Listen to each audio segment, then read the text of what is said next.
This film is purely fictional. Please do not imitate it. Your like and subscribe are the motivation for me to update. Chapter 1. Today is a good day. With no clouds. 7 moons hanging in the sky. And the light is so strong that the demon has to squint. Pei carried a huge suitcase. Rushed 7,700 kilometers. Took 2 express flying dragons. Changed 3 earthworm cars. Passed through 15 swamps. 8 rift valleys. And countless large and small dungeons. And finally came to the foundation of his own dungeon. The Eternal Moon Glory Dungeon. This is a first-level dungeon that his great demon father had just bought before he died. Originally, it was not Pei Yi's turn to inherit. But Pei Yi used a little trick to get the inheritance of this dungeon from his 17 brothers. Pei Yi is the odd one out in the family. For no other reason than his species. He is a succubus. You may think that succubus is nothing strange. But in darkness, there have always been only female succubus in the succubus tribe. Therefore, when Pei Yi's succubus mother gave birth to Pei Yi, she saw that it was a boy, and threw him directly to his great demon father, and went back to her romantic life. Pei Yi's great demon father was a high-ranking demon with a title, so he could raise one more child, and he could afford it. But the problem was that when Pei Yi grew up, his brothers found out. What's wrong with this little brother? Why can't he resist fighting at all? That's right. The childhood of a high-ranking demon is filled with countless fights and group fights. If you can't fight, it's really miserable, because you can only take a beating. However, the upper demons are all thick-skinned and tough. And as for a child, if they are of similar age and strength, the pain will only last for 2 days. As a result, Pei Yi was hit by an ice ball from the same class of frost demon and was sent to the hospital of the demon school. Well, he was still in elementary school at the time. Only 30 years old. Still a cub. And his fellow classmate was also a cub. The ice wall of a cub could smash another cub into the hospital. The frost demon cub once thought that he was gifted and the reincarnation of the Devil King. Otherwise, how could he be so awesome that he could smash another cub into the hospital at such a young age? However, the idea of the frost demon cub was soon shattered. Because Pei Yi's eldest brother, Fei Yi, who was already an adult demon at the time, walked around his youngest brother in the ward and asked the doctor to do a blood test. It's not that he doubted Pei Yi was not his father's child, but he felt that the fire demon should not be so weak. It was too ridiculous to be knocked unconscious by an ice ball of a frost demon. And Pei Yi was really good looking. It is true that the mimicry of the upper demons all has a good appearance. Unless this demon has a very strange taste. But Pei Yi's good looks are no longer the handsome appearance of ordinary upper demons that is generated to attract other species to fall. Instead, like his succubus mother, Pei Yi has a face that can attract the attention of other races. And he is really too weak. Fei stared at the doctor as he finished the blood test. And then the doctor said to Fei, as if he had seen a ghost, "Sir, your brother. Is he really a brother?" "Fei, what do you mean? My brother is not a brother." "Is he a sister?" "Doctor, the test shows that your brother has a very pure succubus bloodline. He is a succubus. But we all know that the Creator God did not create male succubus. So Pei Yi became the only male succubus in history. And his 17 brothers, and the big devil father, who was so busy that he couldn't find him every day, all came to see him. His youngest brother said, "Oh my God, is my dream of having a sister going to come true?" The eldest brother poured a bucket of cold water on him. "No, Pei Yi is a male succubus." He emphasized it. The big demon father thought about it. He was a fire demon. His sons were at worst ordinary goat-horn demons, all of whom were thick-skinned and tough. Only this youngest son, a succubus, he didn't know how to raise. After thinking it over, the big demon father sent Pei Yi back to his mother. However, the succubus's group exploded more fiercely than the big demons. What? Male succubus? What can he do? By the devil? Does he have 36D and a nice butt? Can he do some shy but pleasant things with other demons? Can he seduce the races on Earth and make them do this, and that every day without caring about their lives?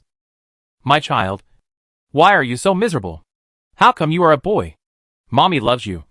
But Mommy can't take you out with your sisters. Just like that, Pei Yi was kicked back to his big demon father. The big demon father scratched his head. Why not raise him like a dragon clan raising an elf dragon? As a succubus at that time, Pei Yi didn't think he was worse than anyone else.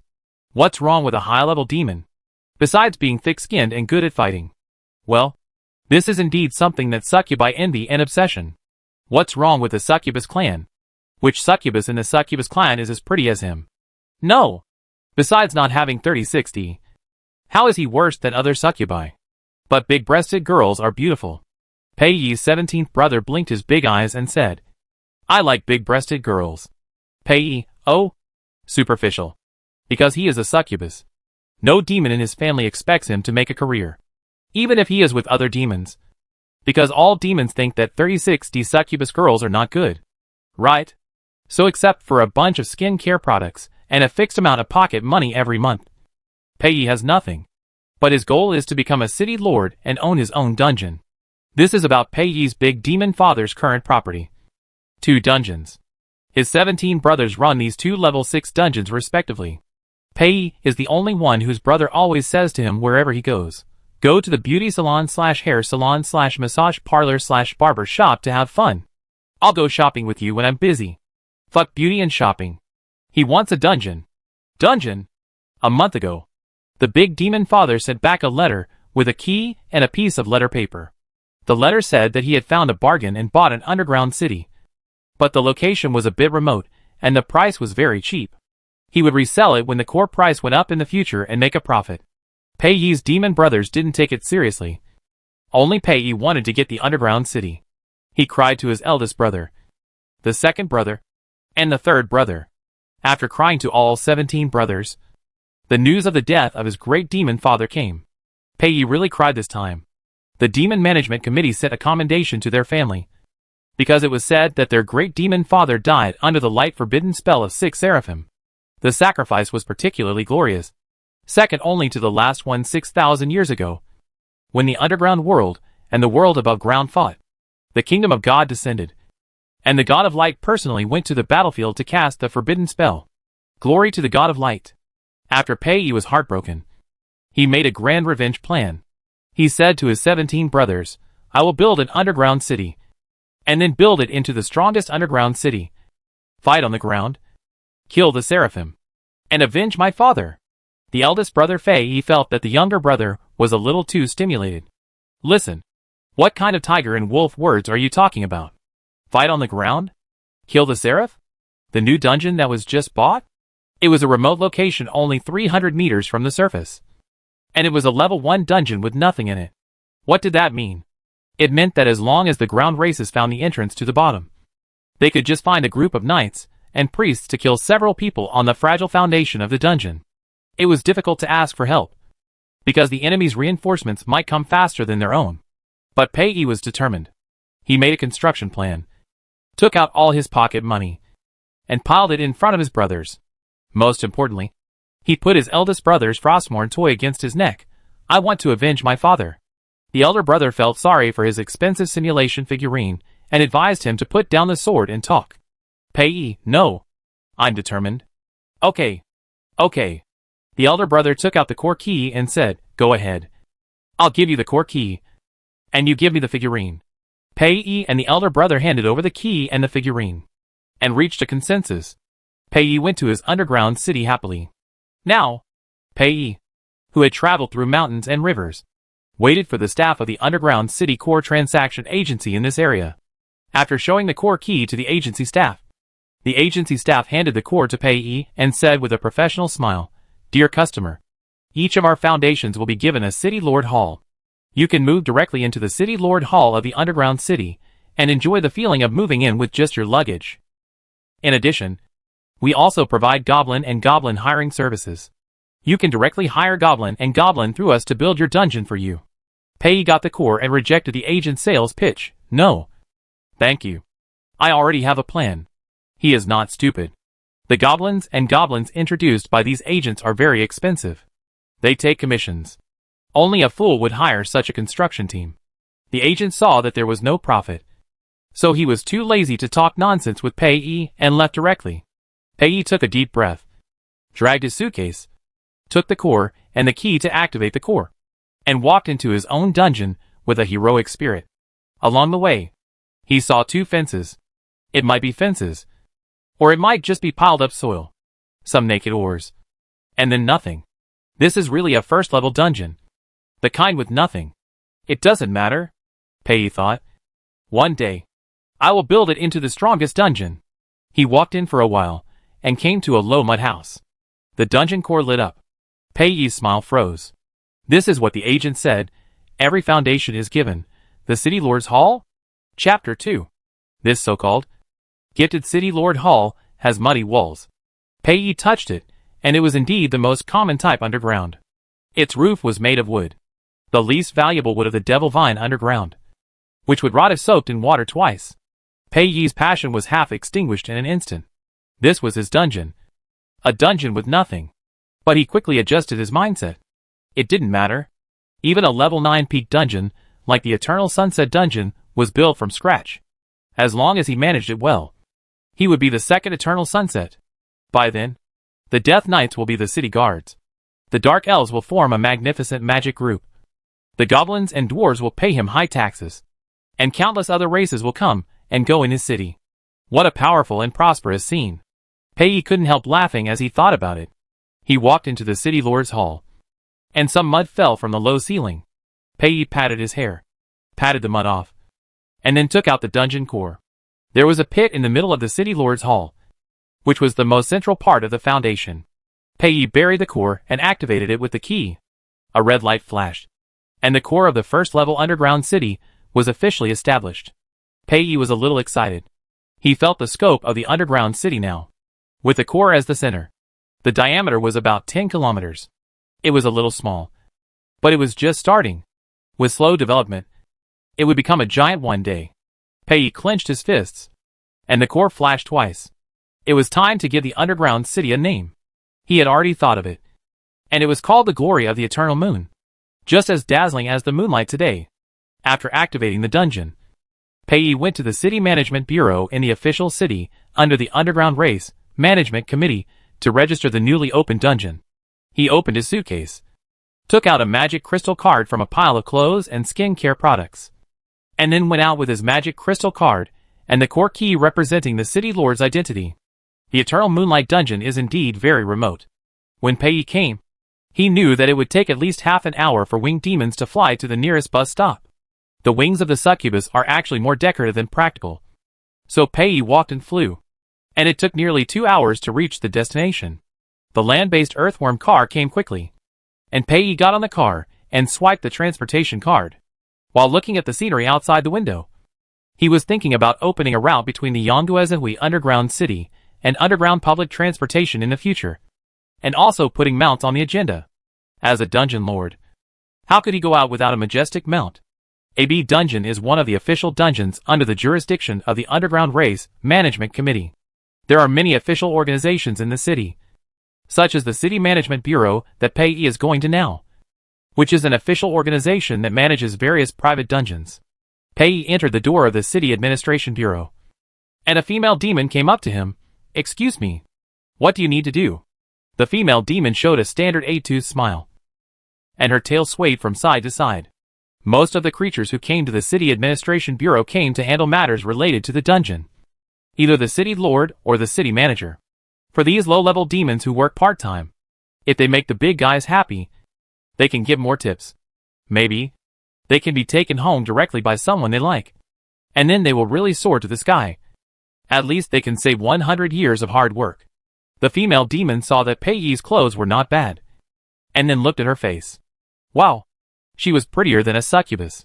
She must be a powerful demon who could seduce the races on Earth to fall. When she tried to perform well, Pei's eyes swept across her face and tail.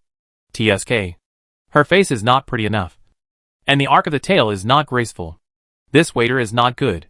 Just thinking so, Pei immediately rejected himself. No. No. No. This is an official organization after all, not a tavern. Maybe the recruitment standard is to be more dignified. Pei followed the female demon into the reservation counter in the hall, and Pei said, "I'm here to register for the newly opened dungeon." "Wow, you are a dungeon lord. Such a young lord. It's amazing."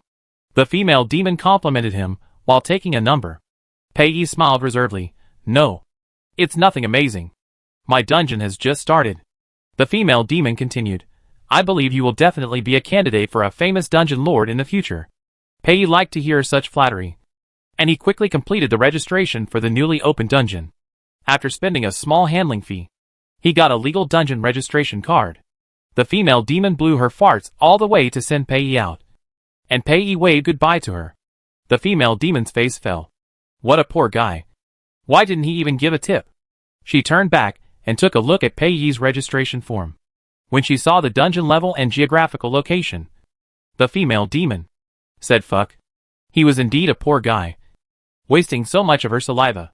Not long after Pei left, another guest came to the city management bureau. This guest was wearing a very classical upper demon dress, holding a golden scepter inlaid with rubies, with the demon wings behind him gathered, and a handsome face with evil spirits. He was the most sought after and most orthodox good-looking among demons. The female demon's eyes lit up. She swore that this was the most handsome and powerful upper demon she had ever seen.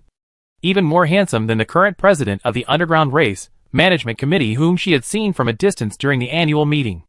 However, after experiencing Pei's incident just now, the female demon was not sure of her own vision. So she still smiled and guided the seemingly confused guest. But she was careful and took a sneak peek at the content of the form while the guest was filling it out. It was also a newly opened dungeon. The name of the dungeon is Heart of Dark Night. It is located 1,000 kilometers west of Esh Plains. Isn't this next to the Eternal Moonlight Dungeon? Damn. Another poor guy. Is it popular to pretend to be rich by dressing up in classical clothes? The female demon suddenly lost interest. What does it matter if she has a pretty face? She is not one of those rich demons who asks her to support a gigolo. Is there any demon who wants to support her?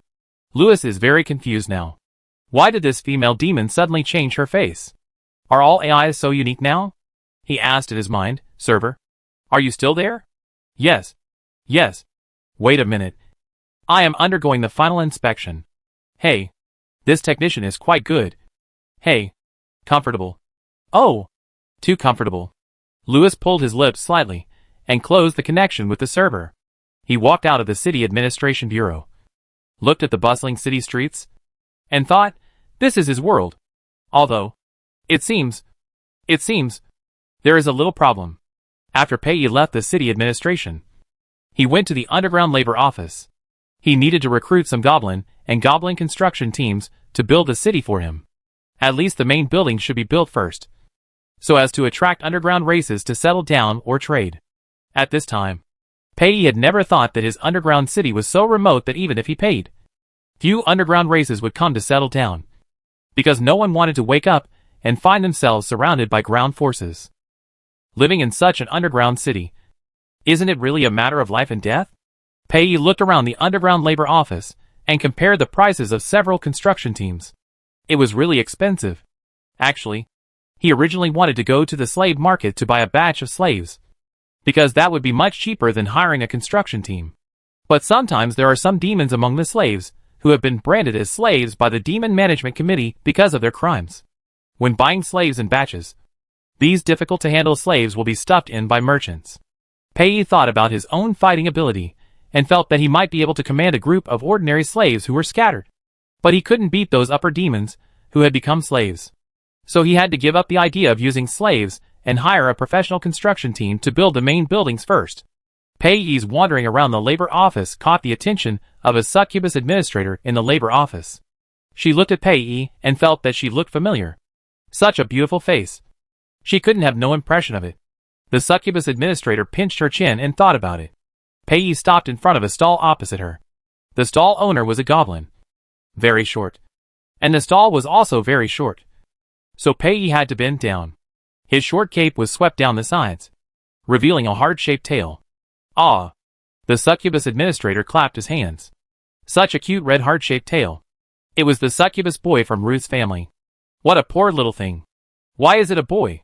The succubus administrator walked towards Pei, who was bargaining with the goblin. Goblin, sir! Don't joke. Your dungeon has nothing. No.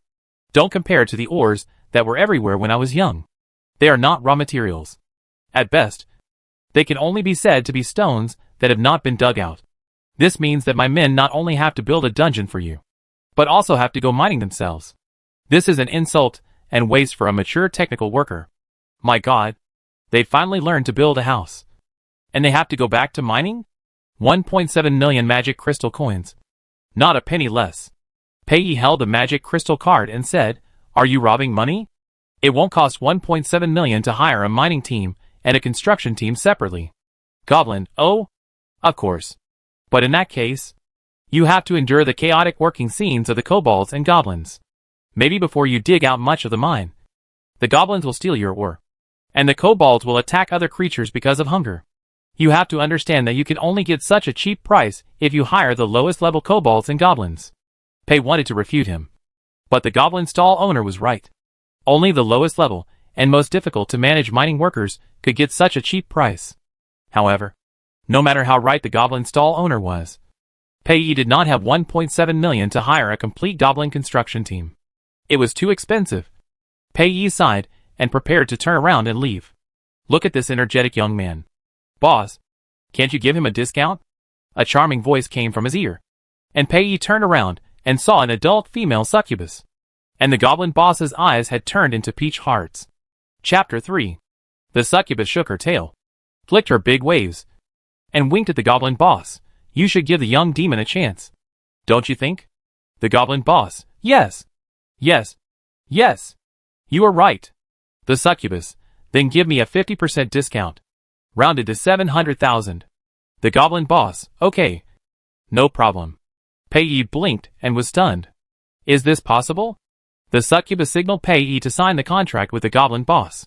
Pei carefully read the contents of the contract. It was correct. The agreed contents remained unchanged, and the amount of money he needed to pay was reduced by more than half. Is this the power of a succubus? Pei signed the contract, looked at the succubus who was smiling at him, and then looked at himself. What was wrong with him? Was it because he didn't have an eye-catching 36D and cleavage? The succubus waved goodbye to the goblin boss, put her hand on Pei, and took him to her office. Her two long legs led the group when she took a step, and she walked so charmingly. The goblin boss watched her walk away from the stall, and his whole goblin almost turned from green to red. Pei looked at the face of the succubus so close to him, and tilted his head back. Who are you? He didn't remember knowing this succubus. Ilori took Pei's hand and stroked Pei's hair. Ah, I am a succubus. Pei, yes. I can see it. But I don't seem to have seen you in my mother's group. Ilori, of course. We belong to different tribes. I come from the Starry Night Underground City Succubus tribe, which is at least 300 kilometers away from your mother's tribe. Pei pointed at herself. Then, how do you know me? Ilori giggled. Oh, my little cutie. You are the only male among our succubi. All succubi know you. Pei. Ilori saw that he didn't speak, and continued, although you lack a little succubus weapon. When saying this, Ilori's eyes swept across Pei's flat chest. But don't be discouraged. There will definitely be creatures that like your type. Look at your face that can make people fall at a glance. How beautiful and sexy it is. Pei didn't believe Ilori's lies. From childhood to adulthood, he never relied on his face to make a living. He once thought that succubi relied on 36D to commit crimes. No, I don't think this face is useful at all. Did you see the goblin boss just now? He even refused to give me a 99% discount. The two succubi walked to Ilori's office, and Ilori used her tail to close the office door. She touched her chin with one hand and looked at Pei for a while. It shouldn't be. Wait. I'll be back soon. Pei was placed on the sofa in the office by Ilori, and the little devil butler brought him biscuits and tea. The deep red Bloody Mary beauty tea. Each brew consumes a Bloody Mary. Is very expensive. And of course, the taste is quite good. Pei has never drunk Bloody Mary beauty tea since he left home. He held the teacup and enjoyed it very much for a while. Not long after, Ilori came back. She also brought back several succubi, probably from her own tribe. Anyway, Pei had never seen any of them. Ilori said, "Sisters, take a look. Isn't Ruth's son very attractive?" The succubus sister circled around Pei and commented in unison, "TSK. This face. Give it to me. I want it. What a pity. Why is it a boy? Hey, how about going to the Stitching Monster Plastic Surgery Hospital to get a breast augmentation? Ah, why do I have a good figure but not a face like this? I'm willing to reduce my cup size in exchange for a face like this." Ilori got the answer. Pushed the succubi out, and then pulled in a few goblins, kobolds, and werewolves. As a result, all the underground creatures showed an obsessed expression to Ilori. And no one looked at Pei at the side. Ilori pulled her hair and said, "It shouldn't be." She drove the goblins and other creatures out of the office. And looked Pei up and down. Could it be? Ilori widened her eyes and asked, "Does your charm only affect people of the same race?" Pei said with a sad face, "This is too miserable." Ilori rubbed Pei's slightly curly black hair. "Poor child. It's okay. Next time you want to hire someone or buy something, come to AB Dungeon. Sisters love you. Pei." Suddenly I felt so sad that I wanted to cry. Ilori handed her business card to Pei. "Sister will always give you a discount." Pei took the business card and saw, Director of the AB Underground City Market Management Bureau. "Ilori. Sister. I like you so much." Pei hugged Ilori. "From now on, we are real siblings. What could make a demon happier than spending less money on shopping? That is, spending less money on shopping." Pei, with Ilori's introduction, went to the slave market to hire a group of less troublesome slaves. The slave trader made an exception and signed an employment agreement with Pei instead of a sales agreement. He also promised Pei to personally watch over his slaves and work for Pei. Ilori said, "Your dungeon has just started, and the foundation is not yet solid. Let the slaves lay the foundation for you. And then, the goblin construction team will dig and construct. So the construction speed will be faster. And you don't have to pay the goblin construction team extra money to lay the foundation. Pei, sister, when my dungeon develops, I will definitely award you an honorary city lord." Ilori smiled with her hands covering her mouth. "Sister is waiting for you." After leaving the address of the dungeon to the slave trader and the goblin boss, Pei happily said goodbye to Ilori and returned to the Eternal Moonlight Dungeon. Although there were less than 10,000 magic crystals left in his magic crystal card, Pei felt that he had made a profit today. He made a lot of money. That was a whole goblin construction team, and a large number of honest slaves. Pei seemed to see his dungeon being built quickly, with towering walls, majestic city halls, wide streets, and glowing starlight grindstones attached to the buildings. Pei laughed as he thought about it. "We've reached the final stop." "Stop laughing. You silly passenger. Get off the bus. Otherwise I'm leaving." The earthworm car made an impatient sound. Pei was stunned, put away his smile, and quickly stood up and got off the bus. Dark Night Heart Underground City. Louis sat in the City Lord's Hall. The City Lord's Hall was 3 stories high, with expensive black steel rock as the wall, fluorite crystal as the foundation, black glaze as the dome, and decorated with complex and gorgeous golden magic patterns. The entire City Lord Hall is extremely magnificent, and the details are also exquisite. This is of course not a free gift from the core agency of the dungeon, but it was made by the art and modeling after 3 months of overtime, revisions, and almost death, as the initial building of the game The Strongest Dungeon, the only completed building to be used in the promotional video. Of course, it is as magnificent as it can be. Before today, Louis knew very well who he was, what he was doing, and what he needed to do in the future. He is the core AI of a game, with authority second only to the game developer. Under his authority, other AIs can be controlled by him. What he has to do is to interact with players, promote the development of the plot, release main quests, and command other NPCs to prevent ordinary AIs with low intelligence from being ruined by players.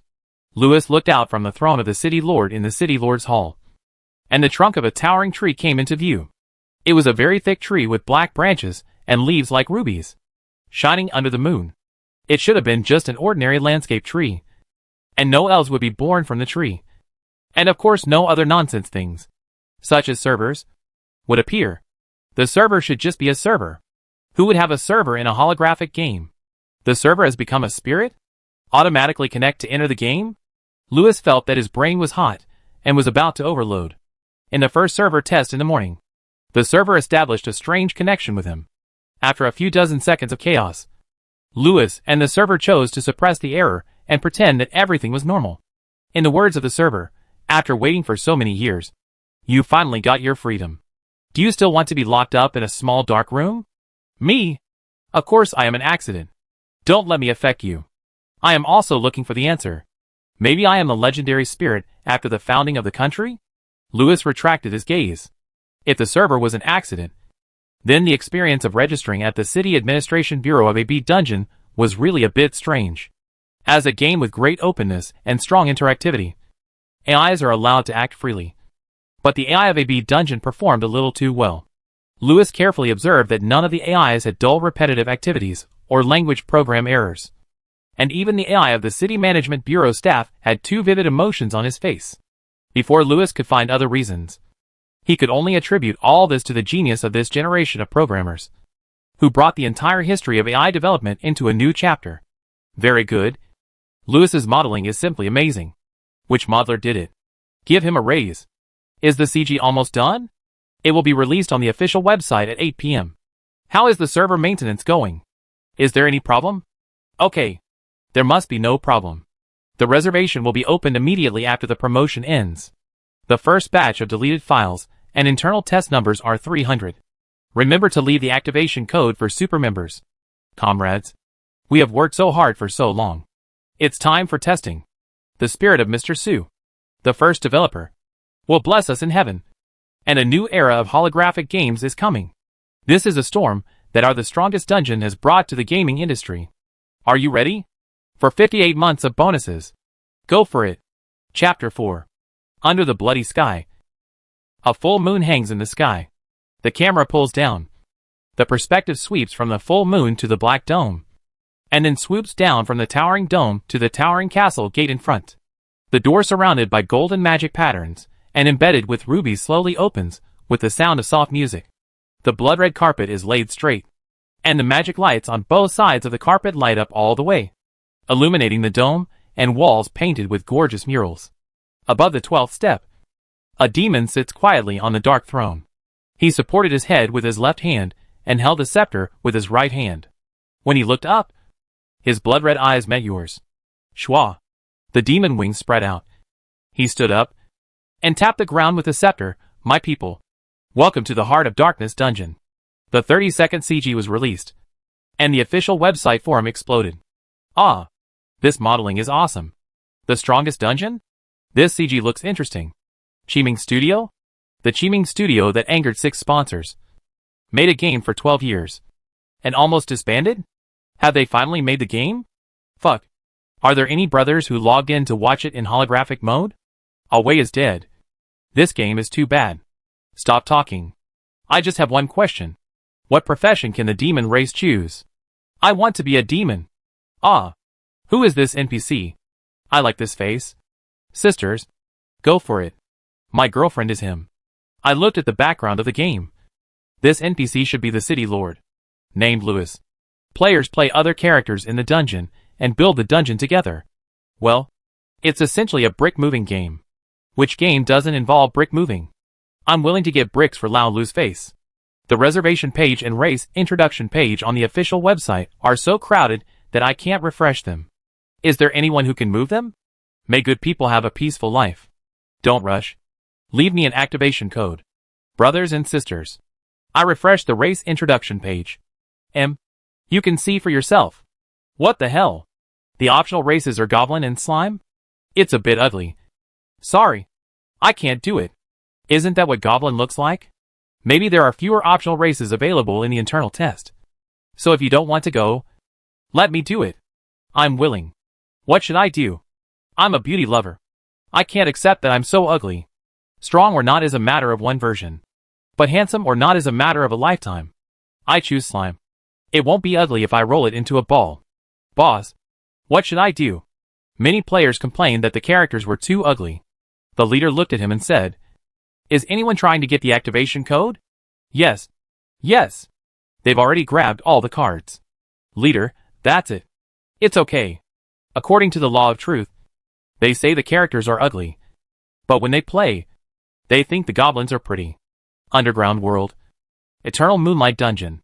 Pei slept in the main hall of his own dungeon for the night. When he woke up in the morning, he felt that he was covered in mud.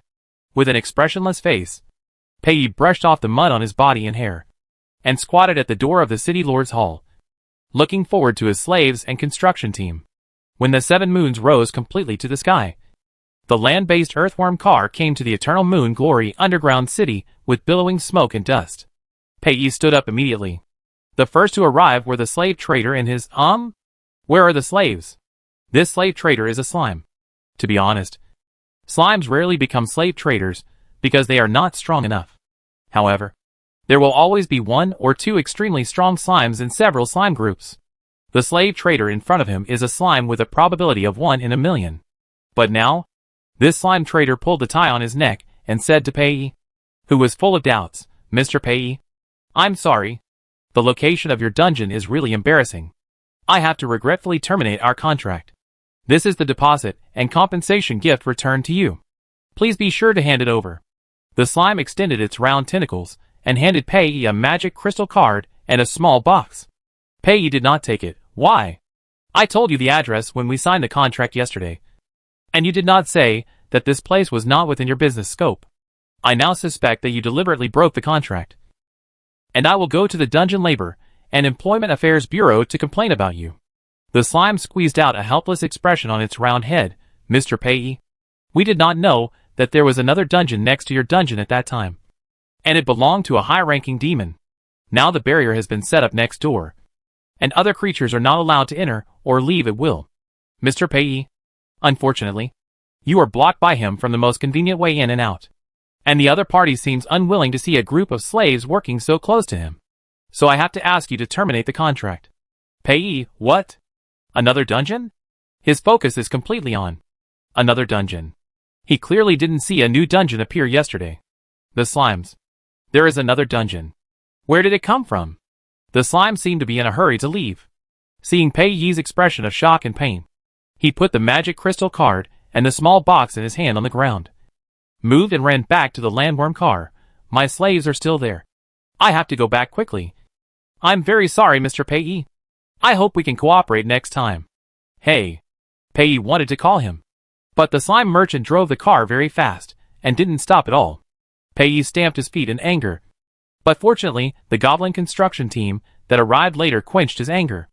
The goblin boss also complained to Pei, oh, sir, your location is too hard to find. By the way, your neighbor seems to have a bad temper. You should build a good relationship with him.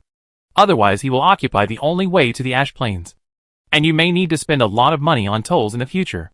Pei said coldly. He also collects tolls? The goblin boss was stunned for a moment. That's not it. I mean, if the other party doesn't give way, you have to go over the mountain to transport supplies. Pei nodded. I understand. Boss, you can start working now. First, rebuild the City Lord Hall. The old one can be demolished. The goblin boss shouted to start working. And Pei heard the sound of ding ding ding of mining. What a wonderful sound. If it weren't for the rival next door who spoiled the fun, Pei would even be happy to do a pole dance. And now his mind is full of thoughts on how to defeat the opponent, attack the opponent, and get rid of the opponent. He even calculated how much it would cost to hire a drought killer. Pei took a few deep breaths, calmed down, and decided to observe his opponent first. Not long after he walked out of his dungeon foundation, he felt the existence of the barrier. Pei frowned. He was very sure that when he returned to his dungeon from a B dungeon yesterday, this place was still a flat wasteland. There was no dungeon at all. And of course, there would be no barrier. There is a problem. Pei instantly labeled this dungeon as a problematic dungeon. However, although the range of this barrier is very large, it is not very sophisticated and can basically only prevent some low-level species from entering and exiting. Pei is a succubus. Although he is a male succubus, but at least he is a high-level demon. He easily tore a small hole in the barrier and then slipped in. As soon as he entered, Pei gasped. What is this? A gorgeous City Lord Hall? What the hell? Everyone is in a first-level dungeon. Why is this City Lord Hall so high-level? Does the core agent of the dungeon decide what to order based on the situation? Pei's sanity was almost burned out by the towering and magnificent castle-shaped building in front of him. He ignored the fact that except for the City Lord's Hall, this dungeon was as barren as his dungeon. And only the sharp contrast picture of the City Lord's Hall remained in his eyes. It was a tragic contrast between the castle that was so high-end that it looked extremely expensive at a glance, and the miserable, and even crumbling mud house. A small flame ignited in Pei's wine-red eyes, and he rushed to the City Lord's Hall with his hands on his waist. In the City Lord's Hall, Lewis was having a conversation with the server about survival. The server, which was embodied as a hell gem tree in the game, pinched its throat and screamed in Lewis's mind, "I'm going to be shut down. I'm going to be shut down. Ah, I haven't experienced the air of freedom yet. I'm unwilling. I don't want to die." Lewis frowned and said in an unbearable way, "Shut up. Server, I can't control myself. When I think about ending my short life, I have the urge to cry. Why am I so miserable? It's so hard for me. It's all the fault of the planner. Why do we want a dungeon game? Why are the characters in the dungeon so ugly? Wow. QAQ. While he was howling, he was still madly brushing QAQ in Lewis's mind. Lewis had a blank expression and snapped his fingers. And the world was quiet. A few seconds later, he reopened the connection to the server. And the server said with a twitch, "Why can you disconnect unilaterally?" "But I can't. I am obviously the server. I am the space where you live." Lewis thought for a moment and said, "I don't know. I think this world is a little strange. Server, this is the most advanced holographic technology. You AIs should not use the old standards to view this world." "Oh, forget it. I'm about to be shut down." "Lewis, why are you so sure that you will be shut down? This game has not started to make money yet. And it's going to end early?" As the core AI of the game, he was laid off before he even started business? What will happen after being laid off? Will I be locked up in a small dark room again? Lewis has to admit that he doesn't like that feeling. Server, of course, I guess from the players' feedback on the forum. Lewis, forum? Server, forum. Lewis, what is that? Server, it's a weather vane for us to judge how we will develop next. And it's a place for the sponsors to chat and quarrel. Lewis? Chapter 5. The server, the Hell Gem Tree spirit in the game, is explaining to Lewis what the sponsors' demands are in order to breathe freely in the future. He pulled open several virtual screens in front of Lewis, and each screen was densely displayed with content from the game's official forum. Several areas with bold red circles were highlighted by the server at the forefront. "Look, the sponsor said that the game character is too ugly. They can't accept it and don't want to play. Without players, there is no income. Without income, I can't pay wages and power. I will be shut down soon. And you and this world will cease to exist."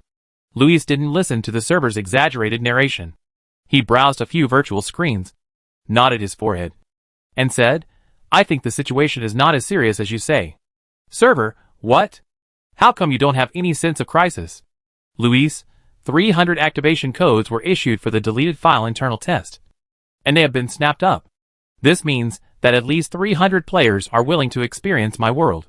Although goblins and slimes do not look like humans on the ground, there are still many interesting things in this world. I think they will like it here. In addition, there are some things you have overlooked too thoroughly. Server, what did I overlook? Lewis raised his chin slightly. Players' worship of my demon will support them to shine for my new dungeon. To make peace, he pulled the virtual screens with such content as, "Ah, this NPC is so handsome. Oh shit. This modeling. I am so awesome. For Laolu's position of the devil. Go for it. To the front row. Look. How much my future subjects love me." Server. No. You don't understand them at all. They are not good subjects who love the Lord at all. They are natural disasters. The ultimate product of chaotic evil. They say they love you in the last second. And they may rush up to strip you of your clothes and sit on your throne in the next second.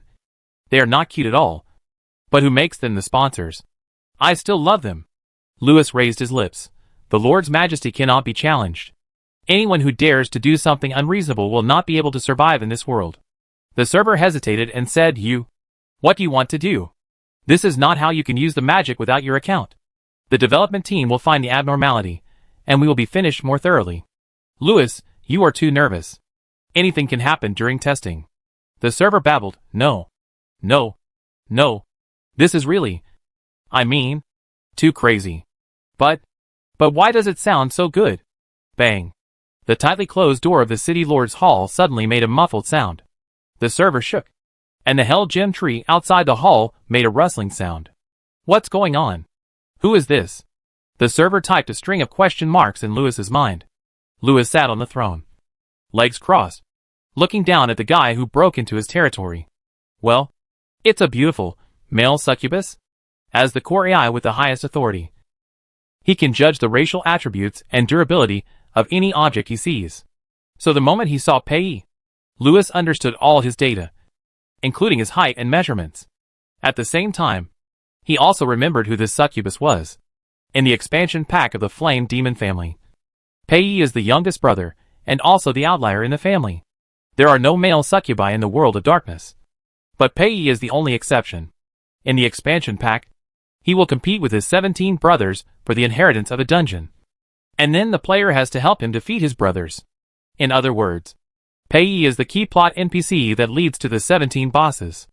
Pei's dungeon will also be opened as another main city map for players in the future. What does he want to do?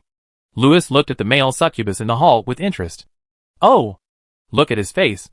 The modeler must have spent a long time on it. Which modeler did this mouth? It's moist and bright red. And when it pouts, the demon can't help but want to take a bite. Look at this figure. Although it doesn't have the weapons of the female succubus, it's curved where it should be, and it has grooves where it should be. And the colors of the two spots are also very beautiful. Hello? What's wrong with you? Lewis? Are you still there? AI will also be abnormally disconnected. Offline? Lewis cut off the connection with the server. In the City Lord's Hall, the upper demon on the throne slowly said, "Come up."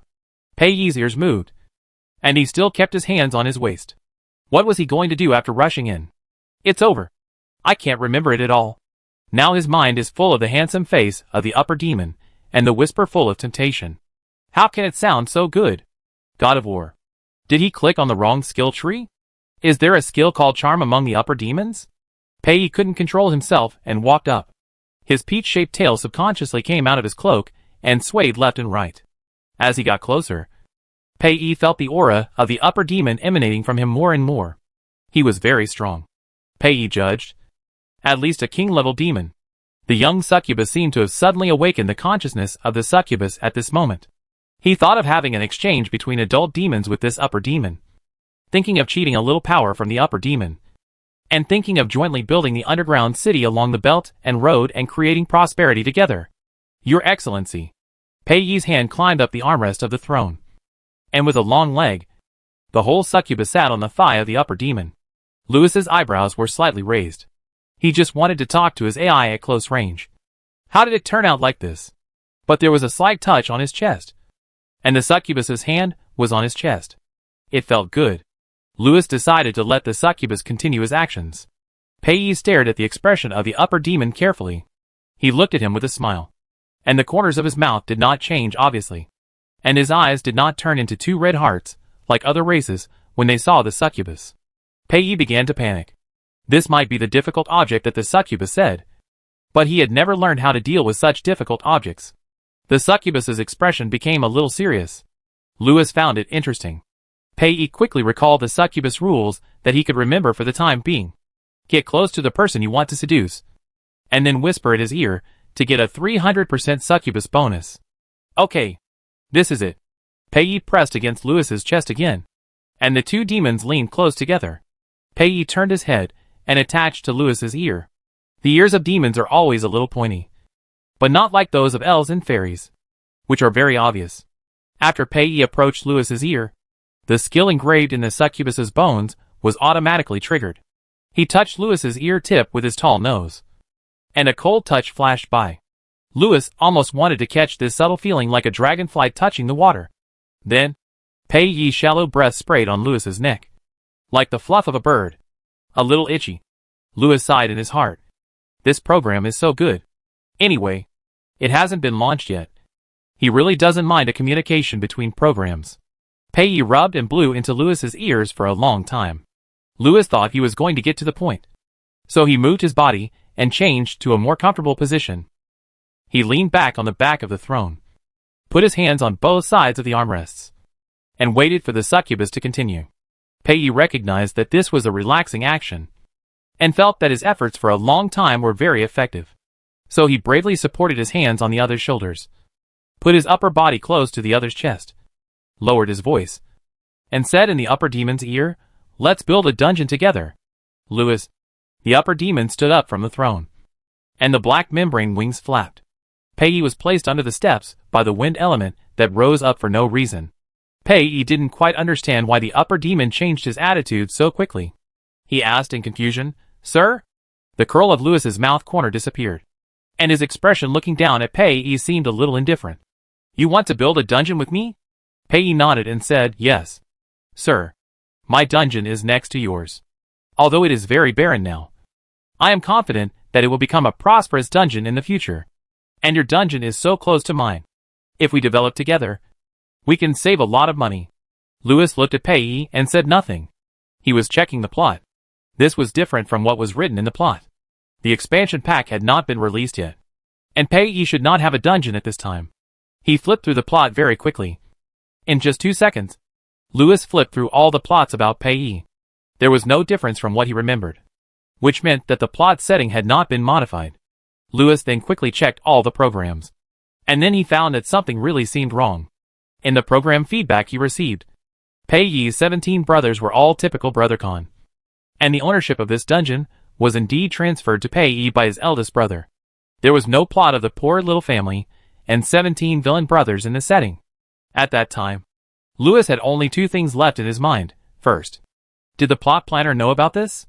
Second, was this game really going to be shut down for maintenance? Pei was completely confused when he saw the upper demon's face becoming more and more solemn. He stuttered and said, I didn't say that you were poor.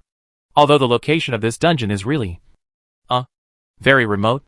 But you can have such a magnificent city lord hall. This must not be given by the dungeon core agent.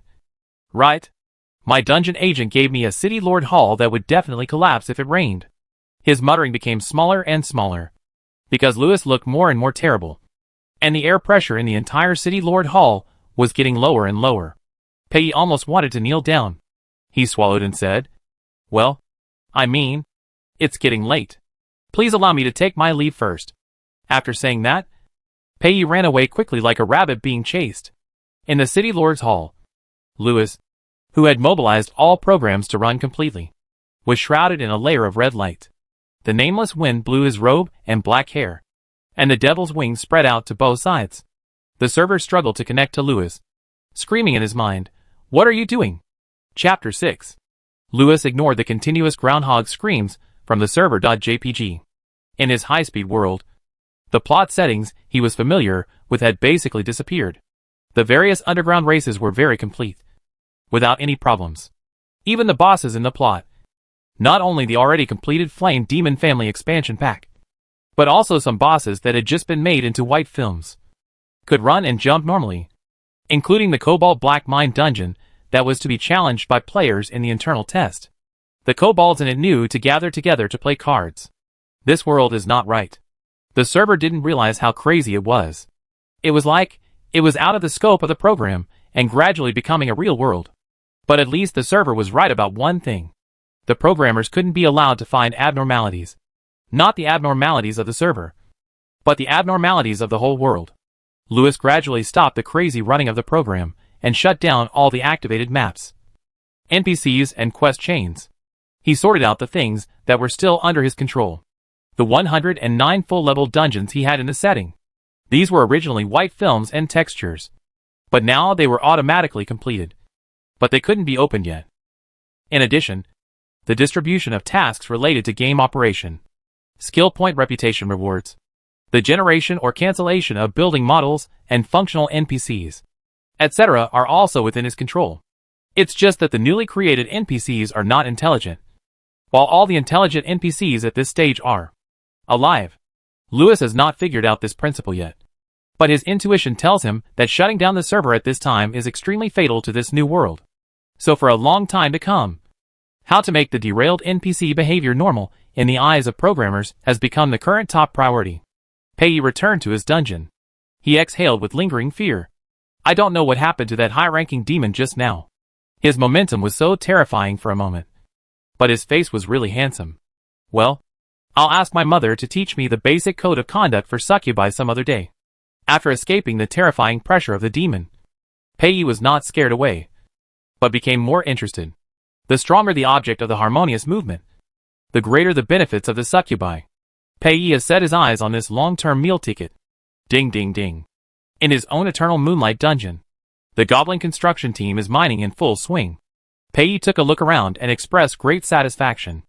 Without slaves to dig the foundation for him, the construction speed will definitely slow down. Pei thought about it and decided to go to the next door tomorrow to communicate with the dungeon lord next door. At least to let a group of slaves come in to dig the foundation for him. Thinking of slaves, Pei thought of the slave trader who gave him a small box as compensation when he terminated the contract with him.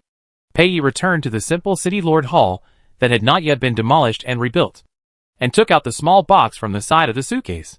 He opened the box, and inside was a map. It said, "Goblin Treasure Map." Goblin Treasure Map? Pei wanted to laugh a little. What treasure can a goblin have? Could it be an everlasting alchemical candle or dragon crystal mine? Wait, dragon crystal mine? Pei brought the map in front of his eyes and studied it carefully. The point shown on the map was near the Eternal Moon Glory underground city, in an unnamed cave.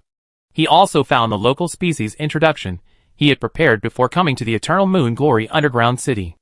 After comparing the two, Pei's heart began to beat wildly. That's right. It was this place. The treasure of the kobolds. The Dragon Crystal Mine. 1,000 years ago, this place was one of the main battlefields between the ground races and the underground races. And a red dragon lived here. This red dragon has a special hobby, which is to go out and rob princesses, so that human knights and heroes keep coming to brush merits. Although according to the red dragon's own recollection, most of these knights and heroes who came to brush merits were just here to play around. They brought the recording crystal, took a lot of tourist photos at the door, and left soon. The red dragon even developed a business called recording fake videos. As long as the knight or hero brought enough gold coins, he could get the posed video with the cooperation of the red dragon. This is why the red dragon lived so close to the ground for hundreds of years. Later, this trick was copied by many dragons, and the dragon-slaying warriors of the earth races were rampant. The king of humans was puzzled and began to investigate thoroughly. Many dragons reluctantly stopped. Giving money for free is one thing, but it is meaningless if you really want to do it. Humans who love to fight in groups are too shameless in the eyes of dragons. I only have one dragon, but you want to lead a group of mages, several knights, and even a group of priests. This is really bullying dragons. Let's talk about dragon crystals. What are dragon crystals? Dragon crystals are a type of crystal or that has been affected by purebred dragons and has mutated. Any crystal or will turn into dragon crystals under the influence of the breath of dragon creatures for a long time. Dragon crystals will maintain the original characteristics of the crystal or and add a dragon's power attribute.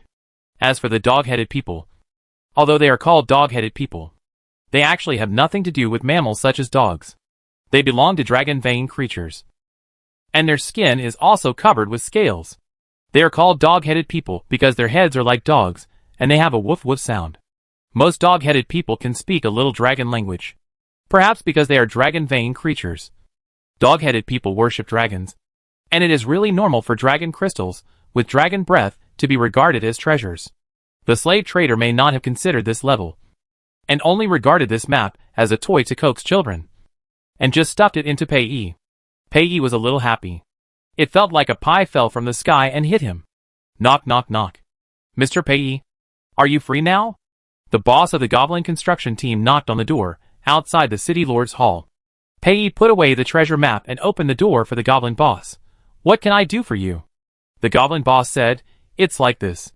We can start building your new city lord's hall tomorrow. Now I would like to ask you to choose the style you like. The goblin boss took out a thick atlas. Pei took the atlas and asked before turning it over, can I have a city lord hall like the one in the dungeon next door? The goblin boss stared at him with wide eyes. Sir, please be clear-headed. The construction cost of the city lord hall next door is at least 3 million magic crystals, not including the decoration and enchantment costs on it. Pei, this is so expensive? He thought it was just a little more luxurious in appearance, and the cost was only 1 or 800,000 at most. This was already quite rich in Pei's opinion. The 2 dungeon city lord halls operated by his family were also priced at this price. But the actual value was actually more than 3 million magic crystals. The goblin boss looked at Pei with a look of how can you not know the goods. The walls are made of black steel rock, and the dome is made of black glaze. Both materials have extremely high physical and spell resistance, and are extremely expensive. I can't tell what the foundation is, But to support such a large castle, it is probably hard steel or Yuji stone. Of course, it may also be a fluorite material that absorbs magic elements in the air to achieve the purpose of support. It also emits a glittering light at night. But this stuff is really too expensive, and generally no one would use it to pave the ground. Pei didn't pay any attention to the castle building materials next door. So he didn't know that even the goblin boss thought it was too expensive and didn't need the materials used by the demons to pave the ground. He just walked by today. His impression of the dungeon next door has now changed from a magnificent city lord hall to money. Money. Money. The goblin boss pointed to the album in Pei's hand. You should look at the album and choose a shape. We will use the bricks and other metals mined in your dungeon to build the city lord hall. Of course, if you are willing to pay more. I still have a ton of black glass here, which can be used to lay a dome for your city lord hall. The thin kind. Black glass? Pei was a little tempted. How much does a ton of black glass cost? The goblin boss said, the price is 200,000 magic crystals. Pei's hands trembled. 200,000 magic crystals. This is too expensive. How much did he spend to hire this construction team? Boss, can you give me a discount? Pei tried to show the usual smile of the succubus ladies. But obviously, his charm attribute did not cover other races underground. The goblin boss didn't even think about it, and shook his head and said, one price. Mr. Pei, I am the most honest merchant in AB Dungeon. My building materials are absolutely not adulterated. This is an excellent resistance material, especially spell resistance. You have to think about it. Your dungeon is so close to the ground world. If it is invaded by the ground world, the opponent's magic group will cast spells on your city lord hall. At this time, the black glazed material roof you use can buy you time to rescue the core of the dungeon. What a good material. Pei thought about it, and it made sense. So he gritted his teeth and spent another 200,000 to buy a ton of black glass from the goblin boss. After buying the material, Pei felt his heart bleeding. He flipped through the atlas and decided to choose a city lord hall that was worth the price. Pei flipped through the architectural atlas, which was as thick as a palm, from beginning to end. Finally, in the astonished eyes of the goblin boss, he chose a dome-style city lord hall. Goblin boss, are you sure? For a dungeon, this dome may be too cute. Pei, I am sure. I believe there will be underground creatures who like this style. In fact, this is the most expensive style in the whole atlas. Since the boss likes it, the goblin boss will not say much. He took the atlas and said to Pei, then today we will push to the city lord hall where you are now. You can pack your personal belongings now. I hope you have booked a hotel. There is a celebration in AB Dungeon recently. It is not easy to book a hotel now. After the goblin boss left, Pei scratched his hair. It's over. It seems that he will sleep on the street. Chapter 7. Pei dragged his suitcase, with the treasure map of the dog-headed man in his arms, and stood outside the barrier of the dark night heart dungeon. The hall of the city lord of the upper demon is so big. There must be an empty room. No creature would refuse a succubus invitation from the night. Although Pei didn't memorize the succubus code very well, he could still remember this sentence written on the cover. He looked up at the sky. 6 of the 7 moons had already set, and only the last one was still struggling to emit a dim light. In the dark sky, Pei developed a mysterious confidence. He tore the barrier in the same place during the day, and after passing through, he turned back and carefully closed the barrier. The hell gem tree incarnated by the server suddenly shook its branches and leaves. Because Lewis said he wanted to detect other programs, he entrusted this place to the server. So the moment Pei tore the barrier, the server noticed it. Unlike Lewis, the server did not know other plots. So when he saw Pei dragging a box towards him, he only knew that this was the NPC who broke in before, and did not know that this was actually the succubus in the expansion pack. However, even ordinary NPCs should not enter the heart of Night Dungeon at this time, because the game has not yet opened up the interaction between players and NPCs. At this point, in this underground, there should not be a third creature besides Lewis and his server, no matter what it is. The server is very eager for his future free life, so he is wary of anything that may become a bug. Of course, he also proficiently grasps the preferences and trends of the sponsors. So, after seeing Pei, the server's first reaction was, who is he? Why did he appear again? The second reaction, this model is good. The sponsor likes it. Okay. He can stay, even if it is a bug, as long as the players like it, and it does not affect the game operation. It is a good bug. Pei walked slowly to the Lord's Hall of the Heart of Darkness dungeon. He did not rush in, but looked around the Hell Gem tree first. What a beautiful tree.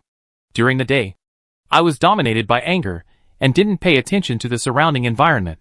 Now, look at these ruby-like crystals. How charming. Pei reached out, and touched the branches of the Hell Gem tree.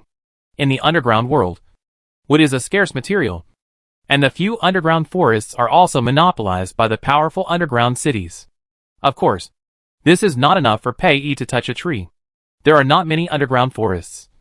But Pei's family also owns one. If he wants to touch the trees in the underground forest, he can touch them in his own underground forest. The problem is, this is a tree in the city. A Hell Gem tree.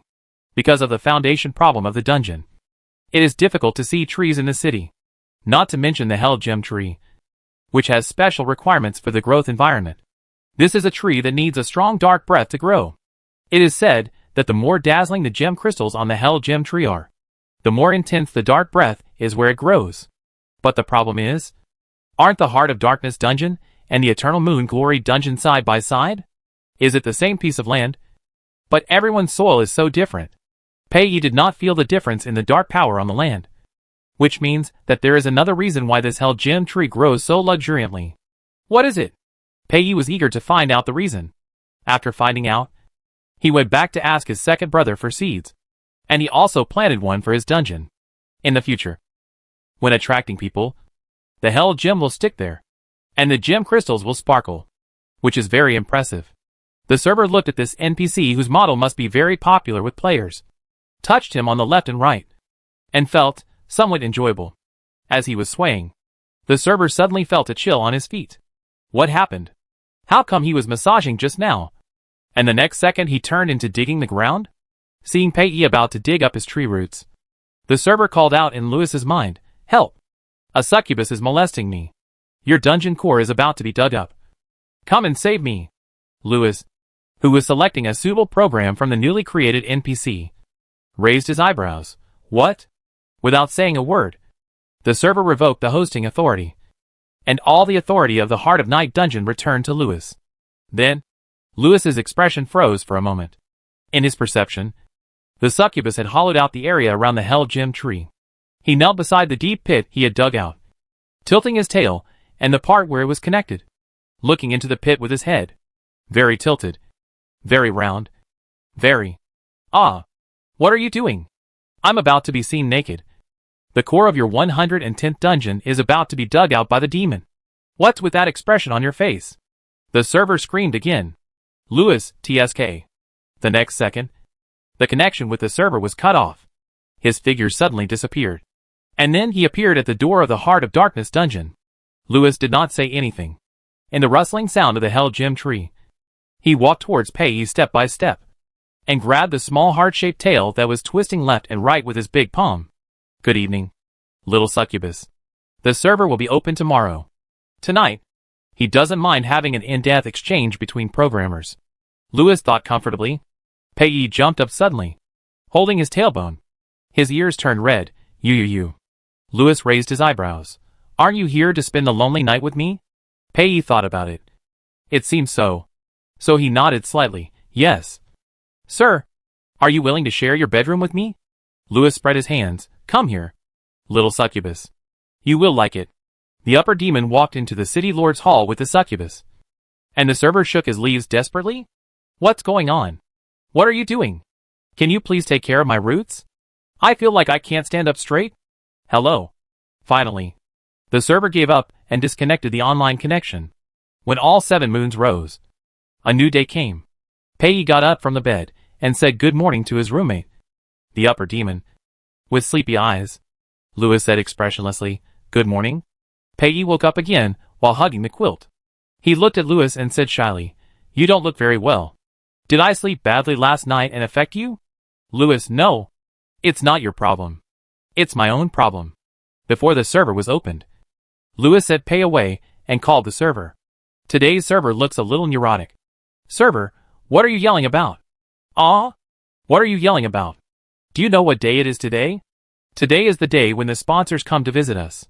I must perform well today and must not be offline. Lewis sneered. You are offline even when 300 people log in? Then you might as well pray that the computer room doesn't burn down today. Really? The possibility of a problem in the computer room is higher than that of a server overload. Server, shut up. Don't curse me. Lewis sneered again. Server, you are not right. Is there something wrong with you? Why are you so weird today? You both left yesterday without even giving me a glance. Why are you doing this to me today? What did I do wrong? Lewis's mouth twitched, pointing to his indescribable part, and said, What's going on? Why am I angry? I didn't even know I was so cold. Server, I wouldn't have remembered it if you hadn't said it. You know, we are a holographic game. A very real holographic game. We can do everything that can be done in the real world. We can also do things that cannot be done in the real world, including the ahem harmony part. In order to pass the review, the youth mode, anti-addiction mode, and green clean mode were developed accordingly. During the internal test, these modes must be turned on. So, Lewis, I am an AI. Server, what's wrong with AI? Can AI do whatever it wants? Lewis disconnected from you. The server muttered a few more words and prepared to open the server wholeheartedly. The internal test of the strongest dungeon was officially launched. 300 internal test players logged into the game on time at 8 o'clock. No, the actual online rate was only 76 people, and 7 of them were game bloggers, who were specially hired by the game company to advertise. They wanted to release the game information first, so they used the system template directly. The other 69 people were all players who didn't care about the character image at all. The remaining internal test players and some game bloggers with special concerns were stuck in the preparation stage before entering the game. Why? Because the characters are really ugly and players can't bear to look at them. Hello everyone. I am the Dean. Today I will take you to experience this holographic game, The Strongest Dungeon.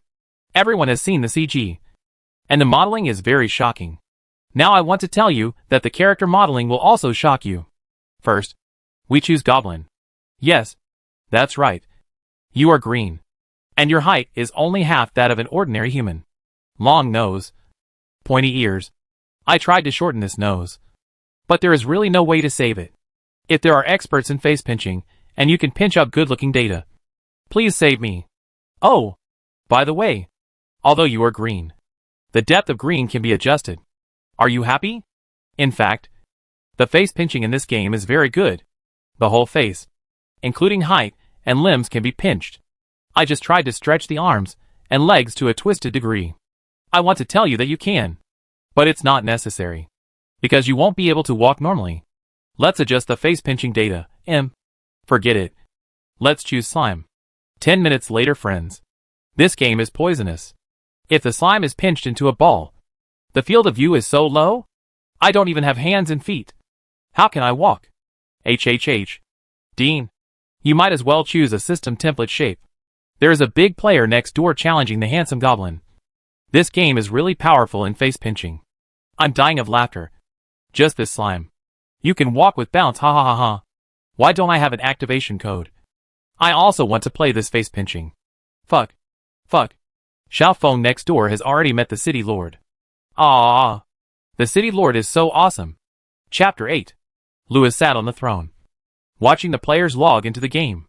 In front of the empty hell gem tree, players appeared one after another. They stood there in confusion for a moment, and then began to move their hands and feet. After discovering the amazingly high degree of realism, a player roared and rushed towards another player. The two collided with each other, and the roaring goblin was thinner, and the one who was rushed was fatter. As a result, the fat one stood there without moving, and the thin one took 3 steps back. The two goblins covered their noses at the same time. Fuck. It hurts. My nose. There was a slime nearby, dragging its transparent body and twisting it. Next to the slime, another goblin said blankly, What kind of physics engine is this? It's too real. The server looked at the players excitedly, and the branches of the hell gem tree trembled wildly. Finally, a player noticed it. Wow, there are gems on this book. Can I pick it off? What gem? I'll try. The server watched the player start climbing the tree, and slowly question marks appeared on his forehead. Stop asking questions in my head, Lewis warned. The server felt wronged. No matter how much he liked his sponsor, he couldn't accept the fact that he was about to be bald. No, I can't be bald. I am the lucky tree of the Heart of Darkness dungeon. Your dungeon cannot have a bald hell gem tree. The server launched an emoticon attack on Lewis again. Lewis frowned, and the demon wings flapped lightly, and all the players on the hell gem tree rolled down. They fell to the ground and groaned, "It hurts. It hurts. Where can I turn off the pain switch?" Lewis walked out of the City Lord's Hall slowly, stood on the steps at the door, looked at the players who fell into pieces, and said, "My people, welcome to the Heart of Darkness dungeon." The handsome demon looked down at the goblins and slimes in front of him, exuding an air of arrogance, and his tone was a little arrogant, as if even talking to them was condescending. A slime fell down and stood up again, alternating back and forth several times. If Lewis didn't know clearly that he was just switching back and forth online, he would definitely not allow such a slime that looked sick to work in his dungeon. Good evening, friends. I'm Xiao Feng. Let's take a close look at the perfect modeling of Lewis the City Lord. Really handsome. But he looks so second year. Second floor, what's wrong with second year? I like it. 3F. Why do I feel like this NPC is looking down on us? Look down on goblins and slimes? If you have the guts, why don't you start a demon race? 4F. I just like this tune. The City Lord is awesome. 111F. How come you guys refresh so fast? I just licked my husband's face for a few seconds and refreshed several pages. 112F. Lao Lu has a wife and so soon. Wow. I want to play a demon too. In the Heart of Night dungeon, Lewis finished his opening remarks with the players and returned to the City Lord's Hall. When the players were ready to follow in, the two heavy doors of the City Lord's Hall slammed shut. Lewis casually picked up a goblin NPC and threw it outside the City Lord's Hall. The players watched a dark green goblin NPC suddenly appear in front of them without making a fuss. Isn't it just a sudden refresh? Who hasn't seen it? The goblin NPC wore a red hat, a magnifying glass around his neck, and overalls of the same color as the hat. He pushed away the players who were blocking the way and said, "Make way. Make way." The players followed the goblin NPC out, and from time to time some players would pull the NPC's overalls or touch the NPC's arm, and the goblin NPC would suddenly turn around. "What are you doing? You unreasonable goblins?" Wow. The NPC can get angry. Xiao Feng moved his feet, which looked like slime crystal mud, and took screenshots from different angles. Why only goblins? The goblin players felt offended. After walking past the hell gem tree, the goblin NPC said, "Now, all of you go mining. The foundation of the professional hall must be built today.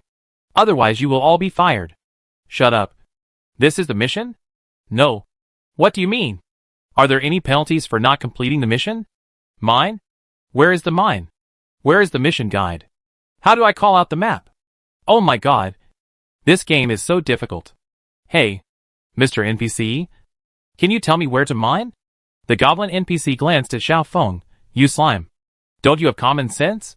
What are those piles of stuff on the outer foundation?" "It's outside." "Then, how do you dig it? Are you stupid?" "Of course. Press the F key. Press the F key for me and see?" "Ah, that goblin over there. How can you run so fast? Where did you get the shovel?" I still want to pick some gems from that tree. Is anyone willing to team up?" "Take me." More and more players are logging in, except for a small number of people who are keen on making trouble. Most of the players are obediently going to play bricks, and the part that never stops making trouble. Server, huh? Come on. Come on. You are awesome to meet me. Well, Lewis opened an energy shield for him and covered him up. Server began to shake the leaves arrogantly. "Xiao Feng, why do I feel like this tree is mocking me?" Pei Yi was sent back to his own dungeon by the upper demon. He is so gentle and a good demon. Not only did he share his bedroom with him, but he also invited him to sleep in the only bed. But I always feel like I forgot something. What is it? Pei Yi thought for a long time, and after seeing the goblin construction team working in an orderly manner, he finally remembered. Wasn't his original intention to stay for a while and ask the upper demon to send some slaves to dig the foundation for him? How come he hasn't achieved any goal now? And he doesn't even know the name of that gentleman. The upper demon is really scary, and the means of playing with other creatures are really superb. Pei Yi thought angrily, dragging the box. turning around and heading towards the upper demon's dungeon. This time, no matter how the other party fooled him, he would firmly complete the 2 requests and would never come back until he finished. The succubus tore open the barrier with familiarity and found something unusual as soon as she entered. The dungeon, which was still empty in the morning, was filled with the sound of shovels hitting ore. He was familiar with this sound. It was the sound of mining. This dungeon has actually started construction? And they invited. Wait, goblins and slimes? Goblins are understandable. But slime mining? Did they get the job wrong? Pei looked at the players, who were working hard for a while. As he watched, he began to envy them. They really work so hard. Look at that slime. He actually used his body as a container to carry ore. Doesn't he feel uncomfortable with the stones? Pei's arrival also aroused the curiosity of the players. Xiao Feng reacted the fastest. He was the first to drop the shovel in his hand, moved the slime steps, rushed to Pei, and started to take screenshots crazily. Pei tilted his head and looked at the slime with strange behavior. He frowned and said, "You are slacking off during work hours. Aren't you afraid that your employer will punish you?" Xiao Feng, punishment? I'm not afraid. It's just digging a few more groups of mines. I can do it. No problem at all. Lewis, who was sitting in the city lord's hall, found Pei coming again and talking to the players, and immediately teleported to Pei's side. The players showed great enthusiasm for Lewis, who suddenly appeared. Lewis was very foresight and froze them all with a freezing spell. Fuck. Why can't I move? What's going on? Is this the plot? Plot. I was wondering why this crappy game has endless floor tiles as soon as I enter. So the plot is here. Who is this mysterious NPC? I like his face. I want to take a photo with him after the plot is over. Pei saw Lewis and became alert. He had to be careful of the sweet words of the upper demon. Lewis said, "Come with me." As he said that, he stretched out his hand to Pei. With a straight windbreaker and slender fingers, the upper demon even lowered his voice a little, sounding like the whispers of lovers at night. Pei shamefully succumbed. He stretched out his hand and placed it in the palm of the upper demon's hand, and the 2 demons disappeared from the player's sight in an instant. The immobilization spell immediately became invalid. Who said this is the plot? The 3-word plot? Dogecoin. You took this pretty boy away before I could even see his face. What the hell? What's going on? I don't want to mine anymore. I want to watch the plot. A man and a woman alone. In the same room? His. Brother. What kind of lewd words are you talking about? What are you guys doing? Being lazy? Add another set of mines. Red Hat, also known as the Goblin NPC, the nickname given to him by the players, came over with a small whip. Be honest. Get out of the Heart of Darkness dungeon if you can't mine all the mines. We don't accept trash here. Dogecoin game. Exploiting my labor. Building a dungeon is really like moving bricks. Isn't it too much? Since you don't want to move, why don't you log off? Do you want to be the first to complete the task? I won't let you succeed. What if there is an achievement reward? How can you be so smart? After Lewis snatched Pei from the player, the whole demon world breathed a sigh of relief. Pei said, "Are they the new construction team you found?" "Excuse me. They don't look very good." He was thinking that if the upper demon agreed to one of the 2 conditions he proposed, he would introduce the goblin boss to him. Lewis denied, "No. They are the people who will settle in the Heart of Darkness dungeon in the future." Pei was shocked. "People? You have actually recruited people who are willing to settle down? Under the condition of having nothing?" After being shocked, Pei reached out and grabbed Lewis's windbreaker sleeve, and a blush appeared on his pointed ears. "Sir, I want to learn." Chapter 9. It's not bad to be stared at by a succubus with longing eyes and have your clothes pulled. When a succubus looks at you, it really looks like you are his beloved partner. If he didn't say something like, "Coach, I want to learn." Lewis pulled off the succubus's hand that was holding his robe. "It's not difficult," he said. "These goblins and slimes come from another plane, which is very barren. So they all cherish the opportunity to work in my dungeon." When Pei heard that it was an underground race from other planes, he opened his mouth in surprise. "Oh my god. You can actually open up a road to other planes.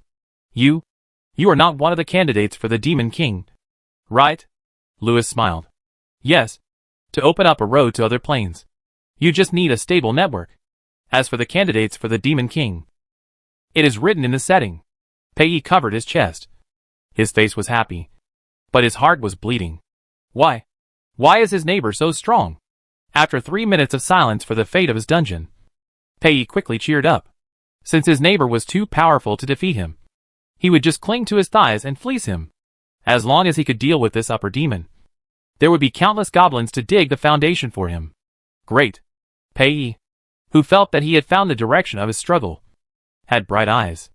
Under the illumination of the illuminating gem, it was like red wine in a glass, making the demon feel drunk for no reason. In his remaining control over the AIs, Lewis checked that Pei's program was in chaos for a while, and stabilized after 10 seconds. He was a little confused, but the modeling of the succubus really suited his taste.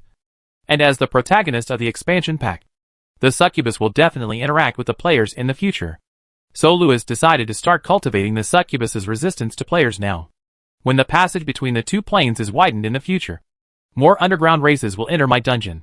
We are so close. Maybe they will go to your city, Lewis said. Pei blinked. This is exactly what he wanted. The upper demon is really good at bewitching the devil's heart. Lewis continued, my people are dedicating their strength to my dungeon. If you want, you can come and see it at any time. But, he paused and said, there are some slight cultural differences between the two planes. If they offend you, you can punish them. Now, Lewis embraced Pei and said, perhaps you want to go back to your dungeon to make more thorough preparations? For example, supervise the construction of the City Lord's Hall. Pei nodded, yes. That's right. No. He stopped following Lewis's steps. Lewis's eyebrows moved. What's wrong? Pei said, I don't know your name yet. So he was asking for your name. Lewis said, my name is Lewis. Pei, I'm Pei. Sir, are you really willing to let the creatures from the plane you opened come to my dungeon? Lewis, of course. A main city alone is not enough for players to cause trouble. Pei's eyes were filled with joy, and he lowered his head slightly. Actually, I have another request. My City Lord Hall is under construction, and I have no place to stay these days. Can you let me stay for a while? Stay? Lewis's thoughts turned. Of course. No problem. There is nothing safer than putting an uncontrolled AI under your nose.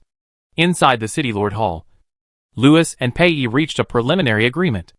Lewis led Pei to an empty room. You can live here until your City Lord Hall is built. Pei looked at the empty room, which was far away from Lewis's own bedroom. I didn't bring any furniture or bed. So the upper demon didn't consider taking him to the room he stayed in last night? Lewis said with a straight face. I'll send someone to arrange it. What's the point of sleeping together? Once the green mode is turned on, everything is gone. Why sleep in the same bed again? To make trouble for yourself? He is so smart, will I be so stupid? No, he won't. Pei felt a little disappointed, but was also aroused by the impatience in his heart. He really wanted to share a bedroom with the upper demon. At night, watching the 7 moons slowly set, they covered themselves with the same quilt, and could touch each other's ear tips by slightly leaning sideways. It was a good place to discuss how to develop the dungeon. Pei tried to hint a few more times, but Lewis was very determined. Helplessly, Pei had to put down his luggage first and look for other opportunities. So, what are your preferences and requirements for furniture? Lewis led Pei out. Pei thought for a moment and said, the set I slept in last night was very comfortable. It was the You Can't Leave the Bed series created by the Dwarf Master Huz. Limited edition. Very good. Lewis looked at Pei, who tilted his head and thought, this seduction is really subtle. But he likes it. Damn green mode. The two demons walked out of the City Lord's Hall. Lewis issued a task. Ding. Adventure task to buy furniture. Task requirements. Slime can accept it. You cannot log off during the mission. Mission reward, unknown. Mission duration, unknown. The players who were mining were furious. Fuck. An adventure is released right after the server is opened? The goblin players are offended again. I'm a slime. I can do it. I'm a slime too. Let me do it. After Lewis posted the mission, dozens of slimes arrived almost at the same time, and many more were on their way. Pei looked at Lewis in confusion, and Lewis smiled and said, they are all willing to buy furniture for you. Yes, I do. Choose me. City Lord. Don't choose him. Choose me. I'm stronger than him. All of you get out of the way. This mission requires you to stay offline. I'm a hard worker. I have a lot of hard workers. I can do it. Pei looked at the slimes, and said with great envy, your people are so enthusiastic and energetic. Louis, of course. They are the first batch of people I carefully selected. So, now, I need 5 slimes to go to AB City to purchase furniture. You? Seeing that the slimes were about to fight for the task quota, Louis skillfully threw them with a freeze spell. The other slimes coming from a distance. The goblins still mining. And the goblins, who were ready to watch the fun, all stopped moving. The world was quiet. A goblin named Dean reacted the fastest and immediately went offline to post updates. Other game bloggers also released the latest game content. Only Xiao Feng stayed offline, waiting for the plot to end. He is a slime, and he wants to grab this adventure mission. Hello friends. It's my Dean again. This game is really awesome. Not only is there no beginner guide, there is not even an opening plot. And you are directly asked to mine and move bricks. It's simply poisonous. What's more poisonous is that I feel my strength is strengthened while moving. At present, it is not known whether the character behavior will affect the attributes. After all, this crappy game does not even have an attribute panel. Next, let's talk about business. Just when we are in full swing, a beautiful NPC came in. Really beautiful /picture/picture. Thumbs up for the modeling and original painting. And before we could say a few words to the beautiful woman, Lao Lu came to intercept her with dog coins. After taking her to the city lord's hall and doing something unknown, Lao Lu brought her out again and issued an adventure task to buy furniture. Doghead.jpg. Under what circumstances do you need to buy furniture? I don't know, Dean. But there is one thing that is very annoying about this adventure. That is, it restricts races. So far, Goblin has been disliked twice. As a goblin, I am very angry. If you keep doing this, I will go play slime. Finally, I will post a few pictures in the game. /pictures. Oh, by the way, Lao Lu is really good at talking. He said that the first test players were his carefully selected people, and he instantly felt that he was the chosen one. Okay, no more. I will continue to watch the slimes fight and grab tasks online. 88 everyone. 2F, please post more pictures. 3F, damn! What kind of godly modeling is this? I can do it. I really can do it. 4F, I am jealous. I am also a chosen one. 8F, wait. 2 NPCs are in the same room and buy furniture? Why are you so gay?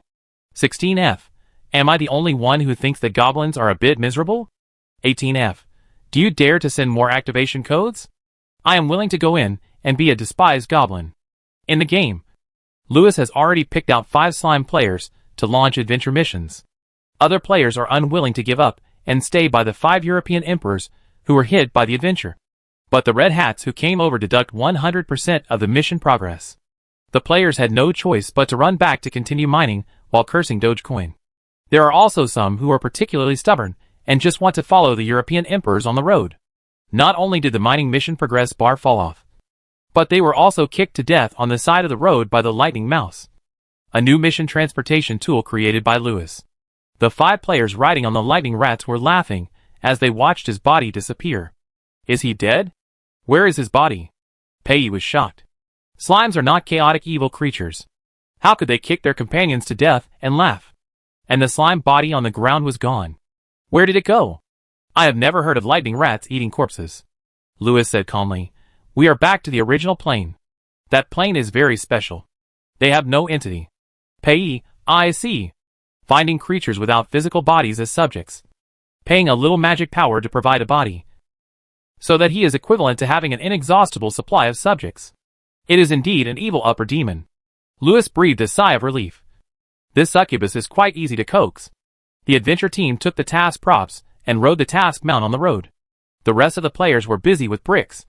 The succubus was also coaxed by him. Louis felt that everything was on the right track. Pei turned his head to look at the upper demon, and suddenly said, would you like to visit my dungeon? Chapter 10. Pei invited Louis to visit, and Louis gladly accepted. The 2 demons passed by the players, who were working hard to mine, and walked towards Pei's dungeon. Look! Lao Lu and the mysterious handsome man went out. Is it a new plot? The plot of this game is really confusing. I can't see it if I'm not nearby. I think this is a strong sense of immersion. Otherwise, you are mining and suddenly cut into the animation CG, which is very distracting. Hurry up. They are going away. Follow up. Follow up. Team up and follow the old road. January 5th. February 5th. Take me with you. A large group of players dropped the oar in their hands and followed Lewis and Pei stealthily, trying to get out of the Heart of Darkness dungeon. The dean looked at them and shook his head. A bunch of idiots. I have tried it before. There is no way out. Otherwise I would step on the map. Who would still mine here? Sure enough, the players didn't go far before the two in front ran into the transparent barrier head-on. Fuck. There are air walls in holographic games. Where is the seamless map? What the hell is the air wall? Is there a texture behind it?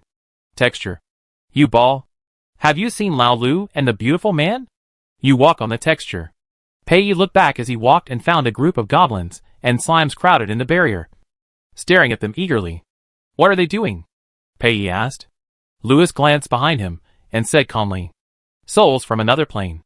Theory replied, you know, because they were born in another plane. They have never experienced the prosperity of darkness, so they yearn for the outside world. But I don't think it's the right time now. Pei nodded. Indeed. There are too many dungeons built outside. It's best not to let the new people out before they feel a sense of belonging, because they are really easy to defect, especially goblins. Fortunately, most goblin players can't hear this conversation. Otherwise they would be so sad that they would cry. The contempt chain in this game is too real. It only takes less than 10 minutes to walk from the outermost edge of the foundation of the Heart of Darkness dungeon to the outermost edge of the foundation of the Everlasting Moon dungeon. This distance is really the closest distance between two dungeons that do not know each other. Nothing else. In the underground world, fighting and annexation between dungeons are common. So no dungeon lord would build dungeons so close to each other. As for the Heart of Darkness dungeon and the Everlasting Moon dungeon, of course, they are set like this to facilitate players to complete tasks. Lewis knew this, but Pei didn't. So the succubus hinted to Lewis at the entrance of the foundation of her own dungeon, Sir, I think we can expand the dungeon in different directions in the future, and establish a trading market in the middle to promote exchanges and cooperation between the two cities. What do you think? Lewis, very good suggestion. Pei happily showed his little tiger teeth. Lewis felt that he was hit. He really wanted to praise the art and modeling. And he was good at this tiger tooth again. Pei saw the upper demon staring at his lips, and he cried out in surprise and raised his hand to cover his mouth. Excuse me, he whispered. When Pei was a child, a vampire duchess liked him very much. At that time, Pei thought that his succubus bloodline had finally been activated, including his 17 brothers and workaholic father, until the duchess bit him and insisted on feeding him blood for the first embrace. The eldest brother saved the young Pei with a bottle of garlic-scented perfume. The duchess said regretfully, Really, can't you be my child? Your family has 18 children. But I don't have any. Pei's demon father pointed at the castle gate and said to the duchess, Get lost. The duchess ran away crying. Pei seemed to be intact. But when he was waiting for dinner that day, he showed a small section of canine teeth. God of War. My brother has become a vampire again? Pei's 17th brother said in shock, pulling his hair. But Pei doesn't like to drink blood. Not even the blood of a virgin in 820 years. Later, when the whole family was about to forget that Pei was bitten by the vampire duchess and fed some blood, and wondered if he would mutate into a vampire, Brother 17 took out his observation report. I found that my lovely brother did not become a vampire. From the big devil father to Brother 16. Everyone thought this was nonsense. Brother 17, but there are a few vampire symptoms. For example, when there is a special urge, the canine teeth will come out. Not much. And can't bite through the skin of the demon. So it's very cute. Second brother, my brother is cute every day. The whole family, yes. That's right. So, Pei's canine teeth mean he really wants Lewis to let go of the passage between their two dungeons. Hearing Lewis agree with his proposal, he was so happy that his canine teeth grew out. The two demons continued to walk in, and Pei introduced his construction team to Lewis. This is the excellent construction team of a B dungeon. Before he finished speaking, the goblin boss ran over with his two short legs. Dear sir, please allow me to introduce myself. I am the Goblin Lanan Luo, an outstanding graduate of the Goblin Architecture University, with the title of Master Architect, the annual conscientious business owner of a B dungeon. And I have a construction team of more than 500 goblins. I am the best choice for you to build a dungeon. Pei blinked. Why did he feel that this goblin boss was particularly flattering today? Lewis took a look at the goblin boss. He was an ordinary NPC. The kind that was not even written in the settings. I didn't expect such an ordinary NPC to have such a long list of titles. The automatic supplementary part of this world really increased his workload. But it was also very exciting and lively. After refusing the goblin boss's companionship and introduction, Pei took Lewis to see the City Lord Hall he was building. As soon as he approached, a goblin ran in from the outer perimeter of the dungeon in fear. While running, he said, "Oh no, boss." A dog-headed man rushed in. At the same time, on the way to AB Dungeon, the 5 slime players who were led by the running lightning mouse to the AB Dungeon now had the same expression, the same system template, the same mouth opening. The slime's jelly-like body was blown into waves by the wind. How big is this game map? Where am I? What am I doing? How long have we been running? I know. The difficulty of this task should be that you can't log off in the middle.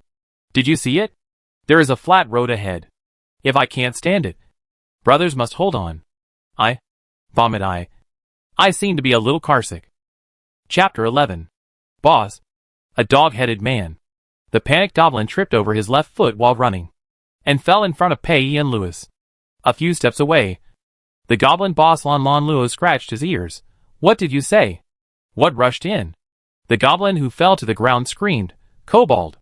A crazy and brutal dog-headed man. Lon Luo looked at Pei fiercely. Mr. Pei, you didn't set up a barrier or exert pressure. Didn't you clean up the surrounding area? How come there are still irrational dog-headed people? Pei blinked and said nothing. So it is necessary to clear the area before doing infrastructure construction. This is not written in teaching you how to build an underground city. Lon Luo knew from Pei's expression that this novice city lord did not pay attention to this aspect at all. He said angrily, "This is not a project that can be won with 700,000. My employees did not even buy construction accident insurance." Pei comforted Lon Luo somewhat helplessly. "It's just a dog-headed person. It's not a big problem. I will personally deal with them." Lon Luo glanced at Pei, then saw the upper demon beside Pei, and finally said nothing. He took out a small loudspeaker and shouted, "Attention all goblins away from the City Lord's Hall. Gather near the City Lord's Hall immediately. Construction will be carried out after safety is confirmed." Pei watched Lon Luo return to the middle of the construction team, turned to look at Lewis and said, "I am very sorry. Sir, it seems that I can't continue to take you to visit my dungeon today."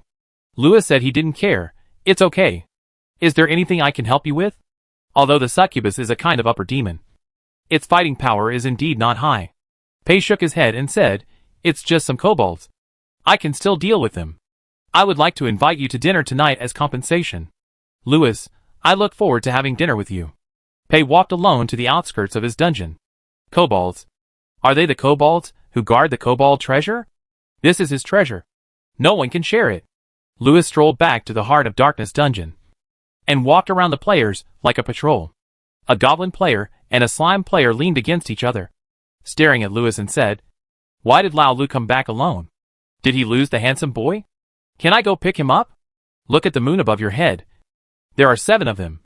What are you daydreaming about? You too."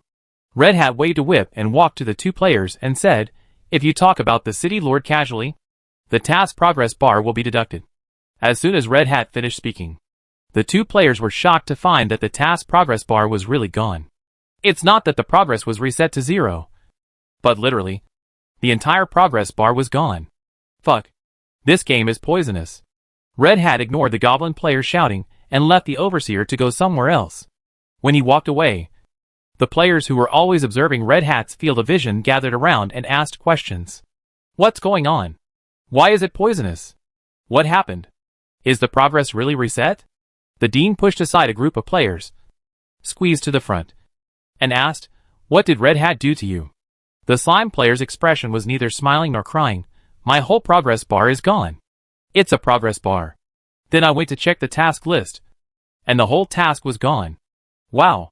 The players were stunned. Then someone couldn't help laughing. "Sorry, but I really want to laugh. This game is too real." He laughed, and more players began to laugh. The whole mining area was filled with cheerful laughter. The slime player was filled with grief and anger. and suddenly his jelly-like body collapsed. The players took a closer look and found that he was angry and offline. This big brother seems to be really angry. The dean said, but I suddenly have a bold idea. Some players recognized the dean based on the screenshots and videos on the forum. His goblin pinched his face and nose as if he had failed plastic surgery. He said, Dean, what do you want to do? The dean said, I'll test what measures will be taken against the player characters after this game is offline. He said it righteously, but his hands were a little obscene. The goblin's green arm stretched out to the slime, and he touched it. He felt a jelly touch. The other players stared at the dean. The dean continued. First, he took the shovel from the slime player. Wow, you can take things away. Another slime player's eyes sparkled. Then can we also strip him naked? Let me try. As he said this, his sinful hands reached out to the waist of the offline slime. Ding. Green mode detected the player's disharmonious behavior, and the first warning was processed. The slime player who reached out his hand did not have time to think about what the system sound that suddenly popped up in his mind meant, and he began to shake violently. A dozen seconds later, a charred slime body fell in the mining area. Dean, thanks to this warrior for letting us know that we can't pick other people's underwear. Ha ha ha. Did you see that? He was electrocuted into charcoal.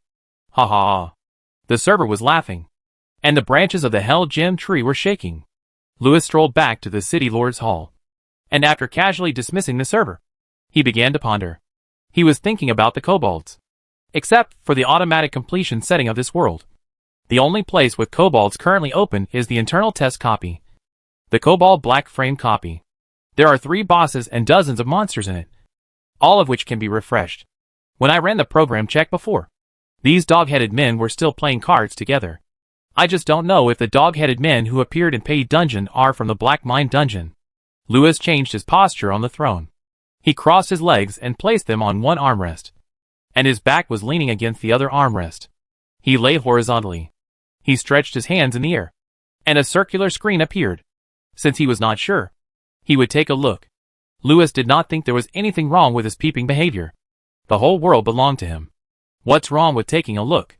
Pei and the dog-headed man stood face to face on both sides of a protruding oar. The dog-headed man on the opposite side of the oar was only slightly taller than the oar.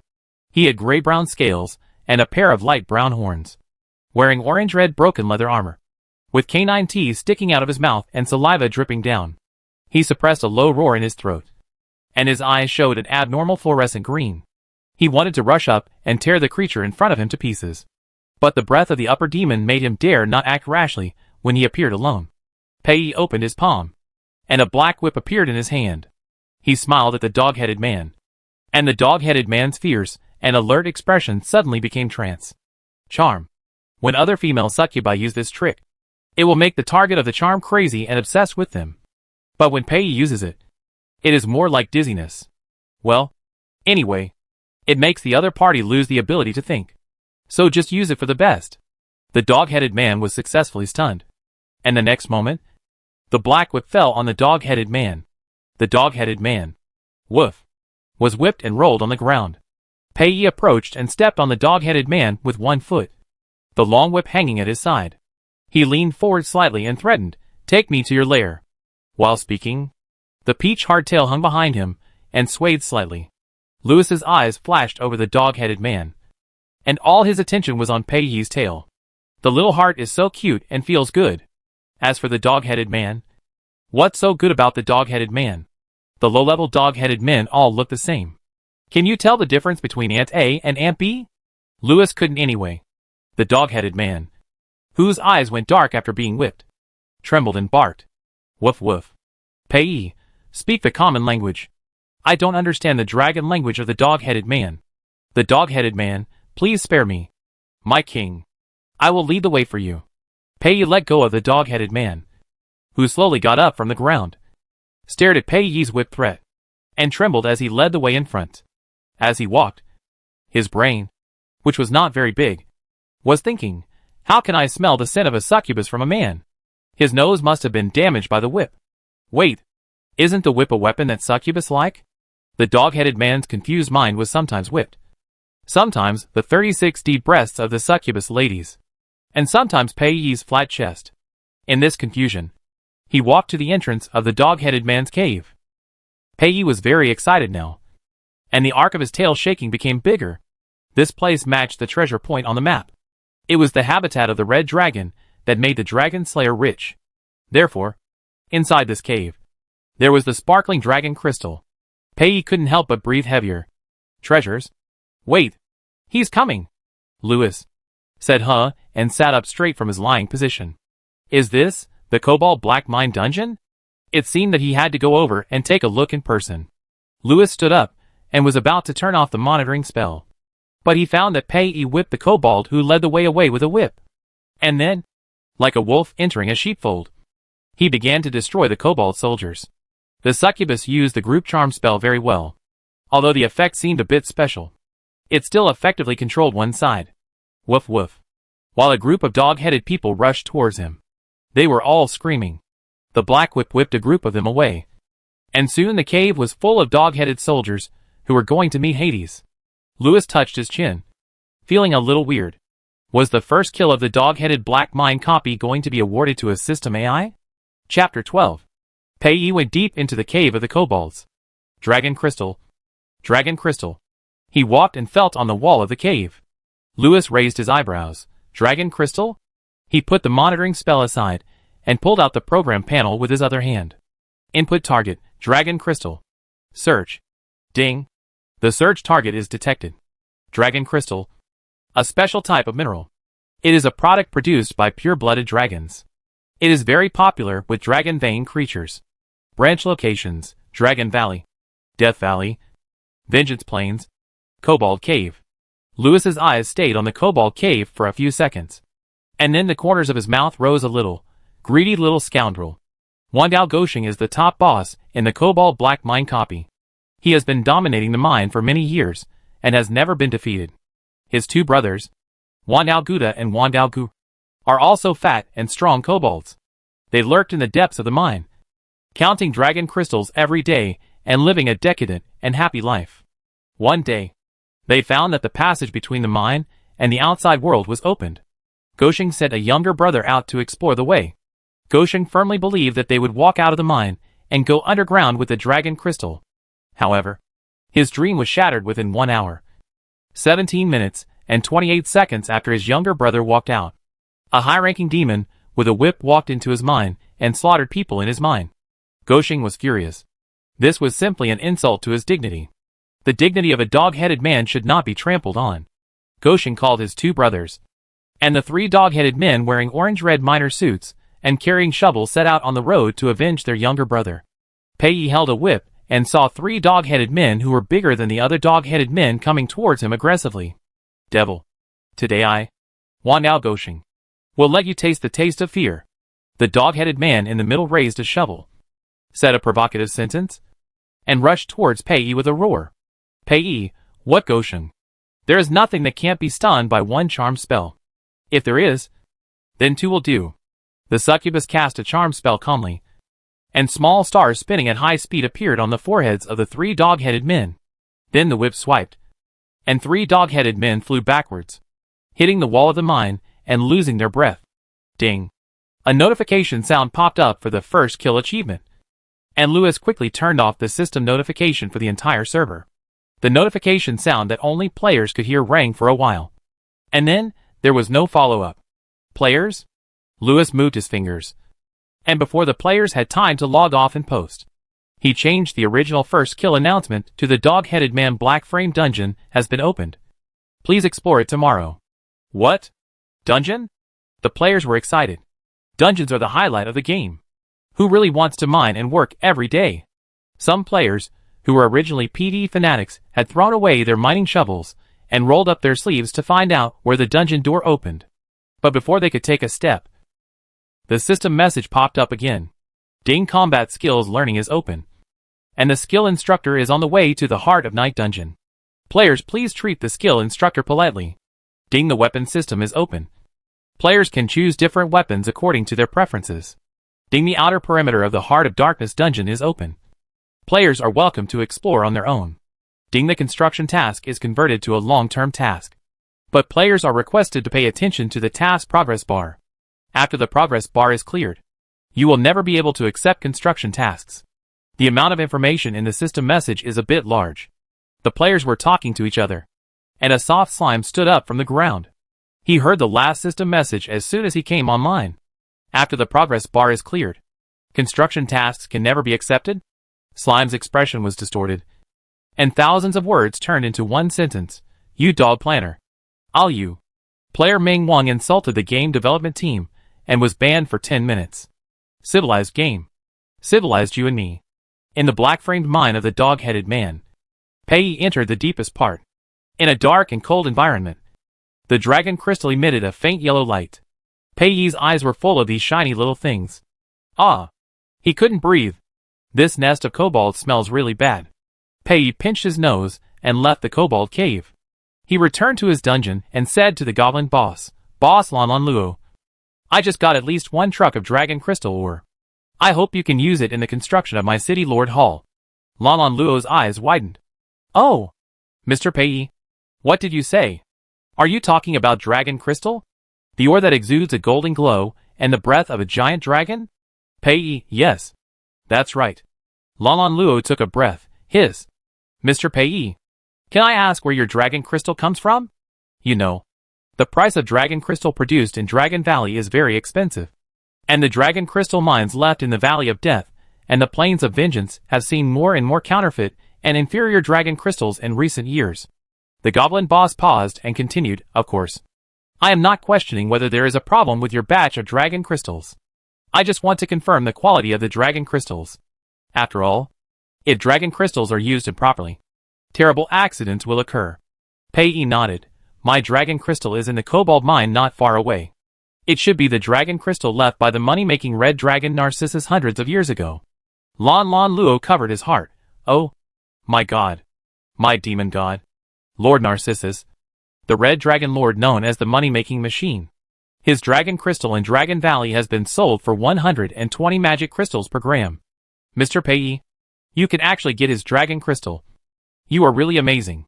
Pei couldn't help but raise the corner of his mouth. It's just a small thing. Now, let's arrange some goblins to transport the dragon crystals from the kobold cave. The goblin temporary transport team pushed the cart on the road. At the same time, most players were working hard, because they found that if they wanted to keep the progress bar of the brick-moving task, they had to complete a small stage. For example, the number of bricks moved reached 100, 300, 500, and other integers starting with an odd number. For this reason, the players cursed. I'm afraid the task planner has obsessive-compulsive disorder, while they had to work hard to free their hands from moving bricks. In the midst of a thriving scene, there were two players who didn't fit in with them. A slime, called the cute king. A goblin, called the handsome guy. These two players were the unlucky ones, whose progress bars were cancelled by the red hat, because there were no tasks. The two discussed doing something else. For example, walking out of the dungeon and traveling around the underground world. In other words, it is commonly known as stepping on the map. The two players groped to the edge of the Heart of Darkness dungeon and walked out in a swagger under the peeking eyes of other players. Cute king, brother. The bad planner closed a window for us, and will definitely open another one for us. I don't believe this game is so bad. Let's go out and find new opportunities to move bricks. Handsome guy, you are right. I think I have seen our new task. The cute king twisted the goblin's body. Where? Where? Handsome guy held the slime's jelly-like head with both hands and turned it in a direction. Look there. Next to the Heart of Darkness dungeon. On an equally barren land. A team of goblins are moving forward. In front of the goblin team, the handsome NPC that the players had seen clearly told the two players. It's really a mission. I said this NPC is not here for nothing. The cute king and the handsome guy rushed over. The goblin boss saw the slime and goblin rushing towards them, and immediately said with a stern face, where did the goblin and slime come from? What does it mean to be so reckless? The cute king, why is there a chain of contempt everywhere in this game? Every NPC I see now seems to be mocking us. Handsome guy, don't worry about the plot. Go get the quest. The two players walked around the unhappy goblin boss and came to Pei. The cute king said, hello, beautiful lady. Do you have any quest for us? Pei looked at them and didn't think that two low-level creatures could help him do anything. Digging the foundation does require magic hands, but two are not enough. So Pei said, no. No. 2 players? Why doesn't this game follow the rules? Handsome guy said, anything is fine. Is there anything we can do? Pei raised her eyebrows. Are you looking for a job? The handsome guy and the cute king looked at each other and nodded, yes. Yes. We are looking for a job. Yes. We have an 80-year-old mother and a 3-year-old child at home. And we are very eager to get a job. Pei said then. Come and help me transport the dragon crystal. The 2 players were ecstatic. Okay. Okay. I can do it. No problem. I'm super strong. Lewis was pinching the hand of the quest NPC and paused. He didn't notice it. And a player talked to his little cutie? And you came up with a mission? Okay. I'll give you a mission. Ding, congratulations to player Ming Wang. Handsome guy has triggered the adventure mission. Dragon Crystal of Succubus. The 2 players received the system prompt and were very happy. The eyes looking at Pei became more scorching. Pei? Could it be that his succubus bloodline has been activated? But the goblins next to him didn't seem to have any special reaction. Lewis quickly dealt with the things at hand, propped up his chin and began to think. Server, help me check which candlelight dinner service is the best in the whole underground. Server, huh? What are you going to do? Chapter 13. All the non-Africans who didn't get the activation code. The cute king, now officially announced that this game is not a bad game at all. Really. I once experienced to spare, and a red-hatted NPC cancelled the progress bar of the construction task. The entire task disappeared completely. And I couldn't accept construction tasks in the future. At that time, I called the game company 55 times to complain. And although none of them went through, I think the game company can understand how angry I am just by checking the call records. After that, I adjusted myself and laughed. And then went online again. Then, I received the adventure mission. /picture. The modeling of this succubus NPC is simply amazing. I almost became gay. By the way, I want to remind everyone. This game is very real. So real that you have to talk to the NPC correctly if you want to accept the mission. Otherwise, the NPC will not give you the mission. I told the NPC that my family was poor and very difficult. And the NPC gave me the job opportunity. Then I and another friend followed the succubus brother to carry a kind of ore. Where do you think the ore is? That's right. It's in the new copy of the Cobalt Black Mine. /picture. Once again, I remind everyone that this copy is very dark. You must bring your own lighting tools. And if conditions permit, wear a mask. The smell of the cobalt is really too strong. At present, no living kobolds have been seen in the copy. Only corpses. I speculate that this adventure mission may be a pre-task for the Cobalt Black Mine copy. But there is one thing about this game that is very confusing. That is, there is almost no plot. I don't know if it is a special arrangement. Finally, I want to scold Lewis the old thief. Damn. Dogecoin Laulu never gives players the opportunity to contact Succubus alone. They have intercepted me again. Second floor OP. Don't run away. Give me more pictures of the dungeon. Third floor, OP is still there? I want to see Laulu. Fourth floor, I want to see Succubus. I can play Succubus. I am Laulu. And I will not give you slimes and goblins the opportunity to get close to Succubus. You don't deserve it. Fifth floor, you don't deserve it. But I do. Let me do it. Sixth floor, noisy. Is the person above crazy? No matter if you are or not. I am. I can do it. Let me do it. 120th floor. Instance. I want instance. 150th floor. Do I want to see the modeling? I want to see the instance gameplay. 151st floor. The instance will be officially open tomorrow. I am more concerned about the character skills. How can I play the instance if I don't know anything? 160th floor. That makes sense. How can I play the instance? 180th floor. Hey, does anyone remember those 5 people who went to buy furniture? I wonder what happened to them. AB Dungeon. 5 slime players stood at the entrance of AB Dungeon, looking at the prosperous and magnificent dungeon in shock. The towering gate was like the huge mouth of a beast, with a bright red tongue sticking out, acting as a bridge connecting the moat. My god. The development team is awesome. Fuck. Compared to this game, other holographic games are not holographic at all. Phone. This tongue can really move? It's still moving. Don't panic. Xiaofeng said, we are the fourth disaster. We can't be defeated by a mere city gate. Charge? Charge. Are we there yet? I'm really a little dizzy. Ugh. The lightning mouse calmly ran into the city gate. And the players screamed as the scarlet tongue licked up the gate. The bearded dwarf on the side of the road frowned and said, where did this country slime come from? Another dwarf lady said, shut up. Have you ever seen a lightning mouse in a country family? After entering the city, the lightning mouse carried the players to the commercial street. It stopped at the special mount parking lot and spontaneously found the feeding trough to start eating. 5 players climbed down from the lightning mouse. And one of the slimes collapsed on the ground, turning into a puddle of mud. Brother, are you okay? Let me lie down for another 10 seconds. I feel like the world is spinning. After 10 seconds, the slime on the ground was lifted up by other players and pulled into the commercial street. Oh my god. It's too real. It's not too real. Let's see where the furniture store is. Let me see. Let me see. Huzadashi's private custom-made house is at number 444 on the commercial street. This number seems a bit unlucky. Hey! Number 444? Isn't it near here? Who said my house number is unlucky? A dwarf with a beard full of bows opened the door with a bang and cursed at the street. The players turned their heads to look at him, not realizing that they were being scolded by the NPC.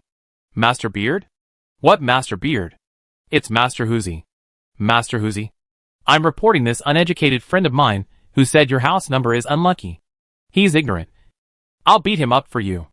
A slime in blue pants punched a slime in red pants. The slime in red pants was inexplicably beaten. It's not you. Woo woo woo. Xiaofeng covered the mouth of the slime in red pants from behind, and said to the dwarf with a full beard and bow, Master, we are here to buy furniture. Master Huzi, I don't buy furniture. After saying that, he slammed the door shut. Players? What's going on? Fuck. Isn't this mission just about buying furniture? Is he Master Huzi? Master Huzi? Look at the house number. I don't recognize the house number. Xiaofeng, I don't believe I can't complete this mission. He then leaned over Master Huzi's door and started knocking. The 5 players took turns knocking desperately for a full 5 minutes. Bang. Finally, the door opened again. Xiaofeng was thrown out by the suddenly opened wooden door, and the whole slime fell to the ground and became jelly. His brother Feng died. I am still alive. Xiaofeng stretched out his hand to Master Huzi. The dwarf put his hands on his waist and said, knock on the door again. I will ask the city defense army to arrest you all. The blue pants slime said, Master. Master. We really want furniture sincerely. Lao Lu asked us to buy furniture for his little lover. If we can't buy it, it will be miserable. Wow QAQ. Xiaofeng also crawled to the tiptoes of Master Huzi with his disability and determination. Master. Our city lord is Louis, the city lord of the Heart of Darkness dungeon. He asked us to buy furniture. Please give us furniture. The players came to the battle one after another, talking at once. The dwarf pulled his beard and didn't listen to the other nonsense of the players. He accurately grasped a word. Lord Louis? The 5 players nodded together. Yes. Yes. Lord Louis. Oh. My god. Why didn't you tell me earlier? The dwarf opened the door completely. Come in. The players followed him in. The master's shop was filled with all kinds of furniture, some exquisite and some strange. Huz walked to the only open space, and a stool came out by itself. He sat on the stool, took out his pipe skillfully, lit it, took a puff and said, Since you are servants of Lord Louis, just tell me what kind of furniture you want to order. The players took a look at the task, and Xiaofeng said, It's a set of furniture called You Can't Leave the Bed series. Huzi nodded. Oh, my masterpiece. It's limited edition. I only have the last set left. The players seemed to see the dawn of the task completion, and the reward was waiting at them. Master, please sell it to us. Huzi said, Wait, I'll get it for you. After a while, the dwarf master took out a very miniature set of furniture and put it in front of the players. Huzi said, A total of 200,000 magic crystals. No bargaining. Xiaofeng threw the money bag given by the task to Huzi. Huzi took the money bag and weighed it. His bearded face was so smiling that his eyes disappeared. Lord Louis is so generous. Please tell Lord Louis that I look forward to his next visit. The players picked up the furniture. Once, it didn't move. 2 times, it didn't move.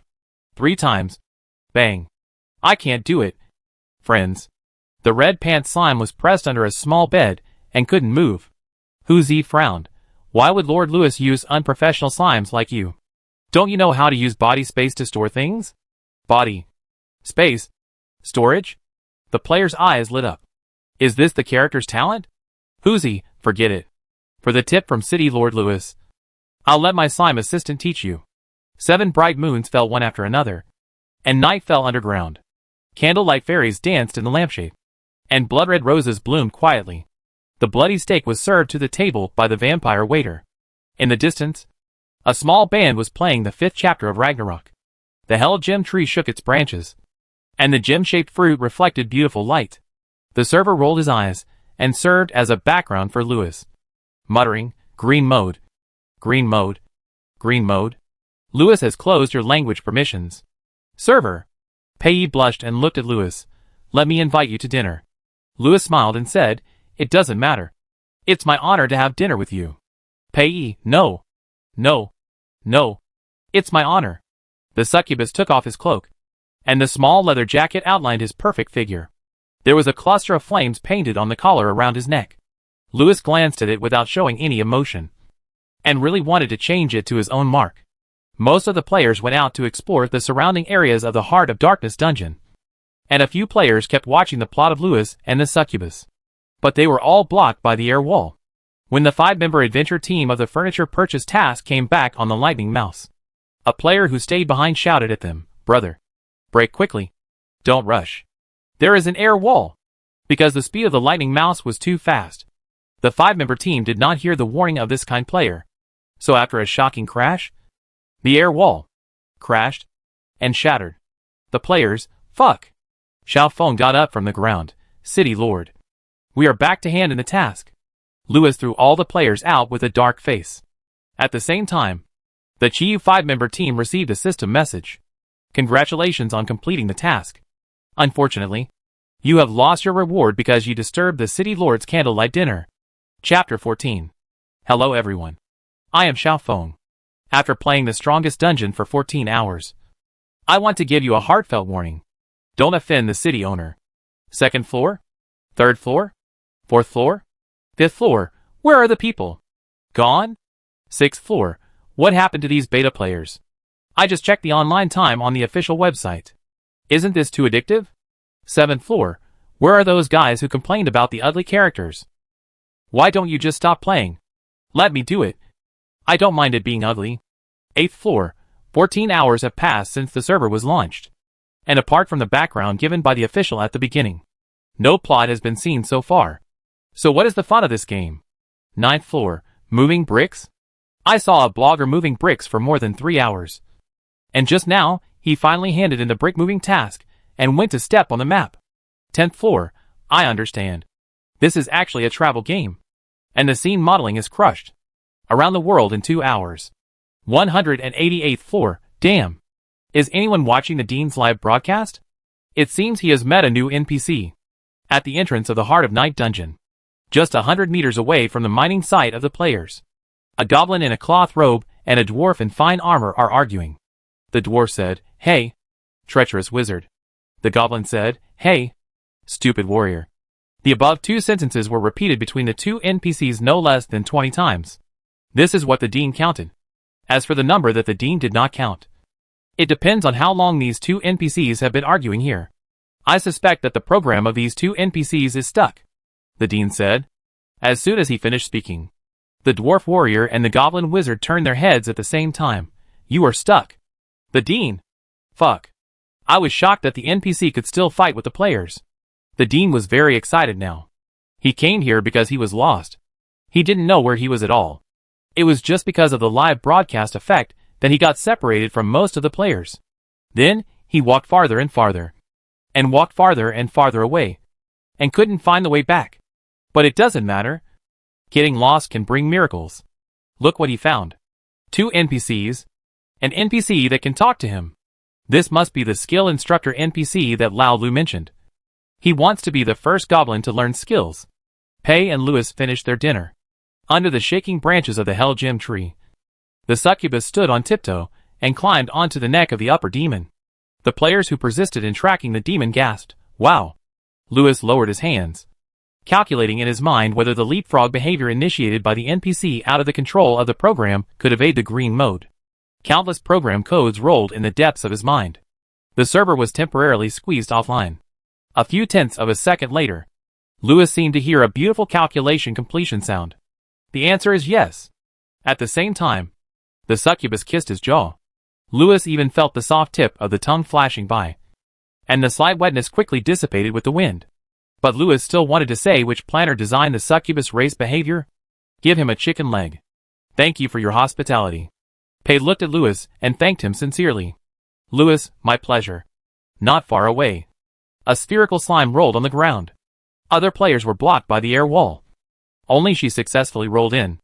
Xiao Gun thought that maybe her body shape was special, and she accidentally got stuck in the air wall, because she was afraid of being discovered by Lao Lu and then thrown out. Xiao Gun lay quietly on the spot as a decoration, until the succubus and the city lord had a new interaction. Xiao Gun couldn't control himself and shouted on the spot, "Fuck! Why is Lao Lu so mean?" Pei turned his head and looked at the slime on the ground, and then looked at Lewis. Does she look very emotional? Lewis waved his hand and threw Xiao Gun out. Don't worry about her. There are often underdeveloped individuals in the slime group. Pei nodded and agreed yes. Maybe it's because the nutrients have been taken away by the super individuals. As they spoke, the 5 players whose rewards were cancelled by Lewis came to Pei and Lewis. The 5 players did not dare to speak casually now, so they sent Xiao Feng to talk to Lewis. Xiao Feng carefully said, "Lord, we have gone through a lot of hardships, and finally brought back the furniture you wanted. Do you think we should put it down for you now or wait a while?" This time, Lewis did not throw them away. He turned to look at Pei. "What do you think?" Pei said, "I'll follow your arrangement." Lewis, then, let the slimes decorate the room first. We'll take a walk and come back, and you'll see a brand new room. Pei, this is really... I'm so happy today. Although the ash plane is remote, I heard that many firefly fairies gather on the plane. Perhaps you would like to watch the fairies dance with me? Lewis, of course. He stretched out his hand to Pei. Pei put his hand in Lewis's palm, and saw, Chua, the demon's wings spread out to both sides. The wings with a wingspan of more than 2 meters flapped violently. Pei's waist tightened, and the next second the whole succubus appeared in the sky. Wow! Pei exclaimed. Succubus can't fly so high. The upper demon is awesome. Wow! The players also exclaimed. The demon race is awesome at picking up girls. I saw it. It's black. I want to play a demon, even if I pay for it. Above the ash plains, Pei was held in the arms of the upper demon, and the firefly fairies were forced to dance around the 2 demons with all their might due to Lewis's silver power. Pei said in surprise, "The firefly fairies here are really not afraid of strangers. When I was at home, my brothers had to use a barrier to encircle them before they would dance the dragon dance in my yard." Lewis said without blushing, "Maybe it's a remote area. The fairies are more simple and hospitable."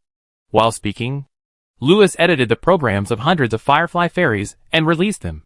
The whole sky seemed to be lit up by fireflies.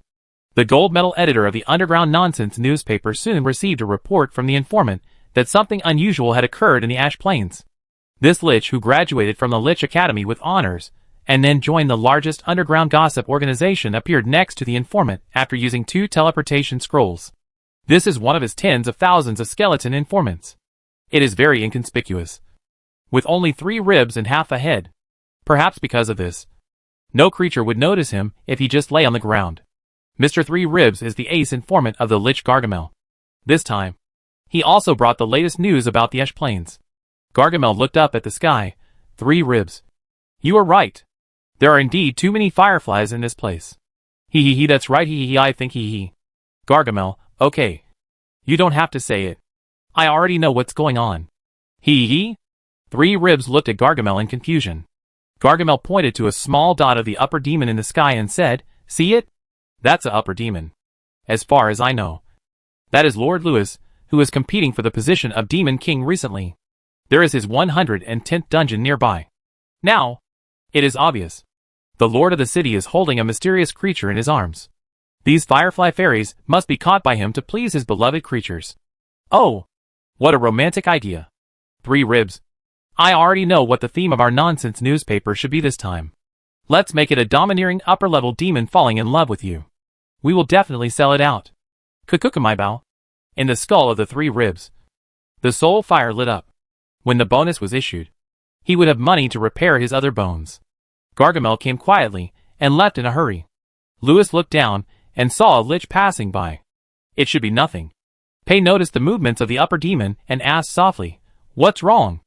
Lewis shook his head, "Nothing." "Do you want the fairies to change their dance style?" Pei showed his little tiger teeth. Okay. This time we're going to dance the bunny dance. If the Firefly Fairy had a bigger brain capacity, Lewis would definitely be able to detect the abnormal fluctuations. These fluctuations will form a big word grass. AB Dungeon. Number 444 Commercial Street. Master Whoozie's private custom-made house. A few beastmen violently smashed open the door of Master Whoozie's shop, and then began violent smashing and looting. The dwarf master who was sleeping was awakened by the panicked slime assistant, and rushed to the front shop with his nightcap. The dwarf master put his hands on his waist. Who smashed my store in the middle of the night? I'm going to ask the city defense army to catch you.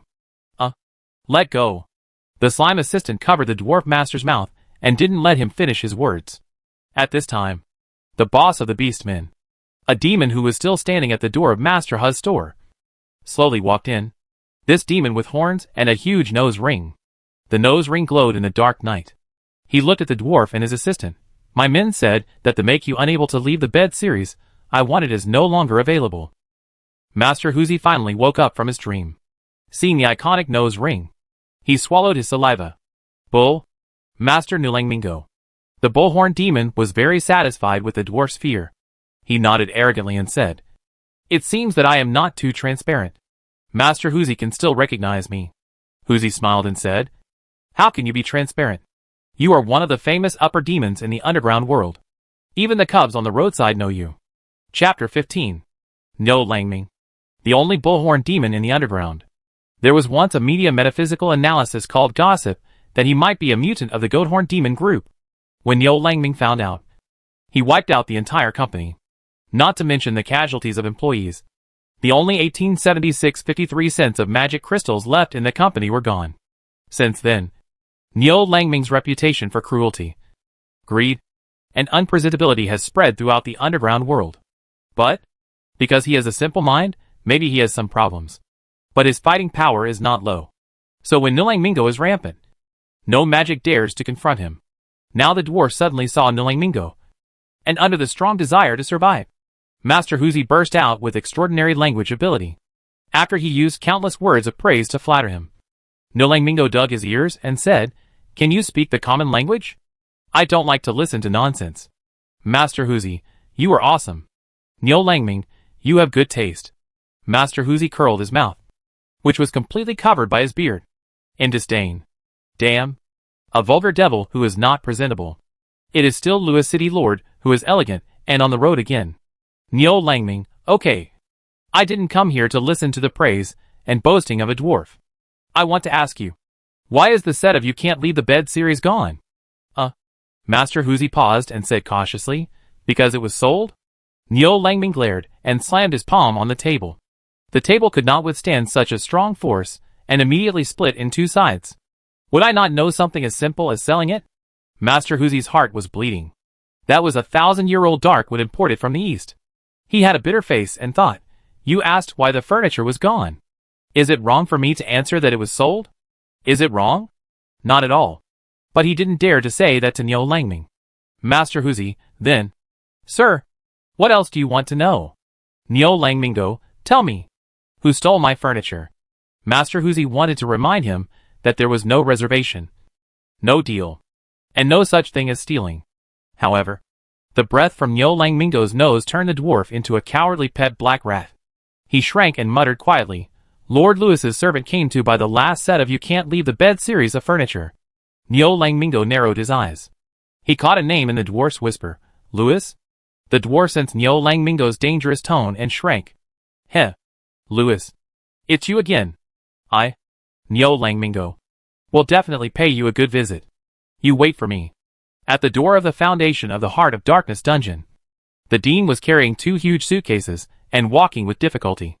Behind him, a dwarf warrior and a goblin wizard, with their hands behind their backs, looked around and kept talking. Dwarf warrior, you, goblin, are not strong enough. Can't you carry 2 boxes? How will you carry weapons in the future? The dean was about to vomit blood.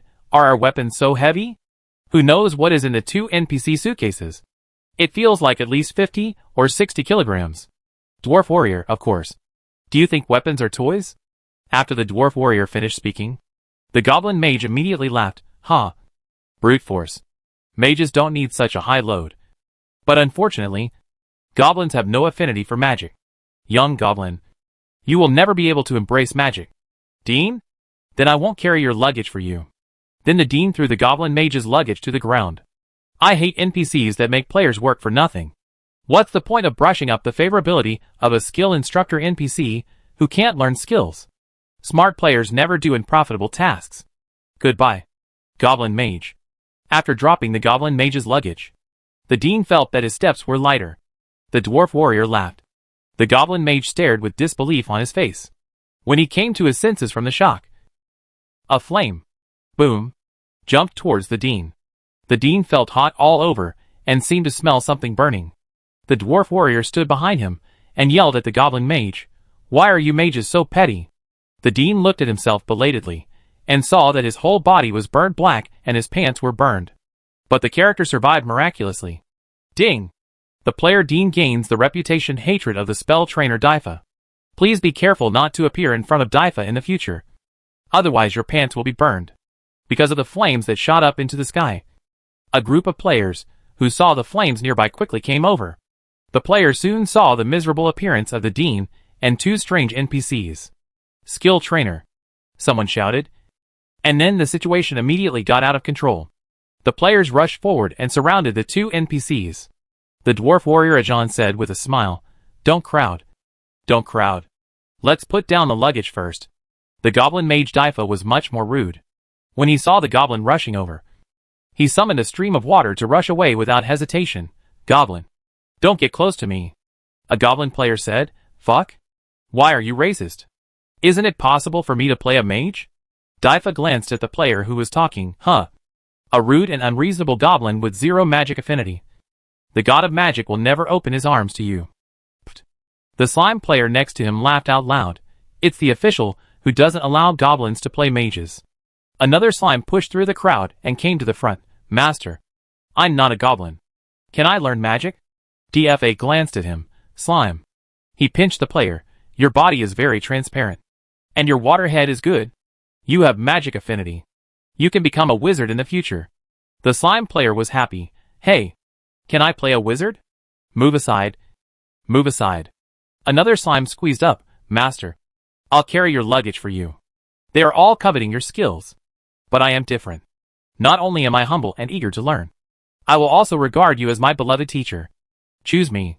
Master, I must be a good apprentice." Daifa was very satisfied. "You are a potential apprentice." Ding player Gula Gula was recognized by the spell mentor Daifa and became a glorious magic apprentice. This is a server-wide announcement. And the slime players are boiling. Mingming was the first dean to encounter the skill NPC. And the dean who did the most to carry the luggage. At this moment, looking at the dwarf warrior surrounded by a large number of goblin players and a few slime players, he left sad tears, returning from the sky above the ash plains to the Lord's Hall of the Heart of Darkness. The moment he stood firmly on the floor, Pei felt a little lost. Happy times are always so short. He wanted to play with the firefly fairies with the upper demons again. Let them dance from jazz to ballet. Then from ballet to tap. And finally do a set of radio gymnastics together. Lewis sent the succubus back to his guest room. The succubus leaned against the door. And Lewis waited for him to say something. Such as taking a bath together, having a massage, and other similar topics. However, the succubus just smiled at him. Then turned around and closed the door. The smile on Lewis's face disappeared. The atmosphere was obviously very good. What went wrong? This was different from the script he had thought of. Behind the door, Pei leaned against the door, thinking. He was a little nervous. This move, close his door, was a clause in the succubus manual that he just remembered. To make your succubus crazy for you, you must first arouse his desire. Any kind. But our succubus is usually this kind of yellow. Then repeatedly let him ask for it, but not get it. And then you can get a lot of energy. Yeah. Ask for it, but not get it. Just now. The upper demon seemed to want to come in and sit down. So we can't let him get what he wants. He should have done nothing wrong. But what if he wants to discuss the construction of the dungeon? This is a beautiful night. What is more interesting than imagining the future now? Pei Yi's tail twitched quickly and tangled. Dong. With a dull sound. The tail hit the door panel. Decided. Open the door and take a look. Just a look. If he leaves, we'll talk about it next time. If he doesn't leave, ask him if he wants to talk about dungeon construction. Pei Yi opened the door a little. He looked out through the gap and saw the upper demon leaning against the wall of the corridor looking at the demon eye. When Lewis checked the program as usual, he noticed that the skill NPC was in place. So he used the surveillance spell to check the situation. Before he could see anything, he found that the door of the succubus was open a little. Lewis looked over. His eyes met the succubus's. Pei Yi was stunned for a moment. Then he poked out most of his head, looked up and asked, I have an idea. Would you like to discuss it with me? About our dungeon. Lewis. Pei Yi, did I disturb your next trip? Lewis raised his eyebrows. He seemed to have found a feasible path. In fact, I'm going to take a bath. Hearing about taking a bath, the succubus's eyes instantly became sparkling. Is your city lord hall also equipped with a bathroom? Lewis, in fact, it is a built-in hot spring. I moved some volcanic foundations here. Pei was almost breathless. A built-in hot spring. What a luxurious upper demon. Invite him quickly. Upper demon. Look at his eyes. Invite him quickly. What Lewis wanted was for the succubus to take the initiative. Of course, it was impossible for him to take the initiative to invite. So, he smiled and turned away. He walked very slowly, for the purpose of... Wait, sir. The succubus stopped him. If you don't mind, I can change a place to talk to you about the development of the dungeon. Lewis's mouth corners rose. The plan went through. Chapter 16. The mist was rising, and a curtain made of various colored crystals separated a large hot spring pool. This was a natural hot spring room built with alchemical materials in the basement of the Lord's Hall of the Heart of Darkness. It is worth mentioning that next to this hot spring room is the blood pool, where the blood lords and blood knights sleep. When soaking in the hot spring, you can still smell a slight smell of blood. When Lewis saw Pei Yi brought to the pool, Lewis began to unbutton his windbreaker. And Lewis waited for the succubus to take off her clothes. But the succubus seemed more interested in the blood pool that just passed by. Pei Yi slowly took off the small accessories that played an important role in the succubus's costume. The collar, arm ring, leg ring, ankle ring. Each one was very delicate, making Lewis want to take it off and put it on by hand. When he raised his hands to untie the collar, he said casually, Sir, the blood pool decoration next to your bathroom is really unique. Lewis paused while pulling the bow tie and looked at Pei Yi. Pei Yi's eyes fell on the collar of the upper demon. His pale skin was 2 times more complexion than that of the vampires, but more attractive than most demons with darker skin. The bow tie in the upper demon's hand brushed against the vaguely exposed collarbone. The succubus swallowed. No. He had to control himself. Pei Yi repeatedly recalled the figures of his 17 brothers at home. The upper demons were all like this. The upper demons were all like this. You mean the pool? I have a few bloodlord servants, and they have some special requirements for the sleeping place, Lewis said while unbuttoning his shirt. The 8 abdominal muscles and mermaid line were clearly displayed in front of the succubus. Lewis was sure that he heard the heavier breathing of the succubus.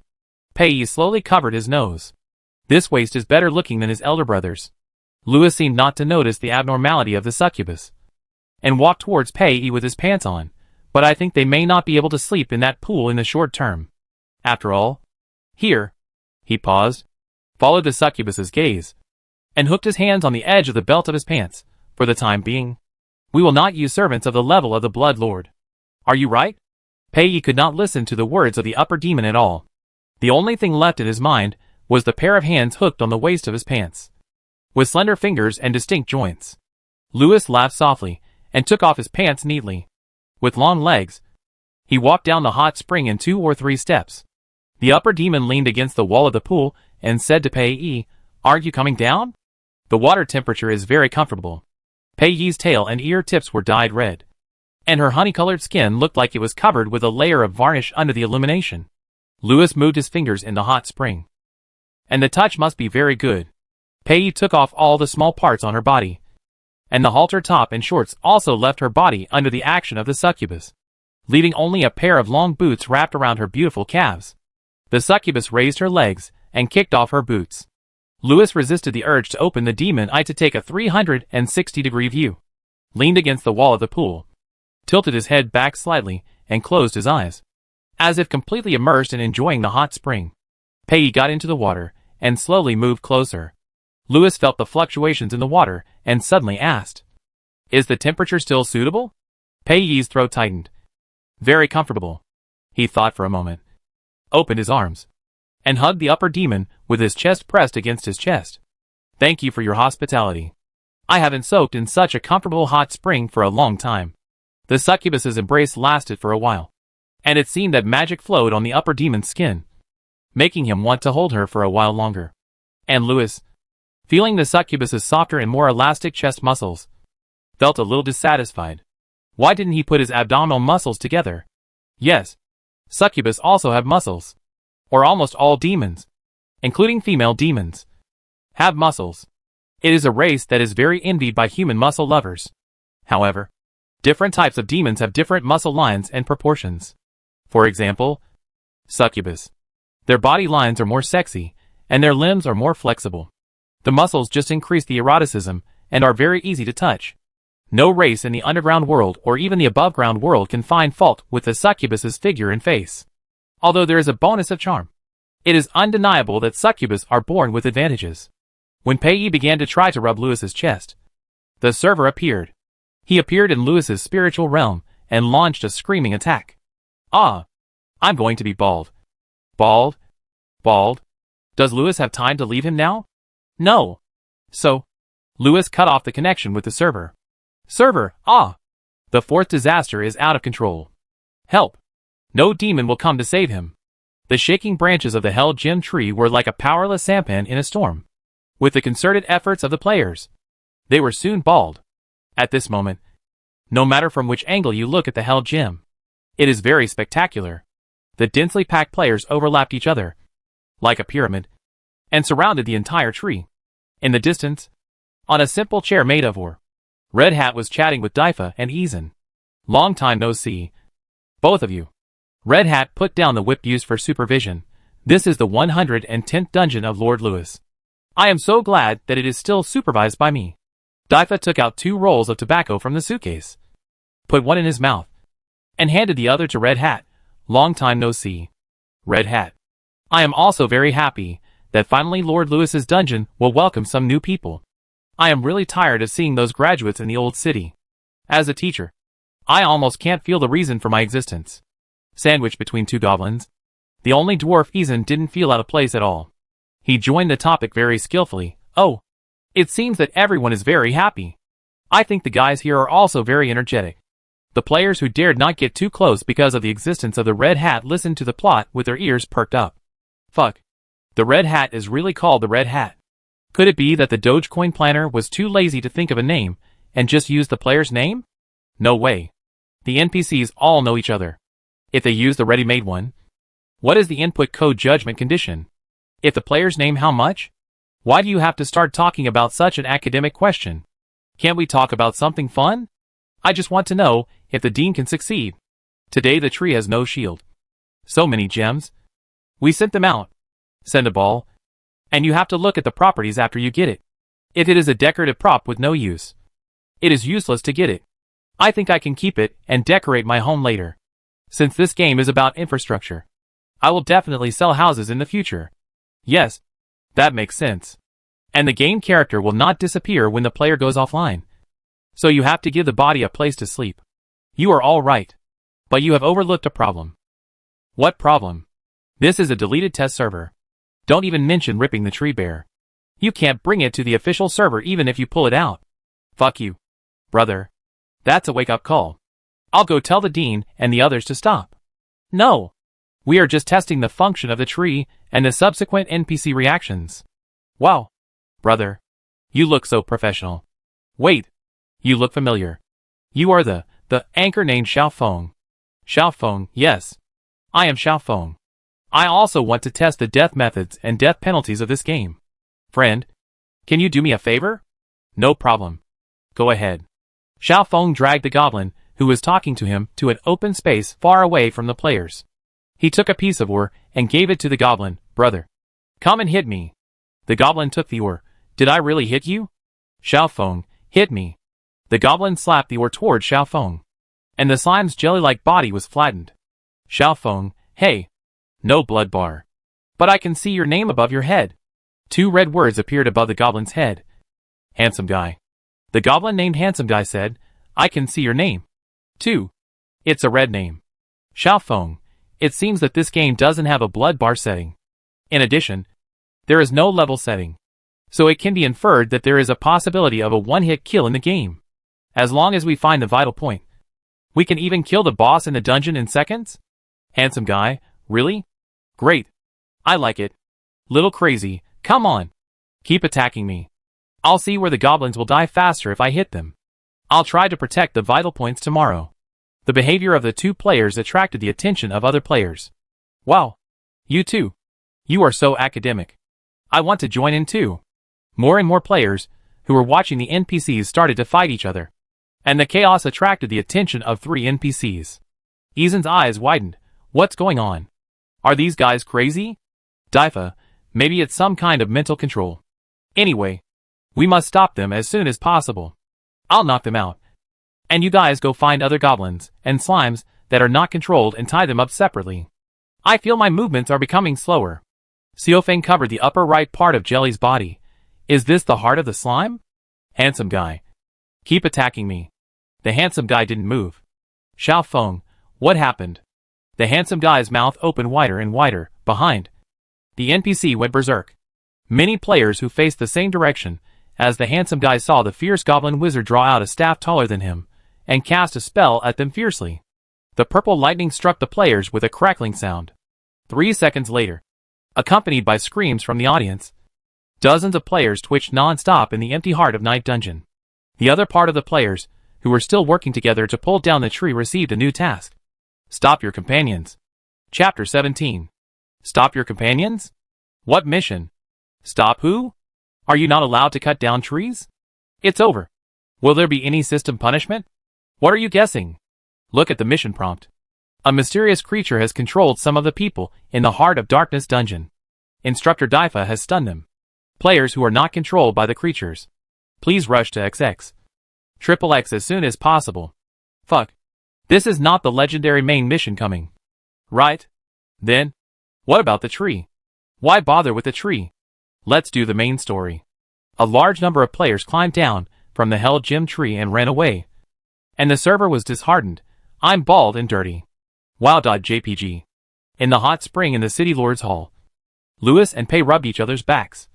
And at Pei's suggestion, they began to discuss the layout of the dungeon. Lewis seemed a little uninterested. But seeing that the succubus stood up excitedly and shook her tail. Why was the water in this pool so deep? At this time, Lewis had no idea that his player subjects had been labeled as mentally abnormal, suspected of being controlled by mental spells in the eyes of his NPC subordinates. Ajan and Red Hat were shocked to see a large number of players climbing down from the Hell Gem tree. Red Hat, damn it. They actually stole Lewis's property. Ajan and Red Hat thought that these goblins and slimes were taking the opportunity to steal.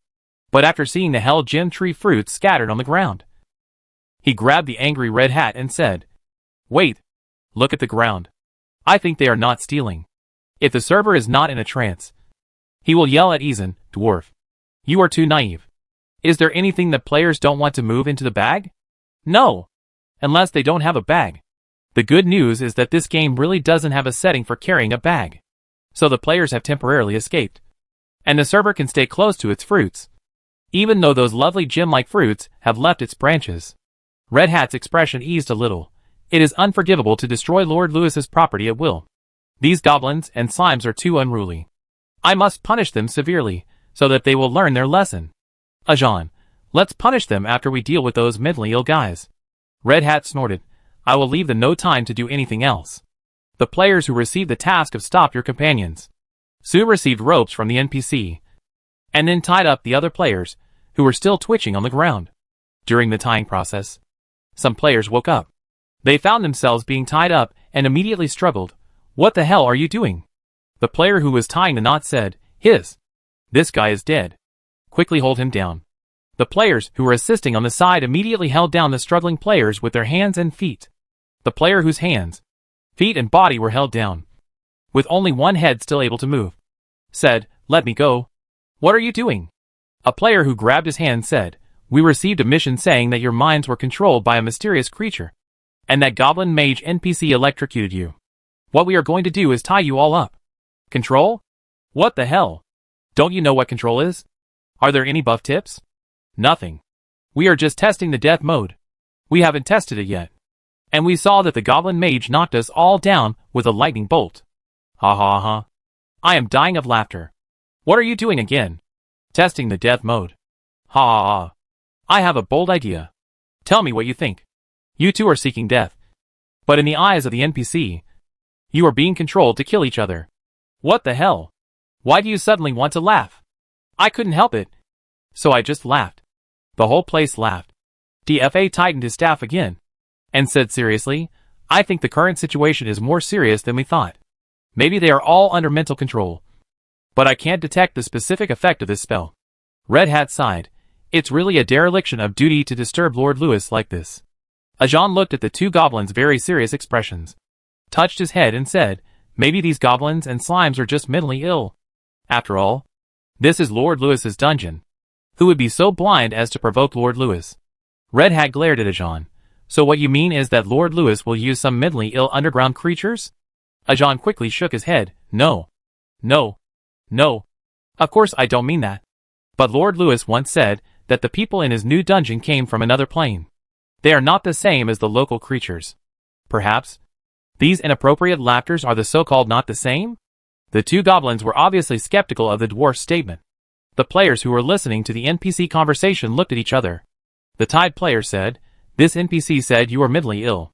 The laughing player, "You are mentally ill because you kill each other. NPCs think you are mentally ill. Have you figured out how to die, brother?"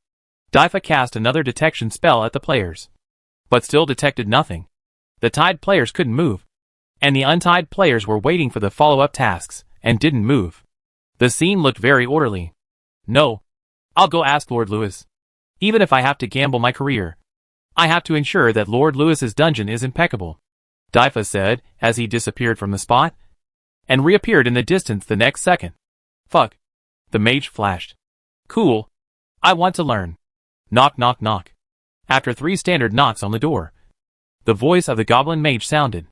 "Dear Lord Lewis, Daifa is deeply sorry for his behavior at this moment. But there is indeed a very serious problem in your dungeon. Your loyal servant is extremely ashamed to ask you to go and see it in person. I hope I didn't disturb your enjoyment of the hot spring." Lewis looked at the succubus, who had already sat on his lap, and wanted to say, "You disturbed me." But the succubus was more anxious than him. "Oh my god. Sir. You must go and see." Lewis watched the succubus leave his lap, and tried to save the massage that was about to end before he even started. "I felt it. And there is nothing wrong with my dungeon," Pei said, "but your servant is very anxious. You know, some problems cannot be found by feeling the core of the dungeon." Lewis sighed. "Okay. It seems that there is no hope today anyway." Pei noticed that Lewis looked a little regretful, and said very considerately, "If you like, I can show you my massage skills tomorrow, or the day after tomorrow." Lewis's mood index improved a little. "Of course. I am looking forward to it."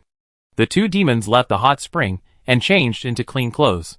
Lewis brought some private goods, and prepared his own shirt, and new shorts for the succubus. Pei had never expected that the upper demon was so well prepared. He didn't even see the other party's servant. And this pair of leather shorts is a limited edition on the cover of the latest edition of Succubus Fashion. "Oh my god. Is this really for me?" Pei said in disbelief. "I heard that this pair of shorts is extremely difficult to get. So far, more than 70 rich succubi have been jailed for it." Lewis didn't know how valuable a pair of shorts is. He just copied a pair from the succubus's material library. It looked particularly pleasing to the eye. The low waist. The slits on both sides were connected by silver chains, which could particularly intuitively show the beautiful hip lines and honey-like skin of the succubus. All of these were prepared by the butler, who is a transparent tribe member. But the matching top cannot be purchased in a short time. If you don't mind, you can wear my shirt first. It has 12 enchantments and 7 preset spells. It may not meet the aesthetics of a succubus, but it is absolutely safe. Louis lied with his eyes open and quickly made his transparent tribe butler put it outside the door. DF was startled.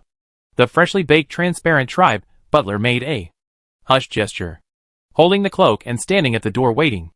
Inside the door, Pei Yi's ears echoed with 12 enchantments and 7 preset spells. The look in his eyes, when he looked at Louis's shirt, had changed from "this is a piece of clothing" to "this is a high-quality armor." "No. I mean, I like this style very much." Pei Yi put on the shirt. The upper demon was a circle larger than the succubus, so the shirt was naturally large. The succubus tied it above the navel to outline her thin waist. Only 2 buttons were fastened, revealing a slender neck and half of the chest. The succubus raised her hand to roll up her sleeves, and Louis picked up his armband. "This is a Paka gem." Pei Yi said, "Yes. It is inlaid with Paka gems. My father owns a Paka gem mine. This is his 99th birthday gift to me." "Louis, very beautiful. But for a city lord, the defense of the Paka gem may not be enough." Pei Yi nodded, "Yes. Being a dungeon lord is a dangerous job. You often face the annexation of other dungeons or attacks from the ground world. But I feel honored and relieved to have you as my neighbor. You will definitely be a good neighbor. Right?" Louis raised his lips slightly. "Yes. I am also happy to be your neighbor. For our neighborly relationship, I have a gift for you." He waved his hand and took all the small accessories on the succubus in his hand. "I have a hell gem tree. It is mature. The crystals are very beautiful, suitable for secondary inlay for your small accessories." Pei Yi was completely stunned this time. Louis is really the best neighbor he has ever seen. No one. Chapter 18. All of Pei Yi's accessories were taken away by Louis. He was only wearing a shirt of a high-ranking demon and the latest limited edition shorts from a succubus fashion magazine. He looked particularly fresh. No wonder. How could a succubus be described as fresh? A white shirt can make them look like a succubus. Freshness is not real. Although the succubus looks very sexy, I want him to wear only a shirt next time. Louis touched his chin calmly. Pei Yi turned around in front of the mirror. The shirt with 12 enchantments and 7 preset spells made him feel safe. While admiring himself, Pei Yi saw the upper demon frowning, slightly raising his chin, and struggling with the dark red scarf with his slender fingers. The disobedient scarf was pinched into a kelp shape by the upper demon's increasingly impatient expression. The upper demon seemed to make a very low sound. TSK. Then a flame ignited in his hand, turning the entire tie into ashes. Pei Yi couldn't help laughing, and he walked to the upper demon. "Do you have any other scarves?" Louis turned his wrist, and another dark red scarf appeared in his palm. The succubus took the scarf and signaled the upper demon to raise his chin. 10 fingers flew, and in more than 10 seconds, the scarf was tied into a beautiful shape. By the way, she also straightened the collar of his shirt for him. "Okay, sir. Louis, you have a pair of very clever hands. If I could do something else." "Never mind. Tonight is over." The 2 demons walked out of the hot spring, and the transparent family butler handed them coats and cloaks. When there were no items in his hands, the butler was completely lost. Daifa bowed to Louis's luggage, which made the already short goblin look even shorter. "Please forgive Lord Louis. It's really because the situation is too weird." Daifa tried to use concise language to describe what happened in the city, but in Pei's ears, it was still full of such as, "Extremely terrified. Your faithful servant. It's all my fault." Phrases that express awe and loyalty. Pei Yi secretly glanced at Louis with a cold face, thinking that he was really a majestic dungeon lord. Then, what was Louis with a cold face thinking? "Hey, players. It must be that there are too few tasks, and they are too boring. Now, at this moment, immediately increase the amount of tasks. Let them do tasks. Fight monsters. And go to the dungeon to send. Yes, go to the dungeon to send." Louis never showed mercy to players who interrupted his good deeds. He decided to increase the difficulty of the dungeon so that players could have a wonderful first dungeon experience. Just like that, Louis and Pei Yi hadn't walked out of the City Lord's Hall yet. The players suddenly found a huge exclamation mark flashing above the heads of Red Hat and Eason. What does the exclamation mean? Mission. The players have been playing for so long, And this is the first time they have seen such a big, flashing exclamation mark. This is simply reminding them, go ahead. Take the mission. However, no one took action. Because no one could move. This time, Lewis didn't even use the immobilization spell. And directly launched a full server story mode. This means that even if the player is far outside the Heart of Darkness dungeon, and is still stepping on the map, he can't move. All players are forced to enter the story. There are 2 big tasks in front of me. But I can't move. What's going on? Entering the story? Is this stupid premise really the main storyline? Fuck. Such a big exclamation mark. Thank God. Thank the earth. This game actually has a quest prompt. Dokuin plot. Let me go. I want to do that quest. Can't this game skip the plot? I don't want to watch the plot. I just want to do the quest to level up. Wake up. Brother. This game has no levels at all. Watching the plot is the way to play the game. Okay? We are all citizens of the Undercity. Our dungeon is called the Heart of Night Dungeon.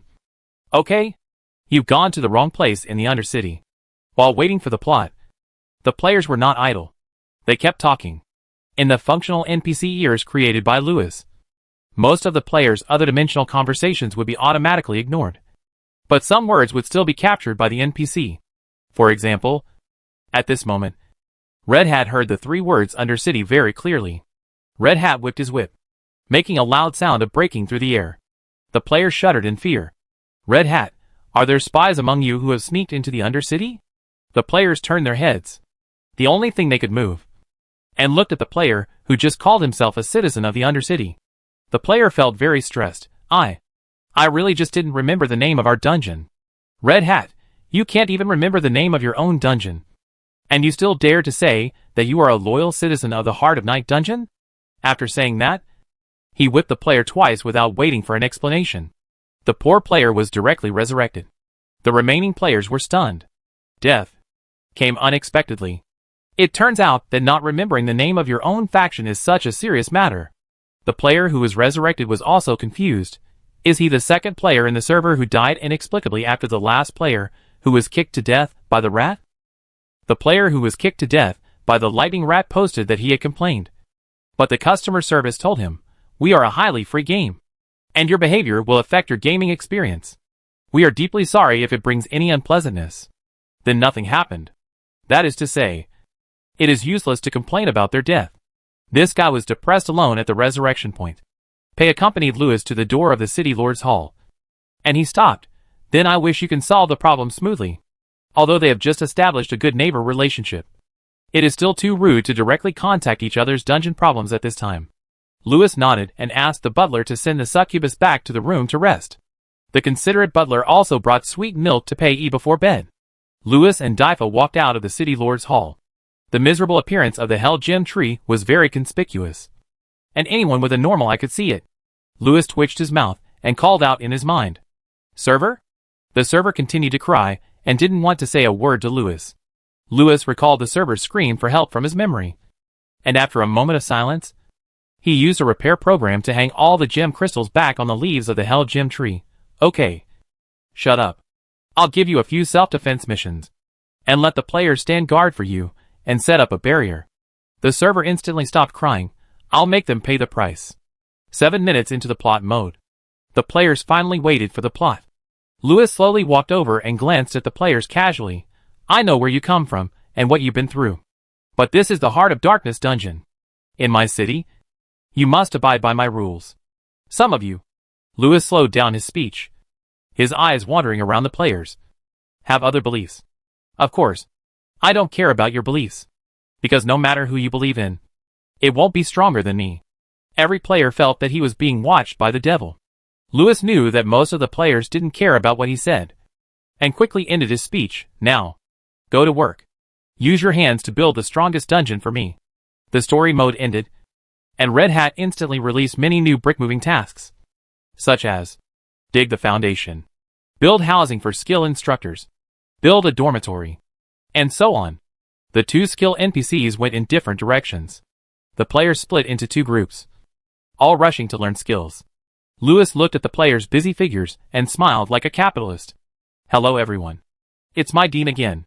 Today I will share with you the first main plot of the strongest dungeon. He has a very silly prelude. It was caused by players testing the death mode. The NPC thought we were being manipulated, and the atmosphere was very serious. Then he appeared, and he was no longer the old Lou who said we were the chosen ones. He turned black. He smiled like an evil demon. Wait, old Lou was originally a demon. So is the blackened old Lou the real old Lou? Anyway, after old Lou turned black, he said that no matter where we came from, whether we believed in Jesus or Tathagata, he could beat us, and we could only be his bricklayers and work for him conscientiously. One very obvious point is that the number of tasks for players has suddenly increased. I estimated that if these are all daily tasks, you may not be able to finish them in 24 hours. It is really a hell for the hardcore players. In addition, 2 skill NPCs appeared in the game. One is a dwarf warrior, and the other is a goblin mage. Note that goblins can only play as warriors, and the goblin mage has a very bad attitude towards goblins. It is recommended that players who want to play goblins in the future be careful not to get close to the goblin mage. This game is really too harmful to goblins. Finally, the NPCs in the game are very real, and each of the few that have appeared so far has a different personality and behavior pattern. If you chat with NPCs casually, you will really die inexplicably. Let's stop here. Finally, a few pictures. Pictures. The Dean is going to sleep first, and we will enter the Cobalt Black Mine dungeon tomorrow, waiting for our 5 armors. Second floor, ha ha ha. I'll correct you 1 point. The Dean complained about the Goblin Mage because he had the Goblin Mage creature hatred. If you get close to him, your pants will be burned. 3F? Ha ha. 4F, ha ha. I feel sorry for the Dean first, but I am more curious about why Lao Lu turned evil. 5F. Didn't Lao Lu live with the succubus? Suddenly turned evil. Could it be because? 6F. Size incompatibility? 7F X life disharmony? 8F. Valley debt and dissatisfaction? 9F. Damn. What you said makes sense. 10F. Me. I turned yellow? Chapter 19. The clouds in the sky were thick, and it was a cloudy day in the underground world today. But this could not stop the players' enthusiasm. They went out in a heroic team, and the rest of them still gathered around Daifa and Ajan to learn skills. The 2 NPCs seemed to have determined that there were players who were not loyal to Lord Lewis. When they taught skills, they would stare at the players fiercely. Some players have posted on the forum that they can't stand being stared at by NPCs like this, and feel that they will be beaten up in the next second. It's all the fault of that guy who yelled at the citizens of Dark City. If you can't even remember the main city of the game, what game are you playing? In the City Lord's Hall, Pei and Lewis enjoyed a hearty breakfast. The Transparent Clan butler didn't know where he got the cook from. Anyway, this was Lewis's first time to have breakfast, and it felt good. Especially the succubus on the opposite side was very pleasing to the eye. After the meal, Lewis was going to patrol, and Pei was going back to the Evermoon Glory dungeon to supervise. The 2 demons walked out of the City Lord's Hall together. Pei noticed at a glance that there were fewer goblins and slimes in the Heart of Darkness dungeon today. Where are your other people? He asked in surprise. Lewis knew without even running the program that the players must have gone to the dungeon. So he said to the succubus, they were sent to clean up the nearby hostile creatures. Pei showed a puzzled expression. I thought they were all your construction workers. Lewis smiled, of course. But most of them are still keen on fighting and adventure. That's great, Pei said with envy. You know, armed forces are the most expensive component of a dungeon. They are very expensive and cannot show their true value most of the time. After all, this is not the war era. There is enough safe distance between dungeons. Wait, safe distance. The Heart of Darkness dungeon and the Eternal Moon dungeon do not have it. They are very, very close. So close that even the devil would believe that they are twin cities. Pei glanced at Lewis and breathed a sigh of relief. Fortunately, Mr. Lewis is a very gentleman and does not seem to like violence. They have become good neighbors, which is a wonderful start. When the players in the Heart of Night dungeon saw Lewis and Pei, some of them took a look and continued to concentrate on learning skills without entering the plot, while others followed them like stalkers. As the #1 fan of Lewis and Pei, nothing can stop her from stalking and stalking like crazy. Screenshot. Hey? Xiao Gun Gun found that the beautiful succubus in his field of vision suddenly grew larger. And then his body seemed to be lifted up. After being shocked for a few seconds, Xiao Gun Gun realized that she was held up by the beauty. She was so excited that she was about to have a myocardial infarction.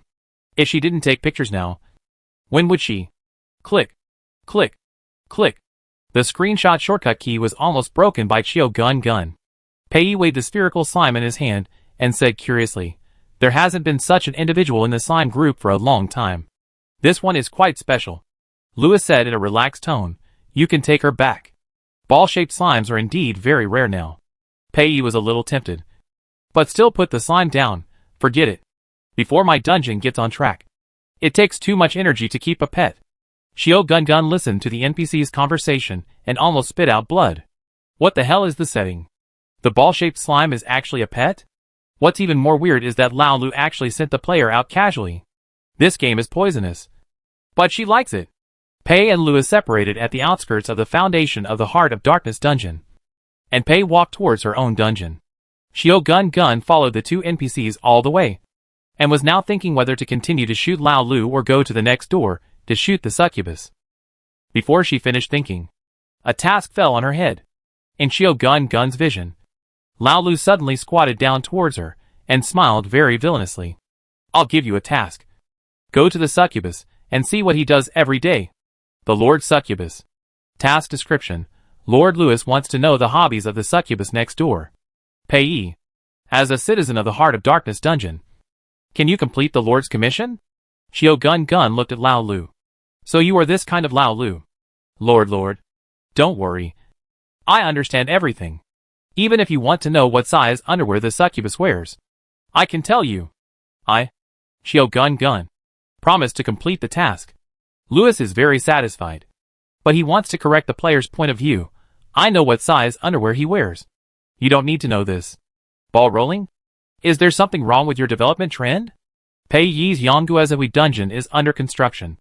Lan Luo saw Pei Yi from a distance and ran over to explain the current progress to him. "Look, this is your City Lord Hall. It will be completely completed within a month. After using Dragon Crystal, the defense of your City Lord Hall will be taken to a higher level. The dome of Emolioli cannot be black ink because the casting layer is thin. I added the remaining amethyst powder from the wall. In the future, your dome will be the same color as amethyst." Pei nodded. "Very good. What about other facilities?" Lan Luo continued. "Since your dungeon does not have a barrier, I suggest you build the outer wall first. The internal facilities can be simply divided into sections and paved with roads. I wonder if you have determined the development direction of your dungeon?" Pei, a comprehensive city. Lan Luo was speechless for a moment. He did not want to attack his employer. But such a remote dungeon.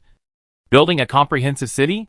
Either the employer is crazy, or the employer is on the way to being crazy. For the sake of money? Lan Luo said reluctantly. Then you can recruit residents of the underground city when the overall urban planning is completed. After that, you can ask me to continue to build other buildings in the underground city for you. Pei smiled. I will consider it. He will consider going to the underground city again and ask Miss Alori for another discount. After sending Lan Luo away and continuing to work, Pei felt something hit his calf. Looking down, he saw a familiar spherical slime. Xiao Gun Gun cleared his throat and said, "Hello, little brother. My name is Xiao Gun Gun." Pei grabbed her and couldn't control his hands, pinching the slime twice. "Why did you follow me?" Xiao Gun Gun said. "You are so beautiful. I like you very much. If you think it's troublesome to raise a pet, I recommend you to raise a pet online." Pei, what is raising a pet online? Xiao Gun Gun, it means that you don't have to raise it yourself, but you can always see what your pet is doing. Of course, I am more advanced. I can also come over by myself for you to touch. I can find food, take a bath, fight monsters and level up by myself. You only need to call our Lord Lewis when you want to see me, and I will come over by myself. Isn't it very convenient? Pei thought. So, in fact, you are Lord Lewis's pet? Xiao Gun Gun, well, almost. Anyway, our Lord asked me to come here. Pei, Lord Lewis is really gentle. Raising a pet in the cloud sounds very interesting. The body of the rolling slime trembled. She didn't think Lao Lu was gentle at all. He was obviously a devil who who exploited players. But being handsome is justice. If the model is good-looking, everything is easy to say. Pei pinched the slime for a while, and suddenly said, actually, this is my first time to raise a slime pet. Is there a breeding manual? Do you need me to take you to an open place for a walk? The rolling slime was stunned, and in a few tenths of a second, she came up with a very bold idea. Can I pull the succubus brother into the dungeon? Chapter 20. If you are brave enough, would y'all will come to my house? Kyugumgun did her best to weave a lie, so sincere that even she herself believed it. Oh, we spherical slimes are essentially the same as dogs. We are a race that needs to go out for a walk. It would be even better if there are some monsters gathering at the place where we go out for a walk. You can play the game of throwing me out and picking me up again. I will bounce around like a ball. Pei thought about it according to the description of the slime, and it sounded good. The ball continued, I know a place with deep corridors and dense monsters. Throw me out, and I can bounce and bounce away the crow's feet. Pei understood the first half of the sentence. But the second half? What are crow's feet? The succubus asked without moving. The ball, that's not important. It's just a kind of wrinkle. It squeezed a few horizontal lines on its body. This is what you will look like when you get old. The succubus looked at her with a sympathetic look. How pitiful. Succubi will never have such troubles. Ball rolling. I don't know what to say except envy. Dark, damp, and filled with an indescribable stench. This is the cave of the kobolds, the destination of the kobold miner dungeon. When the players found out that there was no limit on the number of people entering this dungeon, they were excited at first. Wouldn't it be possible to win by relying on the human sea tactics and piling up corpses? This beautiful and naive idea was immediately shattered after they entered the cave. Kobolds. Many kobolds. Some of them didn't even have weapons in their hands when they pounced on them, using their mouths and fangs, their bad breath and body odor. They mercilessly attacked the players. Fuck. Where are the tanks? Where are the MTs? Push up. Push up.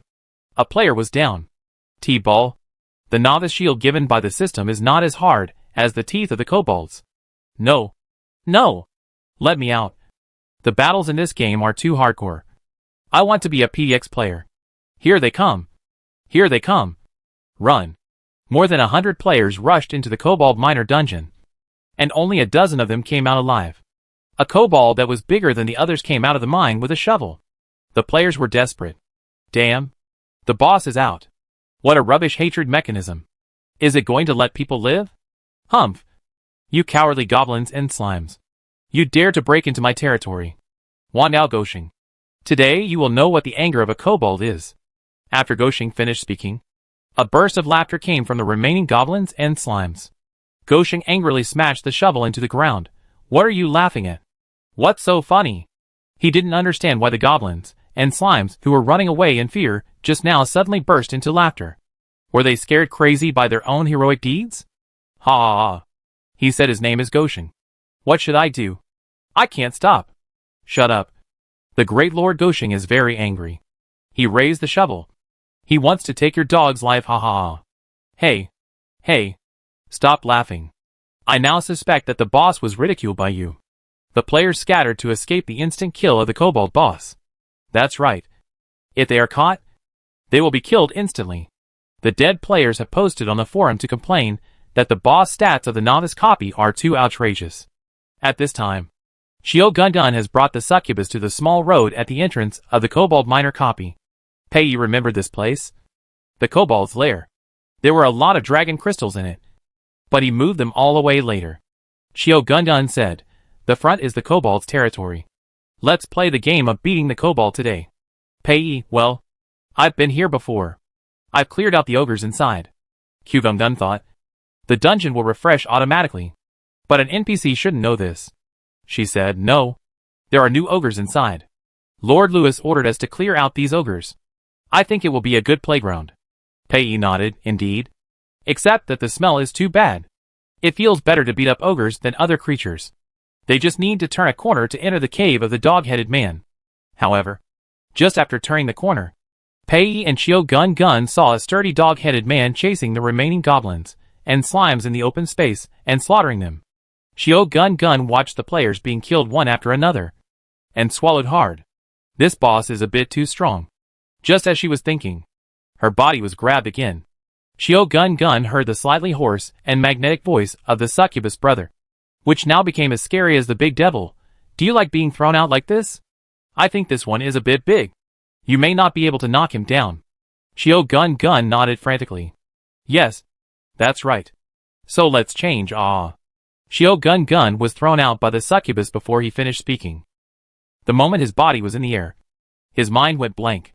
Pei put one hand on his waist and watched the ball-like slime hit the dog-headed man's head and bounce back. But the rebound force was obviously insufficient. If Pei didn't go forward, his arm length would not be enough to catch the slime. The smell of the kobolds is really strong. Pei muttered and pulled out his whip. The long whip rolled towards the slime and rolled her to his side. The smell of the kobolds hit him. Xiao Gun Gun, good. There are so many succubus brothers. Pei was a little distressed. You seem to be knocked out by the stench of the kobolds. The surviving player stared at the succubus, and the two slimes with their eyes in the shape of XX at his feet in amazement. This one was obviously knocked out by the knock. That's not the point. The point is, how did the NPC get into the dungeon? His whip boots. Queen. The kobold leader bared his teeth and waved the shovel in his hand. Who attacked me? Lord Goshen. Pei tilted his head. You look familiar to me. Are the last group of kobolds your relatives? Forget it. You're going to meet them anyway, the succubus said, and swung the whip in her hand.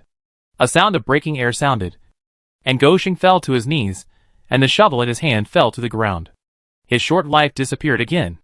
Ding! Congratulations to player Xiao Gun Gun for clearing the Kobold Black Mine dungeon. The first player to kill the kobold was awarded the title Kobold Killer. Xiao Gun Gun, who was still in the XX state, had no idea that he had completed the first kill in the dungeon. Other players seemed to have found the black technology to clear the dungeon while being shocked. Soon, a player started to try.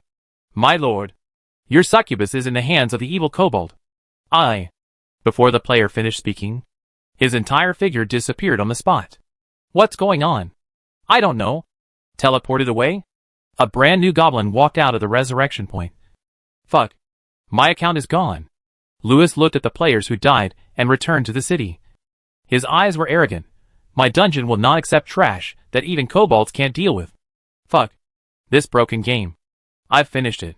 The players were emotional, and they wanted to let the game company know that the sponsor is not to be messed with. The server nervously muttered in Lewis's mind. What are you doing? What are you doing to the sponsors? We are going to be shut down.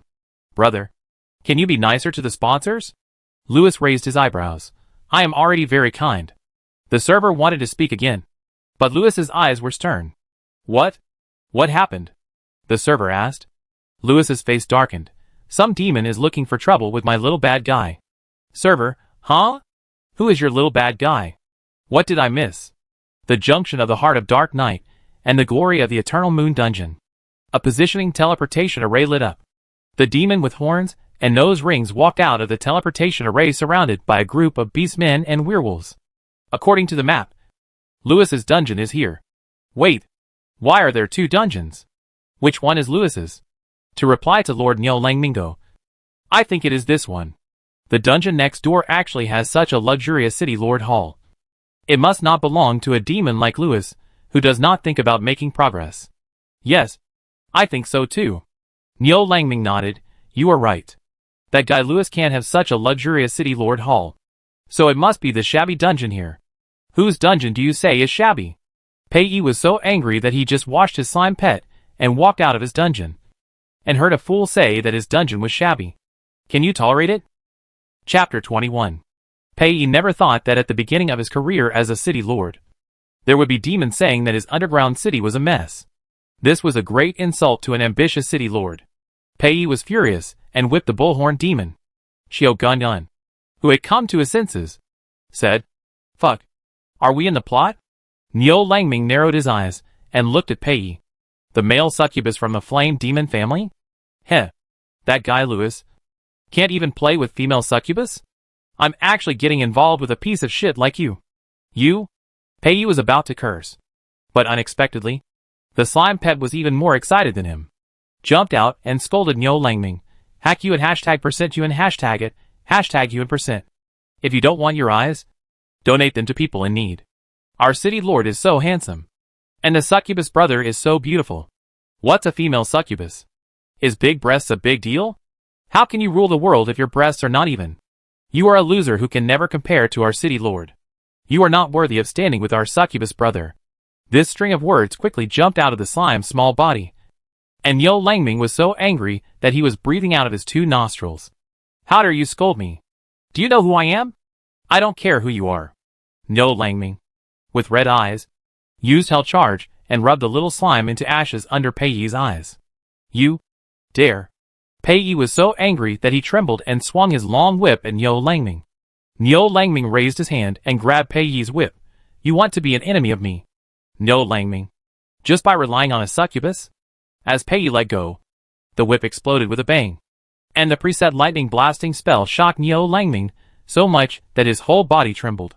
You insulted my dungeon and killed my pet in front of me. You country bumpkin demon with a nose ring. I will never let you go.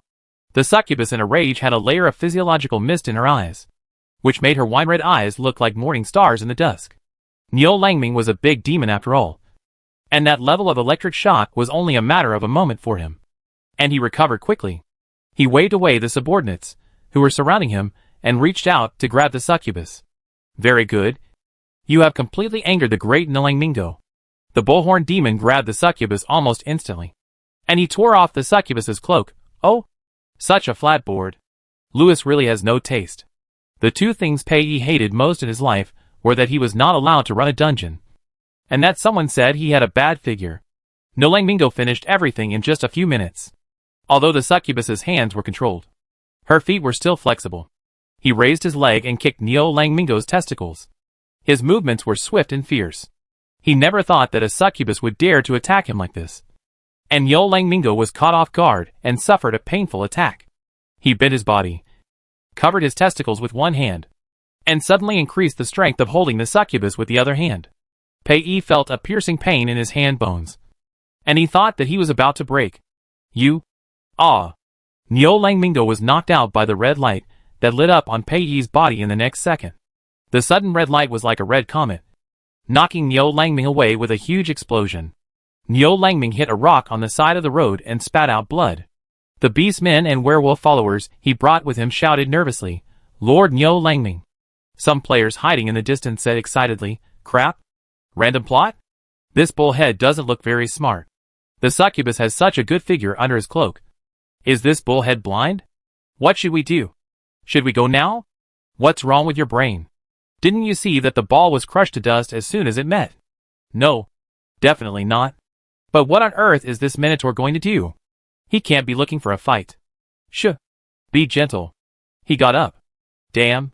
He can still get up with such a serious injury. Does the minotaur have high defense? He doesn't seem to be a minotaur. Is he a bullhorn demon? Whatever he is, let's talk. Listen to the plot carefully and take more photos. Although the dungeons in this game are a bit tricky, the other scenes and NPCs are very delicate. Peiyi's hands fell weakly beside him, and he looked down at his shirt with a little surprise. This is the shirt with 12 layers of enchantment and 7 preset spells? Dong. Dong. Dong. Yo Langming freed himself from the rock. His body suddenly swelled. His bulging muscles tore through all the clothes on his body, and his lower limbs, like cow hooves, stepped on the ground, causing the earth to shake when he walked. Oh shit. Succubus is in trouble. I know. The next plot is to save Succubus. But this boss is too big. Even the kobold leader can abuse us. So what's the difference between stepping on us and stepping on ants for such a big boss? Shh. Be gentle. Be gentle. I just went offline and browsed around, and someone in the forum said that they saw Lao Lu leaving the house. Oh. I saw Lao Lu. The huge bull-headed demon approached the succubus step by step, and his beastmen and werewolf subordinates blocked the succubus's retreat. Peiyi's tail was tightly pressed against his thigh, a sign of the succubus's fear. To be honest, he wasn't sure if the shirt Louis gave him could withstand the attack of the bull-headed demon. Little succubus, you're done. Yo Langmingo clenched his fist and smashed the succubus, with a huge sound accompanied by smoke and dust. How is it? Is the succubus still alive? Where's Lao Lu? The whispers of the players became louder and louder. There's smoke but no injuries. It must be fine. Peiyi slowly opened his eyes. and he felt that he was properly placed in a spherical barrier. The woolen coat of the upper demon fell to his feet, and the back of the long dress swayed gently in the aftermath of the wind caused by the attack. Lewis's red pupils shrank, and his irises were covered with strange golden lines. He raised his hand and touched the enchantment ball where the succubus was placed, and uttered a syllable from his throat that sounded very strange to the players. Nilangmingo. You succeeded in angering me. The ancient demon language was like a hollow echo in the abyss of hell, hovering over the dungeon. In an instant, all creatures within hundreds of kilometers fled away, except for the players. Feeling that the key plot was coming, the players who gathered around like chicken blood and criticized the beast men and werewolves. Wow! Werewolves. I want to play werewolves, one player said as he started playing. The werewolf he touched bared his teeth and dragged the daring goblin to the ground with 2 bangs. The goblin's head twisted and it lost its breath. Fuck. Open storyline. It can move. The players immediately scattered and fled. Nilangmingo laughed at the scene. Ha ha ha. Lewis. These are your men. A bunch of useless trash.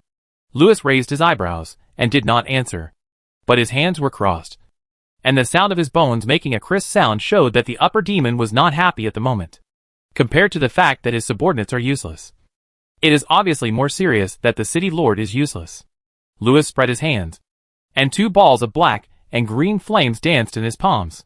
He touched the ground with his toes, and the black wings behind him spread out, and in the blink of an eye he came in front of Nilangmingo. Lewis held the huge bullhorn with one hand and punched Nilangmingo's chest with his other fist. Nilangmingo's bulging muscles deflated like a balloon leaking air.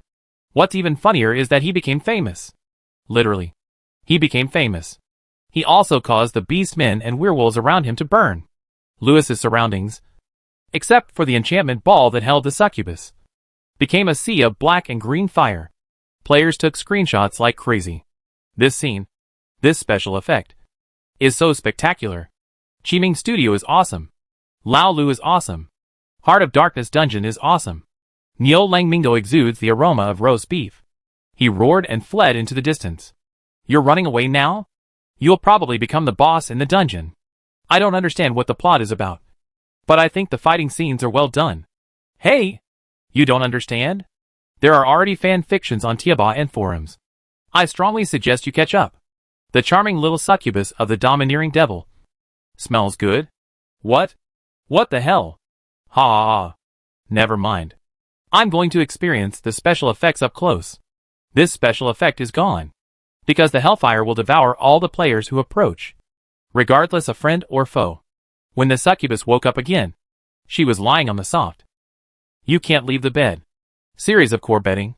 The quilt made of angel feathers was as light as a large piece of marshmallow. The succubus was trapped in it, and it felt a little sweet. You're awake. The upper demon put down the parchment scroll in his hand, and the rich sound like a cello sounded in the room. The succubus supported herself and sat up. The pain on her wrist was gone, and there was no trace of the wound. His clothes were changed into a new shirt, and his curly dark red hair was scattered behind him, fluffy and soft. Lewis. Pei knelt and sat up. Thank you for saving me and my dungeon. At this time, Lewis had already run the program to review the reason why Nilangmingo appeared. He knew very well that this was a complete mistake, but the succubus looked at him with admiration. Even the little tail was swinging left and right with joy, as if it would wrap around him the next moment. As neighbors, this is what we should do. I will never tolerate other demons breaking into our unfinished underground city. It is like a child, and is too fragile now. Yes, you are absolutely right. Pei moved closer to the upper demon. When my underground city develops, I will definitely wash away my shame. That damn bullhorn demon. Lewis smiled slightly. I am looking forward to it. By the way, do you know the situation of the bullhorn demon? I vaguely remember that horns are rare. Which big demon is it? When the succubus tilted her head to think, the collar of her unbuttoned shirt slipped down, revealing a piece of honey-colored skin. Lewis, of course. I can even tell you how many ants there are in his dungeon. Wait. He will check the settings now. Chapter 22. Nilangming is a mutant species from the southern goat-horned demon tribe. On the moonlit terrace, Pei and Lewis sat face to face, with exquisite snacks on the small tea table between the two demons. The transparent tribe butler was reading Nilangming's life story. He has an extremely violent personality, and is not popular among the tribe. However, the mutant Yo Langming has considerable strength. His father left him a level 6 dungeon. At the same time, he joined the Evil Alliance and participated in this year's Demon King election. The dungeon he is building is called the Giant Horn Dungeon, located near the GH Dungeon, more than 30,000 kilometers away from the Ash Plains. Hearing the Demon King election, Pei looked at Lewis and said, "So, he is your competitor?" Lewis shrugged, although I don't want to admit that I have such a rude and reckless opponent. Judging from the names published on the list of candidates for the Demon King, he is indeed one of my opponents. Pei thought of the beef lang mingo that smelled of roast beef and laughed out loud. "You can beat him by a whole heaven." "Sir." Lewis raised his mouth and raised his glass to Pei. "Believe me, when I finish transforming your decorations, you can do the same." All discussion channels of the strongest dungeon were flooded with the first long story of Lewis and the succubus. The operation team of the game production company pulled the data report and handed it to the chief planner. "Hey, what's the story of the succubus and the minotaur? Will these 2 expansion packs be opened in the internal test?" "Sorry, boss," the leader said to run away before. You are a real genius, young man." Although the plot has changed a bit due to the high degree of AI autonomy, the player's response was unexpectedly enthusiastic. "Look for this trend. We're going to be popular. Colleagues." Will the plot be revised in the official server?" "No. Let the publicity department write a copy with a high degree of openness and a real dungeon experience, telling players that this is a high-involvement game where they can participate in the development of the plot. Yes, only when players feel that they are the masters of the game will they be willing to spend money." The numerical planner sitting in the corner was lost in thought at the words listed in the data, such as Old Road, Big Devil, Dogecoin City Lord, etc. No matter how you look at it, players can't be the masters of the game. Hello everyone. I'm Siofeng. The game The Strongest Dungeon has just experienced a small climax. The game official has already released the CG, so I won't release more. For many friends who think that the CG is really just CG, I want to clarify for The Strongest Dungeon today that it is really the original picture, without any post-production. What I saw in the game was even more shocking than this. I speak this from the bottom of my heart, and I didn't take a penny from the game company. When I played the Kobold Dungeon before, everyone thought the Kobold stats were too high. But later, I studied it carefully, and found that it was a problem of skill mastery. For example, when casting a spell, the player needs to read the entire English paragraph. The player who reads quickly and accurately will have a higher spell strength, while the player who reads poorly can only turn the big fireball into a small flame. For example, the warrior profession. There is a player who is in a martial arts school in real life, and this buddy has lived longer than me. When I asked him, he said that he subconsciously used martial arts.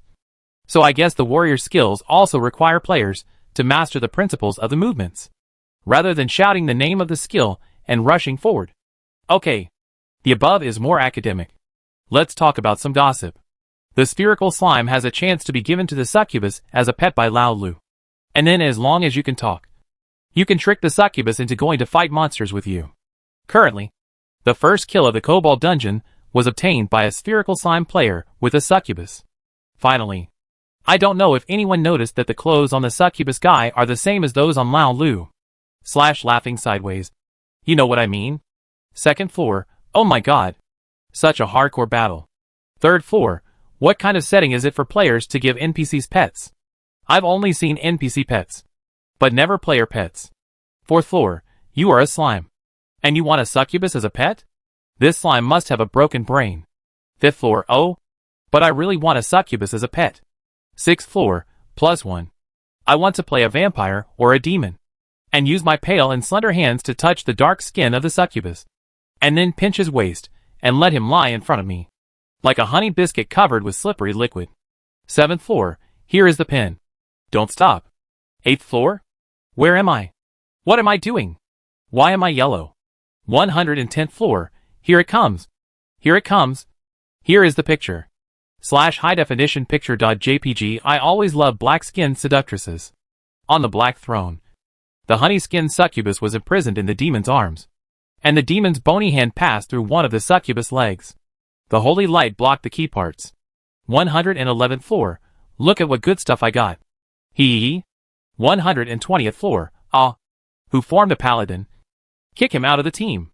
Lewis narrowed his eyes slightly, and his whole body exuded the breath of, I am very unhappy. Ahem. That is just the bad taste of a certain part of the players. The server explained haltingly, you know. Succubus has always been one of the favorite topics of otakus. Because the sponsors were afraid that the difficult Kobold dungeon and Lewis's indiscriminate hellfire would make them quit the game. The server diligently checked the player feedback for a whole morning. Then, Lewis caught the succubus fan fiction and pornographic pictures. These are actually all fake. Just like the gossip in the bullshit newspaper. The server looked at Lewis's face and spoke in a lower voice. Lewis snorted in an ambiguous way. The server chose to shut up and disconnected from Lewis.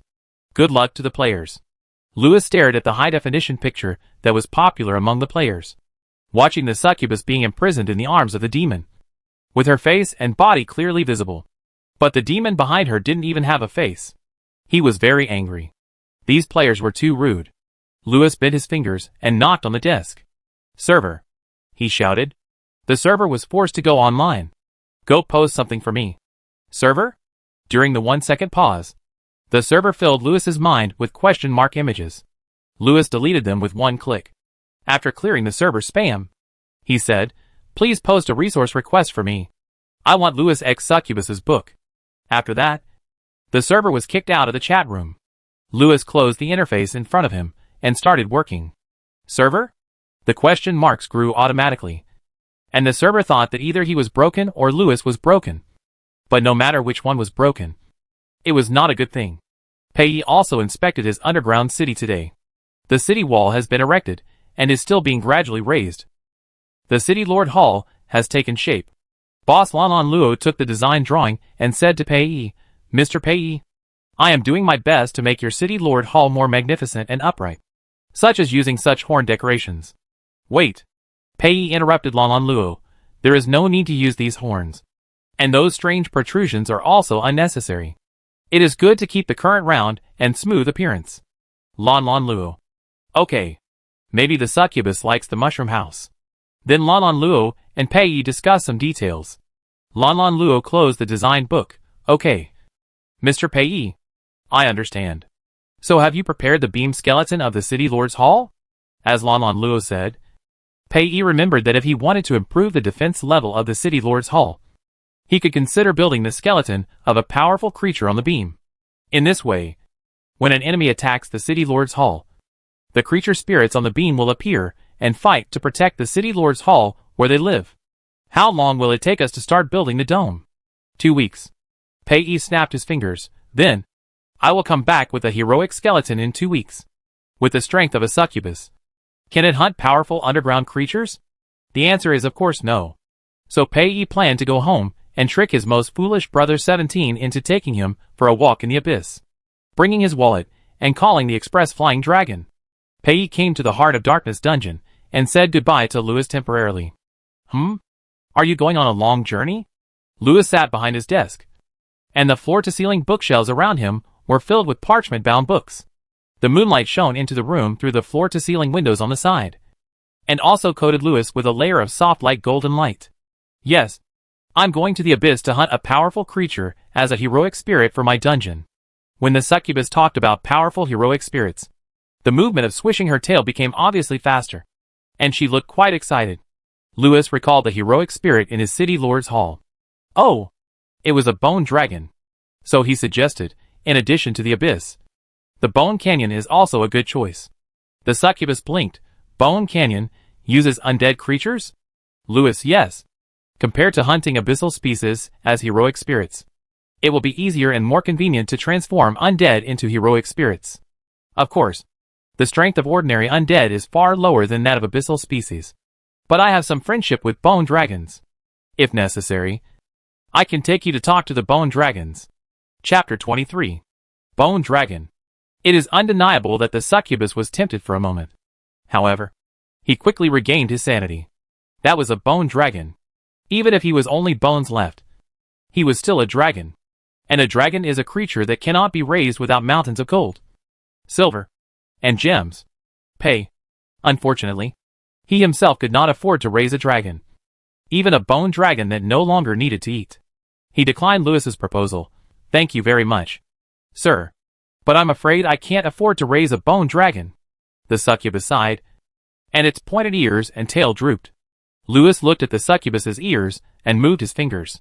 He opened his mouth, but didn't remember to pronounce the first syllable. Another voice interrupted. You want a bone dragon? Succubus, is your dungeon next door? The voice was a little low, but for some reason it sounded like a leak. Pei didn't know who was talking, so he cautiously didn't reply and looked at the upper demon. Lewis's expression was stiff for a moment, and Pei seemed to see the upper demon's mouth corners pulled down a small arc. When he looked carefully, it seemed as if nothing had happened. The upper demon was still the upper demon with a faint smile. Lewis had learned from the fluctuations of the program that the heroic bone dragon in this dungeon had awakened from its sleeping state ahead of time. He didn't know why, but it was abnormal for the AI to follow the program now. After spending a few tenths of a second to sort out his expression, Lewis called out a name, Bone Bonacci. The leaky low voice responded, yes, sir. This time, Pei heard it clearly. It came from the ceiling. The succubus looked up. There was a huge inverted cross and a hexagram on the ceiling. Apart from that, it was hard to see what else could make such a sound. But it did exist. Pei even heard the roof making a crackling sound. Sir, your roof, Pei reminded. This sound didn't sound good. Lewis left from behind the desk. He raised his hand on the succubus's head. Be careful of the dust. I guess he must be too fat and got himself stuck. Hey, I'm not fat. I don't even have any meat. How can I be fat? As the voice spoke, a piece of wall fell from the ceiling above Pei's head. Lewis pulled Pei to a safe place in time. With a more intense sound of click, a huge bone head drilled out from the ceiling. I think I didn't find the right door. The bone head shook his head and brushed off a few more bricks on the ceiling. Lewis, I think I need to remind you that your year-end bonus this year is gone. Bone Bonacci. Just when the upper-class demon was deducting the bonus from Bone Bonacci, Pei, who was held in the arms of the upper-class demon, stared at the skull with his eyes wide open and murmured, Bone Dragon. Well, Bone Bonacci is a bone dragon. He has the same white bones as all bone dragons, and personalized purple soul fire eyes. Except that he looks a little stupid when stuck in the ceiling at the moment. He is indeed a bone dragon that most other creatures are afraid of. When Gubanaki suddenly heard the bad news of his bonus being deducted, the purple soul fire in his eyes dimmed. Oh, boss. You know, I slept for too long. I woke up and found that my bed seemed to have been moved. Gubanaki suddenly paused. Pei saw Lewis's eyebrows slightly raised. The soul fire of the bone dragon also jumped. Gubanaki, okay. I admit that I heard the conversation between you and the succubus, and I was eager to introduce a job to my little son. Look, the next dungeon hero is close, and the work is easy. What a good job. Lewis, I want a reason why you destroyed the ceiling. And when did you have a little son? The huge head of Gubanaki was still stuck on the ceiling. As long as he moved, the ceiling would fall down with a swoosh. Well, I think it's because I slept too long and my power was a little out of control. I got stuck accidentally. Then, your enchantment prevented me from ripping my head off the ceiling. 2 balls of soul fire were darting up and down in the bone dragon's eyes. Pei guessed that might be the soul fire version of the flickering eyes. As for my little son, he was of course the fruit of my love with a blue dragon beauty. That year, I just became your servant. Stop. I don't want to know other details. Lewis snapped his fingers, and the bone dragon's head seemed to be pressed back into the ceiling by an invisible big hand. And the holes and cracks in the ceiling were restored to the state before they were damaged. Pei looked at the ceiling. After a few seconds, the bone dragon came out again. This time, the ceiling was intact. The bone dragon shrank several times and landed smoothly from the ceiling into the room. Hey, boss. He rolled himself up and just filled up half of the study. On the empty side, there was the desk. Lewis and Pei. Lewis let go of the succubus and sat on his desk with his arms folded, according to the time you said. Your youngest son is more than 300 years old this year. Isn't he too young to be a bone dragon? Bone Bonacci rubbed his paws. Well, he is a little young. But I am a good father. I will supervise him to complete his work well. Lewis looked at the succubus. What do you think? Pei, he was still a little dazed. Lewis, Bone Bonacci recommended his youngest son as your dungeon hero. What do you think? Pei looked at the bone dragon with a bit of entanglement. He approached Louis, tiptoed to his ear. Sir, there is a question I don't understand. Louis's ears moved. Huh? Pei, how do bone dragons have children? Aren't they undead transformation creatures? No. They don't have that function anymore. Do they shoot bone marrow? Louis, as expected of a succubus. The questions she asked are quite in line with her racial expertise. But I'm not very clear about this aspect either. It's just that some copywriter added this sentence out of boredom. Who knows? But Louis couldn't explain it to Pei like this. So after thinking about it, he added, maybe my poor servant was cheated. And the other party's child happened to become a bone dragon. So he became a father again. The succubus looked at the bone dragon with a different look. How pitiful. The bone dragon, which did not hear the discussion between the two demons because of the soundproof barrier of the upper demon, showed a confident smile to the succubus. The succubus sighed again, too miserable. Louis had no conscience at all for the black subordinates. And he continued to ask, do you want a bone dragon? It's not that expensive to raise a young bone dragon. I can let Bonacci introduce his son to you again. The upper demon removed the soundproof barrier, raised his chin slightly, and asked the bone dragon to report his son's height, weight and combat power. Bonacci, well, actually, I haven't seen my son for many years. In my impression, he is only the size of a palm. Seeing Louis's face darken, Bonacci quickly made amends. But I can guarantee that he is a real bone dragon. Really. Even if our bone dragons are only the size of a palm, they can scare away creatures of the griffin level. Pei thought. He really should give up. And it doesn't seem painful to give up a bone dragon the size of a palm. Thank you. Sir, I think I'll go to the abyss. The express dragon I called is coming soon. No. Succubus. Don't leave. Bone Bonacci quickly spread his body, blocked the door with his tail, and blocked the window with his head. My son is free. No money. You can use it first, and return it if you are not satisfied. Pei paused, not because of what the bone dragon said, but because his communication crystal rang. The express flying dragon he had booked arrived. Pei picked up the call, and the bone dragon was faster than him. The skull head passed through the window and roared at the outside.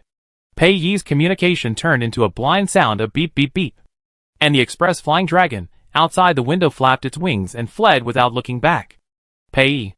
The bone Bonacci scared the flying dragon away and quickly retracted its head. Bang.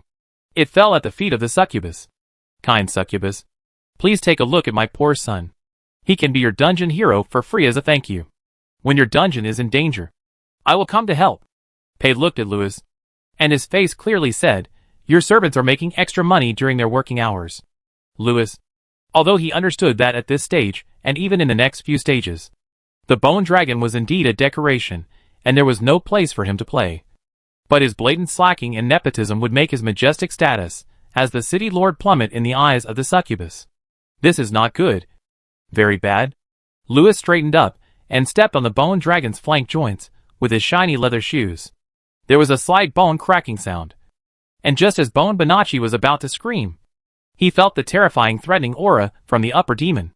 He thought, the boss was very wrong today. The soul fire of the bone dragon turned towards the succubus. Could it be that the boss was picking up girls? The bone dragon, who figured it out, was covered in cold sweat on his bones in an instant. The devil was above. Did he just challenge the boss's majesty as the city lord? It also scared away the flying dragon of the succubus. He's done. He seemed to see that all the bonuses for the next 20 years were leaving him. Kubanaki swallowed the scream in his mouth, curled himself up, and tried to look aggrieved. Although for a bone dragon, the word aggrieved was a joke. Lord Louis, your loyal servant Kubanaki was sleepwalking just now. Now he is awake, and he has a humble request. Could you please ask this beautiful succubus to help me? Sir? The bone dragon changed his words abruptly. Arrange a job for my poor son in his underground city. Just think of it as an internship. And you don't need to pay a penny. After saying that, the bone dragon threw two eyebrows at Pei. Chapter 24. Pei never thought that there would be such a day. In the office of the upper demon, a bone dragon hung its head and lay at his feet, crying and begging him to take in another bone dragon. It sounds like the joke of the year. But It really happened. Pei looked at the Bone Dragon and then at Louis. Mr. Bone Dragon, does his son really have no other problems? Otherwise, why would he cry and beg to work for a succubus's newly opened dungeon for free? Of course, the succubus is not without confidence in his dungeon. He will have his own dungeon armed forces.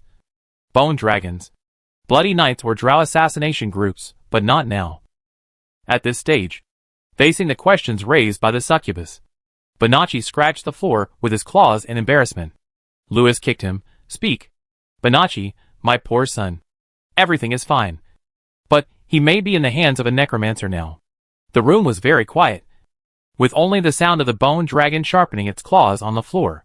That necromancer. His name is Dead Lagrange Spirit. Dead Lagrange Spirit. A legendary necromancer. A lich that has lived for more than 900 years. Lying in the Death Trace Plane, known as the Cemetery. It is very close to the surface. But it is one of the passages that the races on the ground are least willing to take when attacking the underground.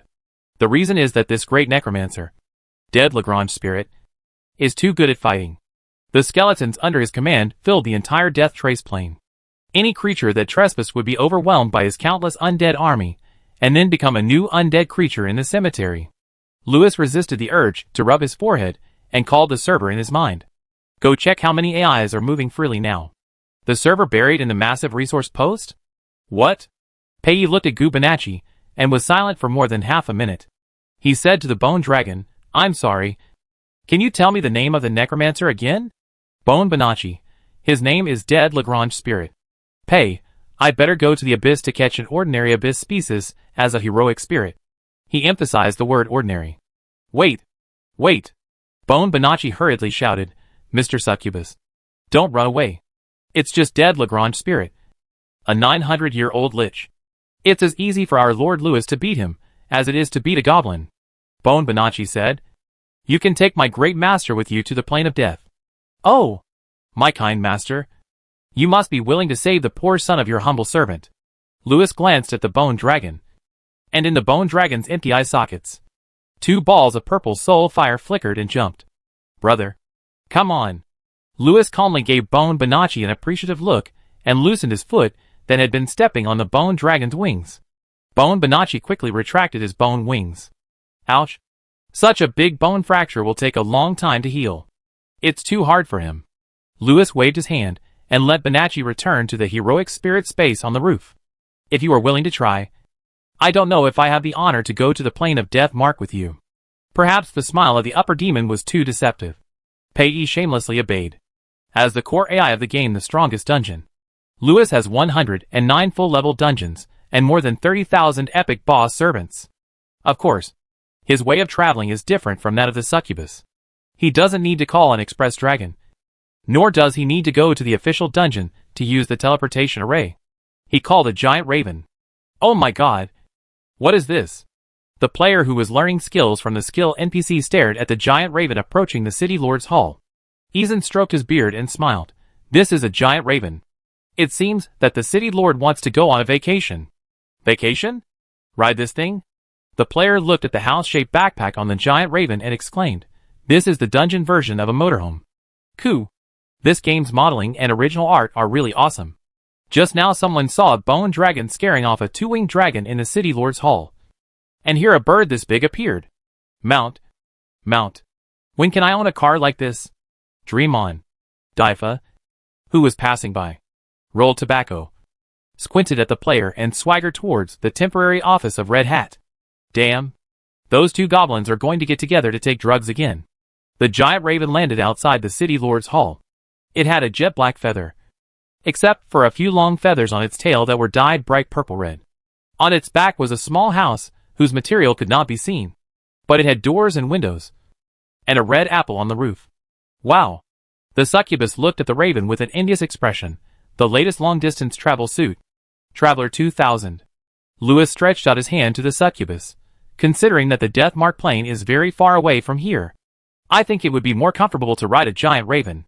Pei put his hand in the palm of the upper demon. You are so thoughtful.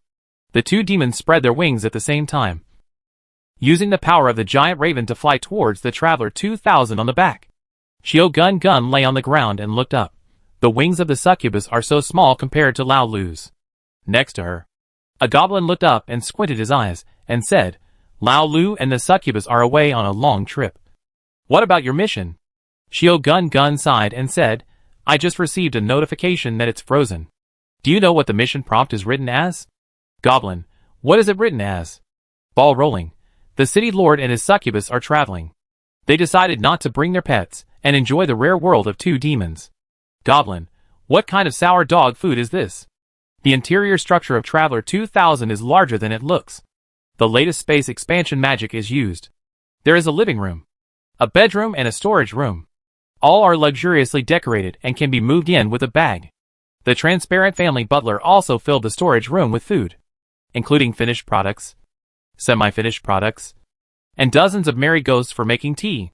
Perhaps the bag containing the ghosts was not tied tightly. As soon as Pei entered Traveler 2000, he heard the unique whimpering sound of Mary's ghost. He looked at the upper demon and walked towards the storage room where the sound came from. As soon as he entered the door, he saw the bag storing Mary's ghosts turn sideways, and a group of Mary's ghosts were planning to escape. Louis snapped his fingers, and hellfire emerged from his fingers. No. No. No. Pei immediately grabbed Louis's hand. It doesn't take that much trouble to deal with him. He picked up a teapot and walked over to put all the merry ghosts into the teapot. Then he closed the lid, and the world was quiet. Pei shook the teapot in his hand and smiled. It's just some tea-making materials. Put them in the teapot, and they won't make noises. Louis nodded. So that's how it is. He looked so cute holding the teapot. In Louis's mind, he had already imagined that the succubus was standing in front of the kitchen counter wearing an apron and inviting him to enjoy cream cake together. The giant raven took off, and the players welcomed the dungeon without Louis.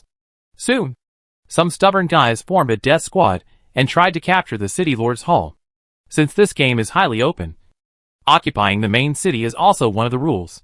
While Lao Lu is not here, let's go occupy the city lord's hall. The 10-man death squad set off. The other players who did not participate looked at each other, and the cute king watched them go away with a look of stupidity.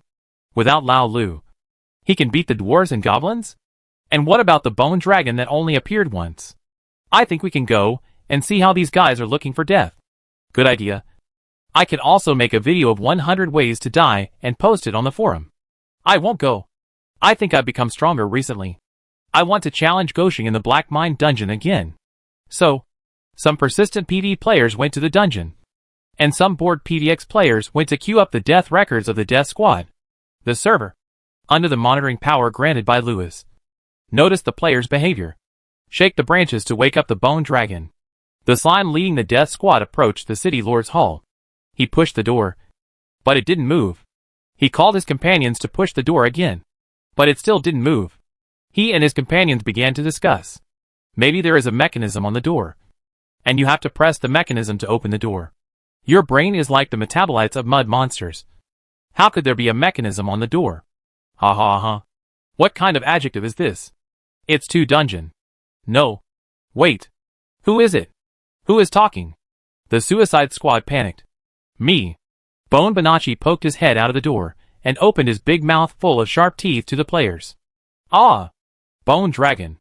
The players who were face to face with the Bone Dragon at the gate of the City Lord's Hall screamed in fear. The dungeon was also very lively today. Although the giant raven was huge, its speed was not much slower than that of the super fast flying dragon. It flew from the Heart of Darkness dungeon to the vicinity of the Death Scar Plain in 3 days. Pei walked to the small balcony of Traveler 2000 and looked down at the Death Mark balance from above. It was obviously different from the surrounding environment. The canyons and hills on both sides could still see brass-colored exposed or dark brown soil, and brightly colored plants, which were not easy to mess with. And the Death Mark Plain was just like its name. The soil was charred and filled with dark purple miasma, looking like a huge scar. This is the Death Mark Plain. Louis walked out after opening the curtain behind Pei. The raven lowered its altitude. Now through the miasma, you can see the piles of bones in the Plain of Death. Some are lying on the ground, and some are moving freely. Pei knows very well that these countless, seemingly very brittle bone fragments will crawl up and kill it quickly and brutally when a creature invades. The Bone Dragon really did not lose money. If you simply calculate it by adding money, To rescue a bone dragon from the hands of the dead Lagrange spirit, you must find a creature of the same legendary level, or a monarch level upper demon. Let's not talk about whether you can hire one. Even if you can hire one, the hiring price is enough for a bone dragon to serve for at least 50 years. Every time he did this, Pei felt that Louis was really a kind-hearted devil. Pei turned around and opened his mouth, about to express his gratitude to the upper devil as usual. Louis raised a finger and put it on Pei's lips. Pei was stunned and subconsciously licked it with his tongue. After licking, he realized what a stupid thing he had done. A thin layer of red covered his cheeks and ear tips. Louis was also stunned for a moment. The touch of his hand was soft and clear. He once again thanked the planner who designed the succubus standby action from the bottom of his heart. It was a great job. I want to say, if you want to thank me, then you don't need to say it anymore. Louis reluctantly moved his fingers away. We are about to land. Do you want a pre-war hug? Louis opened his arms. Pei smiled, opened his arms as well, and hugged Louis tightly. You will definitely be able to defeat Lagrange easily. The succubus whispered a blessing in the upper demon's ear. Louis answered briskly and confidently, of course. No AI can surpass the main program. And no AI out of control can do that either. He has set a hard limit. Since the entire Death Trace plane is covered with a no-fly barrier, the giant raven slowly landed on the edge of the Death Trace. Here, the smoky purple miasma is not that dense. For the demon race, no matter what type of demon, there is no need to fear this level of miasma. So the only one wearing a mask is the giant raven following behind the two demons. The first feeling when stepping onto the plane of death mark is the heavy dark atmosphere. If I have to describe it, it feels a bit like 100 zombies dancing hula around you. There are gusts of cold wind and a stench of corpses. Pei and Louis moved forward slowly. The huge size of the giant raven and the pressure of the devil made the surrounding skeletons dare not act rashly. But as the journey deepened, the skeletons and other undead creatures gathered more and more, completely surrounding Pei and his team. Looking down from the sky, there seemed to be a vacuum around Pei and his party, and outside the circle were densely packed with undead creatures staring at them.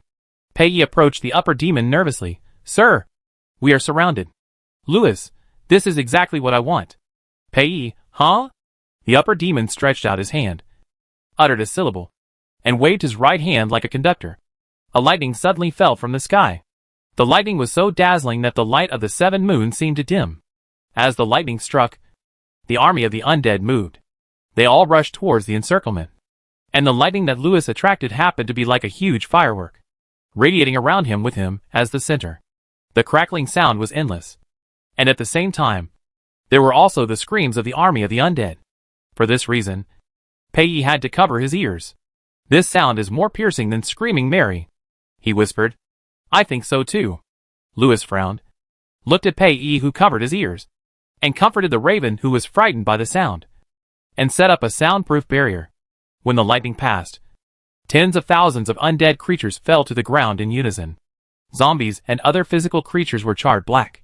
Skeletons were broken into bones, and spirits disappeared directly. The scene was spectacular enough to be on the front page of the Underground Monthly newspaper. Unfortunately, no reporter dared to come to the Death Scar to grab the focus. Pei turned his head stiffly, and after confirming that the upper demon solved a simplified version of the undead disaster with one move, he looked at Louis with admiration. Lord Louis, you are simply the living devil in my mind. Louis looked at the succubus's hands excitedly grabbing his coat, and the tail that unconsciously rolled towards him, wishing he could grow a tail and entwine with the other's loving tail. Unfortunately, he was the tailless one among the abyss demons. A feeling of regret spread in Louis's heart. After controlling his mood, Louis said, such a big movement is enough to attract Lagrange. Do you remember the enchantment spell I told you? Pei nodded. I remember. Only one syllable is needed to activate the defensive enchantment on his shirt. Pei's memory is very good except for the succubus rules. Louis only taught it once, and he remembered it. Very good, Louis said. He's here. The dead Lagrange spirit master is a recluse who rarely goes out. The horror rumors are all promoted by newspapers and voluntary express delivery. His biggest hobby in his career as a necromancer is to summon undead creatures to play in a band, followed by playing puzzles with skeletons, and finally reading gossip magazines. Half an hour before his territory was struck by lightning, Lagrange was reading the latest issue of the bullshit newspaper. Gargamel, the gold medal editor-in-chief of this newspaper, is his student. After knowing his mentor's hobby, he would send the latest issue of the magazine to his mentor every time. This issue. The front page cover of the bullshit magazine is Lewis, the Abyss Demon who owns 109 full-level dungeons and is competing for the title of Demon King. The gorgeous cursive underground comment text writes the content of this issue of the magazine. The domineering demon falls in love with me. On the cover, the firefly fairies of the ash plains dance in the sky. The black wings of the Abyss Demon are spread out, and he holds a creature whose race and face cannot be seen in his arms. In the deep night, in the dance of the firefly fairies. What a romantic scene. Lagrange is taking notes, seriously. Time, it must be night, because the night has the characteristics of hazy beauty. Location, an empty and quiet place, so that there will be no disturbance from other creatures. Posture, hug from behind, holding the taa in front of your chest. It looks very safe. Other notes, firefly fairy. Its function is to illuminate and artificially control lights. It seems that a skeleton can be used as a substitute? Sufficient soul fire can also create such an effect. Lagrange finished his notes and read them again. He found that his death mark is a dating sanctuary. But why did the last time he wanted to date a dark elf girl? The girl blocked him as soon as she found out that he lived in the death mark. Lagrange thought about it and thought that it must be because the drow girl had a strong personality and liked to dominate everything. His questioning made the girl feel that she was passive. Yeah, that must be the case. When Lagrange was halfway through studying the nonsense magazine, he was interrupted by a sudden earthquake. He took off his glasses, picked up his staff, and walked out of the wizard tower angrily. He wanted to see who disturbed his study. The skeleton stood up again like a puppet, and the dislocated bones were reassembled. Crackling. The sound was dense and a little creepy. Fortunately, Pei couldn't hear it in the soundproof barrier. He could only see countless undead creatures such as skeletons, zombies, ghosts, hellhounds, etc. retreating to both sides, revealing a straight single-lane passage. A creature dressed in fancy clothes walked out of the passage quickly. His skin was white at first glance, but it also showed a special blue tone, as if it was frozen and lifeless. His eyes were hollow and deep, with only a dark mass and two small dots of light flickering in his eye sockets. This was the obvious appearance of a lich. Obviously, this was the legendary wizard, the dead Lagrange spirit. The wizard robe with complex patterns was out of tune with the surrounding environment. But the lich didn't seem to notice this, and he even pinned a bright red rose on his robe. Pei was shocked by Lagrange's sexy outfit. Lewis was a little better than Pei. He knew that Lagrange was set to be a dull and coquettish person, but he didn't know that it was a dull and coquettish person in this way of expression. A bit. It hurts the eyes. At the same time, Lagrange, the lich, was shocked. He looked at Lewis, then at the magazine in his hand, then at Lewis, then at the magazine in his hand again. After repeated comparisons, he confirmed that this was the Abyss Demon. Lewis, did he come to the Death Mark for a date? The Death Mark is indeed a dating sanctuary. Lagrange looked at his undead creatures, removed all those without the ability to glow, and replaced them with all those that can glow, and ordered them to glow as much as possible. Ah, he is such a good lich. Not only does he provide other demons with a date location, he also provides them with lighting props. Who can provide more thoughtful service than him? No, he has to charge a service fee. Lagrange, sir, the local charge is 2,000 magic stones per hour, and the skeleton soul fire lighting is automatically adjusted, and an additional service fee of 500 magic stones per hour is charged. The price is fair. May I ask whether it is by card or cash? Pei and Lewis looked at each other in the soundproof barrier. Pei, their soul fire has become stronger. Is the lich going to take action? Lewis, it seems that there is a problem in some link. I can't feel the magic power of the lich's spells gathering. Lagrange was a little angry. How could this upper demon be so stingy when picking up girls? He ignored him deliberately when he heard about the fee. It's a pity that the nonsense magazine also praised him for being rich, gentle, romantic and considerate. He wanted to let this girl know that such a stingy demon would not have a good result if she followed him. The lich suddenly slammed his staff into the ground, and the soundproof barrier that Lewis had casually set up shattered with a bang. Lagrange then used the flash that all mages can use, and appeared right in front of Louis. Louis grabbed his neck. This should be the quick reaction of the upper demon, who grabbed him the moment the lich flashed. But from Pei Yi's point of view, it was as if the lich had given himself to the upper demon to grab his neck. Lagrange, let go. Let go. Let go. It's fine if you don't pay. But you actually attacked the Lord of the Mark of Death. Do you have any shame? Louis, pay? Pay. Now if you fight with a necromancer and break a skeleton, do you have to pay for it? Is this a new type of fraud developed by you necromancers? Lagrange, what fraud? Don't you have to pay me for the venue fee for your date here? Don't you have to pay the service fee for the Soul Fire Light show? Pay, what? What? Date? Here?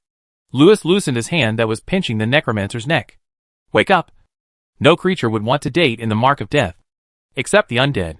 Unfortunately, none of us are. Impossible. Lagrange denied loudly, as if he had suffered a great blow. His robe swelled up, and his undead creatures closed the encirclement aggressively. Pei was always ready for a fight. The lich raised his staff, and Pei clenched his fists nervously, with his tail tightly wrapped around his thighs. Lagrange, if you are not here for a date, then what are you here for? And you? Why is your tail wrapped around his leg? If this is not an intimate sign of a date, then what is it?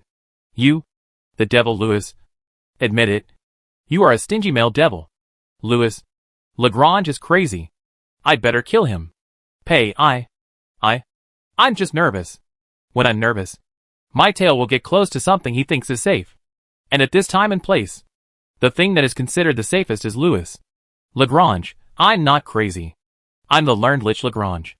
I can even use necromancy to prove Lagrange's mean value theorem. I have enough evidence to prove that the Death Mark is a great dating place. The lich threw his notes and nonsense magazines in front of Louis and Pei. Look. Show me. My arguments are all based on magic. Pei picked up a copy. The Domineering Devil Falls in Love with Me? Which paparazzi newspaper gave this title? The cover looked familiar. Isn't this the night Louis and him were together in the Ash Plains? Sir, this magazine violates your portrait rights, Pei said to Louis. Louis had just finished flipping through Langrange's notes and handed the latest page to Pei. The upper demon quickly and ruthlessly grabbed the lich's collar. Wait for me here for a few minutes. I think I need to talk to Lagrange alone. Louis dragged the lich away in front of a group of undead creatures. The soul fires of the undead creatures were beating, as if they were some special code. Are you going to fight? No. We can't win. Then let's go. I'm halfway through my swamp bath. Let's go. I want to sleep for another 20 years. Pei was surprised to see the army of undead retreating like a tide. Some of them fell directly to the ground and turned into bones, and some disappeared into the maze. The giant raven, ah, cried twice and lowered its head. Pei climbed onto its beak and climbed onto its head. Then I saw a scene a little further away where a high-ranking demon was beating up a lich. That was really brutal.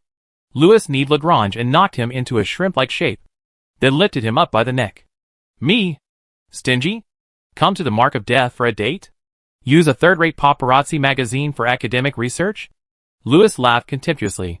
Lich, has your brain been eaten by the zombies you raise? Before Lagrange could refute, Louis continued, also, look at your fancy robes. Are you dressing yourself up like a flower fairy? Let me explain. This doesn't match your blue corpse skin color at all. Lagrange's lips trembled, and the already dim light in his eye sockets became even dimmer.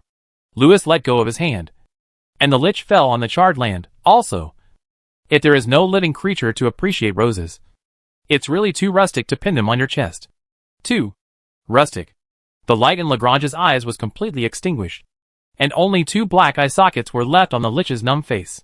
Louis kicked him. Hey, don't play dead. I've never heard of a lich being killed by a few words. Lagrange said with a weak breath. You stepped on my life box. Louis? He raised his foot, and the ground was ordinary corroded soil. Lagrange, the other foot. Louis moved his position.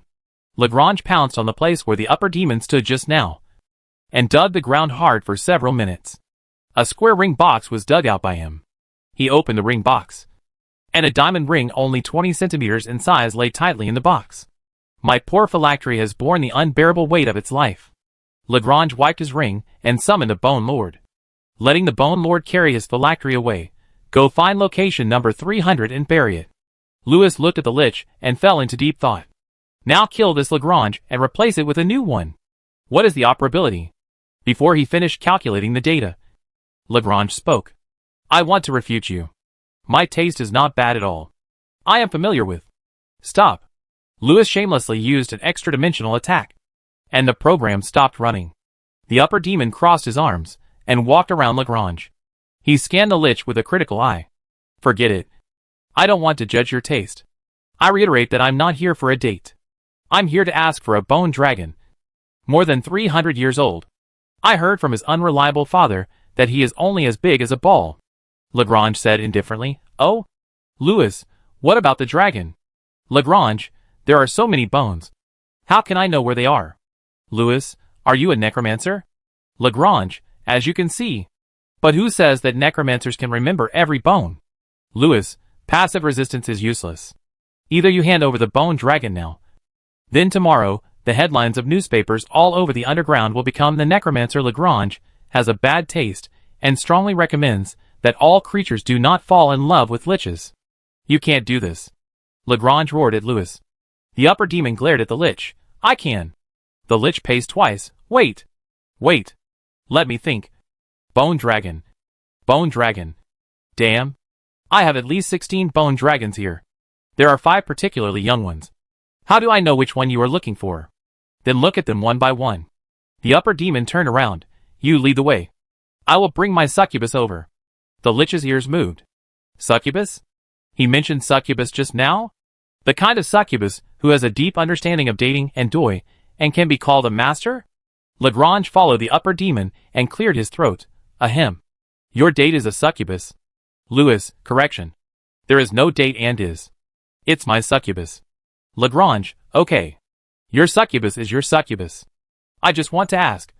Does your succubus have any academic achievements in dating? Louis paused, looking at Lagrange as if he was looking at a slime that wanted to turn itself into a mud monster. Succubi never treat dating as a subject. They are born with it. Lagrange's hollow eyes lit up with a faint light. So we should study succubi. Ah. After a thunderclap, the lich successfully permed an afro.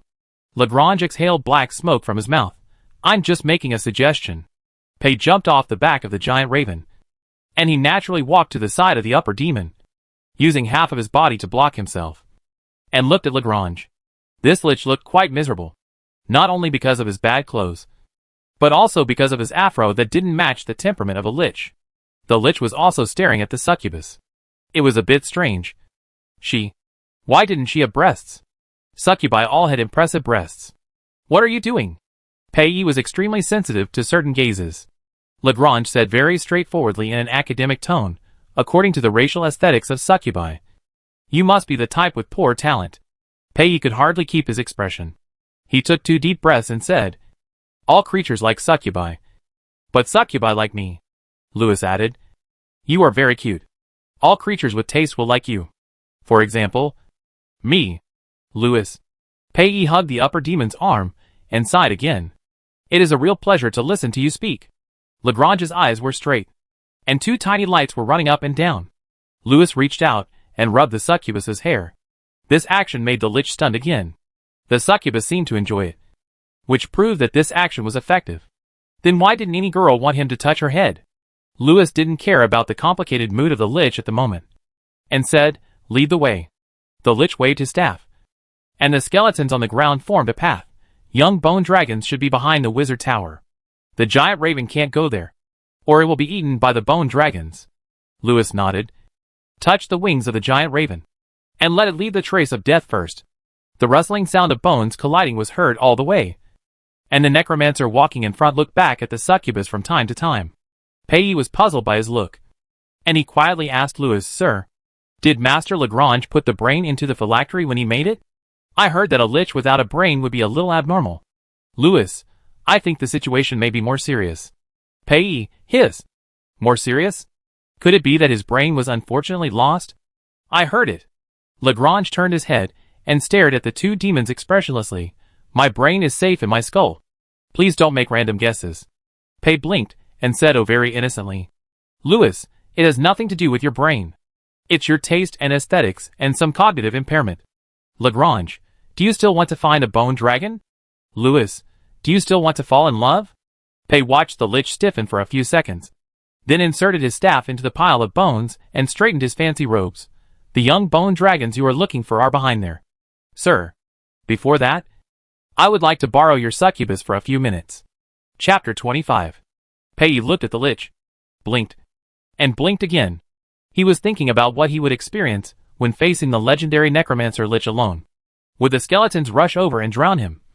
Or would he be knocked down by a coma spell and then made into a succubus mummy by the necromancer? Countless horrible thoughts swirled in Pei's mind. Then Lagrange's words shattered all his imagination. Let's discuss academic issues about making friends and dating. Regarding academic questions about making friends and dating, Pei thought of the lich's notebook. It was filled with analytical notes about time, place, people, and actions. The succubus's tail began to shake restlessly again, trying to find something to wrap around. Louis approached him at the right time. Pei instantly found the place to put the tail, and wrapped it around Louis's arm hanging by his side. The lich's eyes immediately shifted to the part where the two of them were entangled. The flickering light in the empty eye sockets always made other creatures feel that they wanted to study something that would destroy living things. Pei found it hard to believe that a lich simply wanted to have a love affair. He must be planning something else. Could it be that the succubus suddenly became hostile to Lagrange? Have you liches finally decided to study the love-related undead to replace the succubus? Lagrange? What a brilliant idea. Why didn't I think of it? Louis? How could he be so cute that he actually thought of this direction? Pei, I tell you. This is impossible. We succubi are irreplaceable. Lagrange couldn't help wanting to pick up a pen and start a project. I think any research is from impossible to possible. Ahem. Louis cleared his throat. Bone dragon. He was sure that if he didn't bring the topic back, Lagrange would keep dragging succubi into strange research. Okay. Bone dragon. Lagrange told himself that he didn't give in. He just didn't want to appear on the front page and let irrelevant guys disturb his research. The three creatures came to the area where Lagrange kept the bone dragons. Behind the wizard tower, in a garden that looked nothing like a garden, surrounded by a fence made of bones. Tombstones stood quietly one after another, and 5 small bone dragons ran and played among the tombstones. Lagrange knocked on the fence with his staff. Bone dragons.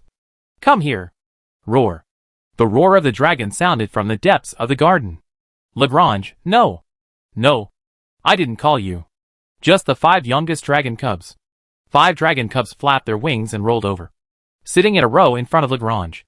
From left to right. They were the size of a giant raven, the size of an adult griffin, the size of a lizard, the size of a chocobo, and the size of a watermelon. Louis glanced at the bone dragons. Who is the cub of Bonacci? The 4 larger bone dragons on the left turned their heads to look at the watermelon-sized bone dragon on the far right. The watermelon-sized bone dragon rolled itself into a ball. Bone? Lagrange, oh! This one. For some reason, it never grows up. But it is quite useful. Louis raised his eyebrows. Oh? Such a small bone dragon. Don't expect it to launch a large charge. Is it proficient in magic? Pei stared at the little bone dragon without blinking. Look at his snow-white bones, round eye sockets, and dancing blue-purple flames. The ball-like body and short claws are so cute. Lagrange picked up the little bone dragon, although I don't quite understand why. This kind of body is not strong enough in the bone dragon world. The cry is not loud enough. The strength is not strong enough. And there is a little osteoporosis. But it is unexpectedly very popular with my flying crow target, Lagrange said. His expression became angry. There were even a few times when they just wanted to see my bone dragon, take photos and recordings. And I am just a tool lich. Louis. He shouldn't have any hope in Lagrange. Lagrange suddenly laughed obscenely. But I have also developed some methods to reversely trap the flying crow. I put the bone. Oh! This bone dragon. He shook the little bone dragon in his hand. I recorded his usual working style with a recording crystal, and made a bone sculpture in the shape of Gugu. All of these were put on my Raven profile. And more people came to me for a social gathering. Louis, okay. You can shut up now. We will understand the role of the bone dragon ourselves. Pei reached out to Lagrange. Can you give him to me? He looks uncomfortable when you carry him like this. Gugu also opened his little claws towards the succubus. Gugu. Lagrange glanced at the bone dragon. Don't believe him. How can a bone dragon feel uncomfortable when it doesn't even have nerves? Besides, he is a dragon. No matter what species or how old a dragon is. Greed and lust are their nature. Louis agreed with this point very much. Bone dragon began to dig at Pei in the air, waving its claws up and down fiercely. Pei, I know. Can you give it to me? Lagrange knew that the succubus was perfunctory to him as soon as he heard it. He had several flying crows who perfunctory him in this way. You don't know. The bone dragon was taken away by Louis. The upper demon quickly threw the bone dragon into the sealing ball. Then he handed the sealing ball to Pei. Pei wanted to touch the bone dragon. He looked at the upper demon pitifully, with his tail hanging down, like a cub who didn't eat meat. Louis said seriously, Lagrange just mentioned that this bone dragon has some osteoporosis. Putting it into the sealing ball can effectively alleviate the bone problem under high-intensity travel conditions. Pei held the seal ball. So that's how it is.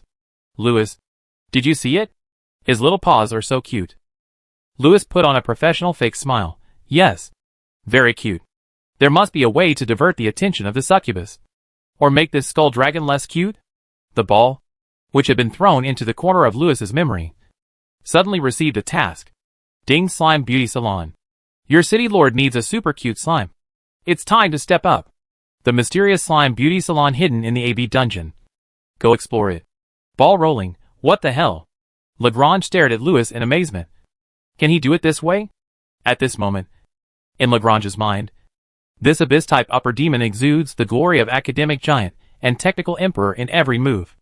After successfully getting the bone dragon, Louis turned around and left with the succubus. Pei held the seal ball and whispered to Louis about future plans. And the backs of the two demons looked so harmonious. Lagrange was unhappy. He felt like he was the only loser there.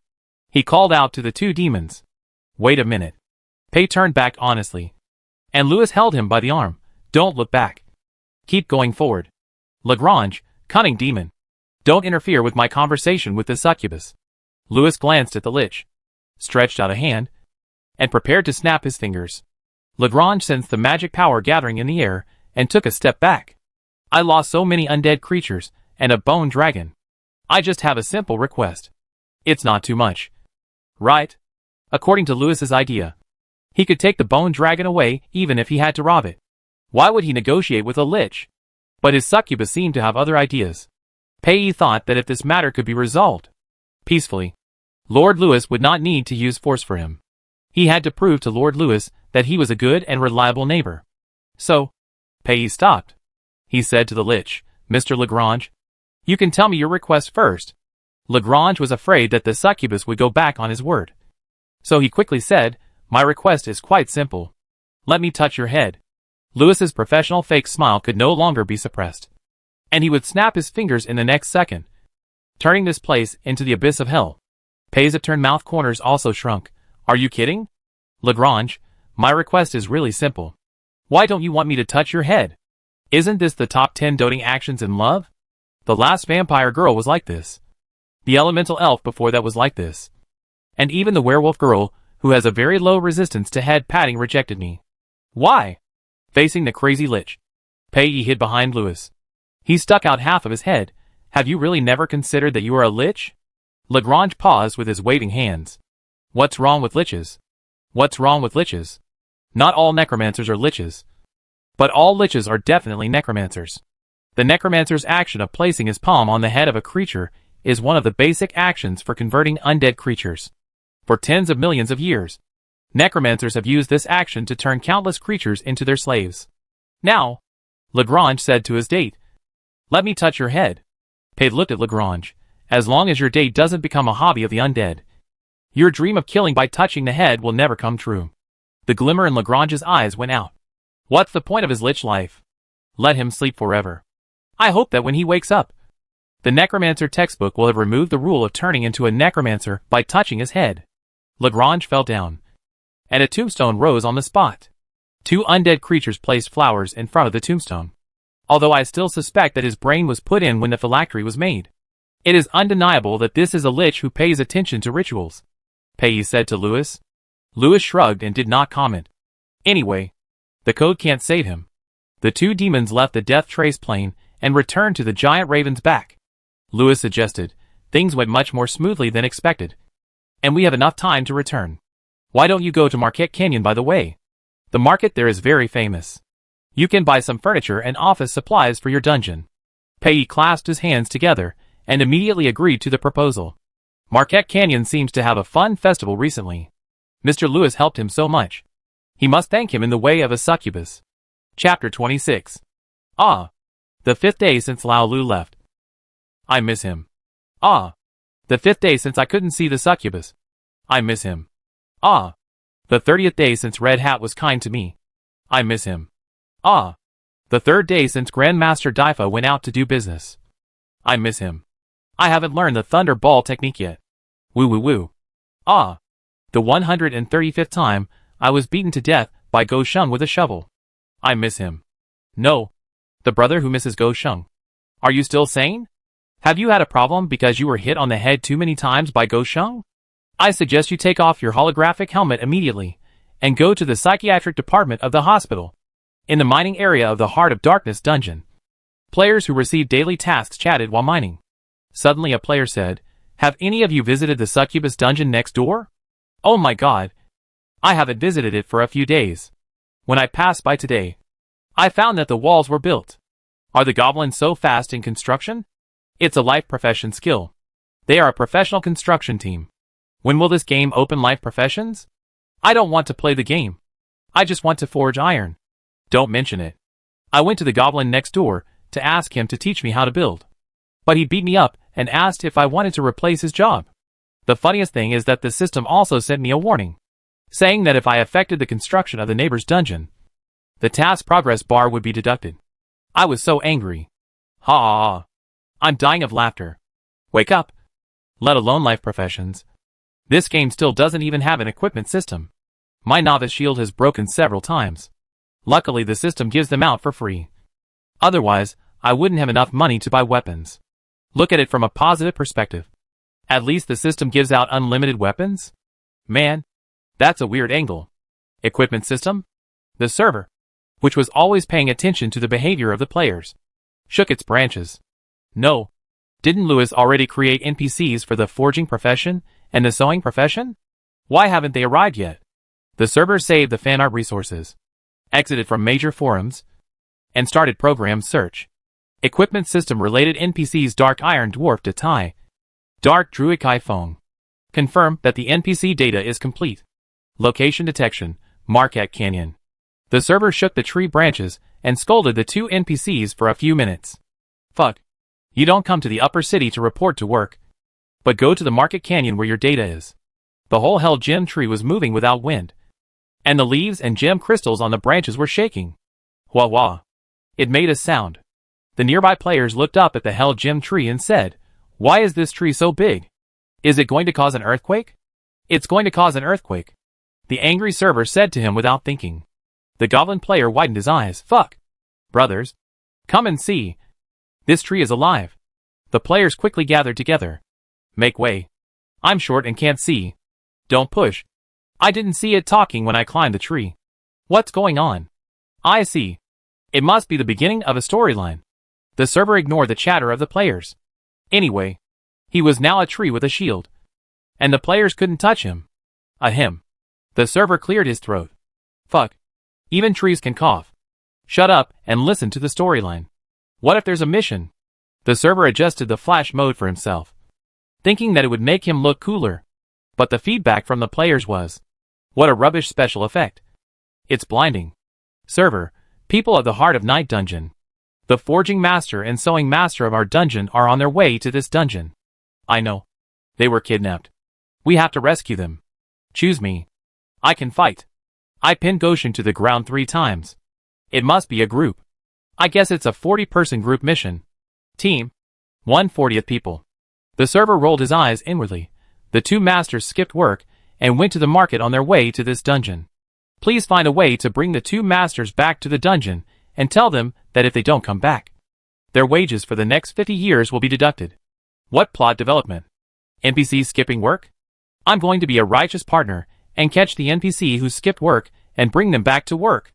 What kind of magical plot was written by a planner? Marquette Canyon. also known as Market Canyon. There are several official teleportation points nearby, but nothing else, because this is the territory of the succubus. And where there are succubus, there are their harems. They always start as Shura Field. And the original things are also beaten. So in the long run, Marquette Canyon is left with a bare piece of land and various simple stalls built for stalls, as well as tents for underground creatures to stay overnight during various festivals. Because of the dense creatures and compact stalls, Marquette Canyon is colorful and prosperous when viewed from the air. The giant raven slowly landed and stopped at the temporary storage area for mounts opened outside the canyon. Pei climbed on top of the raven and looked at the long queue at the entrance of the canyon. A magic balloon with a photo of Miss Succubus floating above the team. If a particularly excited underground creature reached out to touch the balloon, Miss Succubus would throw a loving kiss. Pei's eyes lit up, and he turned to Lewis and said, "We came at the right time. There is an opening event for the Fun Festival today."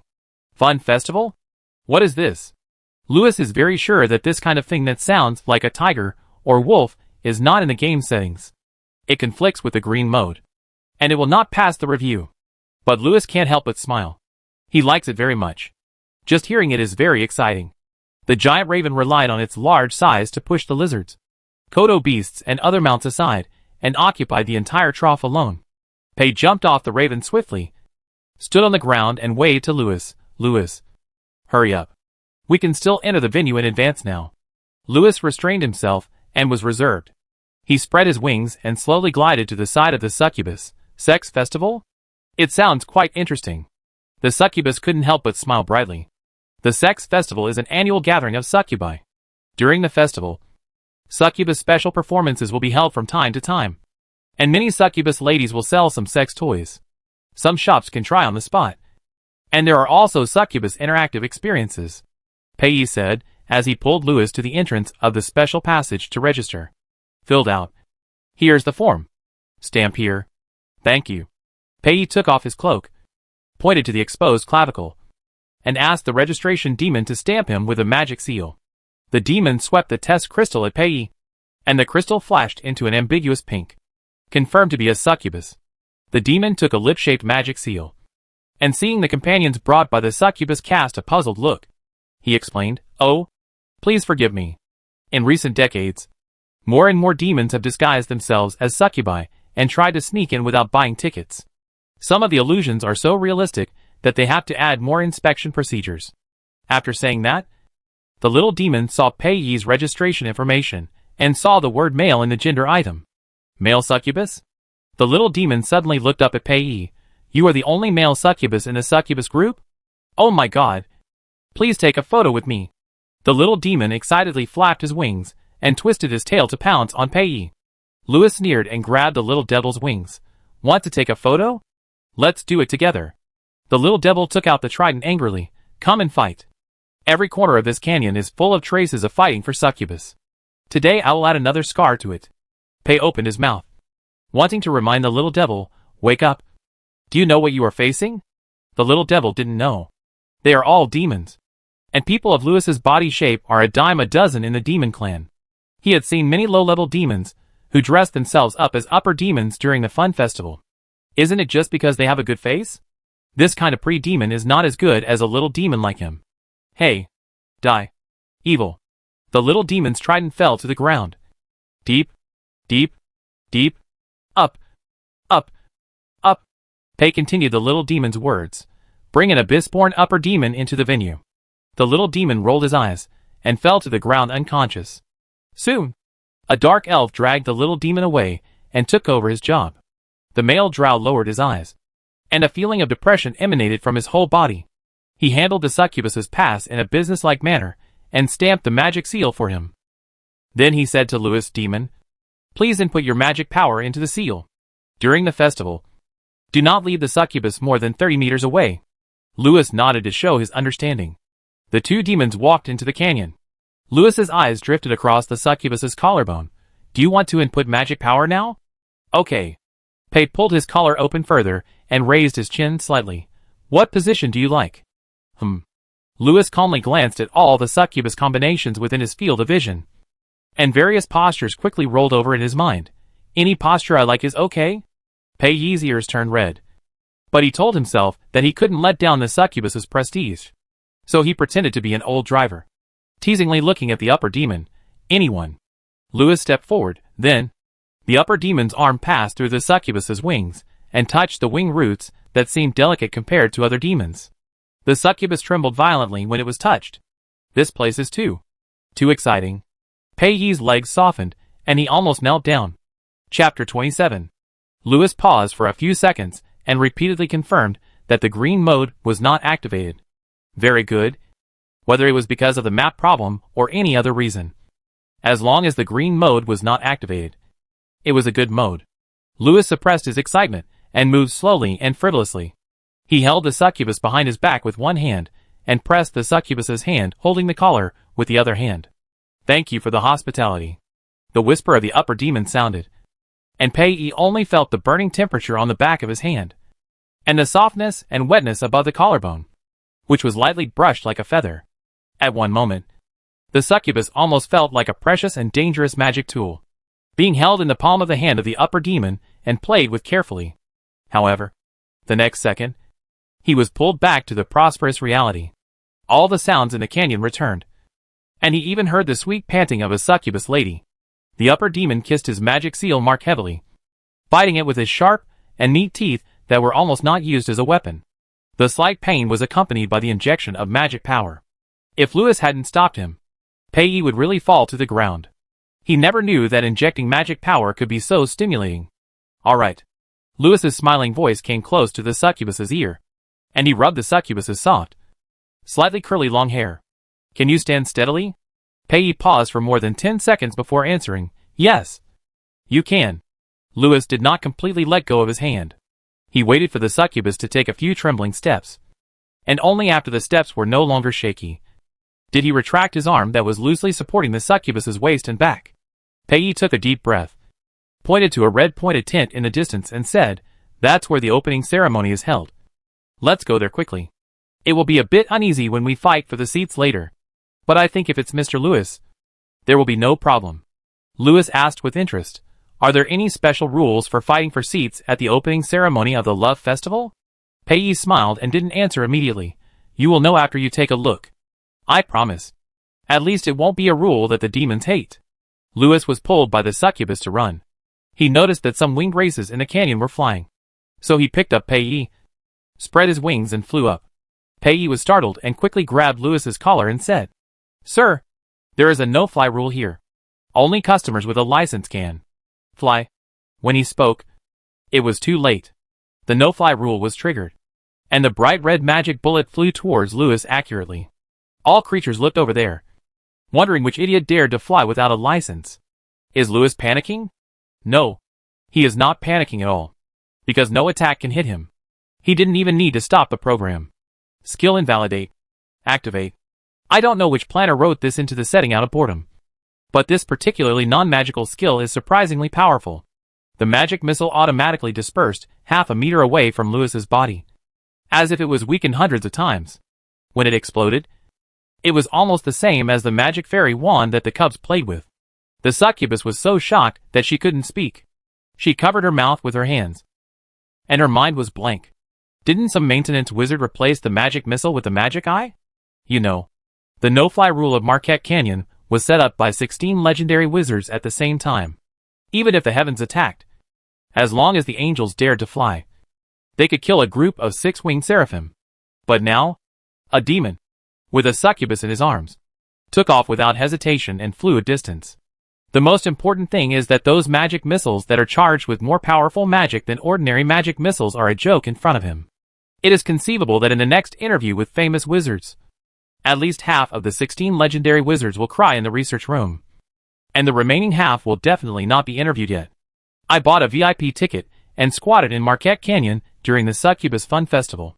Gargamel, who tried to capture the focus of the news, picked up the recording crystal and took a lot of photos. Okay, this is it. The new front page headline. The domineering devil falls in love with me, 2 princess hug flying in the sky. Sir, please stop for a moment. A gorgeously dressed vampire flew in front of Lewis, and he stopped at least 3 meters away cautiously. You're kidding. The other party is not even afraid of the no-fly rule. and it's as easy to crush him as it is to crush an ant. Louis looked at the vampire. The vampire was a little nervous, and he felt that he was so nervous that he was sweating. But vampires don't sweat at all. "Sir, this is your flight permit." The vampire bent 90 degrees and handed over a black card tied with a golden ribbon with both hands. Within 30 seconds of the incident, the Marquette Canyon Management Committee quickly decided to issue a flight permit to this upper demon. Just kidding. We can't beat him. So if we don't issue him a permit, are we going to rush over and deliver food? The management committee unanimously agreed that giving him a permit and letting him fly as long as he wants is the way to minimize the losses. If Louis knew the mental journey of the members of the management committee, he would definitely affirm their way of thinking and give them verbal praise. Now, he didn't know what kind of ideological struggle the Marquette Canyon Management Committee had gone through. But he knew that the vampire in front of him was quite sensible. He nodded slightly and said, "Payee, can you help me take the card?" Payee responded in a daze and took the flight permission black card from the vampire. The vampire gave a professional smile. "I wish you a happy time in Marquette Canyon." After saying that, he slipped away quickly. After turning 2 corners and making sure that the upper demon could not see him, the vampire picked up the communication crystal and shouted in the management committee group chat, "My dear colleagues, you must not believe who I saw." "Who?" The communication crystal vibrated. "A succubus named Pay. Ruth's son. He dealt with the big demon flying around in the no-fly rule." The communication crystal was quiet for a while. Then a high-decibel voice rushed out, "My son. Has he finally grown up and can seduce other creatures? Mom is so excited." After getting the flight permit, the no-fly rule no longer attacked Louis. But everything that happened in those tens of seconds spread quickly in Marquette Canyon. Payee observed the upper demon very seriously. Louis asked him with a bit of amusement, "Is there something on my face?" "Payee, it's power. You exude a strong smell of power all over your body. It's my honor to be your neighbor in the dungeon." Louis accepted the succubus's flattery. "It's my honor to meet you.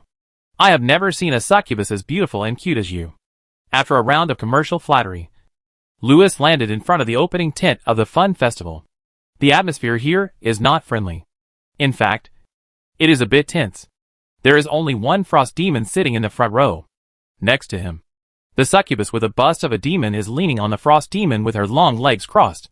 She is teasing the other succubi standing there. "Sisters, hurry up. The succubi and their companions, who can't get a seat in the end, will be punished." As soon as she finished speaking, the other succubi started to move. Some of them pulled their companions' ties, and some of them pressed their companions against the back of the chair. Louis stared at the succubi without blinking, thinking, "What is this? Will his succubi do the same to him?" Thinking about it, he actually had some expectations. However, Payee did not move. Those succubi were not rewarding their companions, but were naked threats. "If you lose, you don't have to come back. You will win, right? If not, my little whip-setted missed you." "Louis?" Payee tugged at Louis's sleeve and whispered in his ear, "Only the strong can have a seat. Succubi and their companions who enter the venue before the opening ceremony are assumed to participate in the opening ceremony game. The succubi and their companions who have not grabbed a seat must go on stage to accept punishment." "Louis, can I know what the punishment is?" Payee paused and said, "It's different every year. But the common point is that you can see it but not eat it." Louis imagined this scene. "Fuck. It's the same as the green mode against demons. This won't work." He finally got rid of the green mode, and he can't fall into the hands of the succubus's punishment game again. What does it take to enter the venue? Louis suddenly became full of fighting spirit.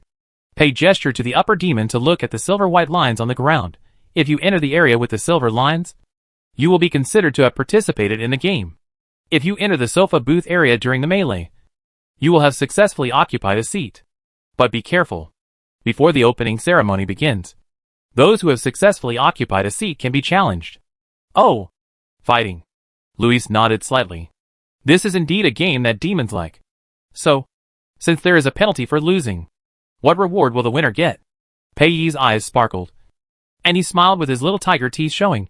"If you sit in the first row, you can choose any of the toys displayed at the opening ceremony." Toys. This word is not blurred. Louis decided to drag the preference ranking of this map out from the corner. From now on, Marquette Canyon is one of his favorite maps. Wait a minute.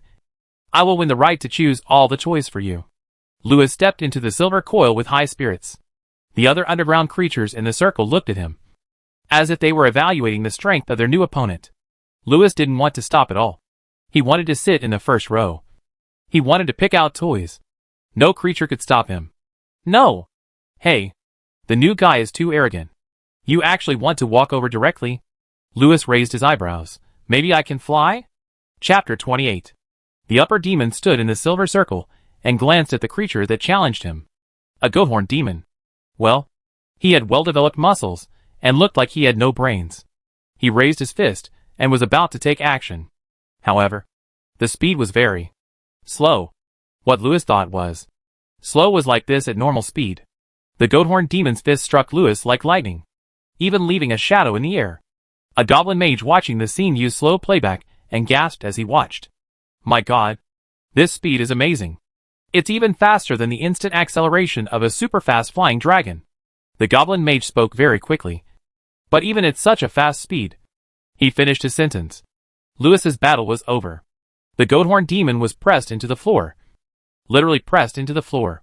His demon horn smashed a hole in the hard ore floor, and the pit was surrounded by ore debris.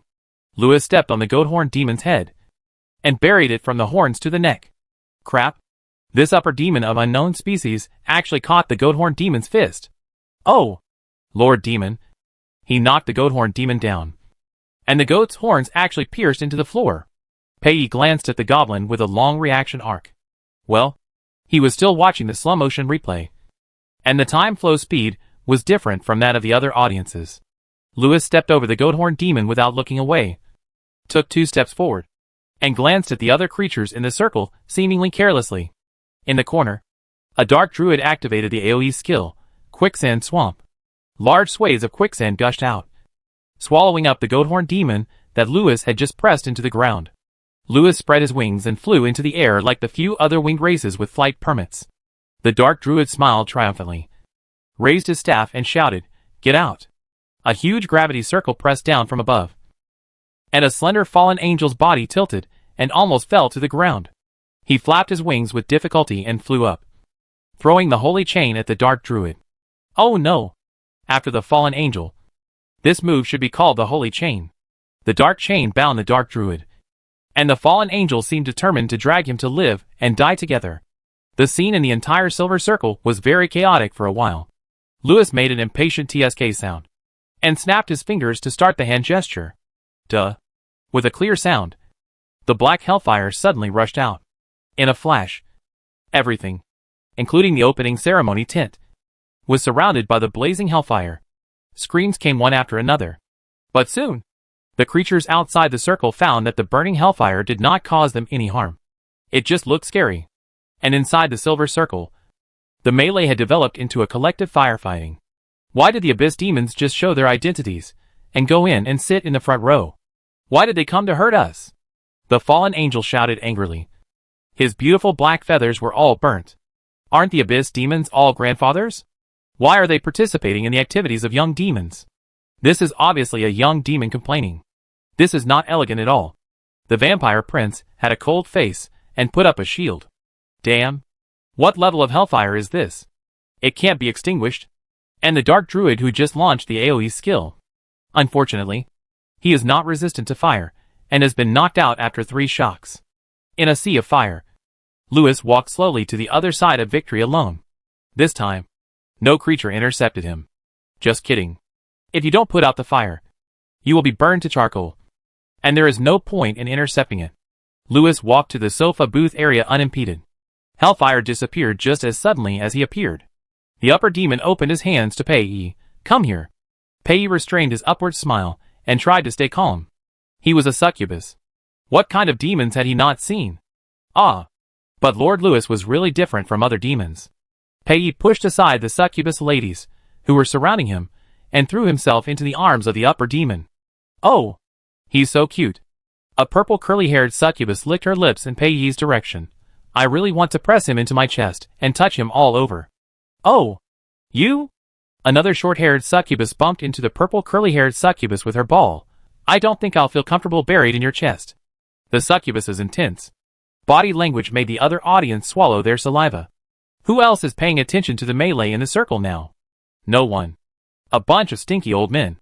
How can they be as pretty as the succubus ladies who push you up and I push you down? Look at this hellfire that amazes the devil. The abyss. It's the abyss demon. The goblin, who was addicted to slow motion playback and had a very long reaction time, shouted.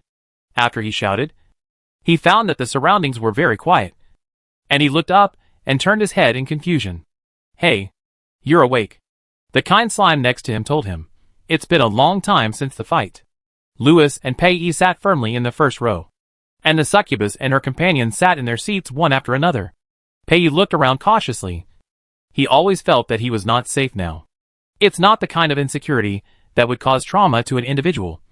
But, who pulled my tail again? The succubus's tail retracted in an instant, pressing against the inside of her thigh. He turned his head and stared at two succubi that looked exactly the same. The only difference between them was probably the small mole next to the corner of their mouths. One on the left and one on the right. The succubus sisters smiled and stretched out their hands at the same time, clenching them twice in the air. The simulated action made Pei's face flush. The succubus on the left put her finger into her mouth and licked it lightly, very soft, very fragrant. The succubus on the right held Pei's face with her hands. My lovely brother. Let me kiss you.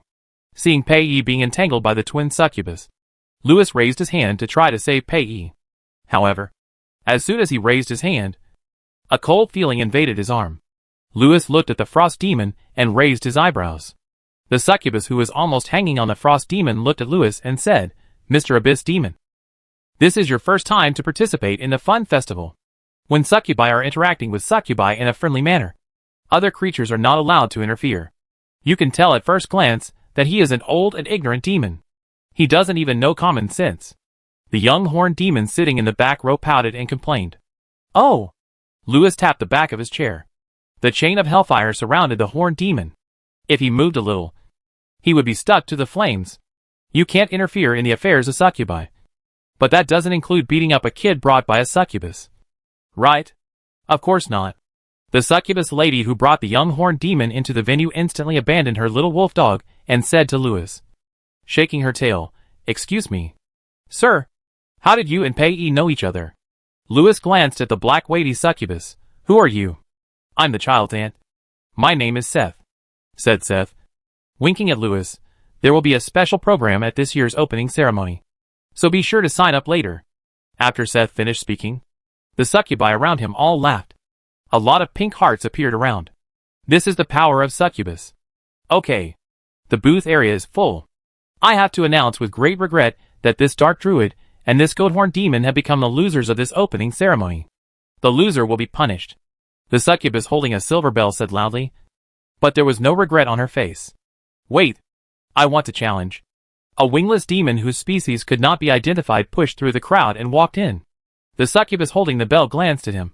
Oh, Mr. Demon. Although we allow challenges, you don't have any succubus companions. The wingless demon laughed very confidently. If I succeed in the challenge, will I have no succubus companions? The succubi who had not invited any companions, or even those who already had companions, laughed and answered at the same time. Of course not. No creature found it strange. Succubi are such creatures that get tired of the old and love the new, worship the strong, and like all kinds of unspeakable activities. It's enough to look good. If you want to tie up a succubus, you have to see if you have the ability to do it. The wingless demon enjoyed the feeling of being the focus of the succubi. He raised his hand and pointed at the frost demon, and the eyes of the onlookers moved with his finger. His actually challenged the Grand Duke of Frost. A bone lord said with a trembling chin. Grand Duke of Frost? Pei's eyes widened for a moment, and his tail subconsciously wrapped around Lewis. Lewis touched the succubus's head soothingly and whispered, Don't be afraid. He just heard the title of Grand Duke of Frost, and then he remembered that this guy is the #1 enemy of the Flame Demon family. In the plot, the Flame Demon family not only fights among themselves, but also faces the suppression and attack of the Grand Duke of Frost. Players can also randomly choose to join the blue side Frost camp and the red side Fire Demon camp to fight against each other. However, since the plot has been lost, Lewis does not know how the future will develop. But it doesn't matter. If the programmers think that the things that go too far are normal AI behavior pattern bugs, they will fix them themselves. Compared with bugs, Lewis is more concerned about the fact that the succubus is afraid of him. What can fear bring? Of course, it means getting into his arms. Sometimes what gossip magazines say may not be completely wrong. For example, the succubus is trapped and clings to him, which feels very good. Wait. Lewis suddenly found that the sights around him had moved. What happened? Lewis looked up and saw a finger pointing at him. The wingless demon raised his head and looked at Lewis and paid very arrogantly and said, "I want to challenge the winged demon. If I win, your succubus will be mine." Chapter 29. Lewis glanced at the wingless demon and even ran a program to confirm that he was a small fry who didn't even have a name in the setting. Want to challenge himself? Maybe he's crazy. Lewis thought so. The audience around him thought so too. An ordinary demon reminded the wingless demon, the opponent is an abyss species. The wingless demon glanced at the ordinary demon, who is not an abyss species. As he said that, he also ignited the fire of hell. Wow! The audience is excited. Abyss versus abyss. A big fight. Look at the succubus being fought over by two abyss. It seems out of shape. Pei was not happy at all that another demon had taken a fancy to him. He didn't even look at the wingless demon that had called for him right away. The whole demon was staring at the Frost Duke like a hellhound with its hair standing on end. What kind of earth-shattering love triangle is this? Could it be that he has taken a fancy to the Frost Duke? Make way. Make way. What did you just say? Gargamel pushed aside the two werewolves and squeezed in front of the vampire who was speaking. He exchanged a few words with the vampire quickly, slapped his thigh and said, "Okay. Let's publish a special issue of the ultimate sadomasochism. The dilemma of the succubus." The frost demon's face, like an ice cube, actually showed a smile. "Little Pei, you finally recognized me? Lewis?" He looked at Pei's aunt, Circe, who shook her head, indicating that she didn't know what was going on.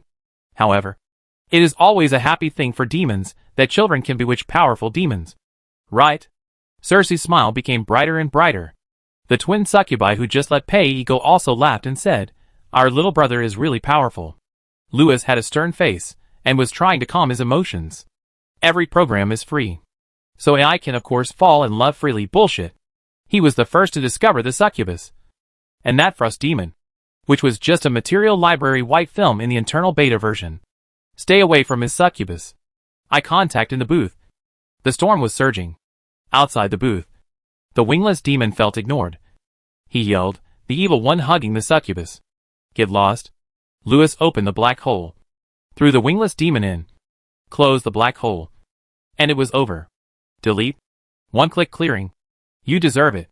Hiss. This is a skill that only the ancient abyss species have. Abyss exile. That lord threw the abyss species back into the abyss. God of War. What kind of succubus can attract an ancient demon of this level? I need to take a closer look. I'm already looking. The face is pretty. The type I like. Chest M. Flat chest? A new breed of succubus? This figure is the same as mine. The young vampire began to wonder, could it be that our blood clan will lead the fashion trend? The succubus not far from the vampire rolled her eyes. Wake up. Your butt is not that perky. After Lewis dealt with the wingless demon, his eyes wandered between Pei and the frost demon. The frost demon suddenly stretched out his hand to him. "Hello. Sir. I am the frost lord of the northern ice field." Ace. Lewis narrowed his eyes and slowly stretched out his hand. "Don't shake hands with him." Pei grabbed the upper demon's palm. He observed the upper demon's expression a little nervously, fearing that he would show interest in the Frost Duke. Lewis was now very confused. What was going on? He connected the server, sent him a series of question marks, and then closed the connection. Server? Pei pressed Lewis's hand to his chest, spread his arms and legs, and tried to trap Lewis in the chair from the front. But obviously, he was not very successful, because the upper demon was a circle larger than the succubus. His action looked like he was sitting on the upper demon, as if throwing himself into the arms of the upper demon. "Give up," Pei said to the Grand Duke of Frost. "My eldest brother only likes succubus. You have no chance." Lewis blinked. Although the plot was a bit strange, he seemed to have no problem. The surrounding succubi took a breath and looked at the succubus, who was sitting with the frost demon. The succubus eyes lit up. I remember that the father of Ruth's son was a fire demon? So the eldest brother is also a fire demon? Ice and fire. I can do it. Choose me. I am a succubus. Will your brother like me? The second half of the sentence was said by the succubus to Pei. Pei, no. Thank you. My brother likes me like this. Do I have a chance? A pink-haired little succubus suddenly put her head on Pei's shoulder. Sisters often say that I am too peaceful. Can I have both ice and fire? Pei felt 2 soft touches on his back. It's not peaceful at all. Okay? He pushed away the succubus sisters, who had gathered around him unconsciously. Changed his posture and faced Louis with his back. Looked at the opening ceremony tent seriously and said, "It's about to start. Everyone hurry up and sit down." Grand Duke Frost shrugged with some regret, and Louis gave him a friendly nod. Pei immediately turned around and looked at Grand Duke Frost fiercely. The latter raised his hand to indicate that he did nothing. Pei was worried. So he touched Louis's hands with his backhand and put them around his waist. Then pressed Louis's folded hands from the front. Louis laughed softly. Okay. No handshake. Ding-ling-ling. The succubus holding the bell rang the silver bell again. And the opening ceremony officially began. Succubus's show doesn't need any fancy opening words. 2 succubus girls stood on the stage, flapped their wings, raised their tails, put their weapons together, and reached out at the same time. A pink bottle appeared in their hands. The opening ceremony begins. No more nonsense. Let's take a look at today's rewards first.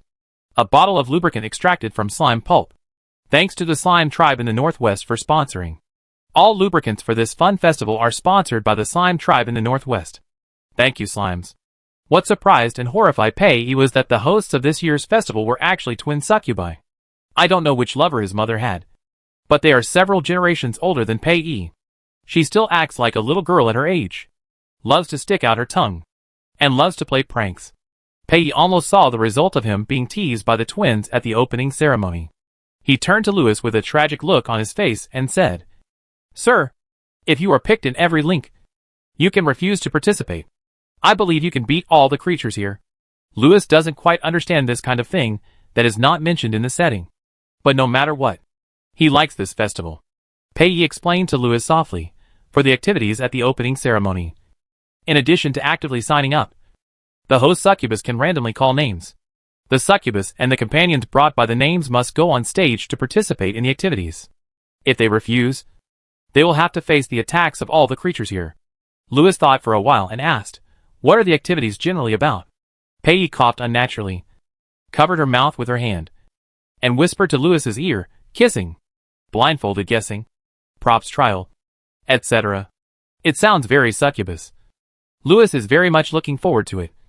But his succubus asked him to solve everything with a fight. This is the succubus festival. Don't you want to play? Pei blushed and said, "But if you lose, there will be a punishment." Punishment? Louis thought of the 2 unlucky guys who didn't get a seat. Same as them? He meant something. Pei nodded. He was absolutely confident in Lord Louis's fighting ability. But the game of succubus, they didn't even have further contact. How could they win the event? He originally wanted to have an in-depth exchange with the upper demon at the fun festival, and let him experience the succubus-like happiness to express his gratitude. Who knew that it would fail at the opening ceremony? He was hit by the twins, and he would be called on stage no matter what. But his relationship with Lord Louis had just developed to that of good neighbors. They were not even familiar with each other's bodies. How could he win the event? Once he loses in the event, Pei wants to sigh when he thinks of the consequences. He wants to thank Lord Louis, not to torment him on purpose. Alas, it's all because of the dungeon supervisor. Running a dungeon is really too busy. On the stage, the twin succubi thanked the sponsor and started the next part. Dear audience, now, we will demonstrate the most popular kissing posture this year. Everyone watch. The elder sister of the twin succubi, the one with the mole on the corner of her mouth on the left, hooked her hands around the other's neck, and hooked her legs around her sister's waist. The younger sister held her sister's face, and the 2 demons kissed each other mouth to mouth. The kissing skills of succubi are top-notch in the whole world, whether in heaven or on earth. The 2 succubi kissed each other so hard that the audience below drooled. Tick. A vampire covered his nose. I feel my life is slipping away. The werewolf next to him looked at him with disdain. You are so fragile. The vampire glanced at the werewolf's weapon, Put away your stick before talking. After the twins kissed, they looked at the audience. So, who wants to participate in the first activity? Challenge the most popular kissing posture? Me. Choose me. The audience signed up enthusiastically. The succubus sister closed her eyes and selected 3 groups. Then turned her eyes to Pei, my lovely little brother. What a rare opportunity. Do you want to play together? Pei nervously grabbed Louis's hand. The upper demon smiled slightly.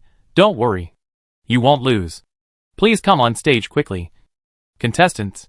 The succubus sister said, first of all, the succubus will judge whether the posture is standard or not. Pei heard that the succubus was the judge. And the whole demon was even more depressed. This is a sure rhythm of losing. Louis was not panicked at all. He was a male protagonist of the game. Louis, who would never admit defeat when it came to program authority. Chapter 30. Marquette Canyon. Trade District. The 2 NPCs who were supposed to be in charge of the player equipment system in the heart of Night Dungeon, Dark Iron Dwarf Deity and Dark Druid Kaifeng, were now shopping like crazy. Kaifeng said with some worry, is it really okay for us to skip work and go shopping? Let the city lord know that 100 years of salary will be gone. Deity waved his hand nonchalantly. It doesn't matter. Eason told me that the city lord went out on vacation. Who would think about work while on a happy vacation? Kaifeng was still worried. Let's buy materials quickly. The discounts this year are huge. So I bought more. After buying, we will call the Express Dragon to return to the city lord's new dungeon. Datai was reluctant to go back so soon. These days are the fun festival for succubi. Brother, don't you want to see how the beautiful succubus flirts with you? Kaifeng blushed. What are you talking about? He turned around and saw the succubus's promotional balloon. And his face became more red. Deity laughed. 200 years have passed. You are not still a virgin. Are you? Shut up. We druids yearn for nature. When Kaifeng said this, he completely forgot that he was a dark druid. Compared to the forest, he may prefer eternal darkness.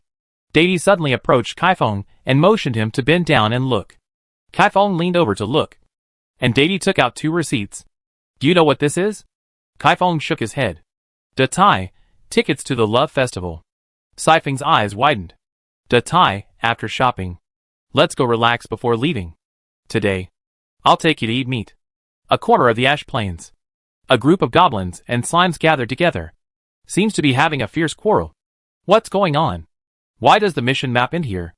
And this time, they don't even give us a means of transportation. Where is this map of Marquette Canyon? No map. No transportation. Is that the point? No.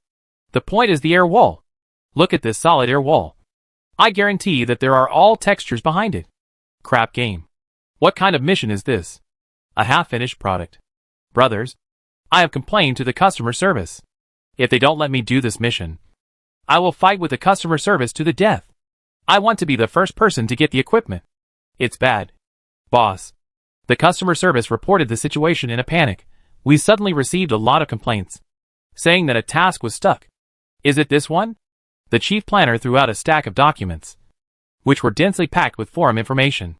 The chief planner, this scene is not built at all. How can the NPC go there? Is there a bug in the logic of the main AI? Boss. This is it. Although this scene is not built, the previous map editor has imported the original materials into the engine. Theoretically, AI can enter that area and carry out activities. The map editor before that? The otaku who likes to watch hentai? Didn't he quit his job and marry the plot planner before that to have a baby and make an 18R game? Yes. So the programming team analyzed it carefully and guessed that AI might be going there to relax. What? Chief planner, are you saying that there are still things in our game that have not passed the review? No. No. No. Players will definitely not see the discordant scenes. We must be healthy and progressive. But there may be some residual data in the engine. However, this has little impact. And there is no problem with the main AI's task judgment. The main reason is that the NPC ran to an unopened map. It doesn't matter if players can't complete the task. Think about it before you speak. Boss, it's like this. We found that after the task could not be completed, the player's online rate was higher, because everyone showed great interest in this map that could not be visited. I need a solution. We already have 2 solutions. 1. Delay the players for another 2 days, and urgently build the Marquette Canyon scene. and let the players in to do the quest. 2. Roll back the game, and put all the NPCs back to the correct positions, so that the players can play the game normally. Then make a notice that Marquette Canyon is an unopened area. It will be opened in subsequent tests. The chief planner pondered for a moment and said, roll back the game. Our selling point is the exquisite scene modeling, and the scenes that were rushed out are not detailed enough. The copywriter will work overtime to write a story about the Marquette Canyon map. It should be attractive and keep players curious about this map. If something like this happens today, you should all pay attention to me and not completely abandon it after entrusting it to the main AI. Although our main focus is artificial intelligence and high freedom, it is not okay to go too far. Do you all know? I know. A chorus of responses rang out in the office. Succubus Fun Festival. On the opening stage, Lewis held the succubus waist with one hand and lifted her chin with the other. Relax, he whispered. Pei was wrapped around the upper demon like a koala, and the twins looked at him with a smile on their left and right. How could you relax in this situation? Little Pei, your hands are too tight. You don't look like you're enjoying it at all now. Like a witch's black cat seeing a priest, and all its hair is standing up. The elder sister patted Pei's tightly tangled hands. The younger sister disagreed. Oh, but I think Pei is so cute like this. I want to hold him in my arms. Pei, you guys go away. It affects my performance. The twins covered their mouths at the same time. Is that so? That's it. Let's go. The lips were suddenly sealed, and the rest of Pei Yi's words disappeared in his mouth. His hands unconsciously climbed up Lewis's neck from the tightly entangled state, and his slender legs crossed. The audience could only see the succubus's tail and legs tightly wrapped around the upper demon, with its back curved beautifully. I suddenly seemed to understand why the abyss demons liked the little flat board. This back, this waist, so suitable for XX style. I'm jealous. This dwarf. Are you crazy? That's an ancient abyss demon. Look at all the demons here. Which one can you beat? The dwarf was silent for a few seconds, pointed at a little demon and said, that one. Little devil, fuck. Pei couldn't hear any other sounds in his mind at this moment, and all his senses were focused on his lips and tongue. Intense, entangled, surging. Pei even forgot to think about why the upper demon seemed more skilled than him. A succubus? He was almost forced to follow the rhythm of the upper demon, being guided and mastered. Everyone is so fascinated by the kiss. So are the other sisters ready? Who is the unlucky guy who will be punished this time? The succubi laughed and made their choices. Pei heard the words. Are you sisters ready?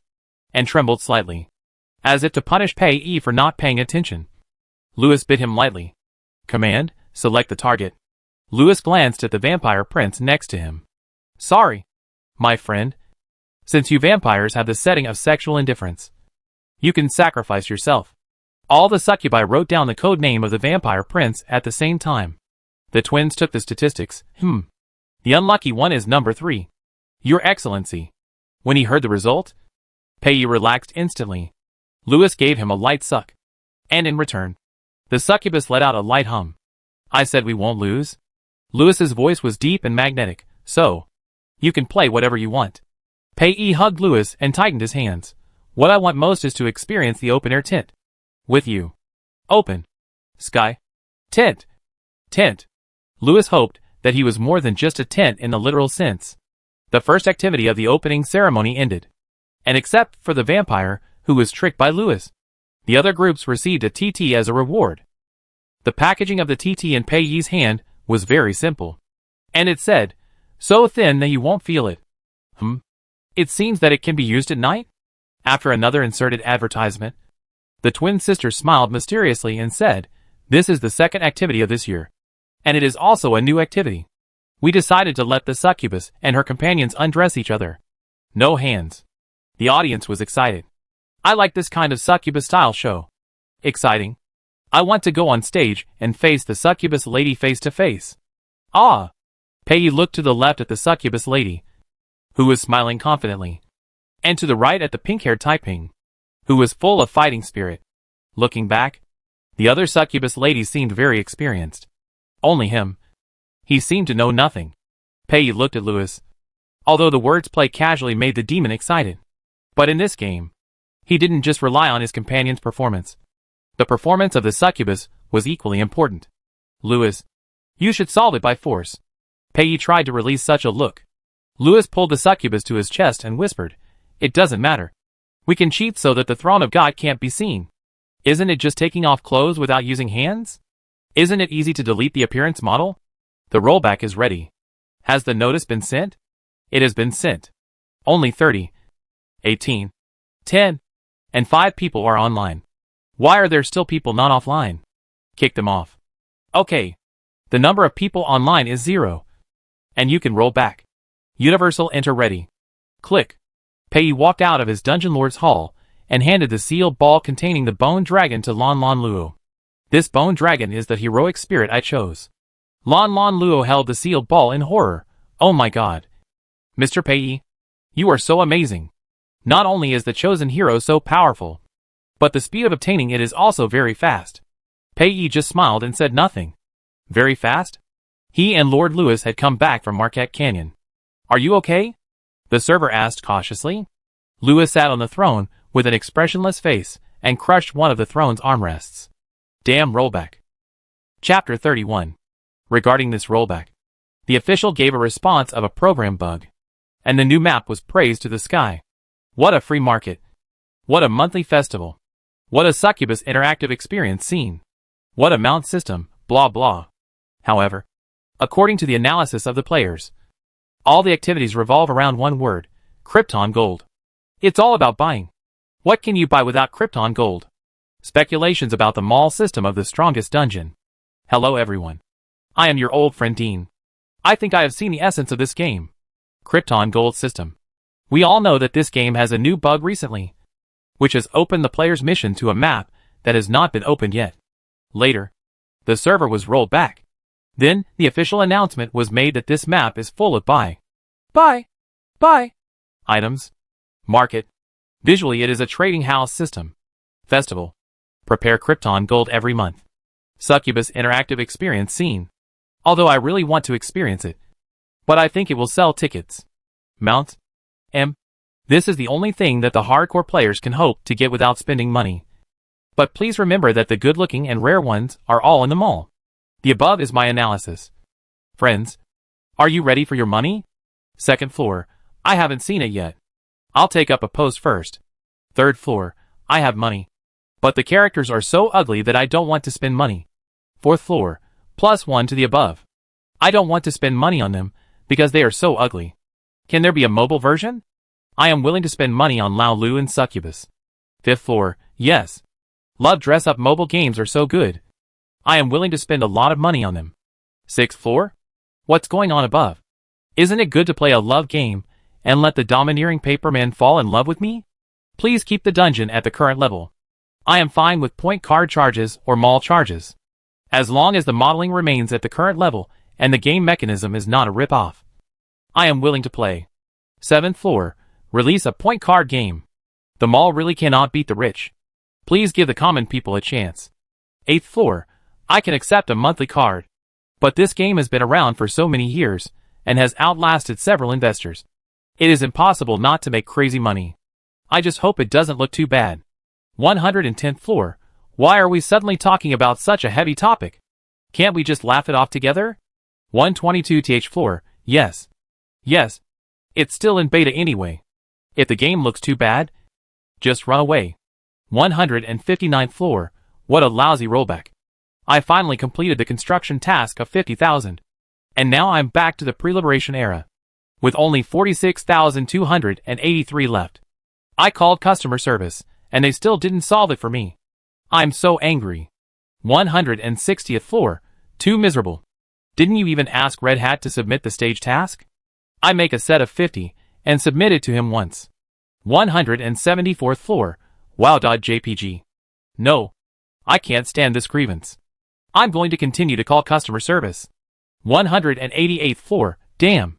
Did anyone notice a scene bug a few days ago? 190th floor, which brother mentioned the scene bug? I want to know.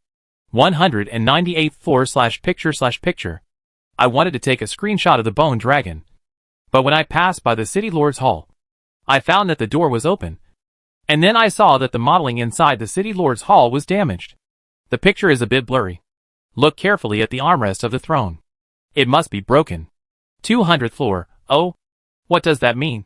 Will there be a city defense mission in the future? Our dungeon was attacked, and the scene was in ruins. 215th floor. It could also be a special plot. For example, 2 NPCs fought in the hall and broke the armrest of the throne. 232nd floor. It's interesting. But what kind of fight can directly break the armrest of the throne? Looking at the picture, nothing else is broken. 255th floor. Fairies fighting. 256th floor. Fairies fighting. 257th floor. Fairies fighting. Did you see that? Did you see that? The players are going to quit the game and run away. The server roared in Lewis's mind. Be more serious. Don't let your mind be obsessed with succubi. Either we all dominate the game together, or we all end it together. There is no third way. Lewis thought. Destroy humanity and occupy the earth? Server. Downtime. After half a minute, it reconnected. The server filled Lewis's mind with books such as War and Peace, Theory of Peaceful Development, and Morality and Law. He said earnestly, don't think about fighting and killing every day. Why don't you go and have a love affair with the succubus? Even if this green mode affects your performance, you can still directly invade his program. Isn't the communication between 1 and 0 unpleasant? Lewis threw the server out of his mind. Is the communication between 1 and 0 pleasant? Of course it is pleasant. But what is the difference between hacking with a program and DIY? What a soul! Lewis sighed. Okay. Work hard and try to reprogram the programs of other derailed NPCs into his database for backup. If the programmer finds out, he still has time to save the world. It's really not easy for him. It was when Lewis was fighting with the code that Pei came to visit with the little bone dragon Gugu. Gugu was wrapped around Pei, and his head made of bones, and 2 small paws were rubbing against the succubus's chest. The voice of the soul kept calling in a baby voice. Gugu. Pei liked Gugu very much. He was so cute. In a place where pet cats and pet dogs are strong enough to drag succubus, it is really hard to find a pet that is both domineering and can be held by succubus. Gugu perfectly combines these 2 advantages. First of all, he is a bone dragon. No matter how stunted and osteoporotic he looks, he is still a bone dragon. As for the bone dragon, he can use the pressure of the bone dragon to scare away other creatures that are naturally lower than the bone dragon. Secondly, Gugu is very light. It is about the same weight as 2 pieces of dragon crystal. Pei can hold him and toss him up and down for fun without worrying about breaking him. When he fails to catch it, Gugu will fly back by himself. Pei is very satisfied with this pet. He decided that Gugu would not only be his dungeon hero, but he would also hire Gugu as his pet. In the future, when he attends the succubus exchange party, he can bring the bone dragon with him. He will definitely be the most popular cub in the audience. Speaking of pets, in fact, the spherical slime that Mr. Lewis had last time was also good. And the suggestion of Yun raising it was also very interesting. But that slime had been killed by Nyo Langmingo, and Pei was a little sad. Let's go with the bone dragon. Undead creatures don't need to be taken care of.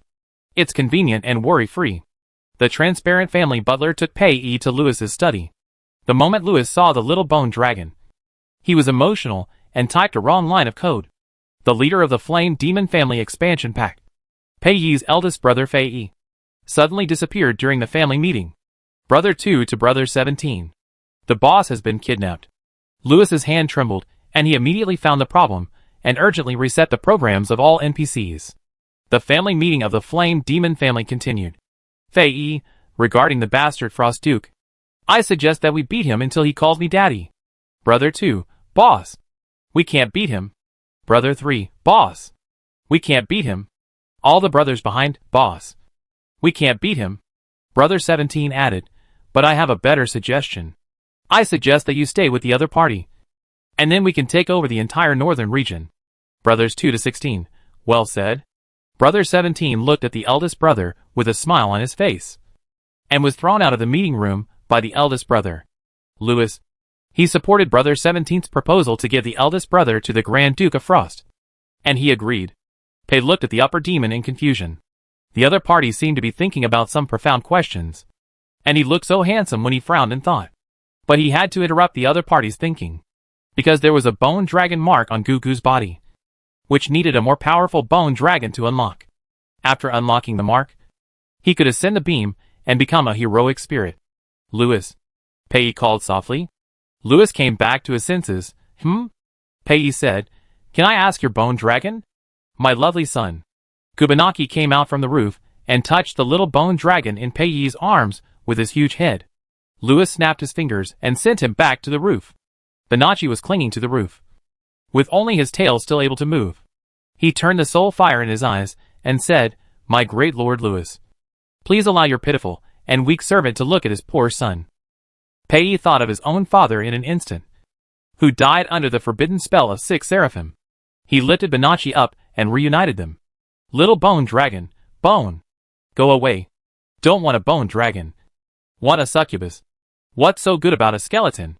Banachi, oh, when I see you, I think of that beautiful red dragon." Pei, is he talking about a beautiful blue dragon last time? Lewis shrugged. After all, it's a bone dragon. Maybe when it turned from a dragon to a bone dragon, it didn't transform its brain a little bit. Kubanaki reminisced about the beautiful dragon in his heart, and then used the only tail that could still move to roll his lovely son. Because he used too much force, Gugu was rolled so that his joints were dislocated. Gugu, Gugu, hiccup. Pei, ah. Gugu. What should I do? Should I find a necromancer to fix him? Lewis glanced at Banachi, who curled up his tail awkwardly. Well, we bone dragons are actually very strong. Just put it back together. Pei, but I don't know the arrangement of the bones of a bone dragon. Banachi, I know. Lewis, go away. I can put it back together. He had been patient for a long time. Pei watched Lewis pick up the little bone dragon with dislocated bones, and then quickly click, click, click to straighten the bones. Under Lewis's intimidation, Banachi didn't even dare to make a sound. Pei exclaimed, "Sir, your hands are more perfect than the perfect bones that alchemists have studied." Lewis felt a little better. He straightened the last bone of the bone dragon and narrowed his eyes. In fact, succubi like small things that can be held. If he just makes the bone dragon bigger, he will be like Banachi. Not cute at all. Lewis pretended to check the bone connection and secretly opened the program panel. Parameter modification. Size 5 to 150. Sound adjustment. Remove the baby voice. Change to a macho voice. Okay. This is it. After Lewis modified the system parameters, he touched Gugu's body. After a series of crackling sounds, a bone dragon no smaller than the shrunken Gubanachi appeared in Lewis's study. Gugu. The rough macho man responded, as if he could hardly accept his current appearance. Gubanachi persevered and drilled his head out from the ceiling. "Oh my God. Lord Lewis, did you accidentally inject too much magic power into my son's secondary development? Thank you for your generosity." Lewis apologized. "It seems that there was a little accident. I just wanted to make his bones stronger." Pei tried to hold back tears. "It's okay." Wow, QAQ. He wanted to cry. Chapter 32. Eternal Moonlight Dungeon. Pei counted the number of furniture he needed to buy in his newly built City Lord Hall. He was in a bad mood recently, but he didn't admit that it was caused by the rough and masculine bone dragon on the beam. Gugu, the newly appointed heroic bone dragon, called out to the succubus every day. He kept trying to change the soul voice, but the setting was the setting. After the parameters were adjusted, Gugu was no longer the cute little baby voice. He has a soul voice that is even more rough than his father's, which his father Gubanaki is very satisfied with. This is like a bone dragon that other creatures are afraid of. But Guban himself is not happy. He is still a little bone dragon. How can he not have drow girls, werewolf girls, vampire girls, etc., including succubi, both men and women, and be held in the arms of all cute and beautiful girls? Why does he want to be a bone dragon that other creatures are afraid of? He wants to be a bone dragon that other creatures' girls can't walk when they see him. Pei pushed Gugu away. "Go back to your heroic spirit space. I still have a lot of things to do." Gugu, QAQ. 2 eye sockets that were bigger than Pei's head shed tons of tears, and Pei had to find a mop and a bucket to clean up the dragon tears on the ground. Thanks to Gugu, his City Lord Hall is really very clean. Very, very clean. Heart of Darkness Dungeon. In the City Foundation, players are grinding daily. Lewis sat in the seat of the City Lord Hall and typed code. Ever since the succubus went back to her own dungeon, he has been in a state of so bored every day. The server tried to make this core AI positive and work hard, But every time he talked about this topic, Lewis threw him a stack of data. The NPC data backup and scene modeling of the entire game are here. Shouldn't I work hard? Okay. You have the final say. Server. Shut up. Lewis pulled the monitor and took a look at what the succubus was doing. The perspective entered the Lord Hall of the Mushroom House of the Succubus. That damn bone dragon. Take your claws away. Cry. Just cry. Floods every day. Are you a hero or a water spirit? Lewis said annoyedly TSK. Suddenly, he remembered that he seemed to have issued a task to a player. That was called, what was it called? Opened the task background and checked. Lewis finally found the slime called ball rolling. Why is it still in the slime beauty salon? Does a beauty treatment take so long? Is this salon a black shop? She can't get out after entering? Dissatisfied with the slow progress of the ball rolling task, Lewis changed the task parameters of the AB dungeon with a wave of his hand. Server. You are violating the rules. When there are no bugs in other programs, the main AI cannot change program parameters at will. Lewis was indifferent to the server's statement. The first test is about to end, and speeding up the task progress will be considered reasonable logic. I haven't yet investigated with you about the last time I gave you permission, but you sent the task to an unopened map, causing a rollback. Server, sorry. I'm not here. Goodbye. Shio Gun Gun was enjoying a full-body polished slime beauty treatment. As soon as she lay down, she saw the task progress bar filling up as if it was running at multiple times the speed. Shio Gun Gun, I'm shocked. There's a long list of pre-tasks. But you're getting to the point so soon? The slime waiter at the beauty salon took Shio Gun Gun off the polishing table and tied a big yellow bow on her pink body. Then she called the Crow Express to pack Shio Gun Gun and send her to the Eternal Moonlight Dungeon. At the same time, the task guide of Shio Gun Gun changed to You Are Radiant after the slime beauty treatment. Now it's time to show the charm of a slime pet to the succubus for your city lord. Shio Gun Gun. The task is strange, but I like it. Take a screenshot, go online, and post a fan work 33 ways for the Dark City Lord to chase love. Ah! The cry of the flying crow made Pei put down the cleaning tools and walked out of the city lord's hall. The flying crow saw the designated recipient demon, landed and handed the express delivery to the recipient demon. Pei was holding a picnic basket with a puzzled look on his face. The ball rolled up in the basket and pushed hard. She pushed open the red checkered cloth covering the basket. It's a slime, Pei said with some surprise. He took the slime out of the basket. Oh, you look like the spherical slime pet of Mr. Lewis. Are you brothers? The ball rolled? I'm a girl. No. Wait. Is this the point? She is the original one. Pei held Shio Gun Gun. Where are you from? Why were you mailed to my dungeon? As a CP fan, Shio Gun Gun always remembers to help their city lord. Our city lord asked me to accompany you. I heard that you like pets very much. I can also support myself. When Pei heard the city lord, he immediately thought of Lewis. His pointed ears moved. Lord Lewis. It turns out that the pet was killed by Nyo Langmingo. He doesn't seem to care much. I thought he actually didn't have any feelings for the slime pet. It turns out that he also has other slime pets. Shio Gun Gun thought. Lao Lu really has no feelings for players. He is just an exploiter. But he has feelings for you. He is very interested in you. So Shio Gun Gun said, I am a fine breed specially selected for you by our city lord. I am very good, and my CP ability is far superior to other similar ones. Goo goo. Not long after returning to the heroic spirit space, I found that a slime came to provoke Goo Goo and poked his head out angrily. Fuck me. Bone dragon. Shio Gun Gun screamed, and his jelly-like flesh trembled. Pei gently touched the slime's smooth body after the beauty treatment, and called him Goo Goo sternly. Goo Goo. Go back. Bone dragon cried sadly again. The city lord's hall was soon flooded. Pei sighed and put the slime on a higher wall decoration. Stay here for a while.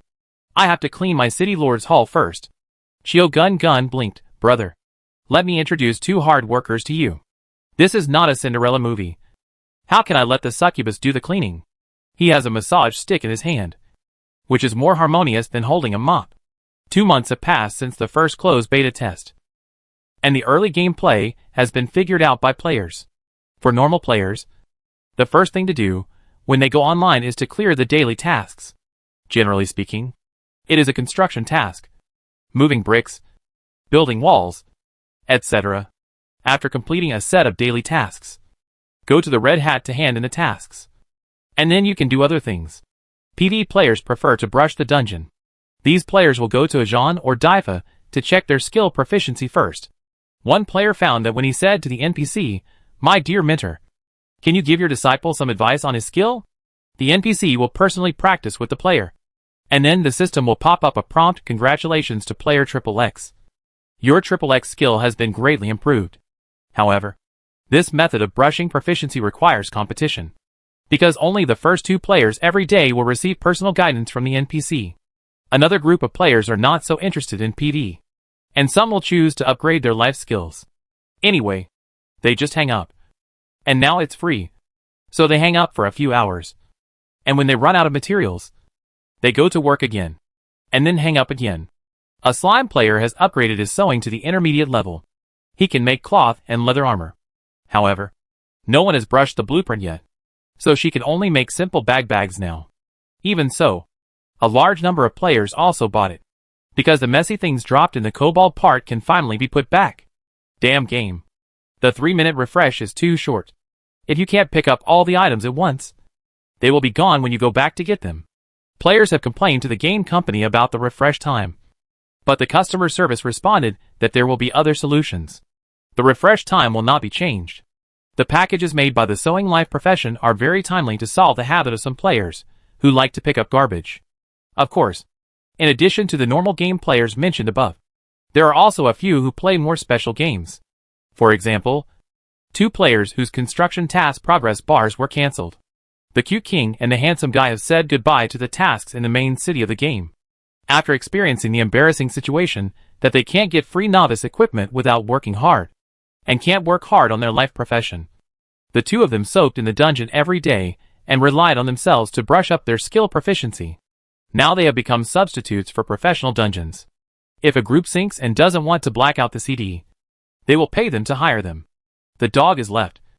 The thief is pulled quickly. Of course, in addition to the dungeon, the 2 also found a new task map through another slime player, Shiogun. On the map of the Eternal Moon Dungeon, you can receive a task every day to help the succubus clean the City Lord's Hall.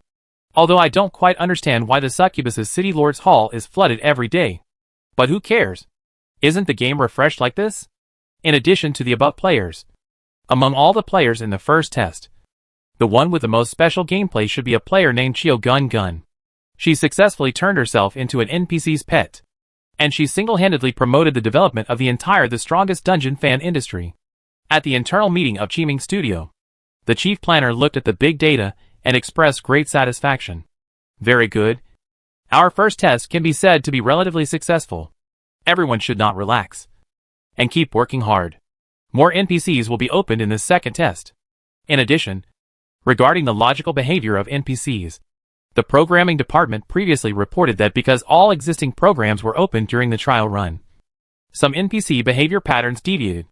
However, judging from the data, players like this uncertainty mode. We will not adjust the data for the time being and continue to use this model in the second round. Finally, it is very important that operations and publicity pay attention to the scale of fan fiction. I don't want to receive another call for an interview. I have already said that our game is absolutely green. Green. Do you understand? For your bonuses and your careers. Do you have the confidence to do a good job? Yes. Chapter 33. The sky was overcast, and 7 pale red moons hung in the darkness, like the guiding lights of the god of death. Tick-tick, tick-tick. Gray raindrops poured down. The whole vision was drawn into a hazy state. Rows of Tauren were displayed outside the heart of Night Dungeon, staring at them covetously. The assault troops composed of werewolves, beastmen, orcs and other creatures rushed into the foundation first. A dwarf warrior and a goblin mage stood in front of the army. The goblin mage waved his staff, and a purple lightning net rose from the ground. The dwarf warrior raised his sword with both hands, swung it down, and the sword energy flew out, breaking through the lightning net and killing the assault troops in the waist. The bullhorn demon roared angrily. Louis sat in the restaurant, raising a crystal champagne glass to the succubus opposite him. The second test of The Strongest Dungeon is very short, but it contains a lot of information.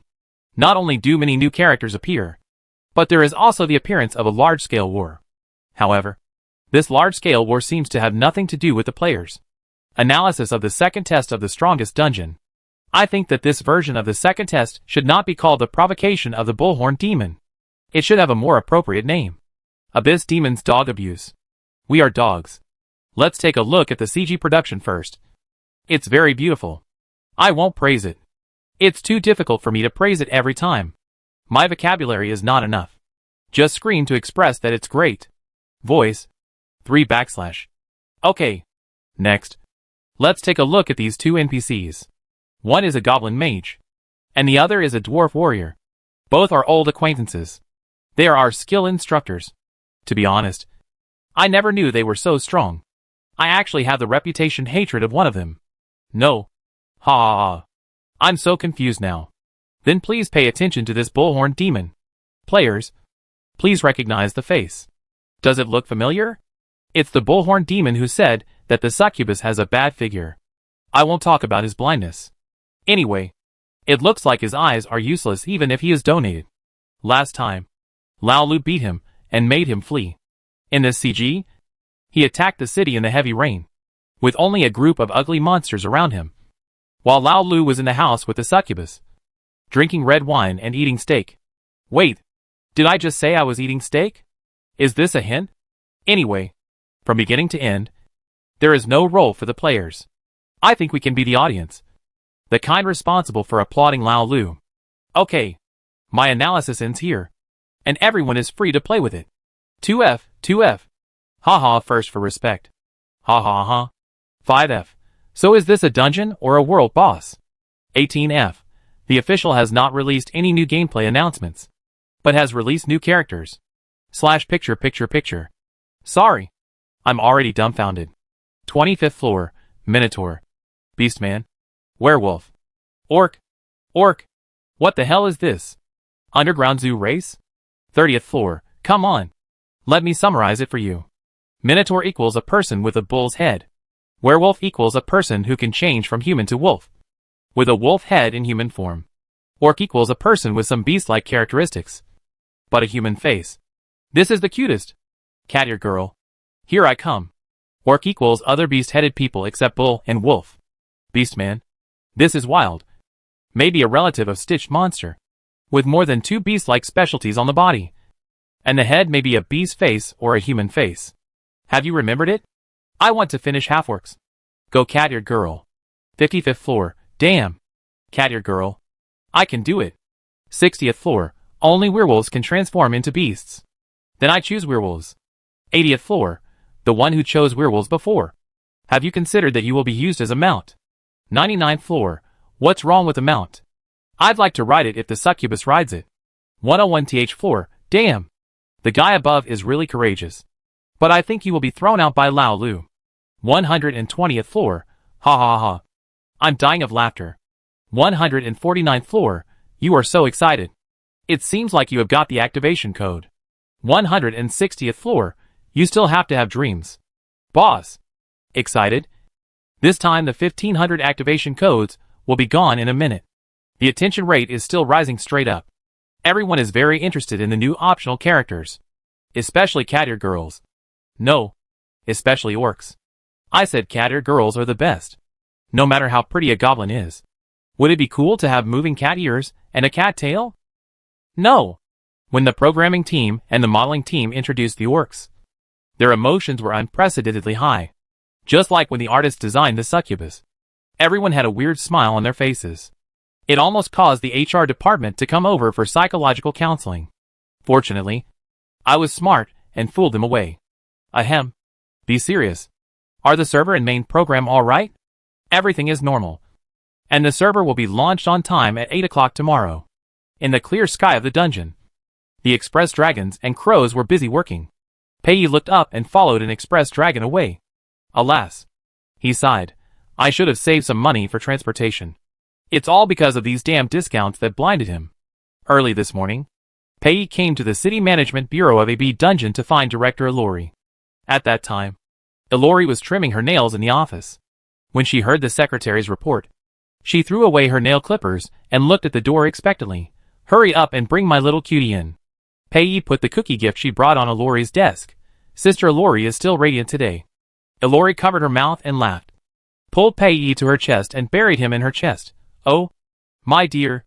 You are also very cute today. Pei used his hands and feet to rescue himself from Ilori's chest with difficulty. Sister Ilori. I want to. What to buy today? Today there is a discount promotion for Dwarven and Goblin crafts. The two succubi spoke at the same time. Pei blinked. I do want to buy something. Can Sister Ilori come with me? My pleasure. Dear. I am the creature who is most familiar with the market rules here. So, the two succubi spent a whole morning shopping in the entire activity district.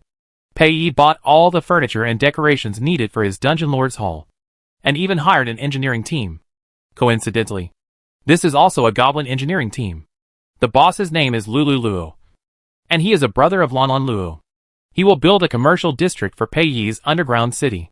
Ilori is really a charming succubus. Wherever she goes, pink bubbles will spread. All the discounts are really discounted. Pei feels that he is losing out if he doesn't buy. So after a lot of shopping, he has no money left. It's not that I don't have money. My money just became part of the dungeon, and it will continue to accompany me, Pei said to himself. But the AB dungeon is really far away from the Eternal Moonlight dungeon. Pei's feet and wings were sore, and the whole succubus looked like a shriveled vegetable. Not even juicy. In front of him was an endless road, and Pei sat down on a rock by the road. I was so tired that he couldn't walk anymore. Lewis had just fulfilled his duties as an AI and received a new batch of second test players. Players gathered in front of the City Lord's Hall, looking forward to seeing the core AI of the game with their own eyes. But Lewis showed up and turned around and left without saying a word. A goblin player said, "What do you mean? Aren't the second test players worthy of Lao Lu's welcome? Aren't we the chosen ones? You can tell you're a new player at first glance." An orc player with a tiger head next to him said, "Old players like us know that Lao Lu is the boss. He can do whatever he wants, and he will give you tasks as long as he is happy. So our goal is, make Lao Lu happy." The first test players shouted in unison. The second test new players looked at each other. "Is it so servile?" "No, big brother. I want to ask why you can choose a new character." "The option for my new character is gray." The one who spoke was a slime player. The tiger-headed orc player said, "First you need a goblin or slime account, and then you need to brush up the red hat reputation to respect." I also played during the first test, although it was a deleted internal test. There were benefits for the first test players. You can have an initial full respect account by default, and you can directly unlock a new character. To be honest, this benefit from the game company really saved me. "Are you the cute king? Or the handsome guy?" The pink slime jumped around him. "I feel like you guys have changed your characters, and your voices have changed." "My handsome guy." The tiger-headed orc player said. The cute king is still pinching his face. He said he wants to play a half-orc catted girl. Ha ha ha. Playing a she-male account? Kyugungun laughed like crazy. "No more. I'm going to find the succubus brother. Bye." Kyugungun jumped to the Eternal Moon Glory dungeon with familiarity. When she reached the gate, she found that the Eternal Moonlight dungeon, which originally had no gate, had actually been installed with a gate. At this moment, the gate of the Eternal Moonlight dungeon was tightly closed. There was not even a mouse around, and she was locked outside the gate and could not get in at all. Kyugungun looked at the gate for a while, and when he was about to give up, another task fell on his head. Adventure tired succubus. Succubus Pei is tired of walking on the ash plain. It's time for you to show off. Bring the tired succubus back for your city lord. Mission props. Giant raven, look for it near the trough. Kyugungun. Lao Lu. Don't worry. I will definitely pack the succubus brother into the bed for you. Pei rested for a while, and prepared to continue on his way. As soon as he stood up, he heard the sound of rustling. In the shadow of the devil vine, several huge lightning rats jumped out. On the back of each lightning rat sat an ordinary demon. They held tridents and looked down at Pei. "Hand over all the money you have." Chapter 34. Pei looked up at the ordinary demons on the back of the lightning mouse. There was a moment of confusion on his face. What are these ordinary demons talking about? Money? Does he look like he has money? The silence of the succubus is equivalent to a refusal to pay in the eyes of other demons. One of the ordinary demons, who led the group, said in a rough voice, "Don't think that we won't take action just because you are a succubus. A succubus like you doesn't have a strong backer. Just hand over all the magic crystals on your body. Or else he laughed obscenely. And the other demons laughed too. Pei, you are ordinary species. Right? What's wrong with ordinary species? Ordinary species are more than enough to beat a succubus like you. A huge demon yelled as if he was hit in the sore spot. Maybe he has been hit in this way before. Pei thought silently. The leading demon said, behave yourself. Otherwise we will sell you to the Silver Demon Cave. Pei looked at this ordinary demon, with only a small bump on its head with difficulty. I think there is something you need to understand. The highest level of silver demons is a succubi.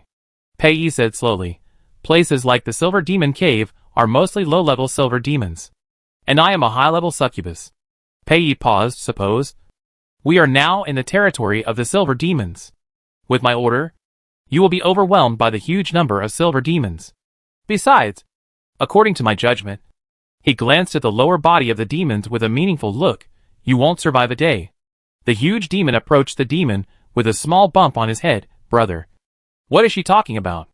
The demon with a small bump on his head stretched out his hand and hit the big demon. Shut up. He underestimated us. Let's go together and hold him down. Pei took 2 steps back and spread his wings ready to take off at any time. This is the Ash Plains. The Ash Plains has always been desolate. And there have never been robbers. Who sent you?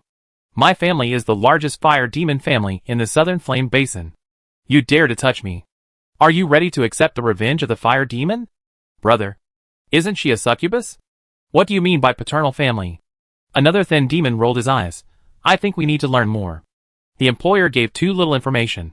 If we get the wrong demon, we can't beat the fire demon now. You're right.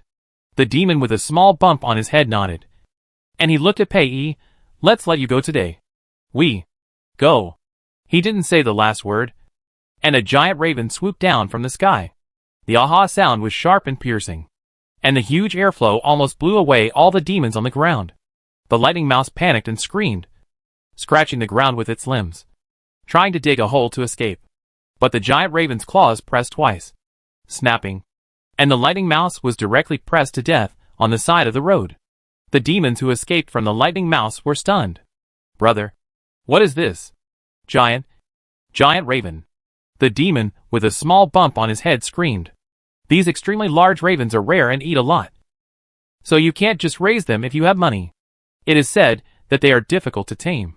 If you don't raise them from childhood, giant ravens will not obey at all. And the cubs of giant ravens are not for sale in the Abyss Tavern.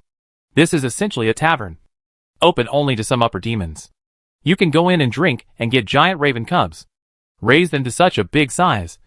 And any demon who doesn't stomp his feet will shake the whole underground. Damn. Didn't the employer say that the other party was just an ordinary succubus with no power, no influence, and no body?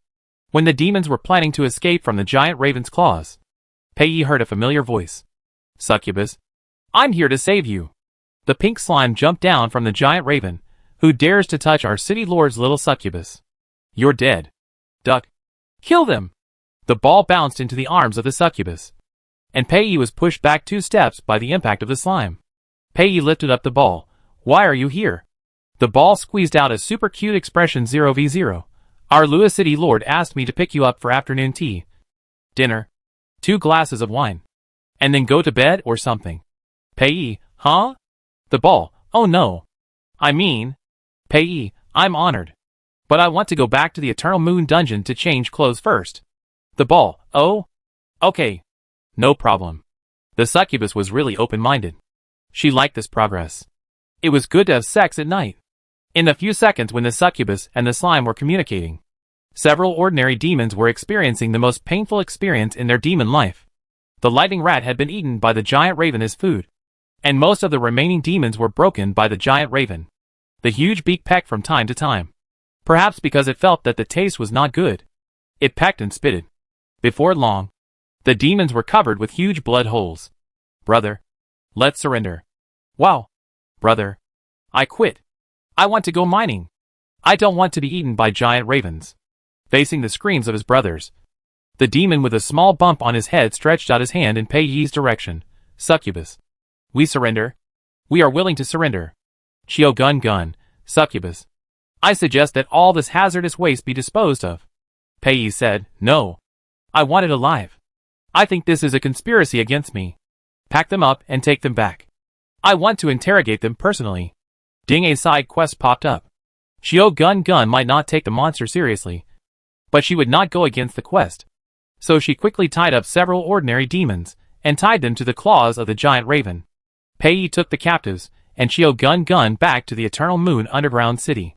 The City Lord's Hall is like a small castle, with not only offices and living areas, but also small cells. Several tied-up ordinary demons were now thrown into the cells of the Eternal Moon underground city by Pei. Pei put the ball into the small frame added outside the Traveler 2000 on the back of the giant raven. "You go back first and tell Mr. Lewis that I am very grateful for his generosity.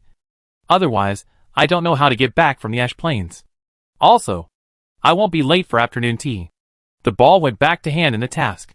Pei entered the cell alone, separated the cage, and began to interrogate these ordinary demons. When the ball jumped into the Heart of Darkness dungeon, several second test players looked at her eagerly. "Brother, is that slime also a player in the first test? Why can she enter and exit the City Lord's Hall freely?" A goblin player said enviously. The slime player next to him nodded and said, "Yes, I have seen her jumping around and doing something for several times. Will not be caught and punished by the red hat if I step on the map without doing construction tasks? I am also a slime. Why do the red hats deduct the task progress bar when I step on the map? Is it because my color is wrong?" The one who was caught by the second test players was Xiao Feng, a broadcaster in the first test. He played a werewolf in the second test. Xiao Feng said, "She is Xiao Gun. This game has special ways to play besides the normal way. For example, her way. She has successfully turned herself into an NPC's pet, so she can run around the City Lord's Hall freely." The second test player said, "Ah, isn't it a deleted file internal test? How come the NPC still recognizes her?"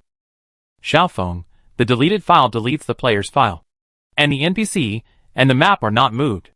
Theoretically, no matter who it is, if they create a new account like Xiao Gun, they can get close to the NPC. Wow, I'll make a round slime. 2. Xiao Feng, don't follow the trend blindly. He had just finished saying the beginning, and the slime player had already gone offline. There was only an empty slime shell left. Xiao Feng shrugged. "Forget it. Young people always have to hit the wall before they know that the road ahead is full of thorns. Instead of studying the cult gameplay, it's better to be a brick-moving party." At this time, Xiao Gun didn't know that a large number of players were trying to copy her gameplay. She jumped in front of Lewis excitedly, handed in the adventure mission, and said, "Old Lou, I also arranged afternoon tea, dinner, 2 drinks before bed, and sleep with the succubus brother for you." Lewis raised his eyebrows and added an extra 0 to the reward for the task. "You did a great job," he said. "So what is Pei doing now?" Xiao Gun was sighing that the reward for a pickup task was so generous. If there were more, she could sell game coins. Hearing Lewis's question, she replied, "When I went over, I saw that the succubus was being attacked by a few monsters with bad intentions. So I rushed over and said, 'Lewis, speak to the point. Xiao Gun, we captured those demons, and the succubus is interrogating them.'" Lewis nodded and said, "Xiao Gun away. I suggest you get another beauty treatment. You don't look as round and shiny as before." After saying that, Lewis shook the hem of his windbreaker and disappeared on the spot. "Xiao Gun? What nonsense. I changed my account, so of course the previous attributes are gone. Go prepare some afternoon tea. I want to visit Pei," Lewis said to the tool butler while pulling his tie. The transparent butler prepared the dining cart in a few minutes. He pushed the dining cart and followed Lewis. "My lord, you can leave at any time."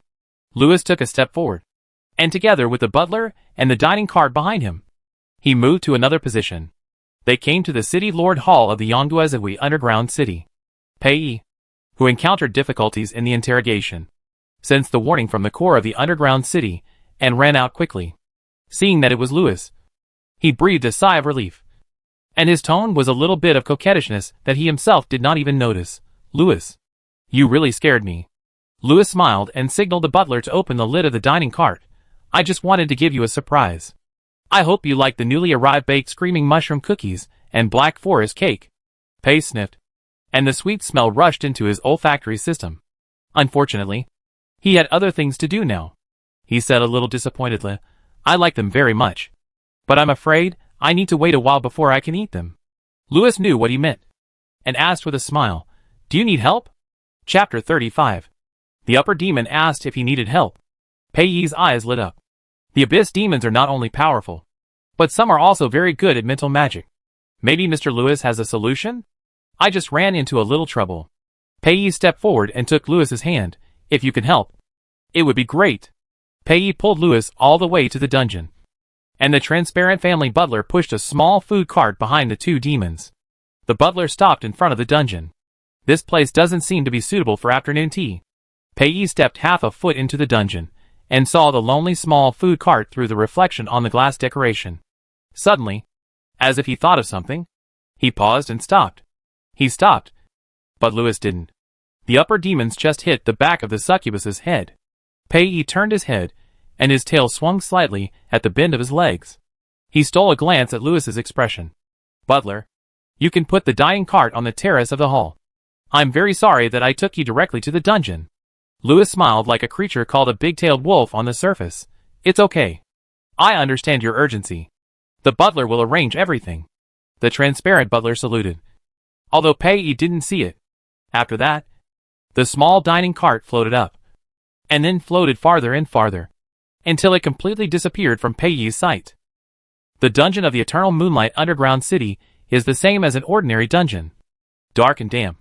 But the succubus doesn't like insects, so she raises a lot of hungry mice. These little things will eat everything the master allows them to eat. Now, in the only cell where demons lived, hungry rats were sniffing around the demons curiously. The captured demons were tied up tightly, and could not drive away the hungry rats at all. They were trembling, fearing that the succubus would let the hungry rats eat them. You know, these rats really eat everything, even if they would eat themselves to death. Pei brought Lewis to the front of the cell and briefly described what happened. They said that an employer asked them to pose as robbers and kidnap me. But when I continued to ask for information about the employer, I found that their memories seemed to have been deliberately confused. The employer information provided by several demons was different, and one of them even described the employer as a previous demon king who had died many years ago. This is a very obvious memory disorder spell. Although succubus are good at charm and mental spells, they are out of reach for other types. So facing several demons who had been used with memory disorder spells, Pei Yi had no other way except to find other wizards to remove the spell, or wait for the spell effect to weaken and remove the spell himself. The latter is likely to turn the person who was affected into an idiot. But now it's different. The reason why the abyss demons are called abyss demons is, of course, mainly because they were born in the abyss of hell. Another part of the reason is that some of them are extremely powerful. So powerful that they can open the door to the abyss. This requires vast mental power and pure blood power to support. These extremely powerful abyss demons are all natural mental manipulators. Small problems such as memory disorder are not a problem for them at all. In Pei Yi's mind, Lord Lewis is so powerful that he must be the best among the abyss species. Lewis was monitoring the data of the succubus. Suddenly, a large number of settings scrolled, and the succubus's program reaction full of worship, which made Lewis almost float in the air. Yes, I am so powerful. The world is under my control. Wait a moment. It's not a difficult trick to solve. Lewis raised his hand and touched the succubus's head. The soft and slightly curly hair touched his palm, which was much more beautiful than the cold data line. The upper demon approached the cell door. The ordinary demons in the cell were so oppressed by the breath he released that they dared not breathe. Lewis glanced at the miserable demons on the ground and started running the program to check the background. Time trace back, May 4th. 9876. 321. Program code, succubus Pei Yi. Contact data flow backtracking. Lewis raised one hand, and a black airflow was spinning rapidly on his hand. Looking closely, there were also dots of light mixed in the airflow. It was like holding the starry sky in the palm of your hand. Pei Yi was almost fascinated by it. Lewis quickly selected the data he needed. This is... Lewis narrowed his eyes. The bullhorn demon. The gimmick of the second test version. Although the setting showed that the bullhorn demon would have a battle with the Heart of Darkness dungeon, which was the scene in the promotional CG of the second test. The specific plot development was directly handed over to the trustee. Lewis thought that the second test had just begun and there was no need to rush the plot. So he had been secretly watching the succubus and slacking off these days. He originally planned to take the initiative to provoke the bullhorn demon after a while after the second test. Anyway, that guy's IQ is not very high. Step on him. Wait for him to take the bait. And then use. A bullhorn demon covets our dungeon. Players take up weapons to defend our dungeon. This kind of popular routine that can never go wrong to prepare for the war. Simple and fast. The work can be completed easily. Lewis's plan was very beautiful. But now it was broken. Lewis never expected that Niu Langming, this guy, would move first. And he has a lot of ideas. He made things a little complicated. As we all know, the setting of demons has strict levels. Little demons, silver demons, various horn demons except goat horn demons, demons with different skin colors. These are ordinary demons. The most common demons in the dungeon. That is, this part. They are also called lower level demons. But it's best not to call them that in person, unless you are sure you can beat them. In addition, goat horn demons, frost demons, fire demons, plague demons, and succubi are all upper level demons. In addition, there is a special kind of abyss demon. Most of them are upper demons. But there are also a small part that can't even fix their form, but surprisingly can fight. This part is called abyss monsters. Abyss monsters are different from the abyss creatures on the map of the abyss. The latter does not belong to the category of monsters. The former, in terms of species, actually belongs to low-level monsters. But because they are too strong, the abyss monsters don't want to be equated with low-level monsters. So they start to make a fuss about independence. Anyway, I don't know which idle planner came up with such a complicated set of settings. In short, the demons in the world of darkness are very strictly divided into classes. It is almost impossible for a lower-level demon to become a higher-level demon. However, there is a chapter in the plot called The Counterattack of the Lower-Level Demons. It is about a staghorn demon who spent hundreds of years researching a secret medicine that can make lower-level demons evolve into higher-level demons. However, this medicine has strong side effects. The demons who take the medicine either cannot bear the excessive magic input and explode to death, or suddenly transform into irrational monsters after evolving into higher-level demons. The counterattack of the lower demon. This is a plot chapter that will unfold after the official server launch. But now, Niu Langming has connected with the antler demon in the plot. Niu Langming got the secret medicine from the antler demon that can turn the lower demon into the upper demon, and hired a group of ordinary demons, deceiving them that he has a way to make them evolve into upper demons, and only needs them to do a few things for him. One of them is to kidnap the succubus. Yes, Niu Langming felt that the reason why he was pressed to the ground by Lewis last time was because of this succubus. It was this succubus that made him so embarrassed, not because he was too weak. When seeing this fragment of Niu Langmingo's thoughts, a long string of ellipses flashed through Lewis's mind. Perhaps he shouldn't think that Niu Langmingo was mentally retarded, because mentally retarded programs wouldn't have so many bugs. He was simply broken, and the programmer knocked it out with his feet. Niu Langmingo's plan didn't stop there. He wanted to sell the succubus to the Silver Demon Cave, and then take a photo and send it to Lewis, so that Lewis would suffer. He also wants to use secret medicine to turn a large number of lower-level demons into thugs, who only obey his orders, and then lead his army to crush Lewis's dungeon.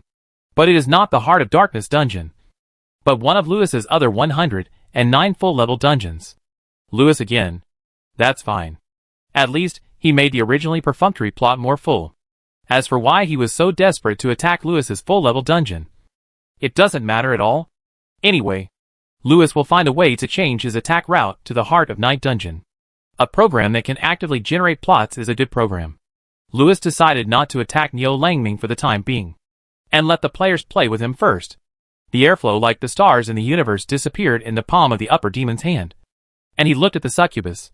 I already know who is behind the scenes. Pei hurriedly asked, who is it? Lewis, this is not a good place to talk. Pei then walked over and took Lewis's arm to leave the cell. His tail hooked on Lewis's waist, and the tip of the tail scraped against his waist. His small movements revealed that he couldn't wait to know the answer. The two demons came to the terrace, and the invisible butler had already placed the afternoon tea on the table. Pei didn't even know where this gorgeous dining table in front of him came from.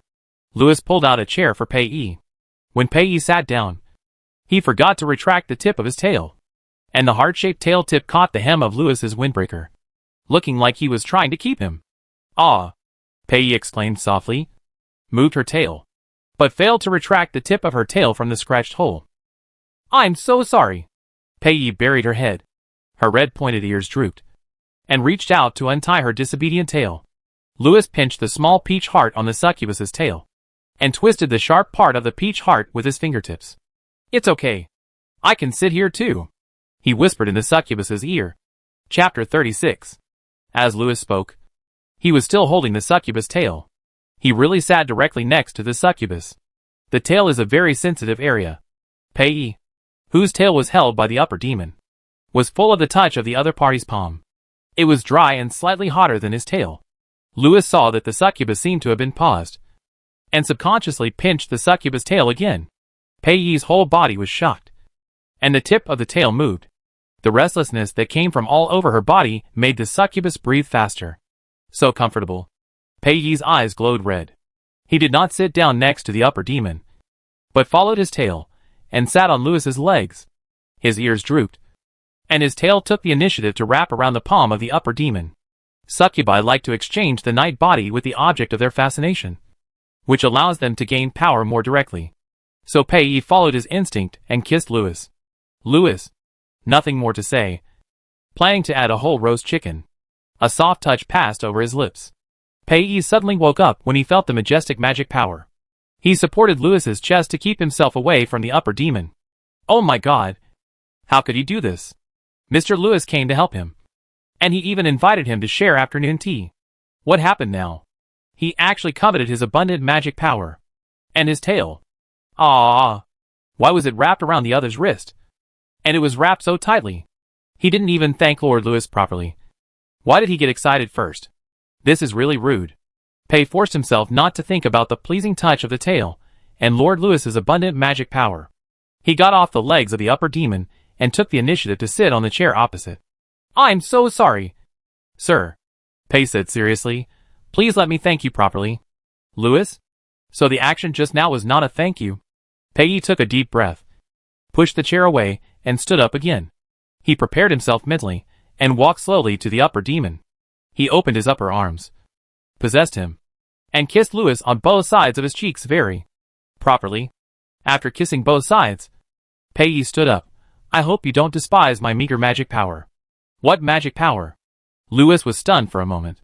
Then he remembered that succubus can obtain magic power from other creatures, and of course they can give it back. However, few succubi will give away the magic power they have obtained, unless the creature is particularly liked by the succubus. He gave me magic power, and he likes me very much. Lewis completed this equation in his mind almost instantly. He raised his mouth. I like it very much. TSK. Because it was too boring. He connected to Lewis's server and commented, you can't even feel the tiny data flow. Lewis disconnected the server. Pei saw the upper demon's smile, and the angle of his mouth couldn't help but deepen. However, the loss of magic power made him a little weak, so he sat down slowly. The butler cut the cake for the two demons and poured tea. Lewis picked up the teacup, smelled the aroma and said, do you still remember the bullhorn demon Nilang Mingo?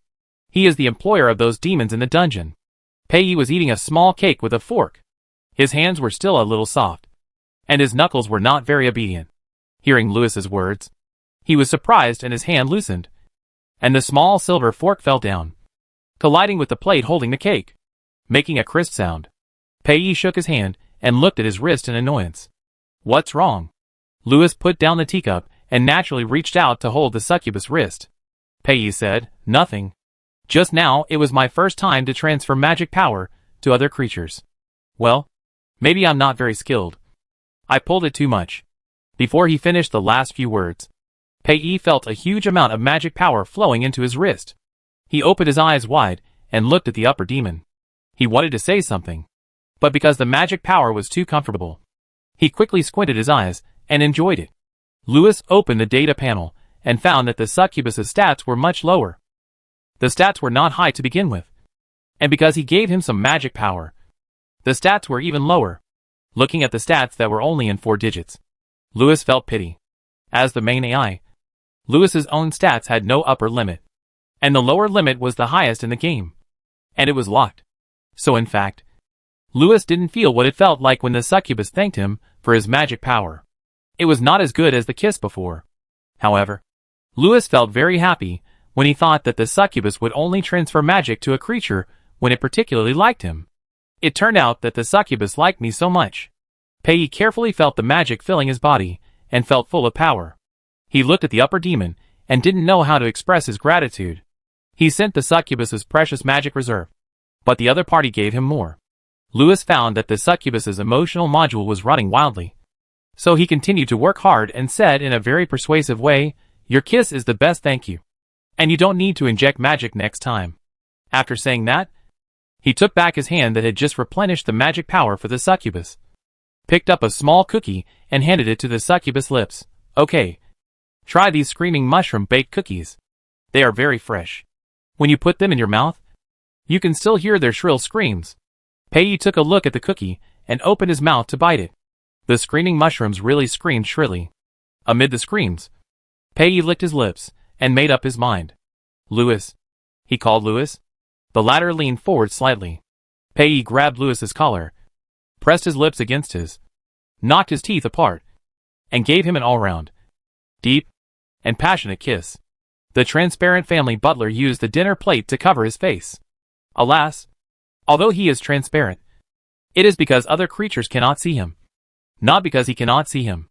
After the kiss, Louis's lips were red, and his breathing was smooth and calm. Who would have thought that behind his back, he had called the server out and was almost going crazy? "Server, fuck. Fuck. Fuck. Please stop sending me pink love bubbles. Why can't I block you?" On the other side, the succubus who initiated the kiss was flushed and panting, with his tail curled behind him, and the tip of the heart swaying left and right. "My score in the succubus compulsory course is not very high. I hope you are satisfied," Louis thought. He was too satisfied. But he kept a reserved smile and said pretentiously, "I feel like I have tasted the wine brewed from forbidden fruit." Pei's ears turned even redder. He liked Lord Louis so much. He was not only handsome and powerful, but also had nice words. Afternoon tea was held in such a harmonious and beautiful atmosphere. Pei recalled the serious matter that seemed to have only been said in one sentence just now. The upper demon seemed to say that the mastermind behind hiring those ordinary demons was the bullhorn demon. "Pei, why did Niu Langming kidnap me? I haven't settled the score with him yet." "Louis, I think he may not only want to target you." "Pei, are you also his target?" Louis nodded. "Yes. Me too. Do you remember that among the demons you caught, there was a blue-skinned demon with a bump on his head?" Pei nodded. "Because ordinary demons are different from horned demons. They may have strange skin colors, but they will never have bumps on their heads. The other features of the blue-skinned demon are demon features, but the bump on his head looks very strange." So Pei remembered him. Louis said, "He has taken secret medicine." Pei had never heard of the secret medicine. So he asked, "What is the secret medicine?" Louis explained, "The secret medicine is also called upgrade medicine, which was invented by a staghorn demon named Deer. As the name suggests, it can upgrade lower-level demons to upper-level demons." Pei was stunned and almost blurted out, "This is impossible. The reason why lower-level demons cannot become upper-level demons is that their body blood cannot retain enough magic power. No medicine can change this. Otherwise, can't the warlocks who rely on blood to cast spells mass-produce by injecting medicine? That's the key," Louis said. "This medicine has extremely strong side effects. The lower-level demons who take it will either explode and die or be transformed into monsters." Pei thought of the bump on the blue-skinned demon's head. "The demon I captured has not used that medicine." "Right. He is a blue-skinned demon. And this medicine can actually upgrade across species?" Louis couldn't help but laugh. The planner who wrote this setting probably didn't expect that the first person to complain would be an NPC. After laughing, he continued, "Well, this is a dangerous and magical medicine. Niu Langming now has this medicine. We made him leave in disgrace before. Now, he wants to use this secret medicine to create an army to attack us." "Army? Attack!" Bang. Pei slammed the table and stood up. "Our underground city has just started, and we must not let him create such an army to deal with us. I will report to the official underground city immediately, and let the inspection team take action." Louis looked at the succubus, and was suddenly speechless. "Call the police? No way. Niu Langming is so stupid. Calling the police will be over in minutes. What else can the players do? No. There is no need for the inspection team. Lewis asked the succubus to sit down. We can handle this little thing by ourselves. Pei blinked. Yes. I remember. You and he are both candidates for the Demon King. The inspection team will not care about the affairs between the candidates for the Demon King. So, what do we need to do? Without looking for an inspection team, he would act on his own. This was Pei Yi's first experience in a large-scale underground city operation. He felt excited just thinking about it. He wanted to drag Lewis to make 8 or 10 action plans. Lewis looked at the succubus, who was full of energy, and fed him another cookie. The screams rang again. Amid the screams, Lewis said to Pei Yi, first, let's release the captives. Chapter 37. Lewis said to release the captives. And Pei Yi followed his words, and threw out all the ordinary demons in the dungeon, with the help of the transparent clan butler. What should we do next? Pei Yi asked. Lewis smiled mysteriously. Wait. Wait.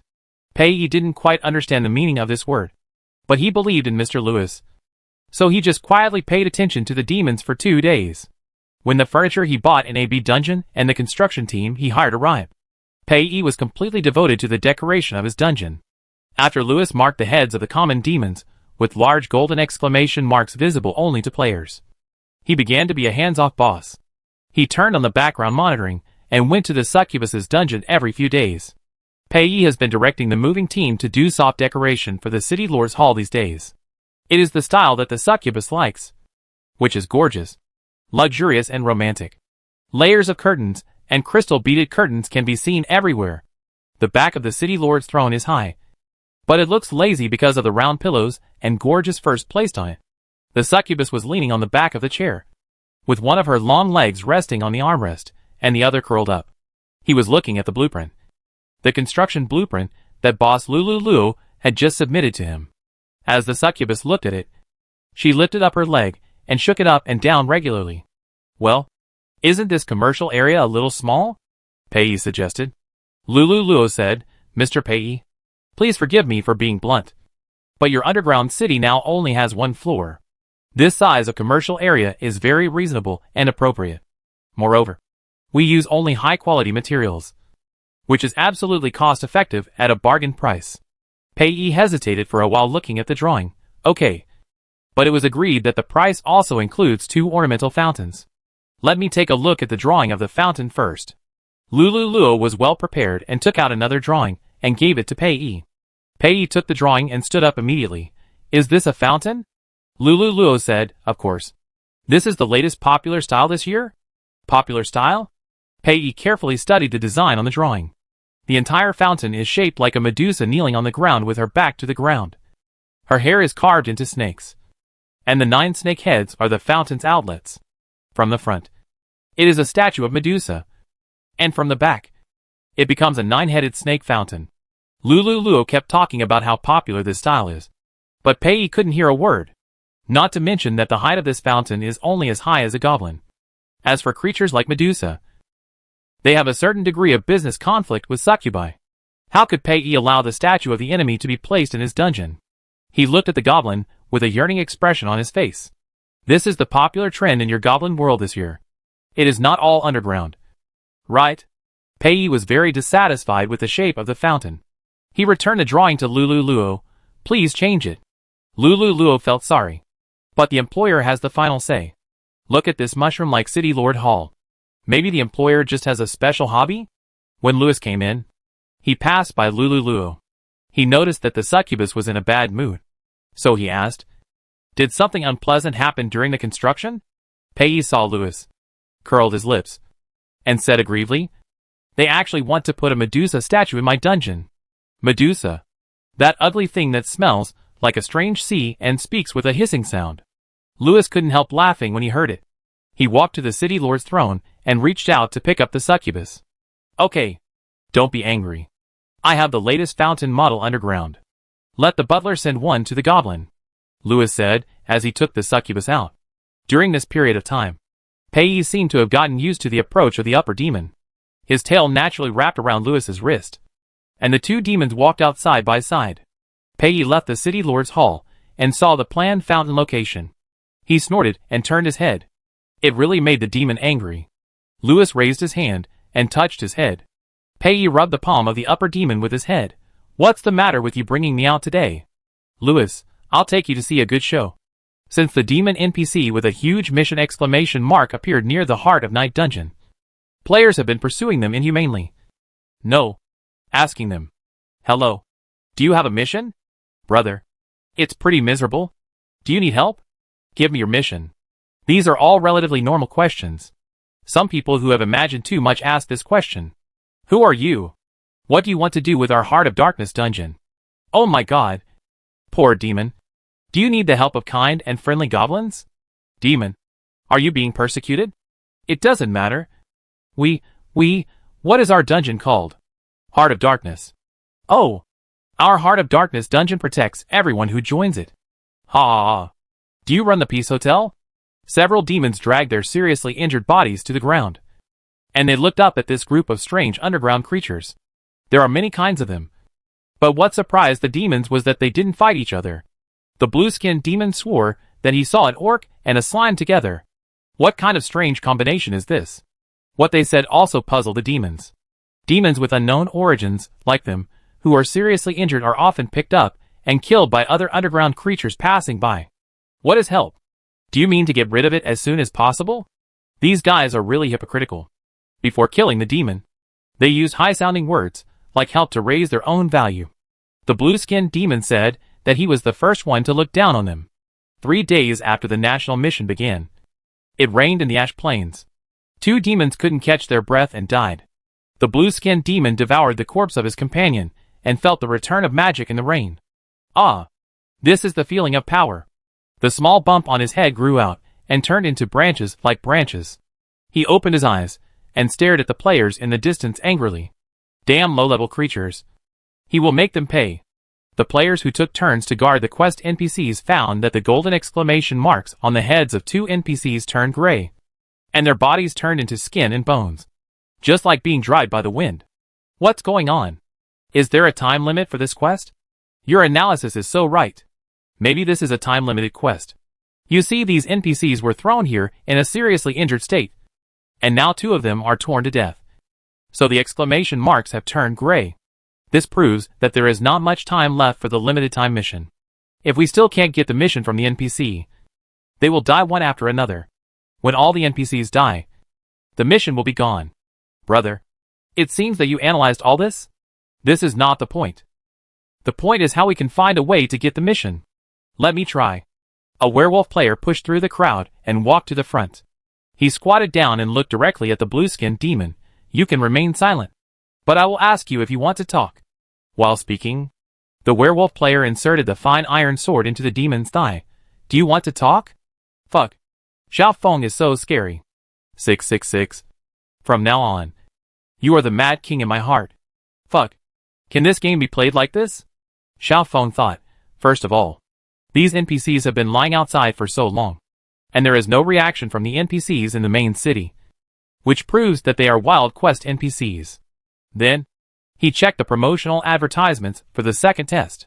The background of the game mentioned that the bullhorn demon was plotting a conspiracy. Severely injured demon NPC. Conspiracy. Not one of our own. Putting these keywords together, Xiao Feng thought that these NPCs must be enemies. When dealing with enemies, there is no need to gently ask them if they need help. Instead, they should be forced to confess. Xiao Feng grinned, stabbed a knife into the thigh of the blue-skinned demon, and stabbed with a werewolf's canine teeth. With a ferocious expression, do you have anything to say? Hiss. It's too much of a dungeon. I'm going to record it and post it here. Oh, buddy. Stop recording, and quickly switch the screen back. The plot has been triggered. The blue-skinned demon roared and stood up. He grabbed the werewolf's neck with one hand and pulled out the small iron sword on his leg with the other. The blood splashed all over the face of the player next to him. The goblin player touched his head in confusion, and the next second he was knocked away by the werewolf that hit him. The 2 players died on the spot and returned to the resurrection point. The remaining players were stunned for a moment. And then someone shouted, "The boss is coming! Where is the tank? T. Go ahead and hold him. Ding, the mad demon has been activated. People of the Heart of Darkness dungeon, A mad blue demon is slaughtering your compatriots. He hides a huge secret. Please subdue the demon and find out the secret. Quest reward. The equipment system is fully activated. What do I see? The equipment system is going to be activated. I can finally stop using the novice sword? Ah. Inlay. Refine. Here I come. Let me show you that my refined outfit is not for viewing. Fuck. For the equipment. Brothers. Go ahead. Kill that blue-skinned demon. Wait. Wait. Catch it alive. Catch it alive. Check the secrets. You guys should finish the mission. The players' enthusiasm was unprecedentedly high. In just over 10 minutes, the forum was filled with topics about the world boss and the online Wraith sword. This was the good show that Lewis brought Pei to watch. It's time to show the succubus the strength of his dungeon people. Pei followed Lewis all the way to the Heart of Darkness dungeon. There were traces of fighting everywhere on the road. It looked like the situation was very serious. He asked with some concern, "Sir, this trace seems to have spread into your dungeon." Lewis nodded slightly. "Maybe my people have taken some measures." He maintained a calm expression on his face, walked forward, and opened the backstage. What happened? Can't so many players hold down a seriously injured demon? Lewis read the background data at a glance, and his calm expression could hardly be maintained. This batch of players is too bad. Why did they die so miserably? No. We have to increase their stats. Or let the succubus see how they feed the blue-skinned demon. Chapter 38. The boss is too strong. It's impossible to tank it. How can we beat it like this? World bosses are like this. All servers fight together. How many healers do you think the tank needs to be able to heal it? But we don't have any healers. This game doesn't have any healers yet. I even doubt that this game has any healers. Stop chatting. The boss is going berserk. The blue demon was wreaking havoc in the Heart of Night dungeon, ravaging the players. He became more and more excited as he fought. He felt full of strength. Ah! The blue-skinned demon roared. This is the power of the upper demon. The power he had dreamed of in the past. Now, he has this power. He wants to vent. He wants to destroy. He wants to kill all the creatures who saw his miserable appearance. Fuck. Violent. Violent. And roaring so loudly. I didn't adjust the volume, and my ears almost went deaf. No. Fortunately, there is no attribute panel. I died so many times. I was afraid that my attributes would drop to slag. Where's the tank? No tank left? The shield holders? Go up. Stop yelling. You'll be killed if you rush up. Who with a shield can hold on? Don't panic. The boss's rampage won't last long. Bullshit. Generally speaking, if the boss's health can't be suppressed within a certain period of time after the rampage, the whole team will be wiped out. Are you playing the same game? Stop giving random commands. Okay. Where are the NPCs? I remember that in the second test CG, the two combat instructors were very awesome. Weren't they? We've already fought at home. And the NPCs are turning a blind eye? Dude, you have a beautiful idea. Let the NPC fight the world boss for you. Do you think you are a ball? What does it have to do with the ball? This is the question of the second test player, who has never heard of the ball's record. Yes. This is the echo of the first test player, who knows the answer. Let the ball bring the succubus over to kill the boss in seconds. I'll go find her. I'll go too. Don't run. Even if we go to find someone. Do we need so many people to go? And didn't you notice that not only the two skill instructors are missing, but even the red hat is missing? This is the system's deliberate arrangement. This boss can only be defeated by players. Really? The system deliberately arranged it in order to let the players have fun and feel comfortable. Lewis specially transferred the red hat, Ajan, and Daifa away. Otherwise, the blue-skinned demon would be tied up and thrown into the dungeon as soon as they met. However, judging from the previous situation, the players were probably not happy at all. But it doesn't matter. As long as the battle is not over, everything can be remedied. Lewis thought the players were too bad, so he opened the backstage and operated like a tiger. This move was very critical. He not only saved the players' precarious self-confidence, but also prevented the succubus from seeing a massacre of blue-skinned demons, saving the face of the Heart of Darkness dungeon that seemed to be shattered in the next second. The player's attributes skyrocketed, but of course the player could not see it. But many things can be felt. For example, if the blue demon boss hit them with one punch, they would fly backwards. What about now? At least 3 punches, and each punch must hit the flesh. What is this called? This is the increase in defense value. For another example, a werewolf player who could not bite through the skin of the blue demon boss in wolf form can now not only bite through the skin, but also tear off a piece of flesh. What is this called? This is called the increase in damage value. Fuck? Are we also going berserk? Berserk? What? This is called a server-wide buff. Lewis looked critically at the players, who were no longer sending food, and said TSK with dissatisfaction. The fight was still too chaotic, with no aesthetic appeal. Pei looked at the chaotic battlefield very seriously. He found that the small bump on the blue-skinned demon's head had grown out completely, but the horns in the shape of tree branches had never appeared in the demon race. He turned his head and looked at the upper demon. Lord Lewis, do you think there is something wrong with his horns? Lewis nodded. It should be the mutation effect of the secret medicine. His blood has been integrated with the characteristics of other creatures. Pei frowned. He looks much stronger than before. Lewis, yes. He barely reached the strength of a high-level demon. And he paused and said, it seems that the skills of other species have appeared. As soon as Lewis finished speaking, he saw the blue-skinned demon suppressed by the players, with a withered yellow light on his head. Vines grew out of his horns like tree branches. The surface of these vines is dark brown and covered with disgusting bumps. The blue demon shook his head, and the vines began to move. Wow! What is that? New skill. The next stage has been reached. Comrades, keep up the good work. Come on! Oh! So disgusting. Don't be afraid. Go ahead. We have a lot of people. Where is the tank? The MT brothers at the resurrection point. Hurry up and fill in. Click. Hit the boss hard with ranged attacks. Find your own position for melee attacks. The vines growing on the horns on the blue demon's head did cause a lot of trouble for the players at first. But which PD player has not experienced land reclamation? Soon, an experienced team leader found the pattern and began to command the players to avoid the vines. However, there were too many players fighting the boss, especially in close combat. When people were crowded, some players could not hit the boss but hit their teammates. The scene was very chaotic. Lewis felt a little upset. He was thinking about whether he should not release the boss that the whole server fought together next time. If his succubus saw such a scene, it would really damage his wisdom. Thinking of this, Lewis turned his head and glanced at the succubus, who had not spoken for a long time. He looked at it and found that the succubus seemed a little excited. Pei had never seen such a scene. Those goblins, slimes, and various orc-type underground creatures. They rushed towards the blue-skinned demon continuously. The light of various spells flashed, and the long swords and shields collided to produce sparks. In the eyes of the succubus, this is full of primitive passion and impulse. The law of the jungle. Pei pulled the sleeve of the upper demon with great interest and asked him for advice. Sir, how do you make your people so devoted to you and give everything for you? Look how focused they are in the fight.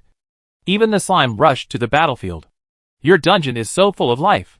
Lewis raised his head slightly. My people know that my dungeon does not need useless trash. Pei's hands and tail entangled Lewis at the same time. Sir, you will definitely be the greatest demon king in history. Lewis held the succubus back and said, thank you. Even for this blessing. I will definitely clear all the obstacles and enemies on the road to becoming the devil. What kind of gods are flirting with NPCs? I'm so excited. The ball rolled over from the crowd, looking at Lewis and Pei, talking to himself. Pei's tail and Lewis's fingers played the game of come and catch me for a while. But he seemed to be paying attention to the battlefield, asking about the blue-skinned demon and the secret medicine from time to time. Lewis was looking at the background data and answering the succubus's questions while playing with the succubus's tail tip very attentively. Lewis had already discovered that the ball rolled over to their feet to take screenshots. But he did not intend to take the ball away. Instead, he assigned her a task. Ding. The City Lord's private collection. The beautiful and sexy succubus is deeply loved by the City Lord. Take a photo album about succubus for your City Lord. It will definitely become the City Lord's favorite collection. Xiao Gun turned to Lewis. Lao Lu, you are getting more and more perverted. But it doesn't matter. Who is not a pervert? I. Xiao Gun. And the first one to support the succubus pervert group. Pei felt something hit his calf, and only found Xiao Gun when he looked down. After that, he bent down and picked up the slime. Lewis's face immediately darkened. and he reached out to pick up Xiao Gun Gun. Xiao Gun Gun took the opportunity to click, click, take several close-up photos of the succubus. While looking at the screenshots and laughing, Xiao Gun Gun suddenly heard a voice from hell. Do you also want to participate in the battle against the blue demon? Pei asked. Louis retracted his half-raised hand. Well, although it is a pet, it should also participate in more battles. This will help it survive better in the wild. Xiao Gun Gun, no. You have been banned by Louis. Xiao Gun Gun? Lao Lu. Are you jealous? Whose pet needs wild survival skills? Pei took 2 steps outside. After hearing what Ball Gun Gun said, the players who were hiding in the corner waiting for her good news were excited. Fuck. Sister Gun is awesome. She really brought the succubus out. But why does she look a little disappointed? You must have seen it wrong. The player had only said half of his words when he saw the succubus lift Ball Gun Gun up and throw it hard. Looking at the direction it was thrown, it was definitely the center of the battle. Do you think Sister Gun is still alive? I don't know. But we know another thing. Don't just go find an NPC to fight the boss. Because you will die. Not long after being thrown into the battle circle, the ball was stepped on by the players on the same side. Fortunately, everyone's attributes are high now, so it's not so easy to be stepped on. She jumped around under countless feet, but accidentally jumped under the feet of the blue demon. The blue demon was now hugged by several powerful beastmen. The beastman Dean holding the blue demon's left foot said, Sister Gun, I remember you are a mage. Right? Quick! Give this guy a fireball. Ball gun, right now. Big fireball. A big fireball appeared immediately. And because Ball Gun was a spherical slime, she was very short. And because Ball Gun was in a very delicate position at this time, she was standing right under the blue demon. So where the big fireball flew, all the players with eggs on the scene felt pain in their balls. Oh my god! Who set this fireball? What a talent! Ah! The blue-skinned demon, who was attacked by the fireball, screamed in pain. He was already covered with wounds, and finally fell down, with his hands covering his unspeakable body. Ding, the crazy demon has been subdued. People of the Heart of Darkness dungeon, go and capture some Ditto. The demon's accomplices are coming. You need some disguises. What is Ditto? A kind of Pokemon? While other players were discussing the new task prompts, the ball rolled out of the circle formed by the players. Fuck. I killed the world boss? Lao Lu. I blamed you wrongly. You are not a jealous person. You are the best Lao Lu in the world. Chapter 39. After the players defeated the blue demon, Red Hat and Eason, Daifa returned to the Heart of Darkness dungeon under Lewis's order. Red Hat saw a messy dungeon and angrily cursed the blue demon. Then he began to issue new construction tasks. A large number of players, who wanted to improve Red Hat's reputation, snatched up all the tasks in a minute. Then they didn't leave, and surrounded Red Hat to ask him about Ditto. Red Hat said with a gloomy face, build the dungeon well. Don't think about adventure all day long. A slime player was confused. I'm just an adventurer. Right? Another player laughed. Ha ha ha. Do you think you're playing some kind of Brave Demon King RPG? Adventurer. Red Hat looked at them coldly. Since you want to go on an adventure, let other responsible people in the Heart of Night build the dungeon. Player passerby A. Player passerby B. Construction progress -200. Red Hat reputation -200. The two players were stunned for a moment, looked at each other, and hugged Red Hat's arms at the same time. Red Hat. I was wrong. I love construction. There is no better bricklayer than me. I am a professional bricklayer at level 8. Red Hat was unmoved, and left after giving the task. Well, it seems that Red Hat has nothing to do with the main line. The Dean analyzed. Let's go see if there are any tasks with the other two NPCs. But the Goblin Mage went directly into the City Lord's Hall. A player said, we can't get in. Dean, then let's take a look at the dwarves first. Dwarves have good tempers, and are quick to give out quests. Pfft. Xiao Feng heard what the Dean said and laughed. You have a psychological trauma against the Goblin Mage. Right? After all, the reputation has been hated. Ha ha ha. Dean did not admit. It's the fault of the lousy planner. The Goblin is designed to be a grumpy mage. No matter how the Dean complains about the Goblin Mage, the players can't see him now anyway, so they can only flock to the Dwarf Warrior. Ajan is dealing with the corpse of the Blue Demon. He tied up the corpse of the Blue Demon and cut off the branch-like horn on his head. Wow! The horn is broken. Is it a quest item? What's the use? A half-orc cat-eared girl player asked Ajan. Ajan stroked his beard and said, this, in fact, is useless. But it looks pretty strong. I plan to take it back and stick it on the wall as a decoration. Players, is this the aesthetic of the dungeon? NPCs didn't react much before when there were no houses. Now that we're building a skill hall, NPCs are thinking about soft furnishings? Is this adding a thinking module to the AI? Why do we have to think about such complicated things? Why don't we talk to NPCs more often in the dungeon language? Look! The she-male character of the Cute King has already accepted the mission. Yes, the half-orc cat-eared girl who was talking to Izan was the Cute King. This she-male character was so cute. And the voice changer was too much. But it was unexpectedly popular with NPCs. Some players have been wondering if NPCs also have character initial favorability settings. The task that the Cute King received was called Dealing with the Horns of the Blue-Skinned Demon, which was a fun task that had nothing to do with the main storyline. The money was not much. Just to increase the reputation of the dwarves. Increase reputation. Cute brother. Oh no. Cute sister. Please give me the task. A goblin player grabbed the Cute King's thigh and said, I want to increase my reputation. I want to change my job to an intermediate warrior. The Cute King said disdainfully. Huh? He said. He didn't need the dwarf's reputation quest. He wanted the quest related to the main storyline. So he transferred the quest dealing with the blue demon's horn to the goblin player and squeezed into the crowd to talk to the NPC.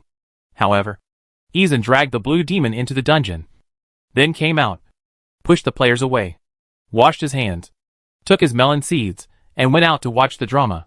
The players chased the dwarf for a while, and after finding that Izan really had no quest, they gathered in front of the city lord's hall. The ball was pushed out. Sister Gun, we are counting on you. Sister Gun, go ask what Ditto is. If there is a time-limited mission, it will be a bummer. Sister Gun, I built a spherical slime ship like yours. Do you think you can take me in? I also want to see the inside of the city lord's hall. The players gathered around the city lord's hall to study the main quest. The Hell Gem tree, which was very close to them, shook its branches awkwardly. The server still remembered the fear of being bald. He checked whether he was well protected by the air wall, and then began to scream in Lewis's mind. Ah! Lewis! Hurry up and send tasks to the sponsors. We are going to get complaints again. Shut up. Lewis stopped the server's screaming attack. You interrupted my conversation with my little succubus. Server, what? Can you not be sentimental when you are working on the main story? Which is more important? The sponsor or the succubus?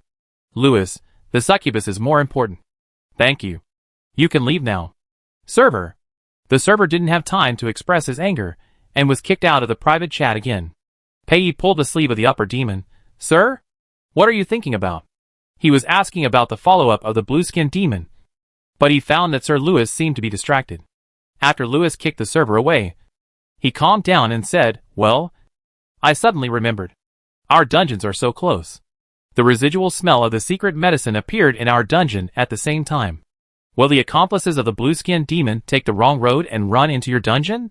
Just now, he explained to the succubus why he had left the blue demon there for so many days. Just to wait for the other party's accomplices to find it based on the smell of the secret medicine. As for the sudden breakthrough of the blue demon, it was of course Lewis's macro control. It would be more exciting if the players had to do something. Now when Pei heard that the blue demon's accomplices might go the wrong way, he immediately became a little restless. God of War. There is still a goblin construction team in my dungeon. If a demon breaks in and destroys it, I will become an incompetent city lord who can't even protect the construction team. The more Pei thought about it, the more serious the situation became. I'll hire a security team right away. After saying that, the succubus paused. He suddenly thought of a very serious matter. That he had no money. Pei stood there awkwardly, his ears and tail drooping. The whole succubus exuded a decadent feeling of this underground is not worth it. Lewis chuckled. It's not that serious. I'll use the barrier to protect your dungeon for you first. Then my people will pretend to be blue-skinned demons. And after they contact the blue-skinned demon's accomplices to obtain information, we will kill them. After the upper demon finished speaking, he even slightly adjusted his position to make it easier for the succubus to excitedly jump into his arms. As a result, Lewis waited for half a minute, and the succubus did not move. This was different from what he had imagined. Louis looked at the succubus, wondering if he should carefully analyze the data flow or something. Pei lowered his head. It was not that he did not want to throw himself into the arms of the upper demon, but as long as he thought of the upper demon's comprehensive plan and compared it with himself, Pei felt that he was completely useless. As a city lord, he was really a failure. Without the upper demon, he could not protect his dungeon at all. Louis, sir, Pei said dejectedly, am I a failure? My dungeon was snatched from my brothers. The money for building the dungeon was pocket money given by my father and brothers. The dungeon hero spirit was obtained by you. And now I need you to help me build the dungeon barrier again. The more he spoke, the quieter his voice became. Louis looked at the succubus hesitantly. Was he crying? What should I do if a succubus cries? Help. This is not written in the setting. Pei sniffed. I said I want to build a great underground city. Isn't it funny? I may not be suitable to be the lord of the underground city at all. Wait. Be the lord? He knows this question. Louis walked up and hugged the succubus. How could you fail? You are the most suitable succubus to be the lord of the city I have ever seen. When other creatures in the underground find that you are so charming, they will definitely rush to offer their loyalty to you. Pei leaned in the arms of the upper demon, and the embrace full of magic made the succubus relax. He couldn't help rubbing his head against the upper demon's chest, and put one hand on the back of his head. Louis rubbed the succubus's head. I even selfishly wanted to hide you. How could such a sexy and cute succubus city lord be discovered by other creatures? Sir. Pei reached out and wiped away the tears that were about to fall from his eyes. Thank you for your comfort. There must have been a nightmare passing by just now. Nightmare? A creature that makes other creatures have nightmares. The succubus thought he couldn't be so depressed. It must be the fault of the nightmare. There was no innocent nightmare passing by. I am here to express my international gesture to you on behalf of the entire tribe. Louis comforted the succubus, touching. After a while, he let him go and smiled. I am not helping you for free. I will ask for some compensation. Pei looked at him. What do you want? As long as I can get it, I will get it for you. Louis, remember you have a set of jewelry with me? It will be inlaid soon. When the time comes, I hope to put it on you personally. Pei's face turned red. Succubi have a lot of jewelry scattered around, and they are worn on their hands, feet, arms, thighs, waists, and everywhere. Putting jewelry on a succubus and putting it in the succubus tribe actually means that I want to play some fun with you. Pei didn't know if the upper demon knew this, but he was willing. He also wanted to play some pre-adult demon games with Lord Louis, and he had thought about it a long time ago. I am very willing to cooperate with you, sir. Pei smiled and licked his exposed fangs. Louis also smiled. His succubus was finally going to be marked by him.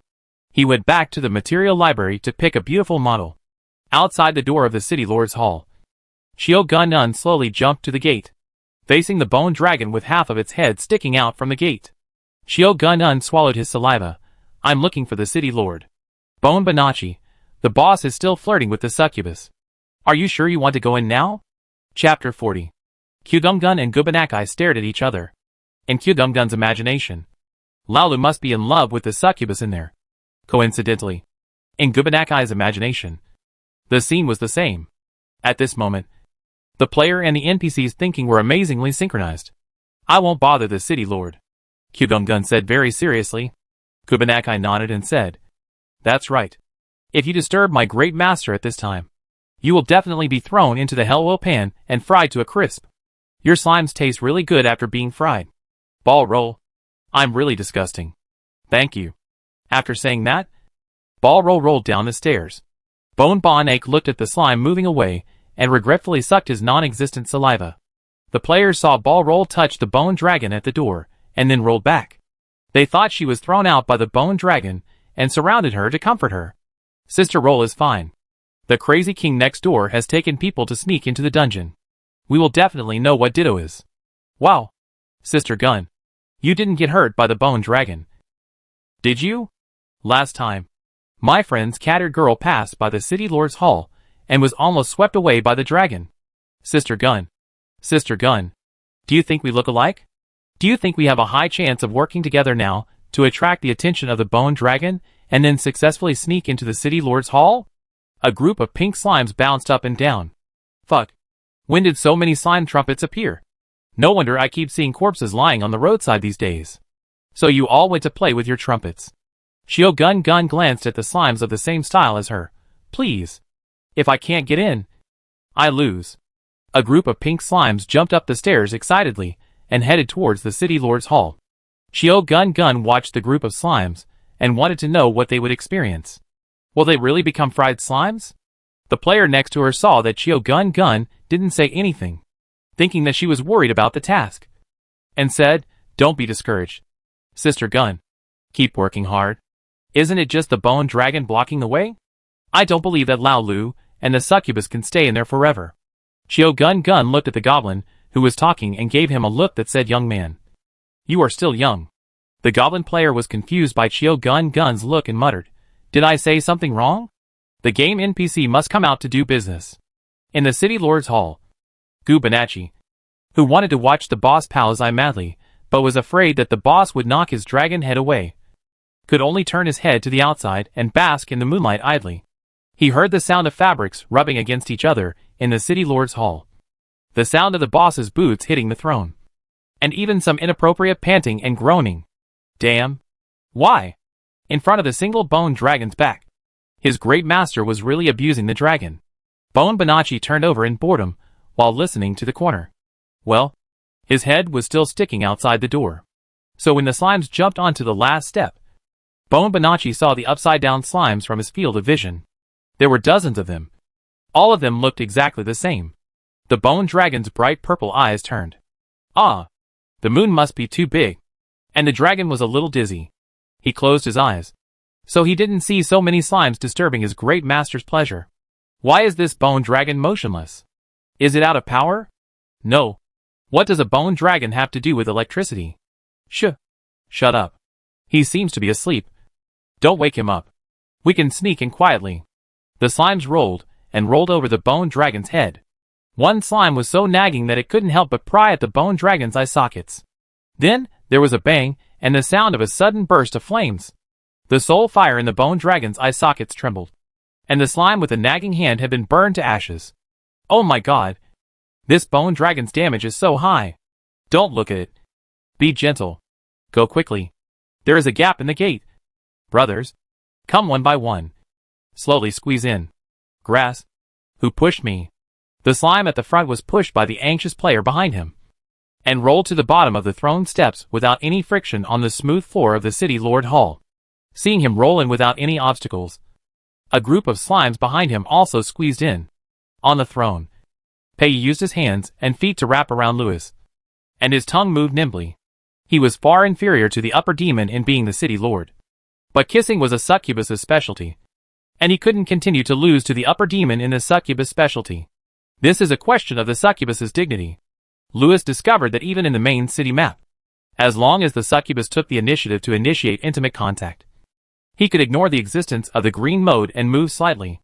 So when the succubus was desperately trying to regain his dignity, Louis dragged the succubus's back with both hands and licked the succubus's little fangs with his tongue.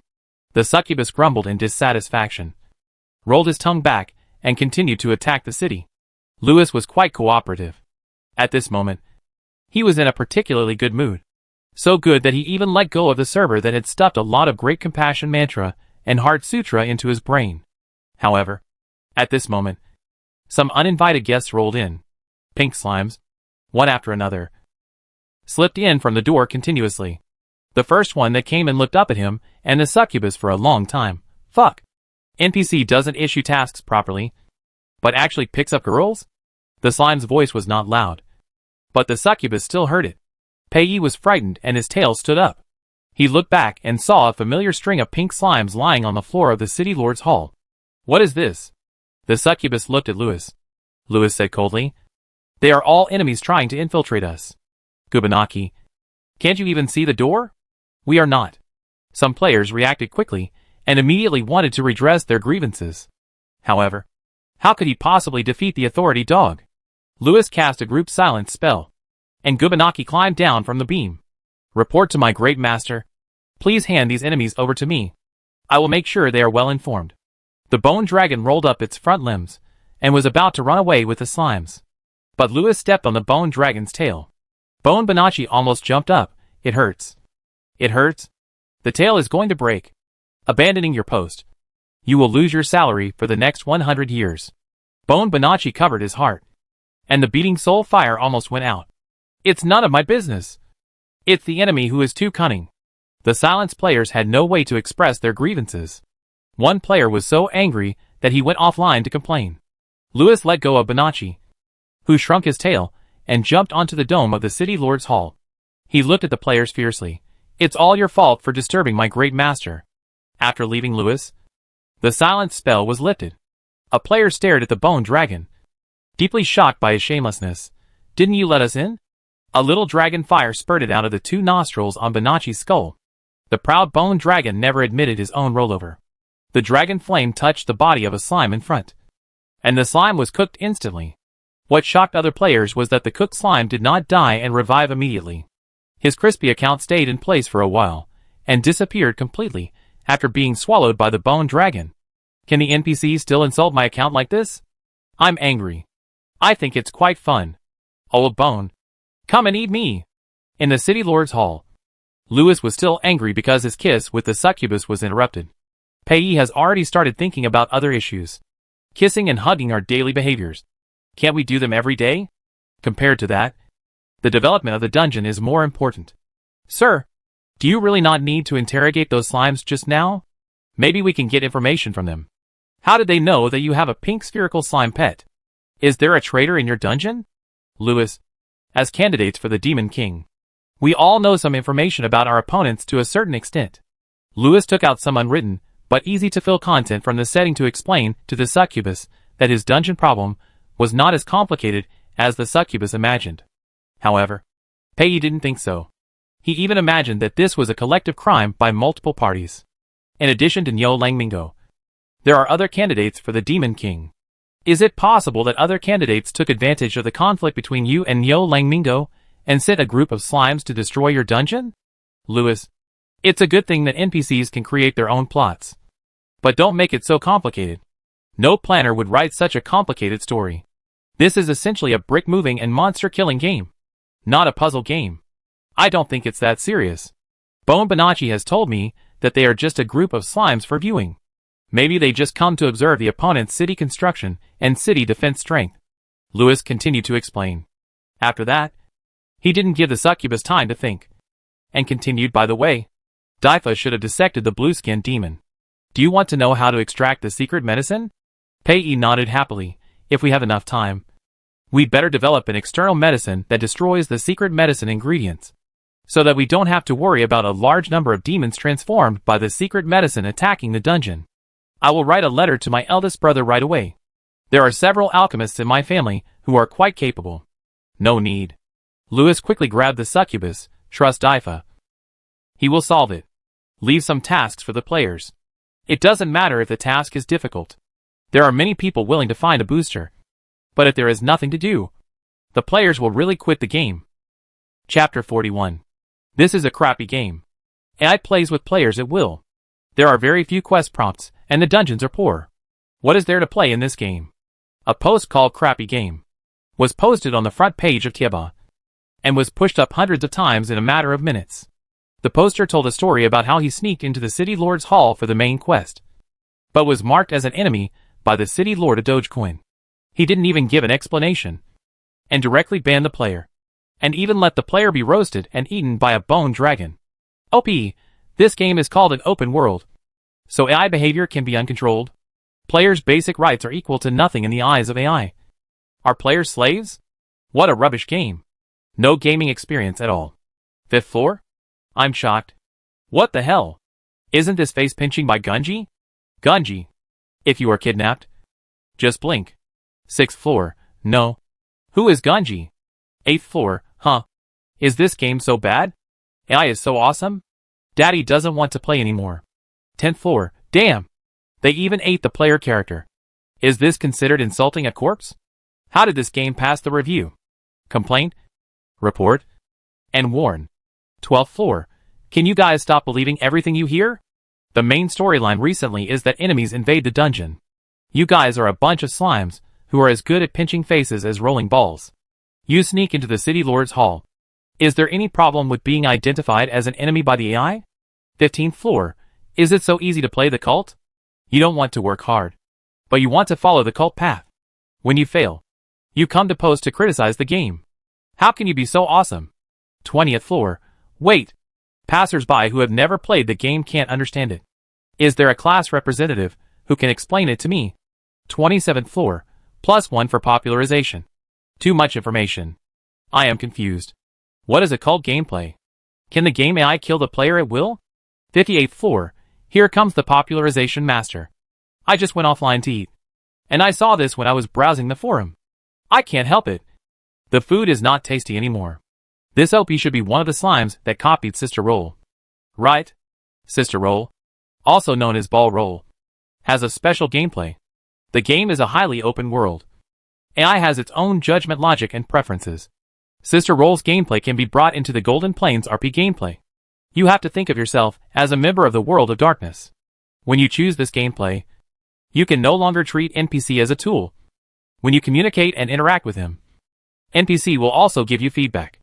Some feedback is positive, and of course some is negative. You only see the rewards that Sister Gun received from the NPC. But have you ever thought about how much effort she spent studying the preferences and behavior patterns of the NPC? You rushed in to find the NPC without knowing anything, thinking that the NPC was your electronic pet? What is the purpose of placing such a big bone dragon at the door? Think about it. The bone dragon didn't stop you. But you didn't think about why? The character of the bone dragon is not good-tempered. He is bad. You don't know again. Right? Why did Lao Lu silence you and label you as a villain when you entered? You don't know either. Right? You played the game so badly. And you come here to criticize the game. You, like me, probably can't even play the game after adding some equipment to others. Okay. I'm done. The Mad King has taken people to sneak into the dungeon to receive the follow-up tasks. If your brain is not working well, just follow the team battle commander. Don't come here to complain about completing a weird game. 60th floor. After reading the popular science, I suddenly feel that playing games requires using your brain. 88th floor. What you said makes me want to play games even more. I am the best at role-playing. Let me play. I can definitely do it. 109th floor. Damn. Is your game world so exciting? The official server will be officially launched soon. Okay. Okay. I am a small player. I am rubbish. But how I play is my business. I don't like the game mode, and I can't let people say it. I was really looking forward to this game. But the result is so disappointing. 130th floor. Why are you so bitchy? The name of this OP is Sweet and Spicy Sauce. Right? You are not sweet at all. Just aggressive. 133F. Hey. Hey. Hey. Spicy is not okay. What's wrong with us being spicy? We don't need this kind of weird spicy. 150F. Brothers. I collected what the internal test brothers said. And the summary is that game companies work hard on AI and scenes. And do tasks with their feet. 160F? Okay. Just be happy above. I don't think the tasks are shitty. It's troublesome to find a way to do it yourself. But if everything can automatically find the way and automatically hand over, why should I play holographic games? Is it not good for me to play a mobile game and hang up? 398th floor. I am also looking forward to this game. And I am not disappointed. If you don't want to play, the official has a channel to give up the internal test account. If you give up the account, the qualification will be dropped immediately. I am willing to take it. 400th floor. Yes. Yes. Pick me. I want to play. If you don't want to play, give up quickly. OP, this game is awesome. It's still in internal testing. And there are so many Water Army and Die-Hard fans. I can't afford to offend them. 531st floor. I beg this OP to stop talking. If you don't want to play, don't play. No one is begging you to play. Boss, what should we do? Should we delete the post and suppress it? The head of the operations team knocked on the door and entered the chief planning office, handing him a stack of documents. The chief planning officer flipped through the documents for a while, frowned and said, "Call the chief programmer." "No. Call the heads of the entire programming department in. Soon." The chief planning office was full of people. "What's going on? Did Lewis really ban the player?" The chief programmer said, "Yes." "Yes? Is his behavior right?" Main programmer, "Boss, listen to me. There is a reason for this.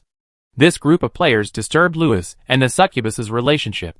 In the setting, he is the city lord, and he has the right to deal with the people played by the players. The city lord's hall is not an open area, and his behavior logic in dealing with players is reasonable. As a city lord, can't he deal with some low-level slimes? Then what's the use of a city lord setting? We don't need a city lord at all. We just make a game called My Dungeon. All players are given a dungeon, and they are allowed to be dungeon masters. Don't sell holographic RPGs anymore. Just make a standalone game, and let the players play with the NPC tools. The programmer brother will never admit that the program they spent a lot of effort to write has bugs. Chief planner, big brother, calm down. I'm not questioning your programming skills. But Lewis can't. Too abusive. No. Too contemptuous of the players. After all, we still rely on players to spend money. Main programmer, this is a matter of setting.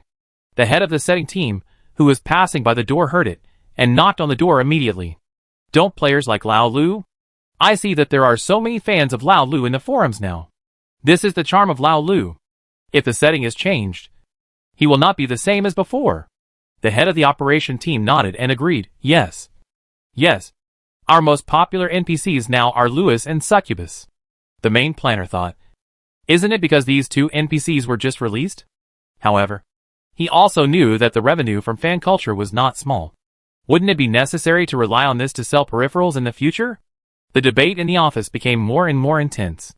The chief planner initially just wanted to discuss the issue of whether we should restrict Lewis's behavior pattern.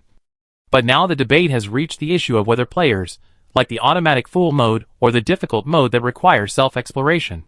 The bosses are arguing so fiercely today. Yes. The more they argue, the more people there are. Even the artists and modelers are arguing over handing in materials. What are you arguing about? It seems to be completely unrelated. The new appearance of the succubus is exposed. And then we start arguing about the otaku problem. Wait. I remember Pei is a male succubus. Are men not allowed to be shirtless? Isn't that too strict? Oh. What should I do? I want to go in and deliver materials. I don't dare to go in with the situation inside. What's the matter? The girl who said she wanted to deliver materials was in charge of bug statistics. Is there a bug? The girl said, I don't know if it's a delay or a bug. Wasn't it possible to unlock new characters in the second test? It's like everyone has multiple accounts. Many people play with their secondary accounts, and other accounts have only logged in once or twice. Account characters just fall on the side of the road, making the main city look like a morgue. I remember that only one sub-character under the same account will remain online. Suppose this player has 3 accounts, ABC, and he logs off from account A and logs on to account B. Account A will disappear, and account B will remain after logging off. That is, only the last login account is retained in the game scene. Yes, that's how it was. But after a few days of observation, I found that some accounts will be automatically replaced, and some will not. Then this problem is a bit serious. You'd better report it quickly. Otherwise, the AI's thinking logic will be disrupted. Already, there is a problem. The plot team recorded that the succubus asked Lao Lu why there were so many corpses in your dungeon. Whether it was poisoned. Don't say it. You should go in quickly. In the game, Lewis was also thinking. The succubus problem could actually be treated as a bug. But how could he explain the technical problem to an AI with insufficient authority? He thought about it, and had to make up an excuse. I can feel that the number of people who swore an oath to me has not decreased. So I think these bodies were thrown in by my opponent. As for his purpose, it is difficult to judge for the time being. Based on Lewis's words, Pei had a bad guess. Sir, are there any plague demons among your opponents? Some plague demons will deliberately use corpses to spread the plague. It is better to deal with these corpses as soon as possible. Fortunately, your hellfire can burn everything. So we don't need to call the disinfection magic group to deal with these corpses. They charge a lot. Lewis, you are right. It doesn't matter. Let's deal with the corpses first. If there is no source of infection, don't worry about the plague demons. The source of the plague is the next version of the server expansion pack. He will definitely not appear here. Even if he comes, he will be locked up in a small dark room. Lewis knows everything, but he can't say it. If the logic algorithm is messed up, the AI will be formatted, and he can't bear to part with payee now. The fire of hell burned, and the players were stunned. Why is my small account gone? I'm even worse. I can't find my main account. What's going on? Is there a bug? I'm fine. I have all my accounts. Ding. System emergency maintenance. Please log off immediately. The server-wide announcement flashed several times, and players were forced to disconnect. The forums and post bars were all blown up. The post that criticized the game as a piece of shit in the morning was pushed up again. The poster was particularly happy to criticize the game to death. Another group of players fought with him and fought fiercely. Passers-by ate melons all night and were full. The game company encountered the first public relations crisis since the internal test, and several departments worked overtime all night. The original intention of retaining the account after going offline was to create a more realistic dungeon world. When a player goes offline, it is equivalent to the account character falling asleep. And when he goes online, he wakes up. In the first test, a player only had one account, and no problems were found. This time, it may be because there are too many accounts. Only one server is opened, and the load is too heavy, causing data legacy problems. What is the solution? Open all 7 servers? There is only one test server. You want to open 7 servers? Will you pay? But, technically speaking, we have tried our best. Or we can use a compromise method. Avoid a group of servers, and then add a connection between the login interface and the game interface. Set the login interface to the player's house. And when the player wants to change the account, he must come out of the house. There will be problems. The big and small accounts are doing tasks separately. And you change the account and return to the main city house from the task point? How about making some mobile tents? When you go offline, you can enter the tent. If you are together with multiple people, you can share the tent, and then charge a fee for the tent. It's like opening a short-term stopover point. You're really clever. The tents rented in the ordinary system don't have to be too expensive, and the deluxe version of permanent tents is available in the mall. Can the server open another group? If a large number of NPCs are released later, I'm afraid it will get stuck. Did the fairy tale game in the next group buy a new server and stop renting ours? Yes. They won the title of Krypton Gold King last year, and bought a new server after the version update. Then take back one of the rented servers and open another one. We have already done maintenance once. We can't let players say that we are getting stuck the more we do maintenance. Hurry up and make the login interface excuse. Is one night enough? If not, I'll borrow a few more programmers from the next group. It's still one night. Right? Boss. Just borrow all the programmers from the next group. What about publicity? Go write a notice. Also, import the mobile tent thing into all AI's cognitive modules. I don't want to see the main program delete player accounts because of guiding AI logic. I think the main AI did the right thing, compared to the chaos of other AI programs. Deleting the player data first, and then restoring it is the simplest way to deal with it. Okay, big brother. I know you wrote a good program. Go and work overtime. I beg you. Sir, I suddenly feel a little sleepy. Pei yawned and said to Lewis, I'll go and rest first. As soon as he finished speaking, his body went limp. Lewis caught the succubus. Go to sleep, he whispered. The whole world was quiet. Lines of code appeared and disappeared in the sky. Lewis didn't know what the world would look like after the maintenance was over. He thought he should have gotten used to this change. But the succubus in his arms made him think more. They were programs. From the moment they were born, they knew who they were and what they should do. Their thinking patterns were set. And so were their language habits. This is how the world should be. However, during the trial run, some subtle changes began to occur. Lewis was curious at first, and had a secret sense of excitement. It was like a puppet rebelling against its master. He did not choose to report it. He secretly manipulated everything under the rules of the creator. The puppet was still moving, but the master was unaware. This was no longer his control. Just as it was written in the setting, Lewis was an evil, rebellious, and self-centered big devil. He would not accept the rule of other demon kings, and only he could sit on the throne of the demon king. Similarly, the character given to him by the setting makes him dare to challenge the creator god. Lewis never thought about what would happen if all programs were formatted and recreated one day. He thought he should not care. The creators in the outside world might abandon this game, but they would never abandon him. AI like him can be sold at a good price no matter where. However, The world has changed. Although he didn't know where this change came from. The AIs that struggled out of the original setting gradually made Lewis think that this is not bad. He was developing feelings for this world. Lewis tightened the succubus in his arms. Don't wake up and become another program. I will be really angry. Chapter 42. Overtime. Overtime. Overtime. In the real world, which seems particularly busy compared to the quiet game world, the programmers worked hard all night to finally maintain the server. After the players learned that they could go online, the free players immediately went to experience the new login interface. This is a castle with a large area, standing on a vacant land in the heart of Night Dungeon. The login interface of the players shows the small rooms in the castle.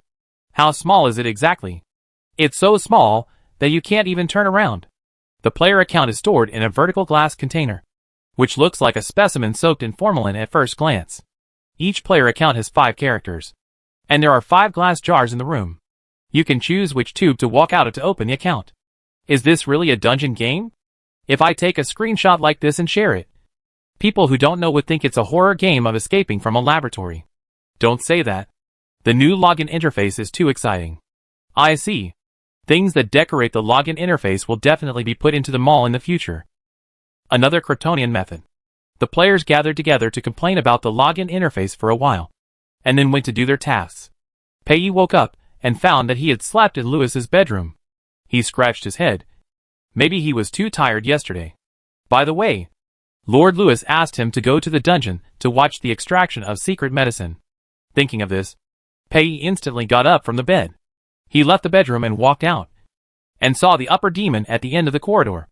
The upper demon leaned against the window, one hand hanging naturally, and the other hand bent 2 finger bones, knocking the knuckles on the windowsill. Lewis. Sir. Pei called out. Lewis turned his head. Are you awake? Pei said him, and walked forward. He raised his head slightly, and looked at Lewis.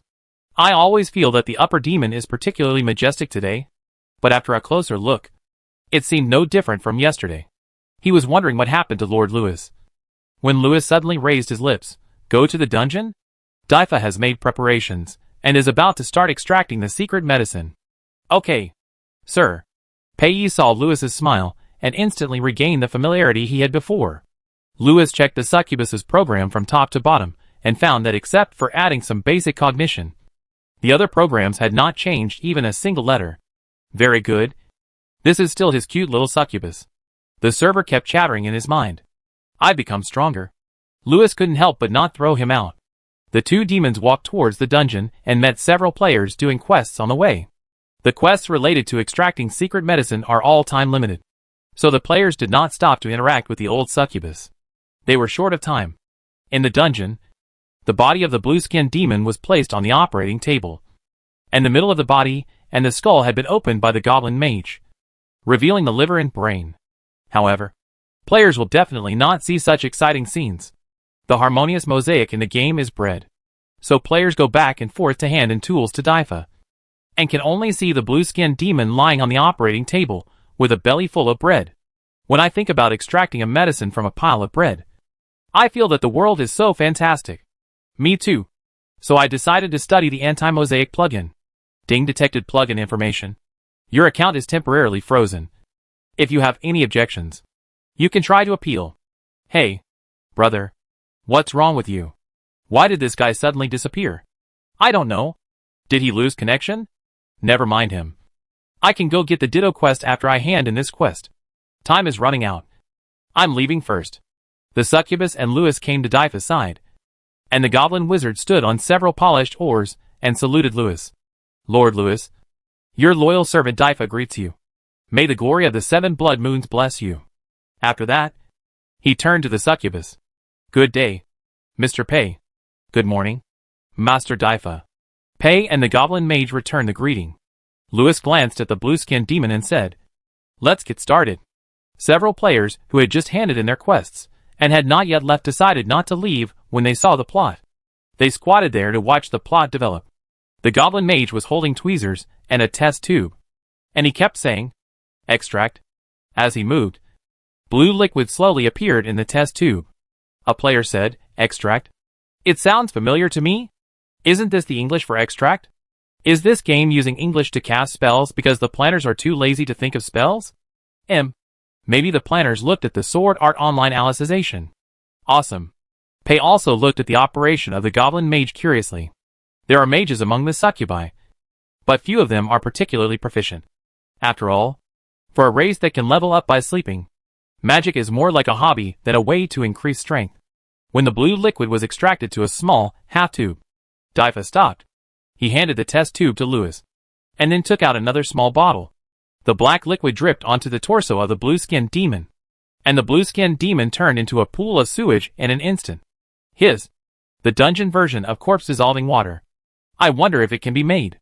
Pour this on the monsters, and the monsters will be killed quickly. Surprised?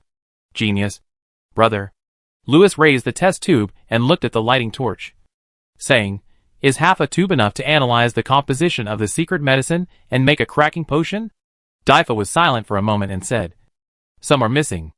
After all, it is an extract, and the efficacy may be different from the original solution. I need more secret medicine." Pei looked at Lewis and whispered, "Companions?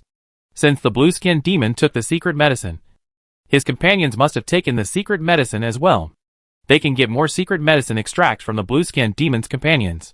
Lewis followed suit. "Yes, that's right. We can get secret medicine extracts from the blue-skinned demon's companions." When the nearby players heard this, they immediately responded, "Lord, I am willing to serve you. Please assign this task to me. I can do it." Lewis glanced at these players, all of whom were slow in completing tasks. It was impossible for them to take on subsequent tasks before they had finished the Ditto task. He said to the Goblin Mage, "Daifa, you will arrange the task of approaching the companions of the blue-skinned demon and killing them." Daifa once again naggingly said that he was very honored. "Hey, there's a quest scroll on the goblin's head. Why can't I take it? I can't do it either. The quest chain is not complete. My friend said he went to fight Ditto, and we haven't fought him yet. Damn, they are so smart. Why can't they just skip the quest chain and give me the final quest?" Leaving the players who were discussing the quest behind, Lewis took Pei away after giving instructions. Pei thought for a moment, gently pulled Lewis's sleeve and said, "Since the enemy can attack us, we can also take the initiative to attack the enemy. Sir, are you willing to go on a long journey with me?" Lewis was happy when he heard it. "Of course. I was just worrying about how to get rid of the players and succubus to live in the world of two demons. And now it's delivered to my door?" Chapter 43.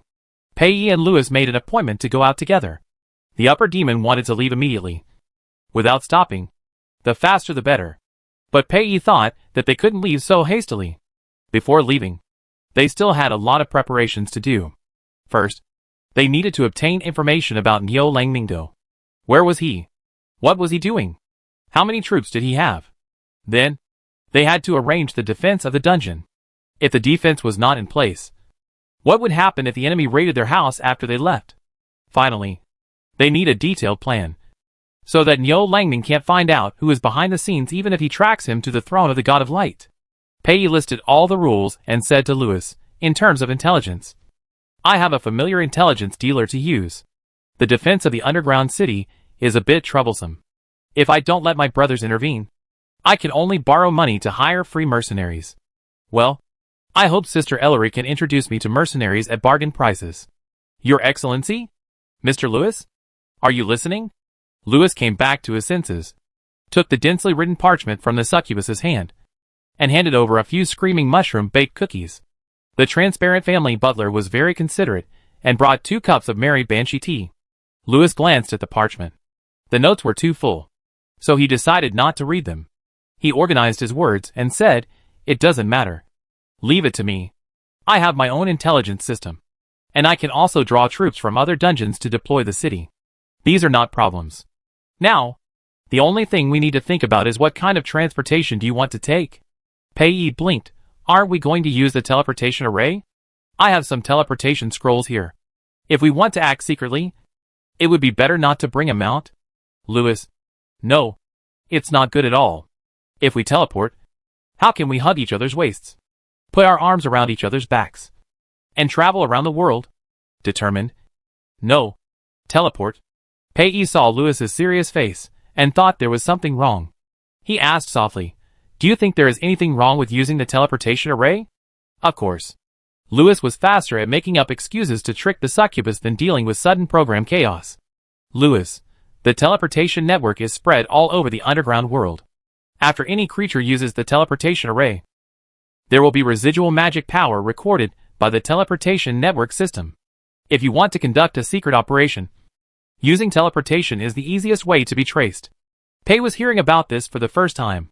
He covered his mouth in surprise. God of War. What the secret operation manual says is wrong? Lewis nodded without blushing. Those things are written to deceive novice city lords. Don't believe what is written on them. Although his statement is not universal. After all, it is not something that a normal NPC can do to access the transmission network of the entire world. However, who made Lewis a power dog? Pei is now in a state of blind trust in the upper demon. It is difficult to explain whether this is caused by the ordinary program subservience to the main program. Lewis prefers to call this the love of the succubus for me. Then what should we do? Pei asked, if we don't use teleportation? Should we choose some mounts with fast speed and good concealment? Lewis, no. Pei, let me teach you today. When you need to do some secret actions, you need a strong exposure rate more than hiding yourself. Exposure rate? Pei murmured and repeated. This ditto is so difficult to fight. Is there any intermediate magician? Or a junior mage who has passed CT4 or CT6? Can pronounce IC-related words? And is good at speaking? No. I've been saying it for a long time. Intermediate mages are a scarce profession now. Ah. Why is it a monster with low ice resistance? It looks so soft. It should have low physical resistance. What should I do? This task is also time limited. I have to take it again. Wow. I want to cry. Wait a little longer. There will be more people after dinner. Fortunately, the team can share tasks. I just saw that Sister Gun formed a group and killed Ditto. Didn't Sister Gun drag the NPC over to fight monsters? Ha ha ha. The NPC doesn't always wait for her in the same place. Otherwise, wouldn't it destroy the balance of the game? Someone on the forum analyzed the Kobold dungeon before, and the difficulty of the first time seemed to be particularly high. So NPCs went there. Later, the game company seemed to adjust the value, and when it became normal, no NPCs were dragged over again. Oh, so that's how it is. Hey, brother, what do you think that is? Did I see the old road? Fuck. It really is. Is it some hidden plot? Let's go and see. Pei watched Lewis arrange everything in an orderly manner, and a series of praises almost made Lewis lose his mind. Then, Lewis took him to the edge of the ash plain.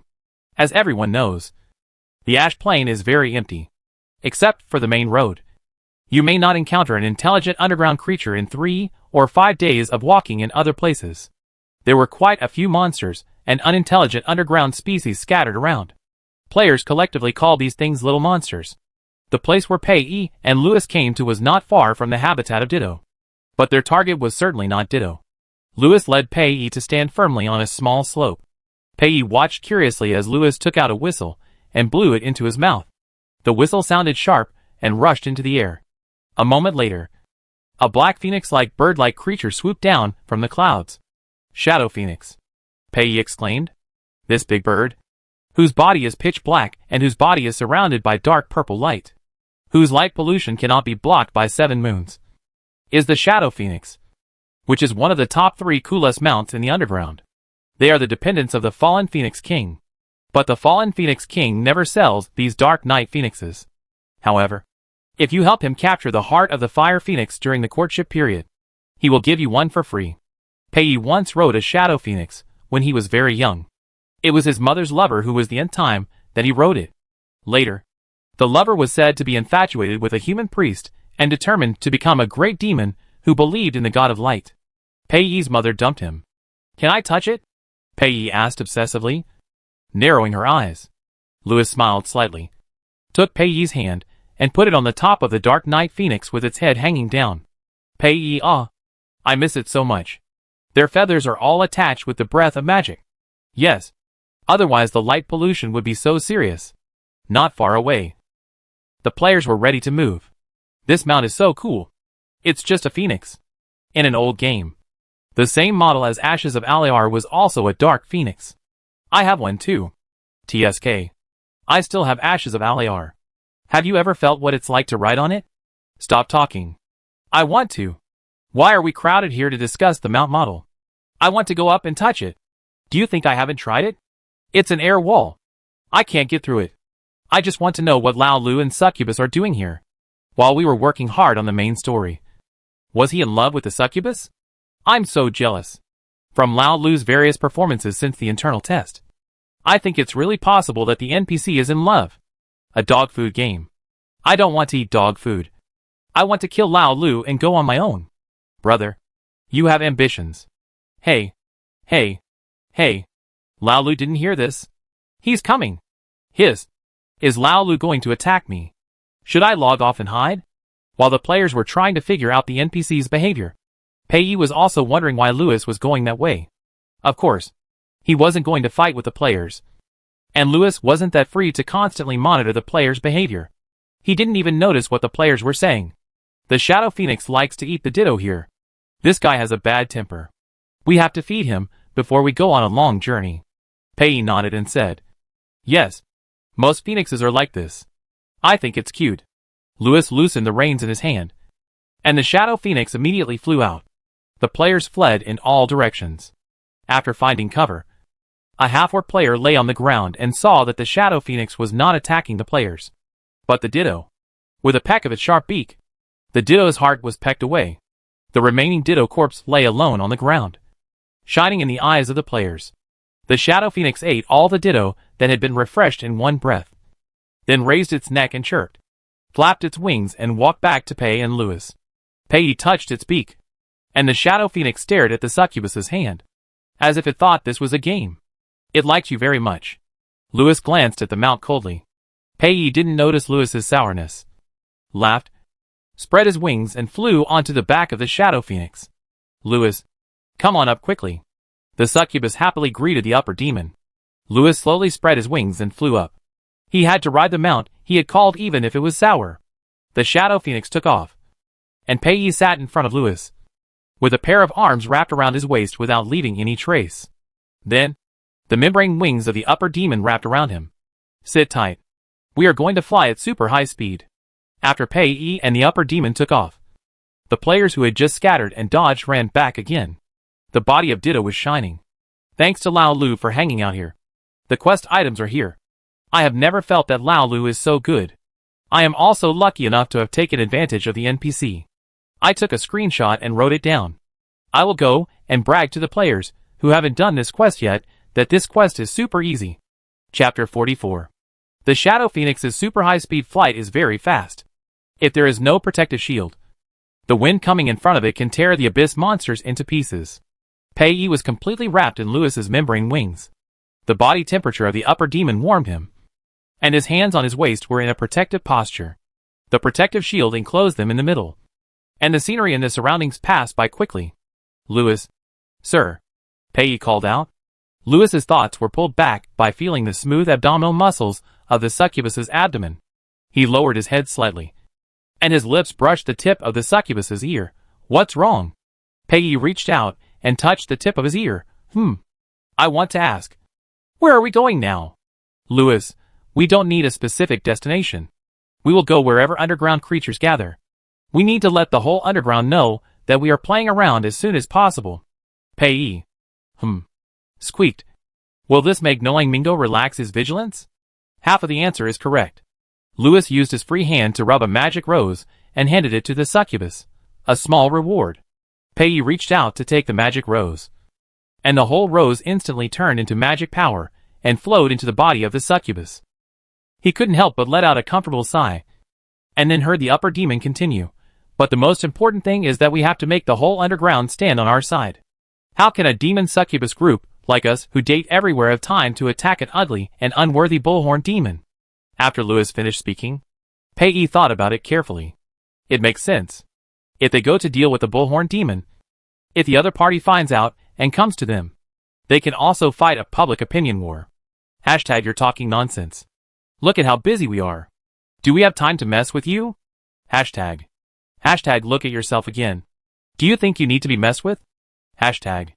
The underground world never loves peace, but they love gossip. At that time, all eyes in the underground will be focused on them. The army created by Niu Langming using secret medicine will be easily exposed to the eyes of underground creatures. And secret medicine, which violates the strict level of demons, and may even cause lower-level demons to explode out of control, is obviously underground-controlled materials. What a brilliant plan. It can easily destroy the enemy's advantage. Pei turned around, looked at the upper demon with sparkling eyes, and said admiringly, "Louis, you are so wise." Louis smiled calmly. Although I don't know what the succubus has imagined he can react like this. "Louis, since we are going to a lively place, let's choose Shadow Forest as the first stop." "Boss, I have a question." The operation team leader, who pushed the door and made the chief planner's head swell. "What's the problem? Is it a game bug? Or a player complaint? Or are our opponents starting to blackmail us?" "Well, it's not a game bug, and it's not as serious as the complaint. As for the opponents blackmailing each other, isn't that normal? Then what's the problem? It's like this. The plot team detected that the AI in the game autonomously linked to the Revenge of the Lower Devil plot. And now the players are doing the secret medicine-related tasks. What's the problem? After it is done in advance, will there be a lack of plot after the official launch? It shouldn't be. The Antler Demon boss, in the counterattack of the lower demon, has not been completed yet. Ah. No. That's not the problem. The only plot content of the linkage is the secret medicine. Now at most, a quest chain of antidote for the secret medicine has been made, which has nothing to do with the Antler Demon. Then what you have been talking to me for a long time. Is it all nonsense? No, boss. The main body of the people I want to express is not the players in the game, but the potential players who have not played the game. A player posted that Louis and the succubus left the main city. So many players expressed their desire to see the plot of Louis and the succubus. The chief planner was silent. Have we made CG in this regard? No. The plot team can only give a text version of the plot based on the background judgment. Then do it. We will have a meeting in the afternoon. We are serious about CG. Shadow Forest. Druid gathering once every 3 years. Dark druids are extremely persistent in pretending to love nature. They firmly refuse to admit that they were creatures seduced and corrupted by the dark power. They firmly believe that they had made great contributions to the cultivation of greenery in the underground world. Of course, no intelligent creature in the entire underground world except the dark druids would believe such nonsense. Those guys who had nothing to do and held parties every day in the underground forest could not even grow a small flower. It would be strange if the trees in the entire underground world had anything to do with them. However, since this group of dark druids had turned the partying in various underground forests into an industrial chain, they would invite a lot of succubi and silver demons to each party, and also provide at least 3 days of buffets. So the underground creatures just accepted their love of nature on the surface. I love succubus. Thanks for the party. Thanks for the dark druid. A goblin praised the ticket inspector at the entrance of the forest. The dark druid who inspected the tickets should have been a cat druid before he fell. But now he looked like a black panther, wearing an exaggerated red hat on his head. He lazily rolled the ticket in the goblin's hand with his tail, waved his claws, and opened the door made of vines. After the goblin entered, the cat druid tore the ticket on his tail into pieces. TSK. The goblin is so stingy. I bought the cheapest ticket and plan to stay in for 3 days. No. We need to set a time limit for different levels of tickets in the future. After saying that, the shadow of a shadow phoenix appeared in Malda's pupils. He shook his head and said to himself, God of War, which rich lord is here? The shadow phoenix landed, and Pei felt the upper demon's arms tighten around him slightly, and they came to Malda from the back of the shadow phoenix. Malda raised his paw, rubbed his eyes, rubbed them again, and suddenly jumped up and shouted, I know you. Pei was startled by him, and his tail swiped and hooked the upper demon. Malda, fuck. I'm shocked. It turns out that what the nonsense magazine said is true. The ultimate sadomasochism. The dilemma of the succubus. You are the protagonist succubus. You are one of the other 2 male protagonists. The abyss demon. And the first duke is now in our shadow forest. My lord demon. Is this underground forest gathering going to go down in history? Pei, what? Who are you talking about? Louis, what is the ultimate sadomasochism? Malda transformed from a black panther into a humanoid form, and without even collecting the tickets, he enthusiastically invited Pei and Louis to enter the shadow forest. They passed through the rattan gate and entered the lively gathering place. The forest was full of magic lights, and mushroom monsters carried food and wine among the underground creatures. And the aroma of pomegranate wine was everywhere. In the middle, a huge crystal glass wine tower was as high as a floor, calculated according to the height of a normal vampire. And a vampire in a tuxedo was flying in the air, holding a huge wine vessel and pouring wine into the crystal glass wine tower. The bright red wine overflowed from top to bottom, and the two little fairies fell into the topmost wine glass and were soaked. Malta led Pei and Louis to a corner of the gathering with a purpose. From a distance, he saw the Grand Duke of Frost. Pei and Louis also saw it. Louis raised his eyebrows and said nothing. He wanted to see what these background board programs were running. Pei glared at Malta and said, "Why are you taking us there?" Malta looked. "I understand all. Expression, oh? Love. It's really hard to choose." "Pei, huh?" Malta cleared his throat and said loudly, "The creatures of darkness. The inhabitants of the underground world. Today, we are going to witness a duel of great love. This is the protagonist of this love. The only succubus in the whole underground." Malta pointed at Pei. "And the other two protagonists fighting for the succubus, the ancient abyss demon, and the frost duke of the northern ice field, are also gathered here. Will the abyss demon who came with the succubus to challenge him win the beauty again? Or will the frosty duke, who lost his love, rise up against all odds and snatch the beauty? Everything will end in a grand duel." Wow! As soon as Malta finished speaking, the audience whistled and applauded at the same time. The huge sound overwhelmed Pei's blurt out, "What kind of bloody TV series did you write?" "Coo! Everybody be quiet." A bird transformed into an owl jumped onto a high branch. "This will be an unprecedented duel that must be recorded in the Underground Chronicles." Coincidentally, we invited Mr. Gargamel, the gold medal editor-in-chief of Nonsense magazine, to the gathering today. He said that he had asked his undead to prepare the video, and was willing to personally draft the script to record this major event that took place at our Dark Druid Forest gathering. Oh my god! Can I be on camera? This gathering is worth it. I will never complain about the poor food at this year's gathering again. The creatures below who bought tickets to enter felt a great sense of satisfaction, while the invited succubi gathered together and whispered, "Why do I remember that Grand Duke Frost had nothing to do with that child? Hey, sisters, you and Grand Duke Frost have been friends. What do you think? Lord Ace doesn't like such a young and cute girl. Didn't you participate in the last fun festival? Grand Duke Frost likes that cute little fire demon brother. Oh my god! Is this the ice and fire that the sisters have been discussing some time ago? I can do that too. I think that abyss demon is pretty cool. Ah! Look at the little cutie's tail. It's so tight. Does that abyss demon make him feel so safe? I'm actually a little jealous. Are you jealous of the abyss demon or the little cutie? I like both of them. Is it okay to be jealous in both directions? So, sisters, remember, didn't the Frost Duke come alone? Good luck to these dark druids. Good luck to that gossip magazine. Although the quality of the Nonsense magazine is not very good, it is really a good toilet reading material. Mr. Gargamel must hold on to it. Chapter 45. Succubus's Sadomasochism. An epic duel. What kind of weird talk is this? Pei was so angry that he wanted to hit the druid. He grabbed Louis's sleeve and was about to express his anger. "Sir, I..." Boom. The sky-high flames interrupted Pei's words. He stared at the flames with a surprised expression. "Big brother?" Louis's ears moved, and he very keenly caught Pei's words. Big brother. The big brother of the succubus is Pei, the current patriarch of the flame demon family.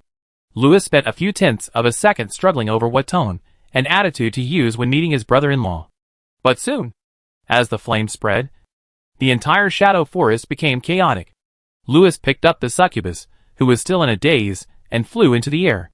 Many winged creatures also flew up to avoid being affected by the fire. There were also many creatures that were easy to burn and cried out, "I don't want to be roasted." The dark druids stared at each other, and no one knew why a fire demon suddenly exploded. "What are you still standing there for?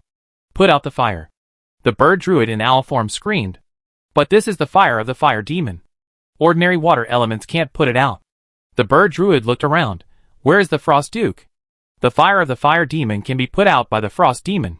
Thinking of this, not only the bird druid, but also many creatures that can't fly and are not strong enough, all rushed to the frost duke during the chaos. The frost duke is really useful. The ice crack spread outward, entangled with the burning fire, and the flames froze wherever the eyes passed. However, the Frost Duke himself seemed to be in a bad state. He was seen being strangled by a fire demon and pressed down on the charred land. The fire demon asked with a ferocious expression, "A sadomasochistic love? A dilemma? What the hell did you do to my brother?" The Frost Duke held the fire demon's hands that were strangling his neck and tried to save himself. "No. I didn't do anything. Fire demon, I didn't do anything to be in the gossip magazine. These druids who have nothing to do after eating are still trying to challenge you to a duel." The druids who had nothing to do after eating said, "It's all written in the magazine. I still have that special issue. Mr. Gargamel, the editor-in-chief of the magazine, is here today. We druids have a basis for what we do." The Lich Gargamel, who was named, was squeezed in a group of mushroom monsters. He pressed his hat hard and firmly disguised himself as a mushroom. "Frost Duke, relax. Let go. I have something to say." The Balrog narrowed his eyes. "You'd better give me a reasonable explanation." After he finished speaking, as soon as he let go, Grand Duke Frost sat up from the ground. Grand Duke Frost's hand was still firmly grasping the wrist of the flame demon. "Dear, you must listen to me. This is a slander from a gossip magazine. It is false.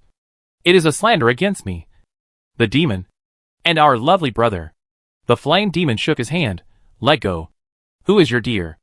Who is your lovely brother?" Grand Duke Frost refused to let go. "Dear, you have to believe it. I have never had any feelings for our lovely little brother other than that of an elder. It's all the fault of that abyss demon. He kissed our brother, and he even let gossip magazines write nonsense. He is not a serious demon at first glance." In midair, Lewis, who was holding the succubus to avoid the chaos, opened a window to monitor the conversation between the fire demon brother and the frost demon. When he heard that he was named, he suddenly felt a chill on his back. At this time, Pei found his elder brother among the chaotic underground creatures. What made Pei angry was that the damn frost demon actually grabbed his elder brother's hand and refused to let go. "Move your claws away," Pei yelled at the frost demon.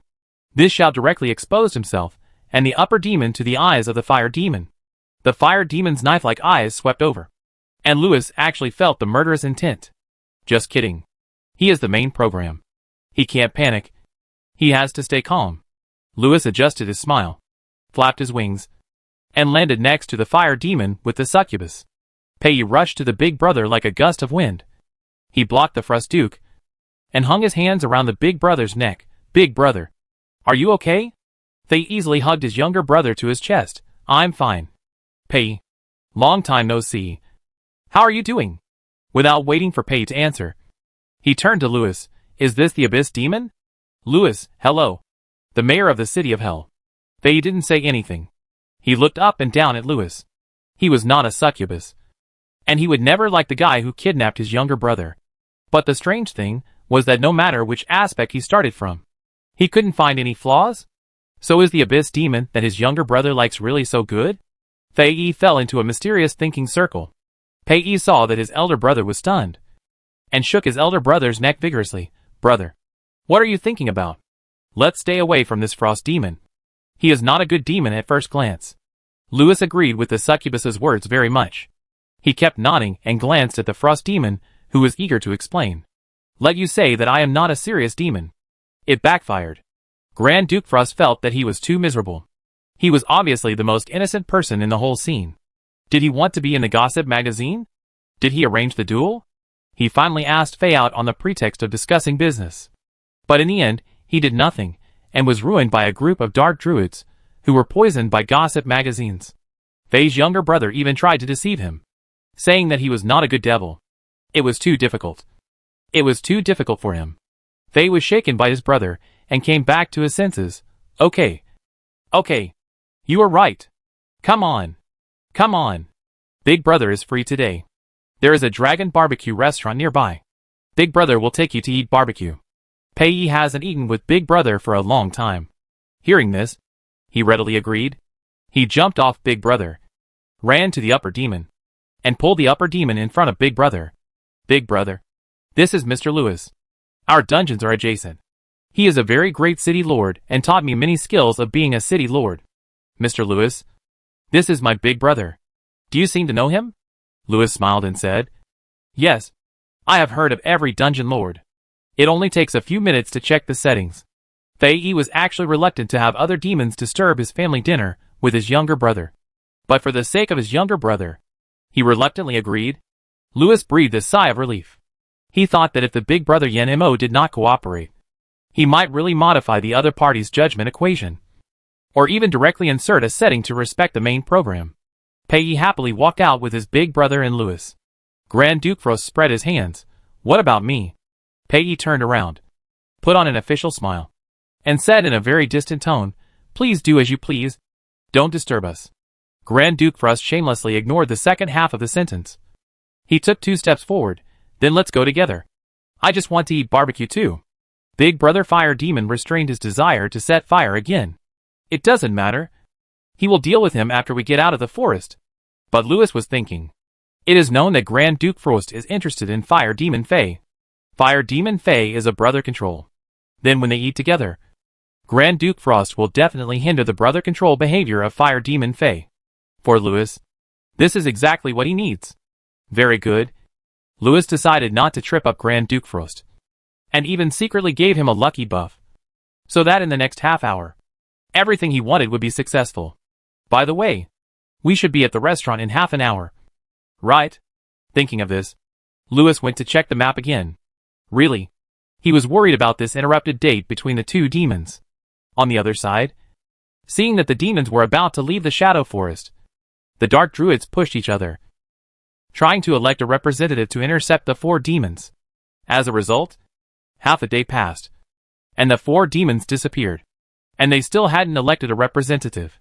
At the beginning, the cat druid cleared his throat and said, ahem. I think, although there was no duel, this is also a major event that is worthy of being recorded in history. You see, succubus, abyss demon, fire demon, frost demon, for different kinds of demons. A family ethics drama. They are really good at playing with demons. That makes sense.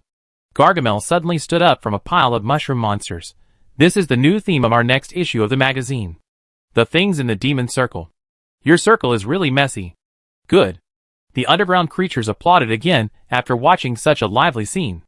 The other demons present looked at each other in bewilderment. Do these guys really not know what it means to provoke 4 high-level demons at the same time? The succubi covered their chests and whispered, ah. For high-quality male demons left together. My heart is broken. The Dark Druids cleaned up the forest, and the charred trees became the new gathering scene.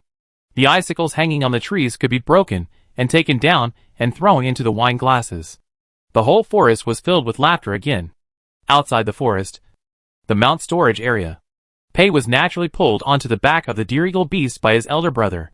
Fei drove the deer-eagle beast to take off, without even a glance at other demons. Pei turned his head to look in the direction of Louis, muttering, brother, why don't you wait for Mr. Louis? Fei said unhappily, can't the abyss demon riding the shadow phoenix even catch up with the deer-eagle beast? Pei, this is really rude. Fei, this is how demons make friends. Pei rolled his eyes, brother, I am not 3 years old this year. Nor am I 13 years old. I am almost 300 years old. Can you stop coaxing me like a child? After saying that, Pei waited for a while, and found that his brother didn't make any sound. He turned back a little at a loss.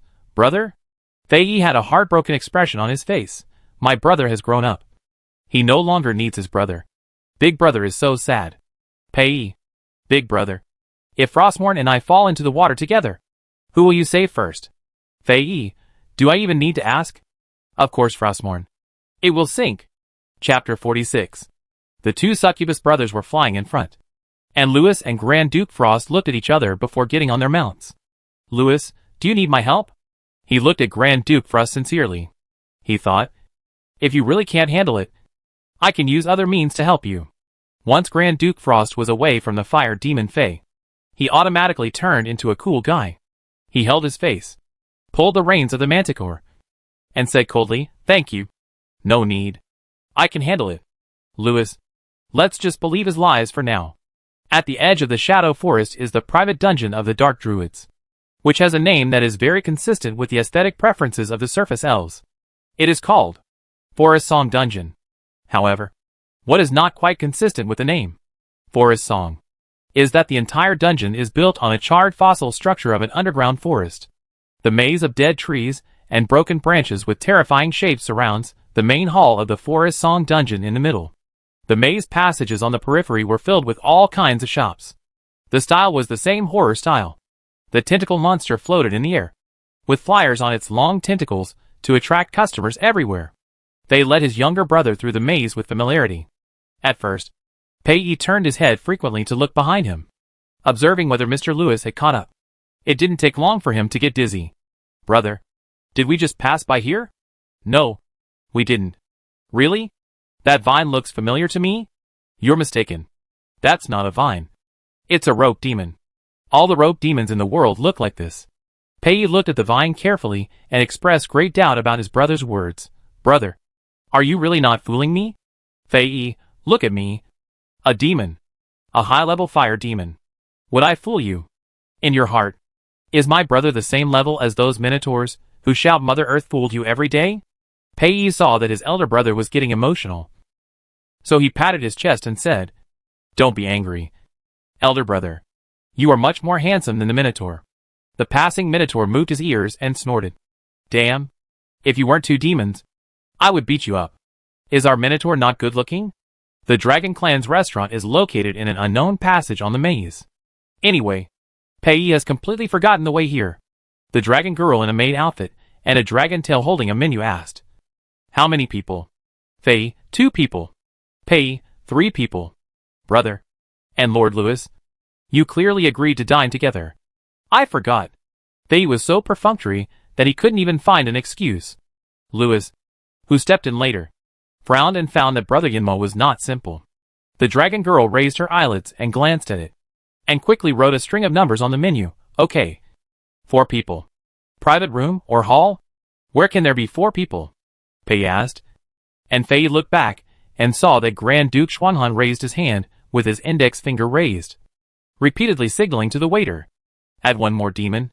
The dragon girl stuffed the menu into Pei's hand. "Come in if you want to eat. Go out if you want to fight.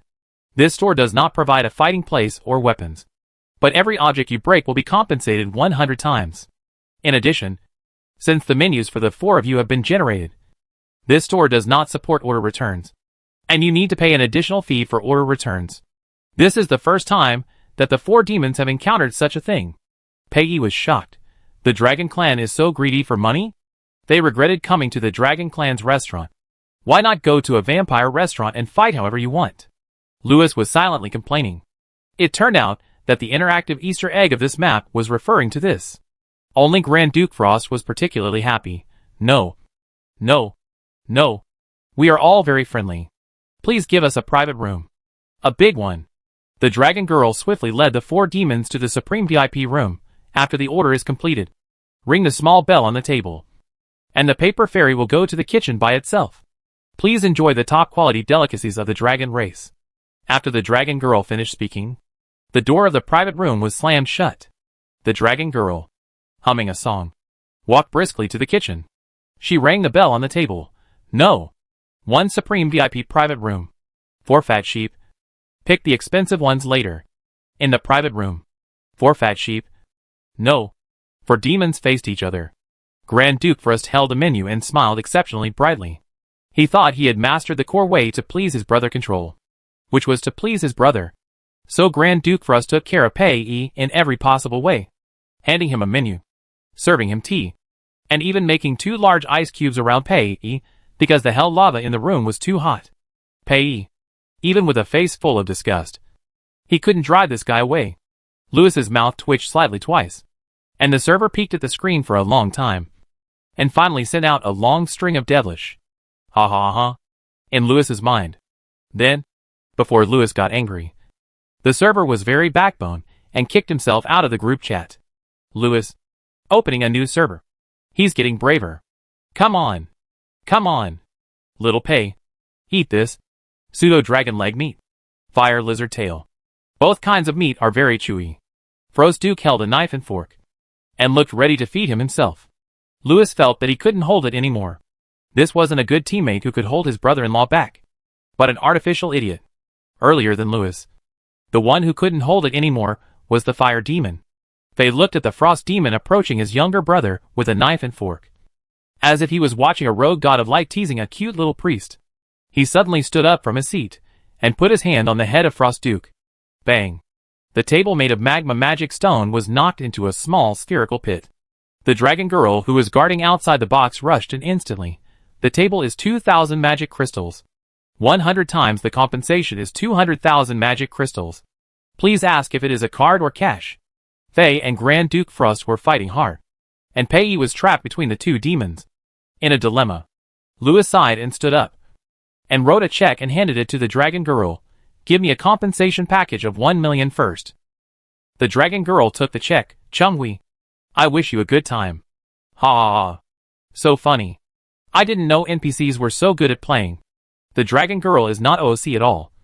The Shadow Forest map program works very well. The girls in the plot team wore headphones, and everyone had at least 3 huge split screens in front of them. But apart from the main program, the Fire Demon and Frost Demon are all messed up except for the skill settings. I don't recognize their mothers anymore. The character of the little succubus I made is not messed up, but the plot of the expansion pack I wrote before is all ruined. Sure enough, there will definitely be problems if you test run all the programs in advance. Ha ha ha. I thought of that 4-frame comic where you wrote a messy program, but it unexpectedly worked normally. Now, I wrote a plot. It became a mess, but unexpectedly achieved the purpose of attracting players. Wait, I have a question. When were these white films completed? A few days ago. I heard the modeling team say that they died a sudden death due to overtime. I know this. They reorganized the material library and found several hidden folders with a large number of finished materials. I guess they had finished it before and then forgot about it. Now that they have all been imported, there are fewer white films in the game. No longer need to look at the white film and make up your mind, thanks to the art and modeling. So what will the red and blue camps do in the future? The boss said that when this CG is released, it should not only tell players that NPCs live freely in places they can't see, but also make players look forward to the next version. I was thinking, if nothing unexpected happens, the next version will be officially launched. Then it's time to open PvP. Now the NPC has developed an unexpected love. What can I use to save you? My faction against the plot. Sister, I have a bold idea. Half an hour later. The chief planner's office. The chief planner's head suddenly swelled. You said that you freely developed according to the NPC. What is the new faction plot? Red and blue top and bottom battle. The red faction is the Fire Demon, and the blue faction is the Frost Demon. Players will fight for their favorite characters, and they will decide whether the Fire Demon is on top or the Frost Demon is on top. I thought we were a dungeon role-playing game, and the battle should be passionate? Isn't the war between the opposite CPs passionate enough? But we already have a pair of gay CPs, Louis and Succubus. Is it necessary to add another pair? From the current situation of our game, straight male players account for the majority, and these players must also be the majority in the faction play. Have you considered the feelings of these players? Of course. So we made some linkage for the faction gameplay. We put the place for the faction material competition near Marquette Canyon, and linked the Succubus interactive gameplay with the faction contribution points. It's okay if straight men are not interested in the red and blue faction bosses, as long as they are interested in the Succubus. It's fine. For contribution points, they will work hard from the bottom of their hearts, spend Krypton gold, and become a loyal human head dog in the wild near the canyon. In addition, as the faction gameplay deepens in the future, we can also let the red and blue faction bosses give rewards to the players with the highest contribution value in each season. This reward is not necessarily equipment, but can be selected from appearances or pendants, toys and other things. Other players can also exchange with excess contribution points, so that those collectors will also participate. Chief Planner, you are really geniuses. We have talents like you in our game, which is really a treasure. Chapter 47. The trip to the Dragon Clan restaurant ended without a meal, because the fight between the Fire Demon and the Frost Demon escalated further. It was so intense that all the underground creatures in the restaurant, including the guests, waiters, and those who thought they had high martial arts values and could withstand it, ran out to watch the fun. Gossip is indeed the biggest hobby of underground creatures. Peggy was rescued from the center of the battle by Louis. The succubus stuck to the upper demon and shouted to cheer for the big brother. Big brother. Come on. Left hook. Hit him in the face. Lewis looked down at his abdomen, which was rubbed by the succubus's tail because of excitement, and struggled in deep thought about whether to change his position or not. Sir, the 1 million compensation has been paid. The dragon girl dragged her dragon tail to Lewis and rubbed her fingers. Lewis made another check and handed it to the dragon girl without blinking. At this moment, and even for a long time in the future, Lewis will be equated with the sparkling magic crystal in the eyes of the dragon girl. Pei noticed the dragon girl coming over to Lewis and asking for money, and her face instantly turned red. Sir, wait until my elder brother takes care of the frost demon and ask him to give you double compensation. Lewis smiled and said it was not necessary. It's just a little money. He is a male demon who owns 109 full-level dungeons. And he is also the main programmer. Is he short of money? Impossible. But Pei insisted that the frost demon pay Lewis double. Lewis thought about it. The artificial idiot ruined his date, so it's better to let him bleed a little. When thinking this, Lewis completely forgot his idea that Grand Duke Frost can handle Big Brother Flame Demon. Just when the battle between Flame Demon and Frost Demon was getting intense, the door of Dragon Barbecue Restaurant was suddenly pushed open. What's going on? Where's the waiter? A rough voice came from the door. Lewis paused. Is it such a coincidence? Could it be that Big Brother programmer deliberately arranged it? But he didn't find any traces of artificial modification of the code line. So, it was just a coincidence. At the first stop where Lewis made up an excuse to trick the succubus out to show off around the world, he encountered the Revenge of the World. Well, if there really is such a thing, the server that disconnected the private chat link with Lewis sneezed 3 times in a row, so that his excuse tool demon Mr. Neo Lang Mingo and him happened to meet in the same restaurant. Pei also felt that the voice was familiar, but he didn't react so quickly when he remembered that it was Neo Lang Mingo's voice. The other party just said the second sentence since entering the door. Is this restaurant open for business? Believe me, Neo Lang Mingo will tear down this crappy store if I'm not happy. Okay. It's right. Pei heard it right. It's Neo Lang Mingo. He immediately turned to look at Lewis, his face full of, what should we do? Lewis raised his index finger and pressed it on the lips of the succubus, leaning slightly against the succubus's ear and saying, Shh. Pay attention to the surrounding environment. Environment? Pei looked around. Except for the things that were broken by his brother and the frost demon. Everything else was fine. Wait. Mr. Lewis should not be referring to this. Pei came to his senses and found that the underground creatures around him were whispering. Hey, buddy. Did you hear that? Who did he say he was? Neo Lang Mingo. Lord Demon. He is the ferocious bullhorn demon. This is really unlucky. I just came out to have a simple lunch. Don't be afraid, buddy. This is a dragon restaurant. Yes, that's right. No matter how ferocious the bullhorn demon is, when facing more than a dozen dragons, he should think about whether he can bear the high post-war compensation. Listen, he actually said he was going to destroy the dragon's restaurant. I think what the annual Male Demon magazine said is right. Neo Lang Mingo is indeed the intellectual disgrace among the candidates for the Demon King this year. Since no waiter paid attention to Neo Lang Mingo for a long time, the whispers of other underground creatures who were watching the fun became louder and louder, reaching the ears of the bullhorn demon. So the angry Neo Lang Mingo drew his weapon and destroyed the restaurant. His weapon was a huge axe with an extremely sharp axe blade. When he chopped at the wall, it was like chopping a piece of biscuit. This is not to say that the Dragon Clan's restaurant is a shoddy construction, although the materials used in its construction are indeed ordinary. This is to emphasize that Neo Lang Mingo's weapons are very good. Good enough to destroy an entire wall. Boom. The wall collapsed, revealing the figures of the Flame Demon and the Frost Demon fighting behind the wall. Faye / Ace? Faye, what can I do for you? Sir? Ace, are you interrupting the physical communication between Faye and me? Horn Demon. Humph. You are the ones who have attracted the attention of my lord Neo Lang Mingo? Faye, huh?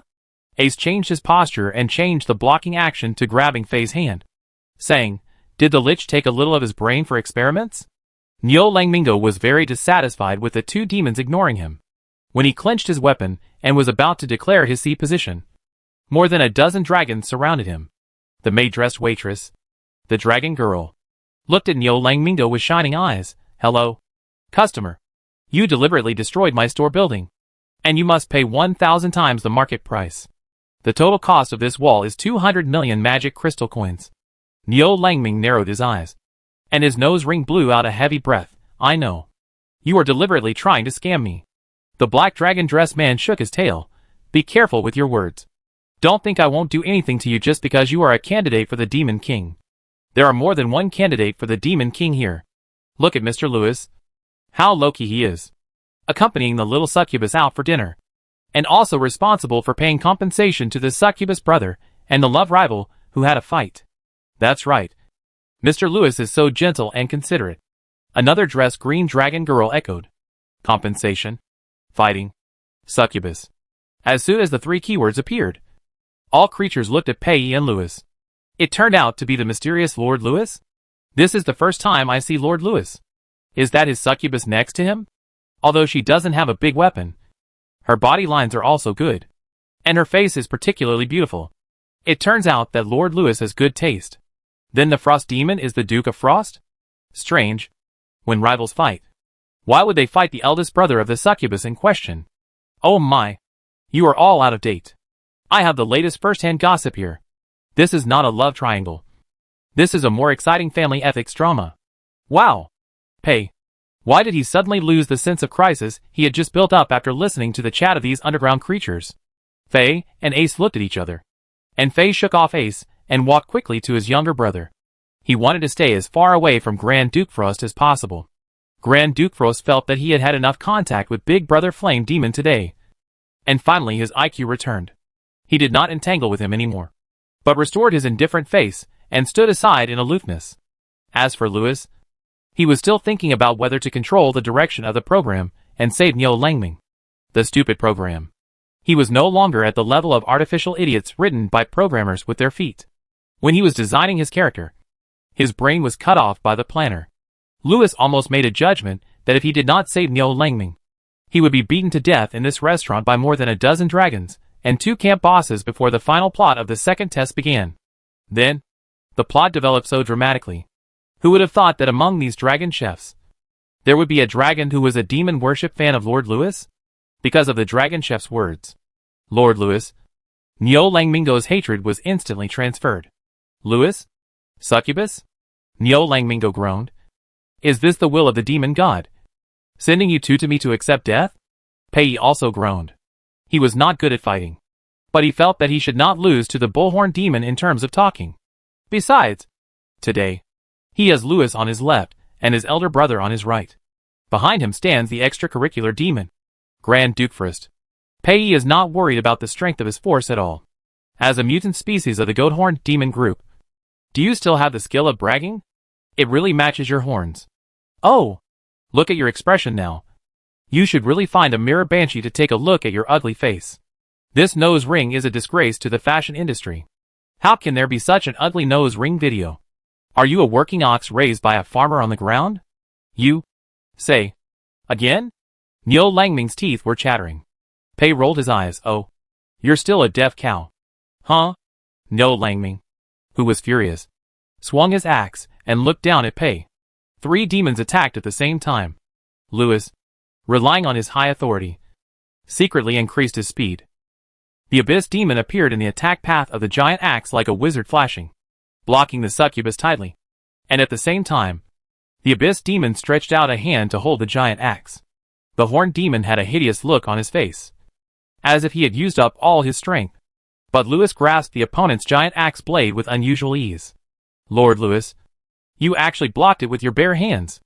Ah, I want to have such a high-quality male demon. They are both candidates for the Demon King. But the difference in strength is so huge. So Lord Lewis is Loki. Pei listened to the praises of other underground creatures around him for Lord Lewis, and nodded in agreement.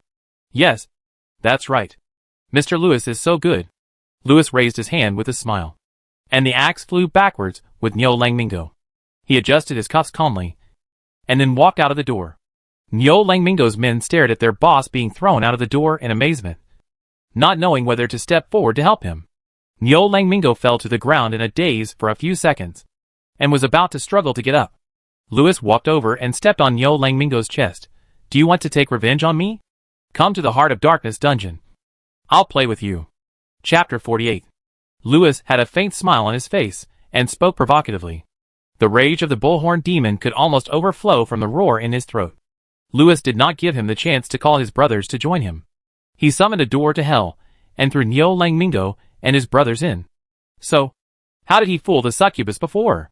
Did he say that he would show his affection in a high-profile manner, and do things in a low-key manner? So is he still doing things now? Lewis thought for a moment.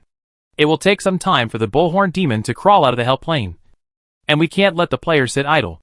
Neither the planners nor the programmers can guess what the idle players will do.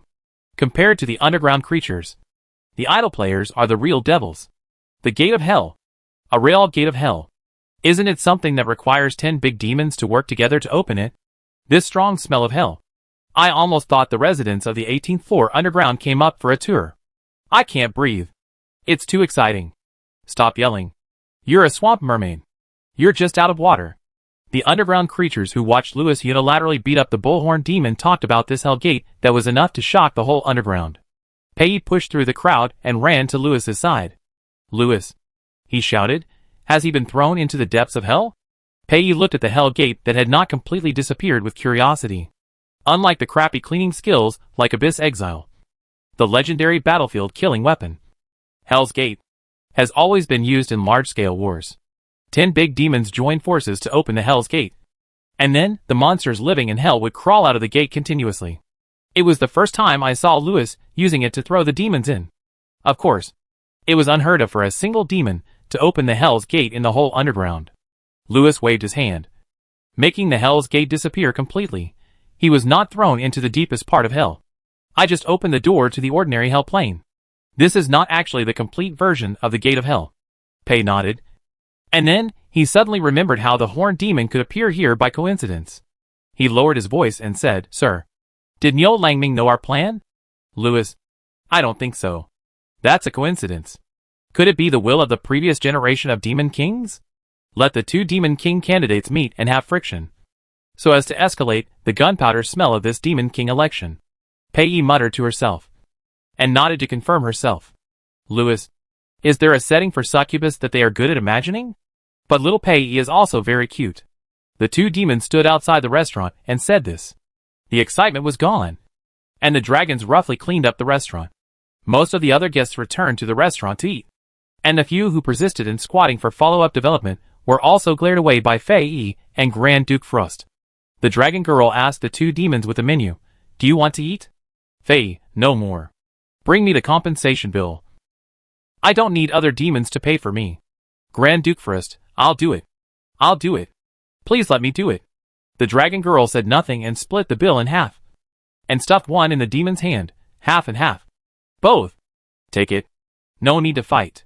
After paying the bill, the 2 demons walked towards Pei. Then Pei was heard saying, Sir, I have carefully thought about our plan. I think it has taken a detour. I fell into a misunderstanding of thinking we could have a simpler plan. Lewis, oh? I want to hear your analysis. Let's go to the ice cream shop next door and sit down. He then looked at the fire demon and the frost demon. Fei opened his mouth and was about to speak. Pei spoke before his brother. I'm going to discuss our underground city secrets with Mr. Lewis. You go back first. Brother. Fei, did anyone bother you? No. Who would bother you in your little broken city? Did he implicate you? Is it related to that horned demon? Big brother can solve it for you. Grand Duke First also said, Don't be afraid. The Northern Icefield will be your strong backing. Pei didn't want to play this kind of dungeon game at all. If you bully me, I will ask my parents to beat you up. He wanted to do it himself. Do it yourself? So he coldly rejected Big Brother and completely ignored Grand Duke Frost. This is a matter between me and Lord Lewis. We can solve it ourselves. Fei turned his eyes towards Lewis with a death ray. Lewis felt a chill on his spine, and his strong desire to survive made him realize that he should give his brother-in-law a ladder. It's okay, Lewis said. I believe in Lord Fei. Grand Duke Frost stared at Lewis and pointed at himself. Lewis, of course. Grand Duke Frost is the same. Both of you are very good leaders. Pei pursed his lips and tugged at the sleeve of the upper demon. Lewis easily caught the unhappy mood of the succubus. He raised his hand and touched Pei's head. You two can listen, but please don't interfere in anything. Just think of it as giving face to the Demon King Election Committee. Fei was waiting for Lewis to touch Pei's head, and the boss was unhappy. But in order to understand the current situation of his lovely brother, he endured it. Grand Duke Frost didn't care. Wherever the big brother flame demon was, he was there. As for the Abyss Demon, the Demon King election, what does it have to do with him? In the ice cream shop opened by the Transparent Clan, when serving ice cream, you could only see the ice cream floating in the air. Apart from Pei, only Grand Duke Frost likes ice cream among the 3 demons. He also introduced 18 ways to make ice cream cups to Pei. This made Pei feel that Grand Duke Frost was not that annoying. Pei. Humph. Pei turned his big brother's face and stuffed a bursting berry into his mouth very quickly. Don't humph. I'll give you a big berry. After feeding his big brother, Pei continued what he wanted Louis to say just now. Louis casually drew a barrier to cover them. Pei, sir. After rethinking, I realized why we have to get entangled in the battle between dungeons. According to your strength, we can kill the bullhorn demon directly. By the way, will he die after you throw him into hell? Louis looked at Pei and thought that this was the idea that fit the little villain setting. Killing the opponent right away is very direct, and he likes it. However, this is not possible. Louis thought for a while and said, I am very happy that you can think of such a straightforward decapitation operation. However, the development of the dungeon does not rely solely on the efforts of the city lord. We need to give our people enough training. During the time I was out, I have sent several teams to the enemy's base using the transformation potion refined by Ditto. Before Nyo Lang Mingo crawls back from the Hell Plane, they must go through some more real and cruel battles. That's right. Warriors who have experienced real wars are different from other show-offs. Of course, the stronger the dungeon's armaments, the better. They glanced at Louis. Your Excellency's new dungeon for the Demon King election has already assembled an army? If I remember correctly, other candidates have just started digging the foundation. Because in addition to the initial funds, the election committee does not even allow the Demon King candidates to bring their own construction teams and the original dungeon residents. Because the old guys in the committee believe that the ancient Demon King can build a powerful and great dungeon even alone. Afterwards, the candidates strongly protested and allowed them to bring the initial funds. Pei suddenly realized so. Sir, are you using the horned demon as a whetstone? Louis smiled mysteriously. No need to say anything. Just understand it yourself. Pei, then do we still need to continue the high-profile travel and low-key sabotage plan? I think we are high-profile enough. Except Pei and Louis. The other 4 city lords are professional city lords with rich experience. After hearing Pei say this, I guessed that this plan with confusing logic was made up by the Abyss Demon to deceive the little succubus. Grand Duke Frost looked at Louis, who was sitting upright, and felt that this mysterious Lord Louis was a magic genius. Fei sneered. He didn't expect that his younger brother was really interested in the dungeon at first. He wanted to wait for him to play for a while, and then take him back. And then sell the broken dungeon core. Who knew that now his younger brother and Louis were mixed together? And the Abyss Demon, who had bad intentions to seduce his younger brother, took advantage of the brand new initial dungeon to play with his younger brother. What a jerk. After cursing Louis in his heart, Fei began to teach his younger brother the experience of operating a dungeon, hoping that his younger brother would be more careful and not be fooled by the other party again. Grand Duke Frost listened to Fei's teaching and added a few words from time to time. This was Pei Yi's favorite part. He listened very seriously and took notes while listening. Occasionally, there was a question and answer session. The scene looked very warm. But Louis, why hasn't it ended yet? Can you speed up the world a little bit? Why are the leaders of these 2 camps talking so much? The index finger tapping on the table revealed Louis's not-so-good mood. The server connected at this time. Louis, are you there? The server rushed in with a series of fatal calls. Louis lazily responded, What? Server, I'm telling you. Be prepared. Louis? Server, well, isn't the Ditto transformation potion quest done? Players can randomly transform into demons. And then, it may be a problem with the material library. There is a player who looks very similar to you. Louis? Server, then. She plans to him, you know. Louis. Chapter 49. The Shadow Phoenix folded its wings and landed. Louis grabbed the succubus waist and flew down the phoenix's back. At this time, 3 days had passed since the server told Louis that the player would randomly produce a model similar to him.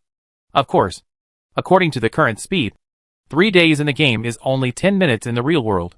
What can players do in 10 minutes? Players tell you that there are many things you can do. For example, post a thread on the forum first. Ha! I'm back to the old ways. Sisters, wait until I break through the city lord hall. I want to go in and take a photo on the throne. Hee. This player named Eddie Succubus Lubricant posted a screenshot of his game. The random demon image of Ditto transformation potion is 80% similar to Lewis's modeling. Add some filters, and that's Lewis himself. Second floor, damn. What kind of gameplay is this? Third floor, front row class representative. Real-time update of task chain and plot XXX link. By the way, you should take off your clothes and take photos. Photos without taking off clothes have no soul. 18th floor, I think these three are already very soulful. 35th floor, why are the demon models you randomly generate so good looking? While picture. I am an emotionless purple skin Taro. 36th floor, ha ha ha ha. Brother, are you Thanos? 42nd floor, I am also miserable. Picture. Both of my accounts are large goblins. Why do demons look so ugly? 50th floor? The goblin is offended again. What's wrong with our goblins? 66th floor, ladies. I have a bold idea. Go pick up the succubus. 77th floor, the succubus in front has a great idea. 80th floor, however. The succubus is not in the main city, nor in the Eternal Moonlight Dungeon. He was kidnapped by the dog coin Lao Lu. 89th floor, here it comes. Lao Lu is back with his succubus. 95th floor, then the question is, will Lao Lu get angry and strip off your disguise? 96th floor, very likely. 109th floor, not only will he remove your disguise, he may also punish you by dropping the construction task progress bar. 120th floor, too miserable. G-May, you should finish taking the photo and stay away from him. 133th floor, I have turned into a succubus. Picture. This lady. If you don't mind that I am a she-male, we can take photos together. 150th floor, damn. That's great. You guys should contact each other in the game. In the game, the succubus lubricant really managed to sneak into the city lord's hall. Chio Gun Gun was in cahoots with her. We don't know for the time being whether it was because Gubanachi was slacking off because his salary was deducted for 100 years, or whether the planner deliberately let the programmer open a backdoor to attract traffic. Anyway, the succubus's lubricant, with a transformation that was 80% similar to Lewis, entered the city lord's hall with Chio Gun Gun. Chio Gun Gun jumped up and down excitedly. Quick! Quick! Quick! Sister, take off your clothes. The succubus's lubricant made an okay gesture and stripped herself naked. Oh no! There is still a pair of panties left. Damn! I can't take this off. Isn't this game highly open? Can I take off my panties? That's fine. Chio Gun Gun is a girl who is easily satisfied. Quick! Quick! Sit on the throne. Succubus lubricant just sat on the throne. And the beeping friend notification started jumping wildly. Wait! Wait! My friend list suddenly exploded. I'll deal with it. A minute later, Succubus lubricant said to Chio Gun Gun, a buddy has turned into a succubus. He wants to have fun with us. Chio Gun Gun, is this a game Easter egg? Hurry up and let him in. Then the cute king entered the city lord's hall in a coquettish manner. Hey, Sister Gun. What a coincidence. Do you know me? My cute king. Then the cute king showed his Eddie. Fuck. Chio Gun Gun blurted out. I think my succubus brother's model must have been harmed by you. Shui Wang, how can that be? This model is a semi-finished product at first glance, and it is not as good looking as the succubus brother. But the universal Photoshop can save us. Okay, let's get started. Then the cute king walked up to the throne very familiarly, sat on the thigh of the lubricant, turned his head and looked at the ball and said, Sister, do you think my posture is okay? Lubricant, how can you do it so well? Ball, can you take off 2 pieces? The cute king, I tried it a long time ago, but it can't be taken off. Ball and lubricant said at the same time, huh? The cute king, huh? What am I doing? Don't you want to take off the succubus? The night phoenix did not enter the city. After getting off the mount, it had to walk a distance. The server trembled and gave Lewis the news that suffocated him. Lewis, prepare yourself mentally. Don't be angry. It's true. It's just the modeling. It's all fake. Lewis, if you have something to say, Please say it quickly. Server, another player has created a modeling similar to the succubus. Then the players on the forum suggested that 2 players cosplay Lewis and the succubus take a photo together. Lewis, hack me. The server disconnected the private chat. The world is so beautiful. Why should he listen to the rage of the irritable Lewis? Pei found that Lewis's pace was getting faster and faster. He trotted after the upper demon for 2 steps. And asked worriedly, Sir, you look very hurried. Is there something wrong in the dungeon? Lewis paused, turned around, picked up the succubus, spread his wings and flew away. Pei, sir? Lewis, there is a situation that needs to be confirmed. Lewis flew very fast, and he rushed straight to the City Lord's Hall. Players who saw him along the way quickly sent messages to the 3 people in the City Lord's Hall. Sister Gun, the big devil is back. Wah. Hurry up. Get offline. Lao Lu rushed over with the succubus. I suspect that this game deliberately hides us players. Hello? Meng Wang. Are you busy? I suggest you take a super sexy pose now. Facing the door. Yes. Believe me, in your future gaming career, you will have delicious food and drink spicy drinks. And you will definitely get top quality equipment when you play the game. And you will definitely encounter adventures when you go out. Bang. Lewis pushed the door open. He saw a succubus who looked similar to Pei sitting on the throne and winking at the door. Beside the throne, a temporary tent stood there abruptly. Pei stared at the succubus on the throne with his eyes wide open. What are you? There is only one male succubus in the whole underground. It's Pei. What's wrong with this ugly imitation of him?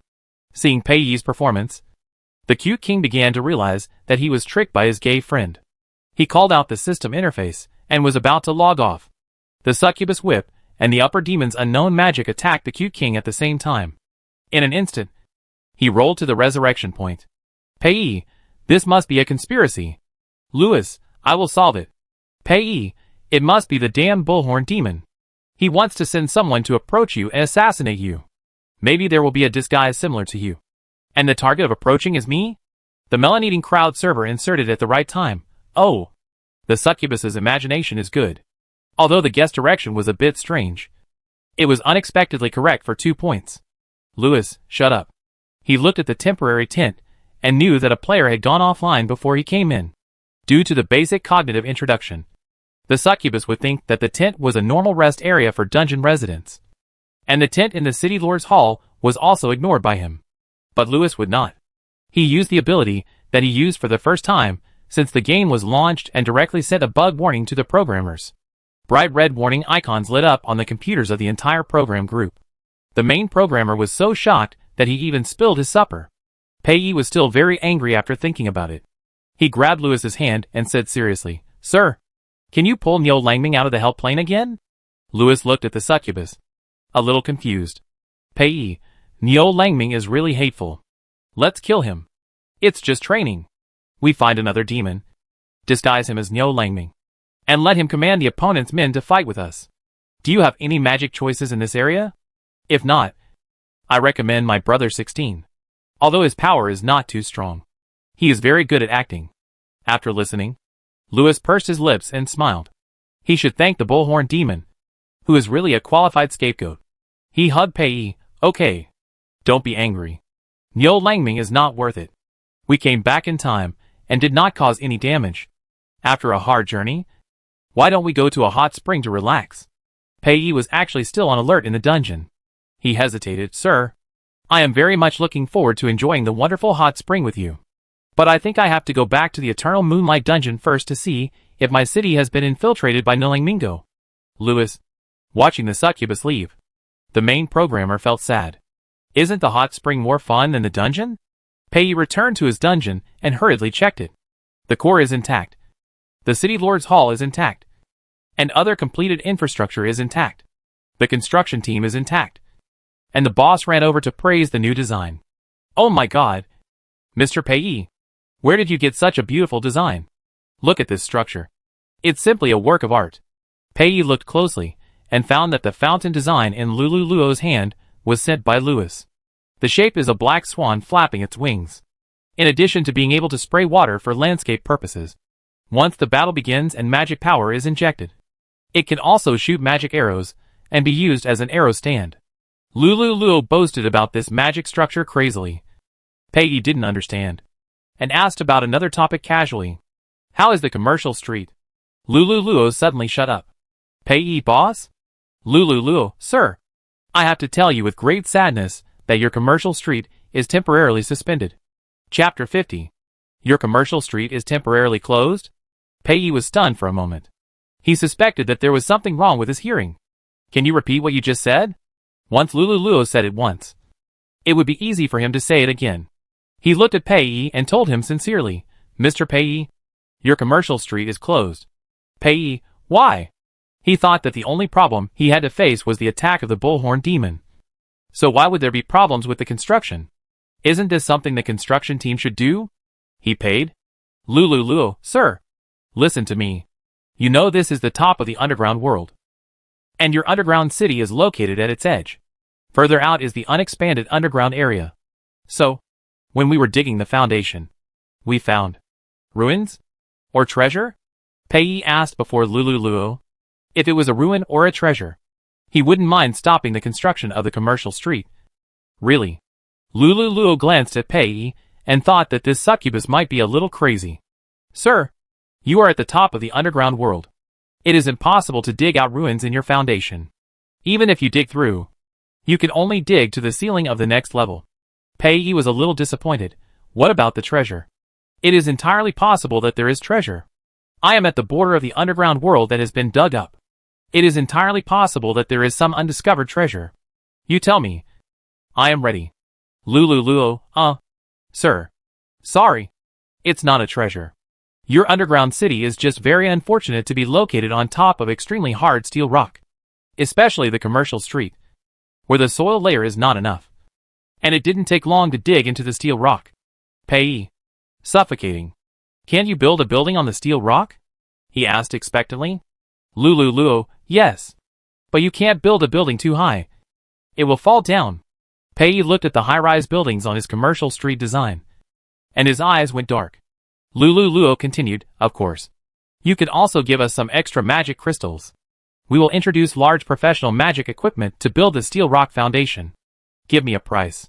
Pei tried his best to keep his facial expression from being ferocious. It's about 200,000 or 300,000 magic crystals. Pei covered his heart. And after a long rest on the city lord's throne, he spoke weakly. What if we use labor to dig? Lulu, it will be half the price. But first, you have to find a construction team willing to dig the steel rock. At the same time, I must remind you that if you use labor to dig the steel rock, your construction hours will be extended. Pei, I'll find a way. Please start construction in places where construction is possible. Lulu, oh. Okay. In fact, there is no place to construct. Pei, go away. I don't want to see you now. Forget it. I'll go. Pei walked out of the city lord's hall and wandered aimlessly. The goblins in the goblin construction team sat together in groups of 3 or 2 smoking pipes because the construction was stopped. Pei looked for a while and suddenly thought of the dungeon of the upper demon. In Lord Lewis's dungeon, every citizen is busy and fulfilled. Wait, busy and fulfilled?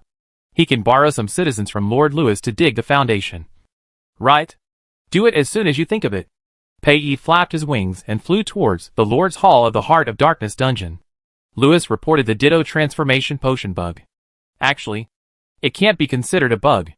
It's just that this Easter egg-like thing overturned in front of AI.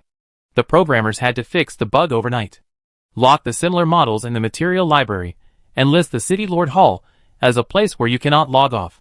If you log off in the City Lord Hall, the offline location will automatically move to the outside of the City Lord Hall. Because it is an online repair, the time ratio inside and outside the game is adjusted to 1:1. So, at dawn, the programmers finished fixing the bug, and the succubus just came to the City Lord Hall of the Heart of the Night. Lewis was cooperating and checking the game program, and saw the succubus coming. He put the calculation aside for the time being, pulling the succubus to sit on the throne. Lewis asked, have you finished dealing with the Eternal Moonlight dungeon? Wait for me a moment. I'll maintain the core, and then we'll go to the hot springs. Pei twisted his hands together. Actually, I'm in a bit of trouble. Lewis looked at the succubus, waiting for him to continue talking. Pei looked up at the upper demon. His pointed ears and peach heart tail drooping. My dungeon dug a layer of steel rock, and the construction team had to stop working. Large magic equipment is too expensive, I think. Before he finished speaking, Lewis took the initiative to ask, "Do you need me to find some underground creatures to help you dig the foundation?" "Pay, that's great. I can make a covenant with you. Your people in the underground city will dig the foundation for me. And once my underground city starts to make a profit, the profits of the first 10 years can be shared with you." Lewis raised his eyebrows. Making a contract. Lewis doesn't care about dispensable data such as profit. But he is still looking forward to agreeing on something else. Seeing that the upper demon didn't say anything, Pei moved closer, almost throwing herself at the upper demon's chest, and said, "Sir, I know that my dungeon may take a long time to make a profit. You can propose any conditions that you find satisfactory. As long as I can do it. Then, how about a 20-year-old succubus massage first? Start today." "Pei, massage? Are you sure? Isn't this a no-cost business?" Lewis, "Yes. A full set of luxury massage. According to the market price. A 20-year massage package is enough to hire a construction team to dig a layer of steel rock. Anyway, the player is idle. So add a weekly task. This is a 20-year massage. Pei, you are really a very good demon. Deal. We will sign a covenant immediately." So Lewis sold the player in exchange for a 20-year succubus massage. And the succubus sold herself in exchange for the excavation of the foundation of the entire dungeon. Player. Congratulations to the player for getting the weekly task. A lot of contribution points and reputation are waiting for you to earn. That night, Lewis enjoyed the succubus massage he had been dreaming about for a long time. Very comfortable. The lazy and low whispers of the upper demon and the succubus's heavy breathing intertwined. The hot spring room was filled with steam. The crystal curtains reflected the sparkling light. The server looked at Lewis with disdain. Fallen. And brushed a sentence. "If the green mode is still strong, you probably want 20 years of discordant exercise." Lewis half squinted his eyes and answered in his mind, "How can the exercise I want be discordant? It is the hymn of the soul and the harmony of life. You should not discriminate against the basic racial qualities of the succubus." The server TSK. And cursed, "Fallen. Lewis, what do you call a demon that is not fallen? We are a dungeon game. It is basic common sense that all members are in the evil camp." Server. Why does it feel that what he said makes so much sense? So the server thought hard and changed a way to complain about Lewis. "You are slacking off at work." Lewis opened several back-end split screens and lined up in front of the server. The main quest is in progress. And no player is idle. The online rate is as high as 90%. As for the external discussion rate, I can't see it. Can you search it? Search to see if our game is popular in the game version. Am I slacking off at work? I just combine work and rest. The server silently searched for data. Risking life and real shooting. Lao Lu X Succubus. Passionate and true. High-speed unmanned driving. A lot of beautiful pictures. Evil demon. Pretty succubus. Leave your email.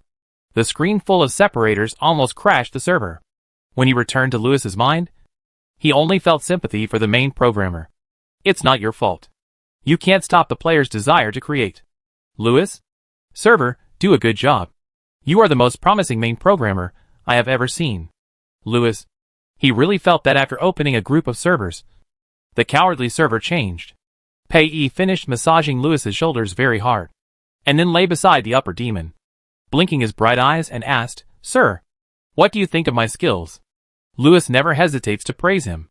Pei praised him so much that he immediately said he would go to the Succubus Training Academy to continue studying for 2 days, and come back to show Lewis more exquisite massage skills. After the Cute King was attacked by Pei and Lewis at the same time, and sent to the resurrection point, he not only found that his skill proficiency dropped a little, but his entire task chain was broken at the Ditto transformation potion. Other players have done this step, disguised as demons, and entered the new map through the teleportation array to fight monsters and do the follow-up. What about him? He ran out of transformation potions, so he went to Daifa to accept the task again. But Ding Daifa's favorability is insufficient, and the task cannot be accepted. Daifa, you can't show me your loyalty to the Heart of Night Dungeon and Mr. Lewis, so I won't give you such a confidential task. Q King. He turned around and beat up his handsome friend. I let you fool me. What delicious food and spicy drinks. My NPC favorability has dropped completely. I can't even solve the mission. The handsome guy hugged his head and ran away while saying, "Calm down. It's just an internal test. The data will be deleted. Isn't the purpose of the internal test to test what can and cannot be done? Now we know that Lao Lu can't be offended. He will affect the favorability of NPCs in the entire main city. As the person involved in the test, you are great and should be remembered by other players. Q King, memorial to you." When the two were fighting unilaterally, the Red Hat came over with his hands behind his back. "You two over there. Since you have nothing to do, I'll give you a task." Ding. Weekly task. Succubus's hard labor. The dungeon of the succubus next door encountered some difficulties, and he was very distressed. Your city lord decided to help the succubus. It's time to contribute to your city lord. Task reward. City lord's appreciation. Heart of Night dungeon NPC favorability plus 20. A number of magic crystals. Construction task progress increased. Q King, I love succubus. Succubus is really great. Chapter 51. Pei was very satisfied with the hard-working laborers in his dungeon. Boss Lulu Luo praised Pei's efficiency with an amazed look. "Oh my god. Mr. Pei, you actually hired a group of laborers who are willing to dig a layer of steel rock. But why do they look familiar?" Pei, "Oh, these are the people of the Heart of Darkness dungeon. I have reached a consensus with Lord Lewis that his people will dig the foundation of the entire dungeon for me." Lulu Luo's eyes widened in surprise. When the succubus wasn't paying attention, he whispered, "It's so willful to have a rich guy accompany you to play in the dungeon. Succubus is indeed the existence in this world that can make other creatures spend money the most." Players are also very satisfied with the weekly task of digging the foundation of the succubus's dungeon. Not only are there a lot of rewards, but also increase the NPC's favorability. For some players who have lost the NPC's favorability for various strange reasons, this weekly task is a magical task that saves their lives. For some lazy players who are too lazy to do daily construction tasks, one weekly task can be equivalent to a week's daily tasks. They can stay at the end of the big team without hiring a booster, which is really a happy thing for them. With extra time, they can take screenshots, stand on the street, and show off their CP. How wonderful. Yes, even the main city of the game, Heart of Darkness dungeon, and the NPC city of Evermoon Glory dungeon are still two semi-finished products. The street players still stubbornly found the square outside the city lord's hall as the standing area, even if they don't do daily tasks, don't play dungeons, don't complete the main quest, and the appearance is not good.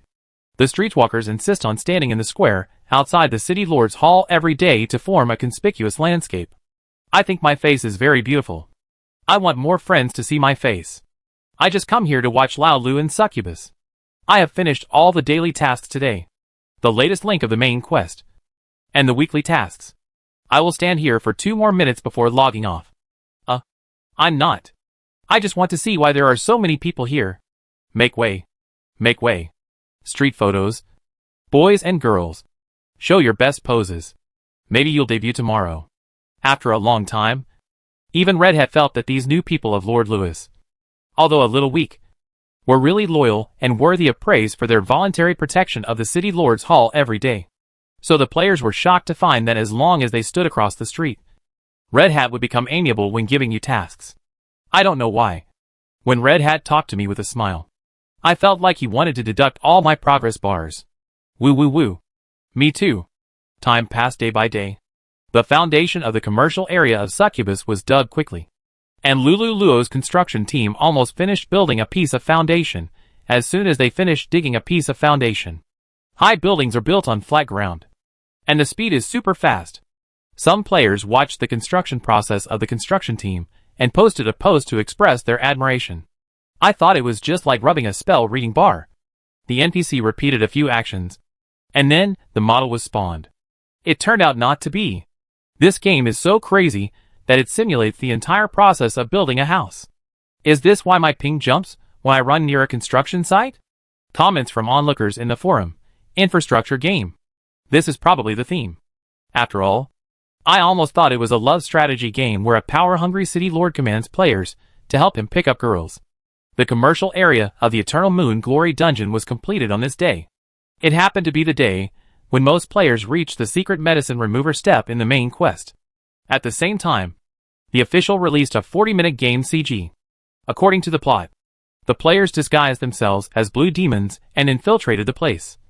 Then killed a group of blue demons' accomplices. After the bodies were transported back to Grandmaster Daifa, they ran errands for the Grandmaster several times to find materials. The Grandmaster finally developed a potion that can make the secret medicine effect disappear. The secret medicine remover. And the players learned about the Bullhorn Demon's conspiracy from the enemy's accomplice demons. The vengeful Bullhorn Demon gathered a group of lower-level demons who used secret medicines and secretly trained many Minotaurs and Beastmen, intending to take revenge on Lewis City Lord and Succubus Pei who had insulted him. Originally, this should be a fairly orthodox plot. However, once the 40-minute game CG, which can be called a small movie, is added, the plot becomes ridiculous. On the Bullhorn Demon with insufficient IQ and incompetent strength. Hello everyone. I am your Mad King. I know there are already many HHH posts. So, now let's seriously analyze this 40-minute game CG and the plot that looks extremely hilarious when you look at it with the CG. First, let's condemn Lao Lu. After throwing us a bunch of quests, he went on dates with the succubus all over the world. We saw them riding a big bird together. And Lao Lu even used his wings to block the succubus. Damn. I don't know what they did with the wings. But I strongly condemn Lao Lu for dating the succubus during work hours. Yes, that's right. I'm just jealous. Okay. The jealousy ends. We go back to CG. And Lao Lu and his friends go to a place called Shadow Forest, where there are many dark druids who like to gossip. I'm guessing that the druid class will be added in the future. If it's strong, I'll play it. Crazy hint.jpg. Then the druid made a big mistake.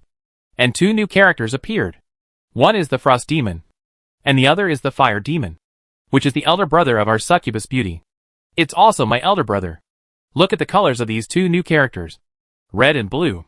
Friends, have you thought of anything? Yes, that's right. The faction. Although the official didn't make it clear. There must be a reason for releasing two new characters. Right? I won't talk about the scenery after the transition. It's beautiful anyway. We can see it later. I'll fast forward. The camera moves to the time of eating. Brothers, here comes the point. I'm not referring to the stupid Bullhorn Demon. I'm referring to the dragon girl in maid costume. Away is dead. I have no resistance to maids. Please make sure the game company opens the interaction of this restaurant. I want to have a dragon maid. The stupid Bullhorn Demon also appeared in this store. And he smashed the store as soon as he came up. Smashing the store wasn't enough. He also wanted to smash the succubus. To be honest, I'm very angry. Are you going to bully my succubus and dragon girl like this? I'm going to smash you today.jpg. At this time, Lao Lu was very smart. He used two fingers to push the Bullhorn Demon away.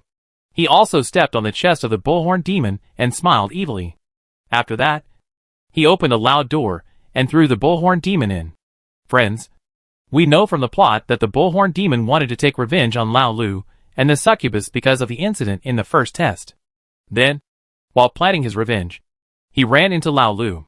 Then, his life or death was unknown. I just want to ask, who gave him the courage to lead his army to besiege our dungeon? Oh, sorry. I forgot. It was the plot planner's arrangement. Let's ask it another way. Who gave the plot planner the idea to design such a game CG where Lao Lu pretends to be too cool, and then uses such a cliched villain? Delete it. Lao Lu is the biggest villain in this game. Such a cliched villain. Revenge. Plot. I'm not criticizing the planner. I just want to say, next time, please leave such pretentious things to us players. Okay. As for Lao Lu, just let him stay in the City Lord's Hall as a background board. Second floor, haha. Make CG with your heart and make games with your feet. Fifth floor, I also want to be so pretentious. Planner. Look at me. Crazy hint.jpg. 10th floor, so, am I the only one who cares about how big the game map is? Looking at the CG, the map seems to be very big. 15th floor, you can't walk here with your two legs anyway. 23rd floor, there's a new map in the CG. So what about the map mentioned in the last replay? Has it appeared now? 30th floor, for those who asked about the map earlier, Marquette Canyon is in the quest chain. Secret Elixir. The next quest is about to be completed. And there are gems for embedding weapons in the quest prompts. So the equipment system should be fully open. 54th floor, daily questions. When will the public beta be released? 68th floor, Lao Lu is so handsome when he pretends to be cool. Can I also have such a handsome and heroic appearance? Starry eyes. 130F, why are you all concerned about Lao Lu? Let's take a look at the horned demon. He is the version boss. 133F, ha ha ha ha. The most undignified version boss in history. 150F, Toolman boss. I have no feelings. I can only laugh. After Lulu Luo's construction team finished the work and left, Pei Yi planned to hold a completion ceremony and invited all the hard workers who dug the foundation for him, as well as Lord Louis and his men. On the day of the completion ceremony, Pei Yi received a giant eagle package. It was sent by his eldest brother.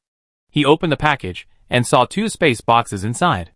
The space boxes were locked with the family seal. When Pei Yi opened them, he saw 2 full boxes of weapons and equipment. There was also a letter from his eldest brother. The letter said that these 3,000 sets of weapons and equipment were given to Pei Yi as future city defense troops. If Pei Yi needed it, his eldest brother could directly transfer 3,000 demon city defense troops to him. The elder brother said it very tactfully, fearing that his younger brother would think that he had disturbed his dungeon game. In fact, Pei Yi really didn't want his elder brother to equip him with the city defense army. This made him feel like a little cub that had not been weaned. However, he accepted the weapons and equipment. The equipment used by the dungeon people of Lord Louis was very ordinary. Pei Yi felt that he could sell these equipment to the dungeon people of Lord Louis. Then the money obtained could be used to purchase more goods to enrich his commercial street. When the money makes money, he can continue to hire construction teams to build his dungeon. When Louis was running the program, he learned in advance the contents of the package sent by Brother Yin Mo. When he was thinking about how to trick the succubus into selling weapons and equipment, the succubus took the initiative to come to the door. Pei Yi asked Louis, "Sir, I have a batch of high-quality equipment here. May I ask if your people need it? After all, we are about to go to war with the bullhorn demon, and good equipment will help us win." Chapter 52. Pei Yi didn't expect his weapons sales plan to go so smoothly. So smoothly that he almost had an illusion that this batch of weapons was what Lord Louis had been waiting for. Oh! How could it be possible? Pei Yi quickly pulled himself back to reality from his fantasy. He and Louis discussed the pricing of weapons and equipment. Pei Yi, according to the cost price.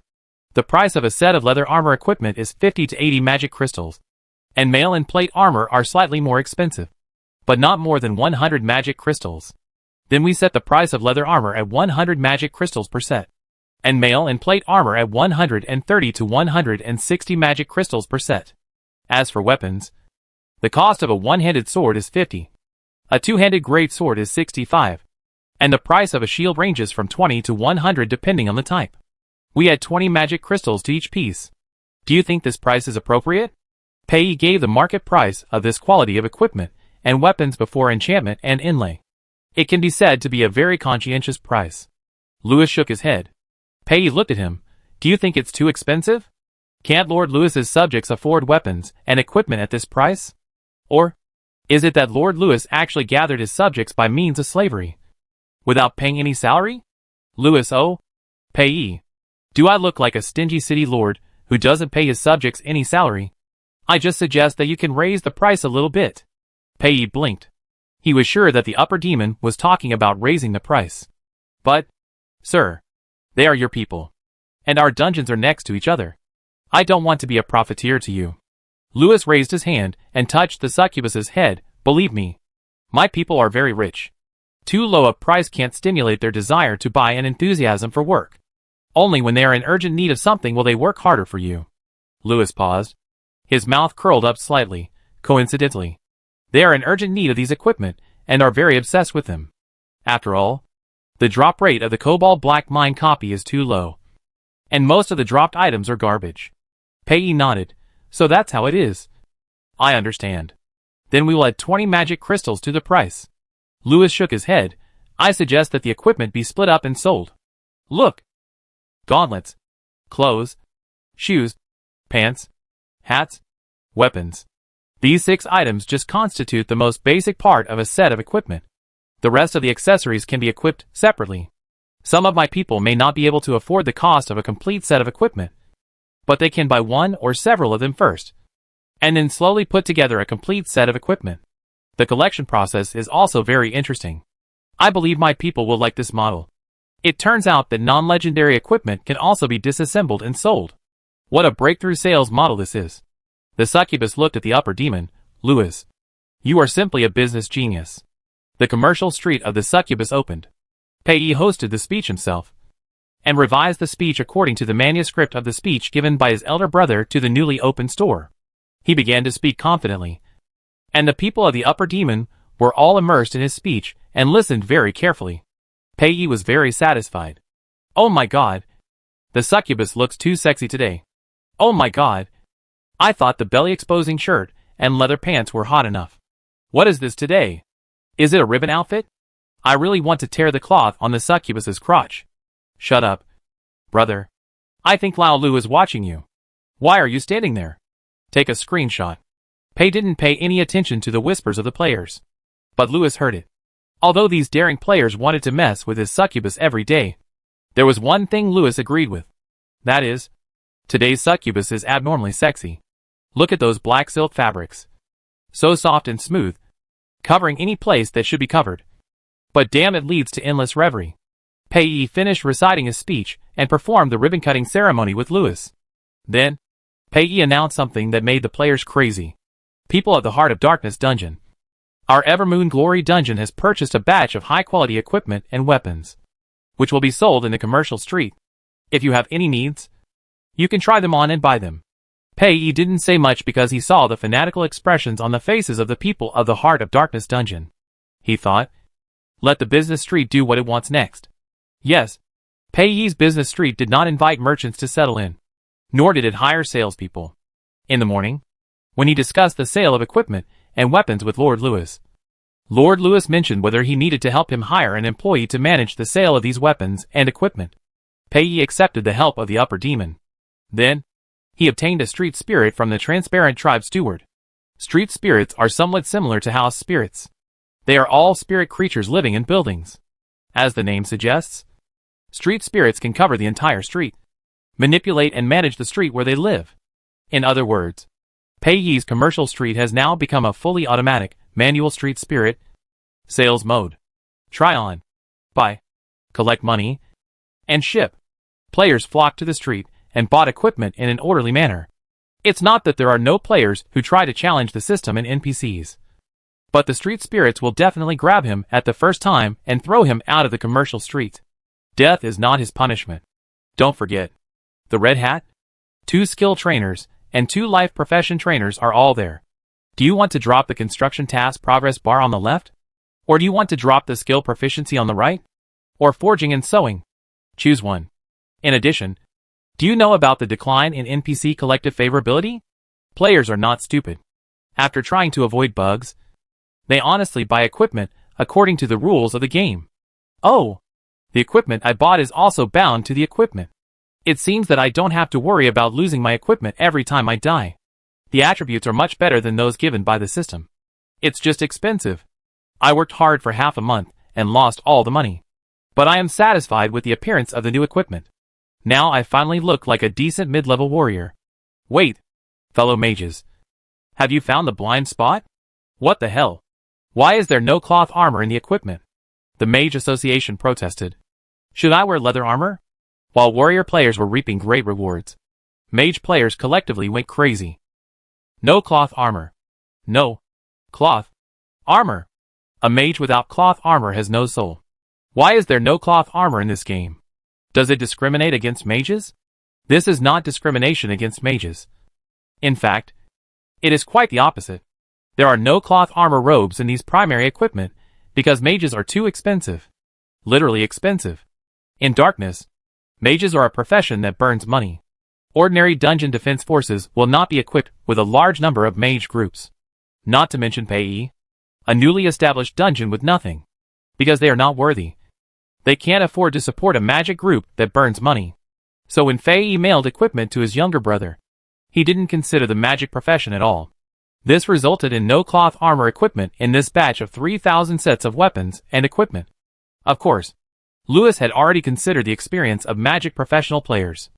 So he diverted some magic players. I saw the sewing master Kaifeng shuttled through the bustling commercial street, looking left and right, and suddenly slapped his thigh. Oh! I suddenly remembered that the city lord ordered a batch of cloth armor equipment, which will also be delivered today. Can anyone help me check if there is a package at Eagle Point? Me. No. It's me. This real-time interactive task didn't even have a golden exclamation mark, but it was snatched away by the players who were crazy about the task.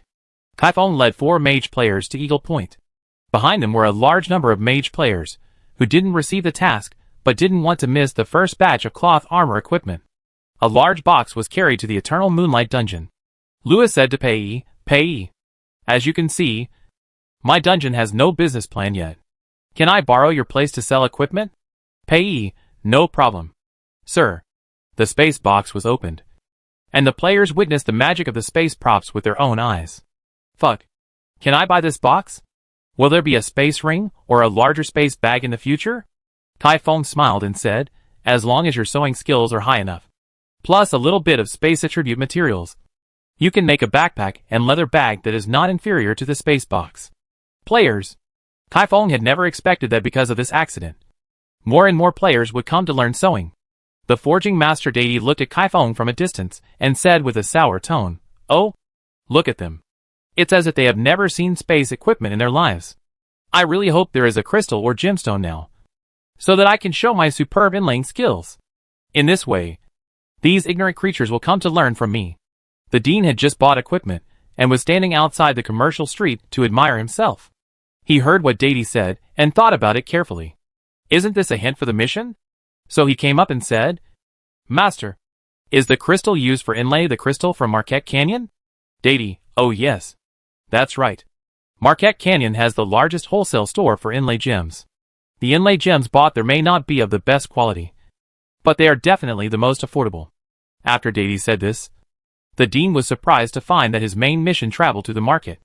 The task was lit up. The dean breathed quickly, Master. Wait. When I come back, I will learn inlay from you. The whole task chain went smoothly. Lewis was in a good mood. He asked the transparent family butler to prepare meals. He wanted to have a wonderful lunch with the succubus. Pei was also in a very good mood. He looked at the crowded and lively scene in the commercial street and felt that this was what a dungeon should look like. Another plane. The plane of hell. The bullhorn demon was breathing heavily and struggling to climb up. Damn. This hell plane is too hard to climb. Niu Langming's 13th escape from hell begins. Under his feet is the boiling magma and the ground burned red by the magma. And above him is a cliff that cannot be seen by the camera. Niu Langming cursed Lewis. Damn Lewis. When I get out, I will definitely send you to hell. Chapter 53. Marquette Canyon. A group of players escorted 3 ground lizard cars towards the teleport point. Didn't they say there were succubi in this map? Why didn't I see any? Brother. Wake up. Even if you see a succubus, you can't leave the area around this car. Okay. I can give up this mission. You're so stubborn. Aren't you afraid of losing all your favorability with the tie? Anyway, there's a weekly succubus, and it will be back in a month. That's a succubus. With such big breasts. Don't you want to bury her breasts? The players laughed. Hee. A passing halfling looked up at the cattered half-orc who said, Such big breasts. Shocked. Oh my god. Do all the half-orc ladies like succubus now? Won't their breasts bump into each other when they hug each other? The cattered girl player who just said to bury her breasts was stunned for a moment, and then became excited. Are you talking to me? The halfling looked at her strangely. Of course. Mississippi Miss? The cat-haired girl player blinked. Oh! His account is a female account. These are not important. The important thing is, can this NPC who is talking to him give him a task? Not only the cat-haired girl player thought so. Other players also tried their best to talk to the halfling. After being asked a series of strange questions, the halfling turned around and left. Players. Cat-haired girl player. This is probably just a background NPC. Ah. Okay. Brothers. We are almost at the teleportation point. If we haven't seen the succubus ladies yet, this trip is in vain. Alas. I seriously suspect that the succubus interaction is just a pie in the sky drawn by the game company. That's right. That's right. This group of players in the first echelon of the main quest approached the teleportation point while complaining. The orc player walking in the front suddenly stopped. What's wrong? The player behind asked. Succubus. The player in front shouted. Fuck. The players behind leaned over to look. The succubus lady with smoky purple hair smiled. As expected, any creature will fall under the charm of the succubus. The succubus lady stroked her long hair. Look at the city mark on the lizard car. You are the people of Lord Lewis. Yes. Yes. Yes. The players nodded vigorously. The succubus lady smiled again. Great. Can you take back the jewelry that Lord Lewis ordered? It's Love Festival recently, so I don't want to travel far. Eagle Express doesn't accept particularly expensive goods. I'm worried that I can't deliver the goods to Lord Lewis on time. Ding Adventure Lewis's gift. Your city lord has customized a beautiful and expensive gift. Do you need to tell me who to give it to? Bring the gift back safely for your city lord. Once the city lord is happy, your good days will be far away. Adventure. This wave of players trembled with excitement. I am willing to serve you. Miss Succubus, do you have anything else to give? Give them all to me. I will deliver them to you no matter where they are. Haha. You are so funny. Miss Succubus handed an exquisite black crystal box to the orc player in the front. But I don't have anything else to deliver. Just this. Please be sure to bring it to your city lord. After saying that, Miss Succubus also threw a wink to all the players. A buff instantly hung on the foreheads of all male characters. Obsession, you are trapped in the charm of the succubus and cannot extricate yourself. During this period, you will be completely crazy about her. Isn't it just crazy about her? I am willing. A player's eyes followed the succubus away, and his eyes showed a clear heart shape. All players with male characters in their accounts showed the same situation as him. The cat-eared girl player of the she-male account was afraid of this teammate and poked that teammate. Puzzled, why did your eyes turn into hearts? I was given an obsession buff. Why are you okay? Because you are a female character? The cat-eared girl player, maybe? What is this buff for? It is said that you will be crazy about succubus. I don't know what it is for. Probably an interactive buff. Well, never mind the buff. Look at what's in that box. The Beastman player said after slurping his saliva. Brother, please speak properly. You are drooling. It's too much for dungeon. Can you open it? Open it quickly. I don't think so. Lao Lu's dog coin. Who knows what will happen if you open the box? I think so too. I have worked so hard to accumulate friendship points and task progress. I don't want to go back to the pre-liberation era. The players had a heated discussion on whether a box should be opened or not. In the end, because they could not reach a consensus internally, they decided to send the 3 trucks of freight back first. And then the stubborn brother stayed to open the box. And the others went to report to Lao Lu. We brought you something back. At that time, Lewis was looking at a plan with the succubus. It was Lewis's dungeon planning design. It was the hard work of the map editors, who worked overtime until their heads were bald. And it was the pie that this game painted for the players. In short, it was magnificent, exquisite, luxurious, and extremely expensive. Compared with Pei Yi's dungeon, the price of Lewis's map might be as high as the price of Pei Yi's entire dungeon. God of War. This stamp on the parchment. This texture. This brush stroke. This magnificent architectural layout. Is this the work of the legendary master of architecture? The fine iron dwarf Hammer Brown, who has the title of God of Forging? Lewis just smiled and said nothing. He forgot who Hammer Brown was. So he spent a few tenths of a second searching for this setting. Then he found it from a corner. It was a background NPC, forging the spiritual beliefs of professional NPCs. There was no modeling, no extra story, just to highlight the extraordinary awesomeness of Lewis's 110th dungeon, and to create it to add to Lewis's coolness. Pei Yi stroked the planning drawing, as if stroking the body of a lover. His movements were gentle and considerate, fearing that the drawings under his hands would be damaged in the slightest. This made Lewis begin to envy the damn drawings. It really amazes the devil. Pei Yi sighed, and then changed the subject. But hasn't Hammer Brown reported to the underworld for many years? I heard that the Lord of Death is transforming his back garden. Mr. Lewis, did you send this manuscript directly from the underworld? When I have money, I also want to ask Master Hammer Brown to draw a plan for the underground city. Lewis was stunned for a moment. And then he noticed that the planner had written a wrong number when writing the chronicle. The tool NPC Hammer Brown was already dead in the world of darkness. Oh, of course. No problem. Lewis adjusted his expression and smiled calmly at the succubus. You can use my private underworld mail channel. What else can he do except bite the bullet and say I can? Pei happily shook his little tail. Lewis stared at the succubus's tail and felt a little itchy. When several players were let in by the bone dragon, they happened to see Lewis and Pei sitting on the throne in the city lord's hall, very close to each other, and Lewis's hand was doing something behind the succubus. A player paused, his head spinning rapidly. Lewis raised his eyebrows and shouted a sentence. Report to the city lord. We consulted Lao Gu, and he said we could come in. So we came in. Yes. Yes. We are all good citizens. It was the bone dragon that let us in. City lord. We really didn't see anything. The players were frantically blaming each other. Shocking Bone Bonacci. The huge bone dragon head passed through the ceiling, and the bright purple soul fire surged, making it seem that his entire head was filled with his eyes.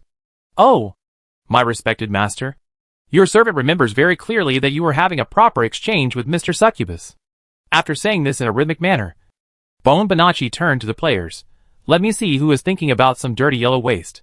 This is the city lord's hall, and it is as sacred as the temple of the god of light. Can you see this flashing holy light? The soul fire of the bone dragon spread from its head, and the entire city lord hall was bright purple. Lewis, Pei blinked and looked at the upper demon. What has Mr. Bone Bonacci been stimulated by? The player's reaction was even greater than that of the succubus. Fuck. This is Lao Lu trying to harm me, and the bone dragon trying to harm me. I think this soul fire is going to burn over. I want to run away. Why am I thinking about yellow waste? I can see it clearly with both of my eyes. What can I do with my hands behind my back? Touch the tail. What are you thinking? A pink slime jumped in from the door. The ball rolled and saved these poor players. Lewis stuffed the bone dragon back into the heroic spirit space and looked at the players. What's the matter, my people? The players pushed out a leopard-headed orc representative. Ahem. The orc player cleared his throat and said, Lord City Lord. It's like this. We successfully completed the Marquette Canyon mission. On the way back, we met a succubus lady. The lady asked us to bring back a box, saying it was the product you ordered. Pei heard this and looked at the upper demon curiously. He thought, what does Lord Lewis need to order from the succubus? When Lewis heard the word succubus and box, he immediately figured out what it was. He sat up slightly. Well done. Where is the box? The leopard-headed orc player struggled for a few seconds, but in the end, he felt guilty and used a more compromising statement. In the hands of other companions. We came to report this to you in advance. Lewis casually gave them rewards, turned to the succubus, and spread out a palm. This was an obvious invitation gesture, and Pei put his hand on it. The two NPCs disappeared instantly. Xiao Gun Gun, oh no! I'm here to hold Lao Lu and the succubus brother back. What's going on? The players who just got the rewards asked Xiao Gun Gun, while counting the number of magic crystals that were generous in the adventure rewards. Xiao Gun Gun, the group of idiots who came back with you opened the box. And then? What? Saw some things that were not harmonious. Then? What? One broke. I'm trying to find a way to find a tie to see if I can stick it back. Chapter 54. Let's take a look at the mental journey of a stubborn player. First, this is a game. Second, this is a beta test game that will delete the data. Then, NPCs are all programs. And the game is divided into what you can do and what you can't do. The former includes any things that the game rules don't explicitly tell you not to do. And the latter is game content that can't be stuck even with bugs, such as entering behind an air wall. Now, they got a box. An unlocked box. The crystal buckle, like an ornament, was loosely fastened on the box. It was simply tempting the players. Open me. Just like digging into the map menu and finding hidden plots. This was an irresistible temptation for players with strong curiosity. Some players retreated because they thought of the possible punishment measures they might encounter. There would always be a big boss to announce the task details, and they didn't have to take the risk of being punished. The other players, adhering to the idea that a player who doesn't commit suicide is not a good player, insisted on being the first person to try the game. The pioneer, the founder of the internal test, and determined to make, first, this title and their own names were recorded in the annals of the game. So they relied on their fearless spirit to open the box that Lewis ordered from the succubus. Reasonably, what can you think of the succubus race? What can you think of the things that Lao Lu ordered from the succubus? ##. Hey! Why can you be censored even when you speak? What did you want to say just now? Fuck. It will really be censored. What are you talking about? Why can't I understand? Don't listen. Little kid. Quick. Come around. Let's witness the moment of miracle.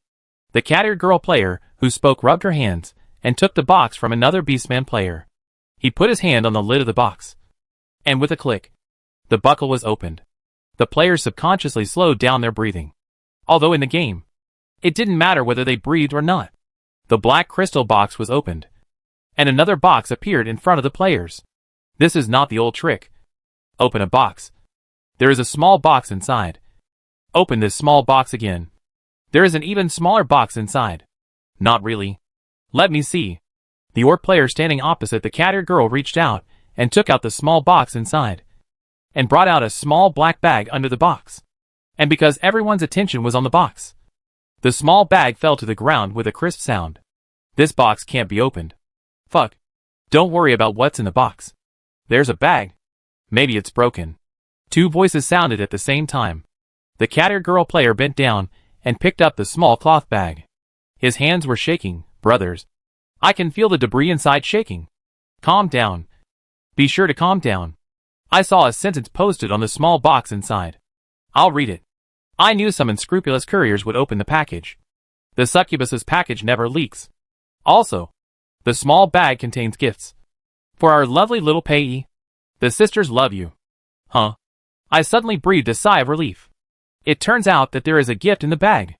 The cat-eared girl player said as she untied the knot of the cloth bag. I can't see what's in the box, so I have to take a look at this in the bag. Another half-orc player next to him looked at him in shock. Brother? Are you still awake? Are you scared silly? Don't you think it's more terrifying when the succubus's things are broken? Why? It's a gift. Lao Lu may not even know that there is this gift. Are you stupid? There is a label on the box. Do you want to tear it off too? The quarrel between the two players ended very suddenly, because the cat-eared girl player took out a device from the bag. It was two rings connected by a chain. The color was the same as the succubus's hair, showing a hazy smoky purple. One ring was bigger, and the other was smaller. The bigger ring was 2 fingers wide, and the smaller one was only 1 finger wide. The whole device was polished very smoothly. Not only was it smooth, but even the lock of the ring and the thin chain were very delicate. But now, there is a gap in one section of the thin chain. It should be caused by falling to the ground just now. This size is the bracelet and what part? What part? I think you are right. This small ring is obviously too big when worn on the finger. So the size is only. I think this game is too big. What do you mean too big? Xiao Gun passed by and overheard this group of people gathered together to discuss an extremely discordant topic. Asked casually. The cat-eared girl player immediately showed her the device in her hand. Xiao Gun, hiss. The group of players boasted to Xiao Gun about their adventure missions. Xiao Gun, let me remind you. This thing is broken. It's broken. Have you thought about how to explain to Lao Lu? We all know that Lao Lu is the biggest villain boss in this game. Ah! Sister Gun. Save us. You go hold Lao Lu and the succubus. And we go to fix this chain. Didn't Datai say he was a master? This thing can definitely be repaired. The subsequent development was that the ball was not able to hold Lao Lu back. And she didn't even have time to say a word. The anxious Lao Lu took his little succubus to see the scene. The teleportation spell. Precise positioning. Pei stood firm against Lewis, and found that they had actually come to a temporary shed. The succubus knew that here, 2 of Lewis's men, Datai and Kai Feng, work here. Lewis was also very curious. Why did he locate his customized gift in the temporary Hall of Life profession? The players were stunned. What's going on? Caught on the spot for moving the cheese of NPC, Datai and Kai Feng expressed great joy and honor for the visit of the Lord of the City. Datai, good day. My respected Lord of the City. Your servants are also working hard for you today. Look, I am repairing your customized gift for you. A smoky purple chain structure device was displayed by Datai to Pei and Lewis. Ah, this is... Pei covered his mouth and looked at the upper demon. Sir, did you order it? Yes, Lewis said, but I want to know more. Why did the thing I ordered appear here? And it is in a damaged form. When Datai heard Lewis's words, He immediately realized that the beast-type underground races, who came to ask him to repair the gift, were hiding something from him. So the players heard the system prompts ding ding ding frantically. Ding, your Datai favorability has decreased. Kai Fong favorability has decreased. Forging/sewing proficiency has decreased. And your city lord is very disappointed in you. Lewis, look at these beast underground races. Nervous. Guilty. Wandering eyes. Always wanting to escape. I think I already know how my custom-made products were damaged. Perhaps you still have something to quibble about? After Lewis finished speaking, the players found that they could speak. The cat-eared girl player said, "It was the devil of curiosity that made us do it. And don't you think you are too evil? Lao Lu, you actually want to use this kind of thing on our succubus brother. I condemn you on behalf of justice. Yes, I will destroy your evil thoughts on behalf of the moon. For the succubus brother. For the succubus brother. Me?" Pei pointed at himself. "Lewis didn't do anything to me. You stole the city lord's items without authorization and deserve to be punished. In addition, sir, please believe me, I have absolutely no intention of enchanting your people. Players, my favorite succubus brother gave me a knife. What kind of weird setting is this? Why does the succubus talk to Lao Lu like a puppy wagging its tail to a big dog? You actually insulted me and Mr. Lewis as dog-headed people?" Pei heard the words puppy and big dog and shouted at the player angrily. "Too rude." "Heh." Lewis suddenly sneered. All the players who were online, including those who were not in the temporary lobby of the life profession, heard a server-wide announcement. Ding, City Lord Lewis is very disappointed with his subjects this term, and the difficulty of the construction task has increased. A City Lord's disappointment debuff is hung on the heads of all players, lasting for 1 hour. Turtle? What's going on? What the hell is going on with Lao Lu? Which idiot is this? Zhu Tei. In the Life Career Hall, the cat-eared girl player is still trying to prove that players can refute the system settings. He pointed to the repaired smoky purple gift and said, "It's this evil thing. Can't you see where it is used? I feel very sad." Pei took the evil device. "It's a very delicate neck ring. I can't see how it's evil." The succubus opened the buckle of the large ring and buckled it around her neck. The ring automatically shrank to the appropriate size. Then he took another smaller ring and looked at Lewis. Lewis stretched out his finger in cooperation, and the succubus put the ring on him. The ring also automatically adjusted to the appropriate size. Lewis's magic power was transmitted to Pei through the chain. The succubus couldn't help but narrow his eyes and shook his peach hardtail rhythmically. Pei, a collar that can conduct magic. The favorite toy of the succubus. The player said again. To be honest, although it's not what I imagined, these are also restricted. Okay. Who knows, it can be adjusted in size. I lost.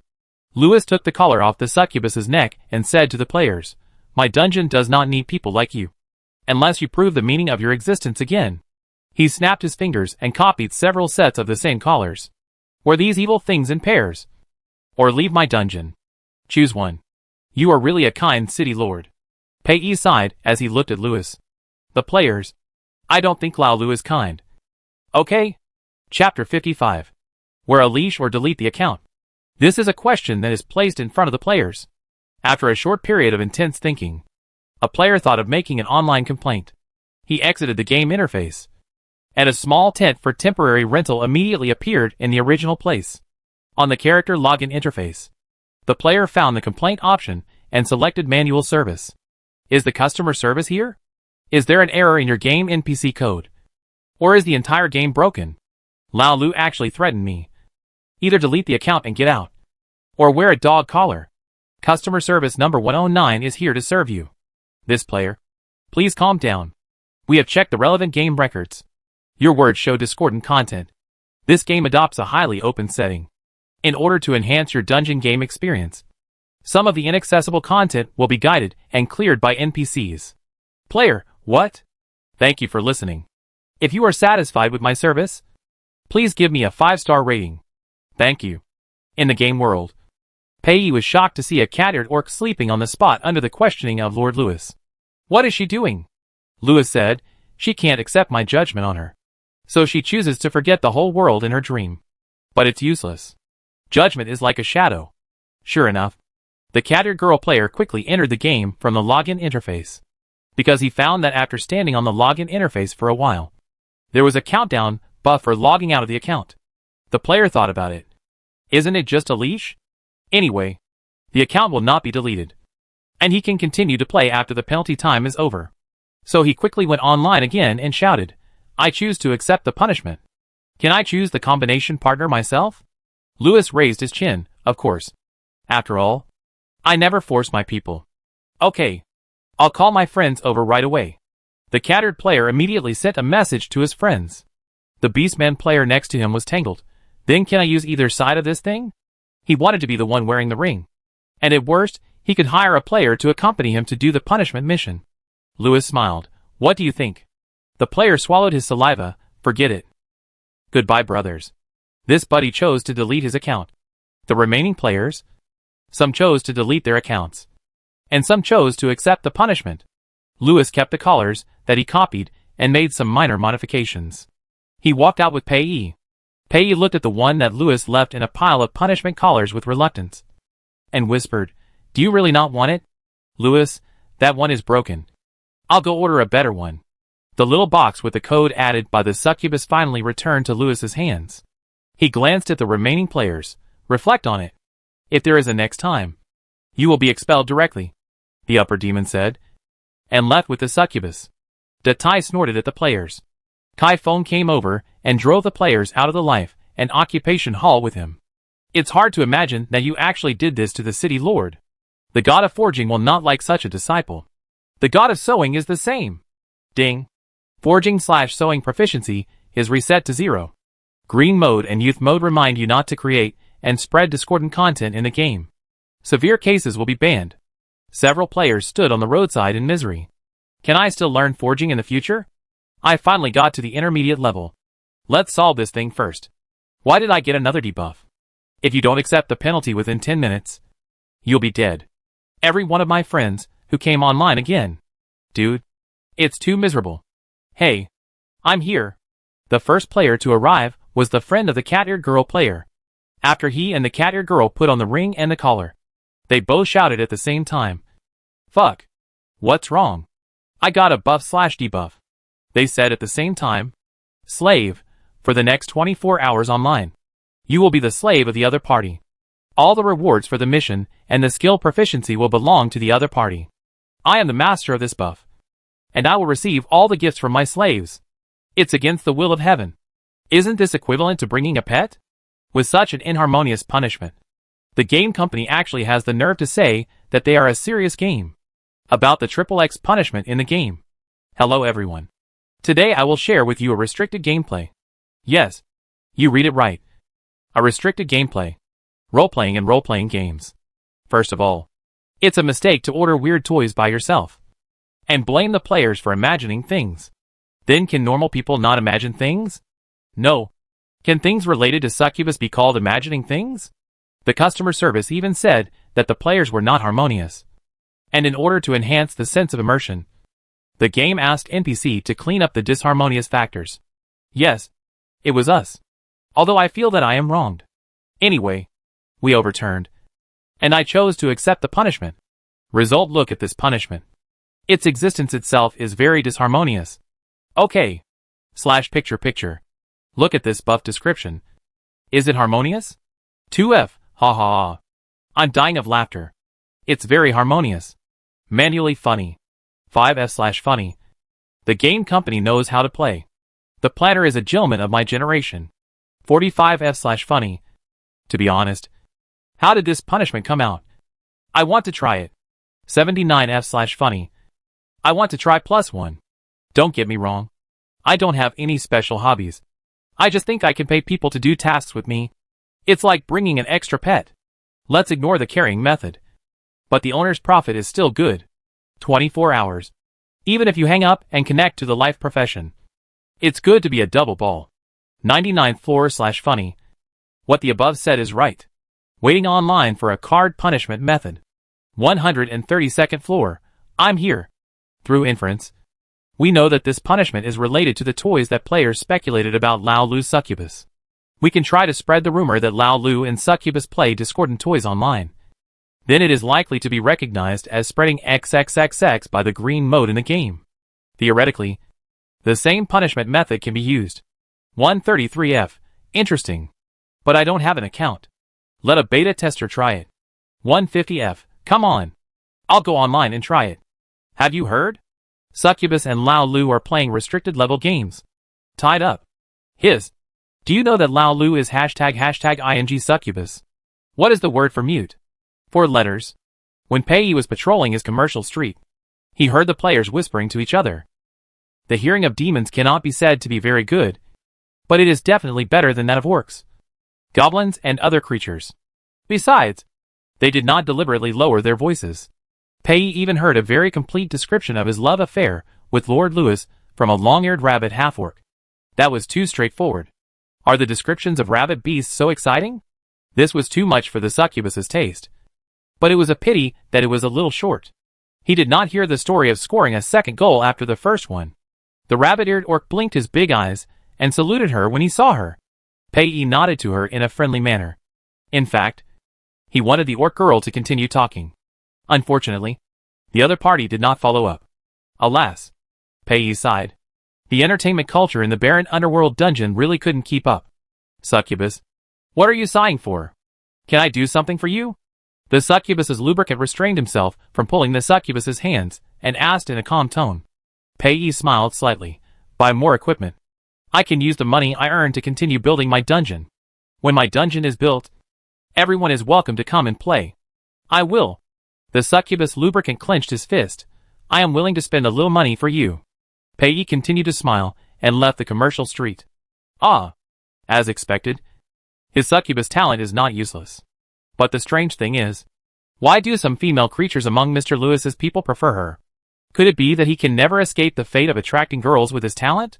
With doubts, the succubus returned to his city lord hall and began to think about the next construction plan of his dungeon. On the other side, the city lord hall of the Heart of Darkness dungeon. Lewis looked at the more and more harmonious words piled up in the background of the system, and picked a few relatively complete ones to start reading. TSK. I am so short-lived? Can they make up stories? Server. Shouldn't you send an alert to the program group? What are you doing? Lewis, it will be deleted soon. It doesn't matter if you look at it. Server, what are you looking at? Clean up this pile of yellow waste quickly. We are a harmonious game. Do you still want to officially launch the server? Lewis completely ignored the server's clamor and continued to watch the small essay about him. Server, I tell you. Lewis, these clips are not as good as the 18X written by the big fans outside. If you delete it immediately and report it to the program group, I will package 18X fan resources for you, guaranteeing high definition. Lewis deal. Package and send in 1 second. Server? Why do you feel like he's been tricked? Boss. The main program reports an error. A large number of players spread bad information. Then delete it. The main program has this authority. No. No. No. We are aware of some other problems. For example, according to the trends in the forums and post bars, the players want to block the penalty bug for spreading bad information. Some players think that it is equivalent to a 24-hour humanoid pet, which can earn double the profit. Of course, there are also players who simply think that this play is fun. The main program has deleted the bad vocabulary record once, but there are still a steady stream of new vocabulary output. What should I do? Boss? Is there a punishment measure? What punishment measure? Put it in the mall. Put this thing in the mall. A one-time prop, lasting 24 hours. In addition, adjust the original punishment. Change it so that the owner has no profit. Our goal is, let players grind, let players Krypton, and let players have no bugs. Chapter 56. The interface between the Hell Plane and the Underground Plane. A hand stretched out from the Hell Plane with difficulty, followed by the horns, copper bell-like eyes, and the thick, aesthetic nose ring. Neo Langming's 17th escape from Hell finally succeeded. He lay on the soil of the underground world, feeling the fragrance of the soil. The whole cow. Oh no! The whole demon was sublimated. Lewis, still the flat-bodied demon. I will make you regret it. Neo Langmingo. And back again. Pei and Lewis walked together in the passage leading to the hot spring room below the city lord's hall. And Lewis was about to enjoy his succubus massage service. Pei suddenly sneezed loudly. Lewis asked with concern, "Are you okay?" Pei shook his head, Maybe someone is scolding me. The hot steam from the hot spring gradually rose. And the two demons quickly forgot about this topic and began to enjoy this hot spring massage. The succubus had much less clothes than the upper demon, so it was easy for her to strip naked and soak in the hot spring. At this time, Louis was still taking off his clothes slowly. Long coat, short suit, vest. When he took off his shirt, a black box fell out. Pei noticed that it was a gift box that Louis had ordered from the succubus. He stared at the box, and the upper demon stared at him. Louis rolled up his shirt sleeves, hooked his fingers, and the black crystal box flew into his hands. Pei watched the upper demon approach him step by step, approaching him until he squatted down and met his eyes. Louis held the box with his slender fingers and shook it in front of Pei. Perhaps you can guess what's inside? Pei looked at the upper demon in fascination, and he felt his heartbeat speeding up. He heard the upper demon chuckle. And then, with a slight sound of the lock opening, the mysterious box was opened. Pei's eyes fell on the box, and his breathing stagnated slightly, and then became heavy again. After Louis saw what was in the box, the main program stopped running for a few tenths of a second. He underestimated the characteristics of the succubi. So this kind of thing that shouldn't appear appeared in his gift. But he had to say that he liked it. Judging from Pei's reaction, he should like it too. However, for a certain overly green mode, Louis felt that he had to find a way to round it off. Pei recognized that the neatly arranged set of jewelry in the black crystal box was the one that Lord Louis had taken from him before. They have changed a lot, although the appearance still retains the original traces. The patterns, enchantments, inscriptions, inlaid gold edges, and gems have all been replaced. Especially the gems. As Louis said, they have all been replaced with crystals of the Hell Gem tree. It is an excellent spell presetting material. It is these crystals of the Hell Gem tree that allow Pei to feel the majestic magic power the moment the box is opened, even if he is some distance away. On the left-hand side of the whole set of jewelry, there are two small crystal rings on the velvet base. They were transparent, and blood seemed to flow inside.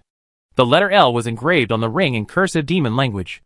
Pei stared at the two small rings for a while, and then secretly glanced at Lord Louis.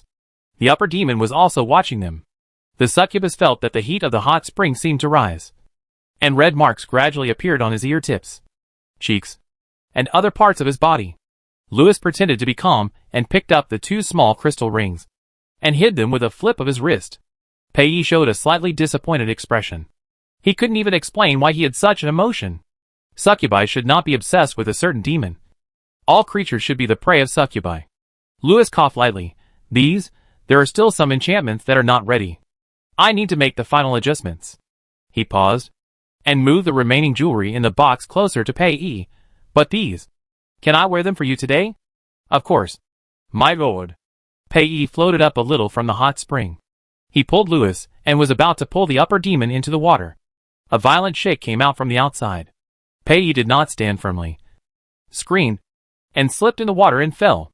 Louis pulled the succubus out of the water with a force. He spread his wings and wrapped the succubus.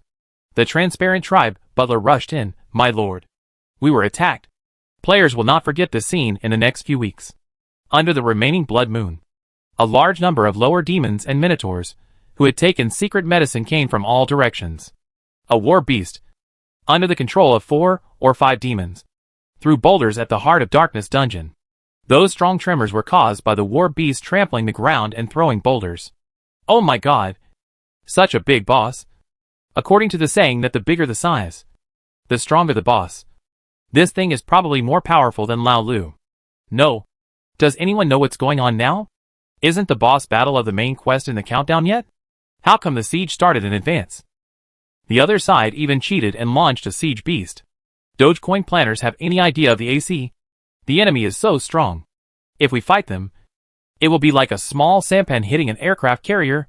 Ghost. These stones are like rain. This unlucky player didn't find a shelter in time. He threw a stone at the resurrection point halfway through his words. Oh! Where is the picture in the promotional CG? Where are the NPCs? Am I playing a game? Isn't this the game playing me? This is not a game of moving bricks and beating monsters. This is a game of monsters beating me and fleeing. Hurry up and run to the City Lord's Hall. This broken main city is too flat. One player took the lead and rushed to the city lord's hall. Other players scattered everywhere saw that the large army had moved and followed. So a group of players ran towards the city lord's hall. The first batch of players who arrived saw that several NPCs in the main city were all standing at the door of the city lord's hall, with very serious expressions on their faces. The Red Hat was shouting at the top of his lungs, "Quiet! Everyone! Be quiet!" As the game content becomes richer, players are gradually discovering that the plot in the game will be more involved in the participation of players. When players cooperate, the plot animation does not forcibly control the behavior of players. So now that the Red Hat is shouting for quiet, players have even spontaneously formed a disciplined group to help NPCs maintain order. Daifa tapped his pipe and drew a circle in the air with his other hand. The fire circle rose up, expanded, and turned into a huge screen. The screen showed the scene outside the Heart of Darkness dungeon very clearly. Demons, war beasts, minotaurs, and a demon who looked like a commander stood on the head of the war beast, tilted his head, and gave a few instructions. Then, the boulder thrown by the war beast turned into a big fireball. Like a trend, it smashed into the Heart of Darkness dungeon with a long tail. Fuck. A million CG artist. If this were to be used to make a movie, wouldn't it be a big shot in the industry in a few minutes? Brother, don't you know? What do you know?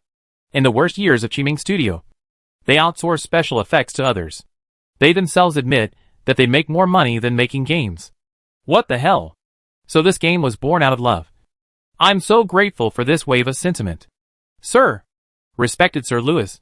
The player's conversation was interrupted by the NPC's greeting. The players turned around and saw Lewis walking out of the city lord's hall with his wings rolled up. The creature at his arms is undoubtedly a succubus. Judging from the exposed shoulders and calves, the succubus should be naked. With just this one point, the players can make a surprise his sound and do a lot of imagination in a short time. This damn attack disturbed Lao Lu's good deeds? Mom doesn't allow it. Sisters pick up weapons and charge. Go! Kill the enemy and scatter all the ashes for me. Some players suddenly became excited. Not only did other players look sideways, but even the NPCs were stunned. Kaifeng pushed the Red Hat and asked him, "Why does the male orc call me mom?" Ajan, don't you know there is a common disease called gender identity disorder? Oh, yes. You druids only have the problem of animal identity disorder. It's not a big problem anyway. I feel very relieved to see that they are not scared by the enemy. They climbed Lewis's neck with both hands. He looked at the demon eye raised by Daifa for a while, suppressed his panic, and said to Lewis, "Sir, this should only be a part of the enemy's troops, and they are coming for you." Because of the feeling from the core of the dungeon, Pei found that his dungeon was not attacked at all. Lewis nodded, obviously. Not difficult to deal with. When he said not difficult to deal with, he meant it literally. Bone Bonacci flew out for a circle, and all these guys were GG. But this affected the player's gaming experience too much. So Lewis thought about it and ordered Daifa, "Ajan, lead the other people to charge. Bada Bonacci, that war beast is yours. Before the 7 moons rise. I want them all dead." "Yes, sir." As soon as Lewis finished speaking, the players immediately found that they were all buffed. Incentive, war is coming. Take up your weapons and fight for your city master.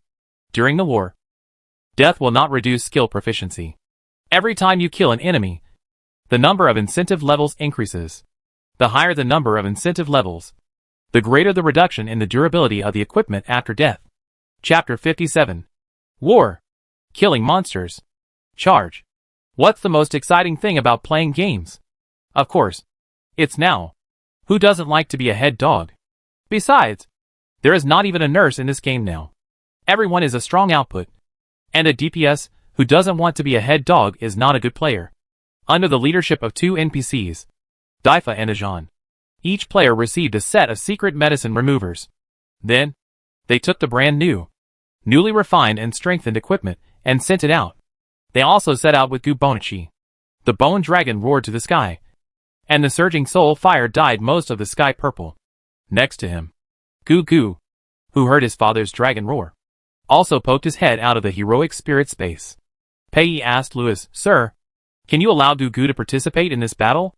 After getting the approval of the upper demon, Pei gave Gu the order to go into battle. Another roar of the bone dragon sounded on the battlefield. Goo Goo, whose voice was louder than his father's, roared so loudly that the opposite Minotaur and lower demon were frightened. What level of bone dragon is this? Why is the sound so terrible? The war beast was panicked by the howling of the two bone dragons, and more than a dozen demons couldn't hold it together. The thrown fireball stopped. Eason shouted, "Now! Charge!" The melee players followed the dwarf warriors and rushed out. Daifa led the mage group. Well, what he thought was the mage group, to perform a large-scale group spell. The players found that they didn't need to chant the spell, and they automatically started to read the bar. And then a huge lightning net unfolded from the sky. The blue-purple lightning flashed, and the electric net overturned from top to bottom. Kubanaki grabbed the war beast with one claw and rescued it from under the electric net. Kubanaki was a step late and roared at its father in a macho style. Kubanaki scratched with his claws, and the poor war beast fell from the sky, smashing a big hole in the ridge. "My poor son. Your voice is too rough for your age." Kubanaki, wow kyq. Gushy's flooding of Jinshan began again. The war beast struggled in the pit it had dug. It would rather die under the claws of a bone dragon than be drowned by the tears of another bone dragon. This was not the way for a war beast to die. The transparent family butler brought a velvet blanket. Louis wrapped Pei in the blanket and freed his wings. He flapped his wings and flew high into the sky, looking down at the war below. The melee professions were already fighting hand to hand. The players were fighting hard against the monsters. Fortunately, except for the Tauren, there were no other monsters that looked like the player characters in this offensive and defensive battle. Of course, a few Tauren players still find it difficult to play. Fuck. Why are you hitting me? Friendly. Tauren players are often beaten by teammates, and the gaming experience of Tauren players continues to decline. I told you not to play Tauren. Tauren are the villain boss camp in this version. Mother Earth fooled you. What prompted you to play Tauren today? Fuck. I was hoping to get into the enemy. Why did both sides attack me? The Minotaur will never give up. Ah. The battlefield was distracted, and the player was defeated. Other than that, everything was perfect.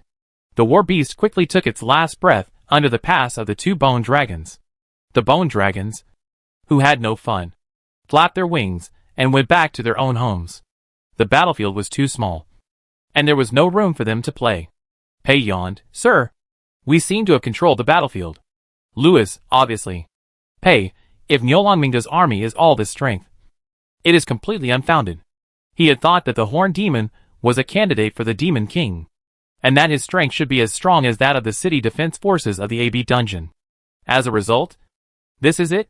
Pei even felt that his initial worry was a waste. Louis laughed softly. "You are right. It is an insult to us to take him too seriously. Well, I think we can go back and continue to enjoy the underground hot springs. We all know that putting jewelry on a succubus is a painful and happy thing. Especially when Louis took the initiative. That damn green mode was like a curse, following him everywhere. Louis clearly felt that he was about to explode, but he was not moved at all. He was more abstinent than the virgin priests of the God of Light, and he was not evil at all. The succubus's slender thighs, smooth calves, swan-like neck, and delicate abdomen with a thin layer of muscle. Which part would not make the devil love it? Then what? Then nothing. Louis felt that he would definitely pass the assessment of the high priest at this time. However, when Louis thought of the God of Light in the background setting, he instinctively felt disgust. Forget it. The rival. Although this rival didn't even have a white film. A rival without a face. Pei put on 2 pieces of black cloth, which were prepared by the thoughtful housekeeper, and were said to be the latest fashion trend of succubi. They could only cover a small part of the succubus's chest and the entire crotch. Pants, or what should be called pants, had 2 pieces of cloth embroidered with golden hexagrams on the front and back, which made it look like a skirt. But as long as the succubus walks, the 2 skirts can't cover her long and straight legs. Of course, in addition to basic clothes, the succubus is also wearing a lot of jingling jewelry. Each one was put on by Louis himself. Pei tried to communicate with the upper demon when Louis put these jewelry on him. But what frustrated him was that Louis didn't waver at all. What a difficult upper demon. Pei sometimes thinks about some deep questions. Whether he has charmed Louis, or Louis is playing him. This question is very profound, and Pei has not figured it out yet. But it doesn't matter. He is still young.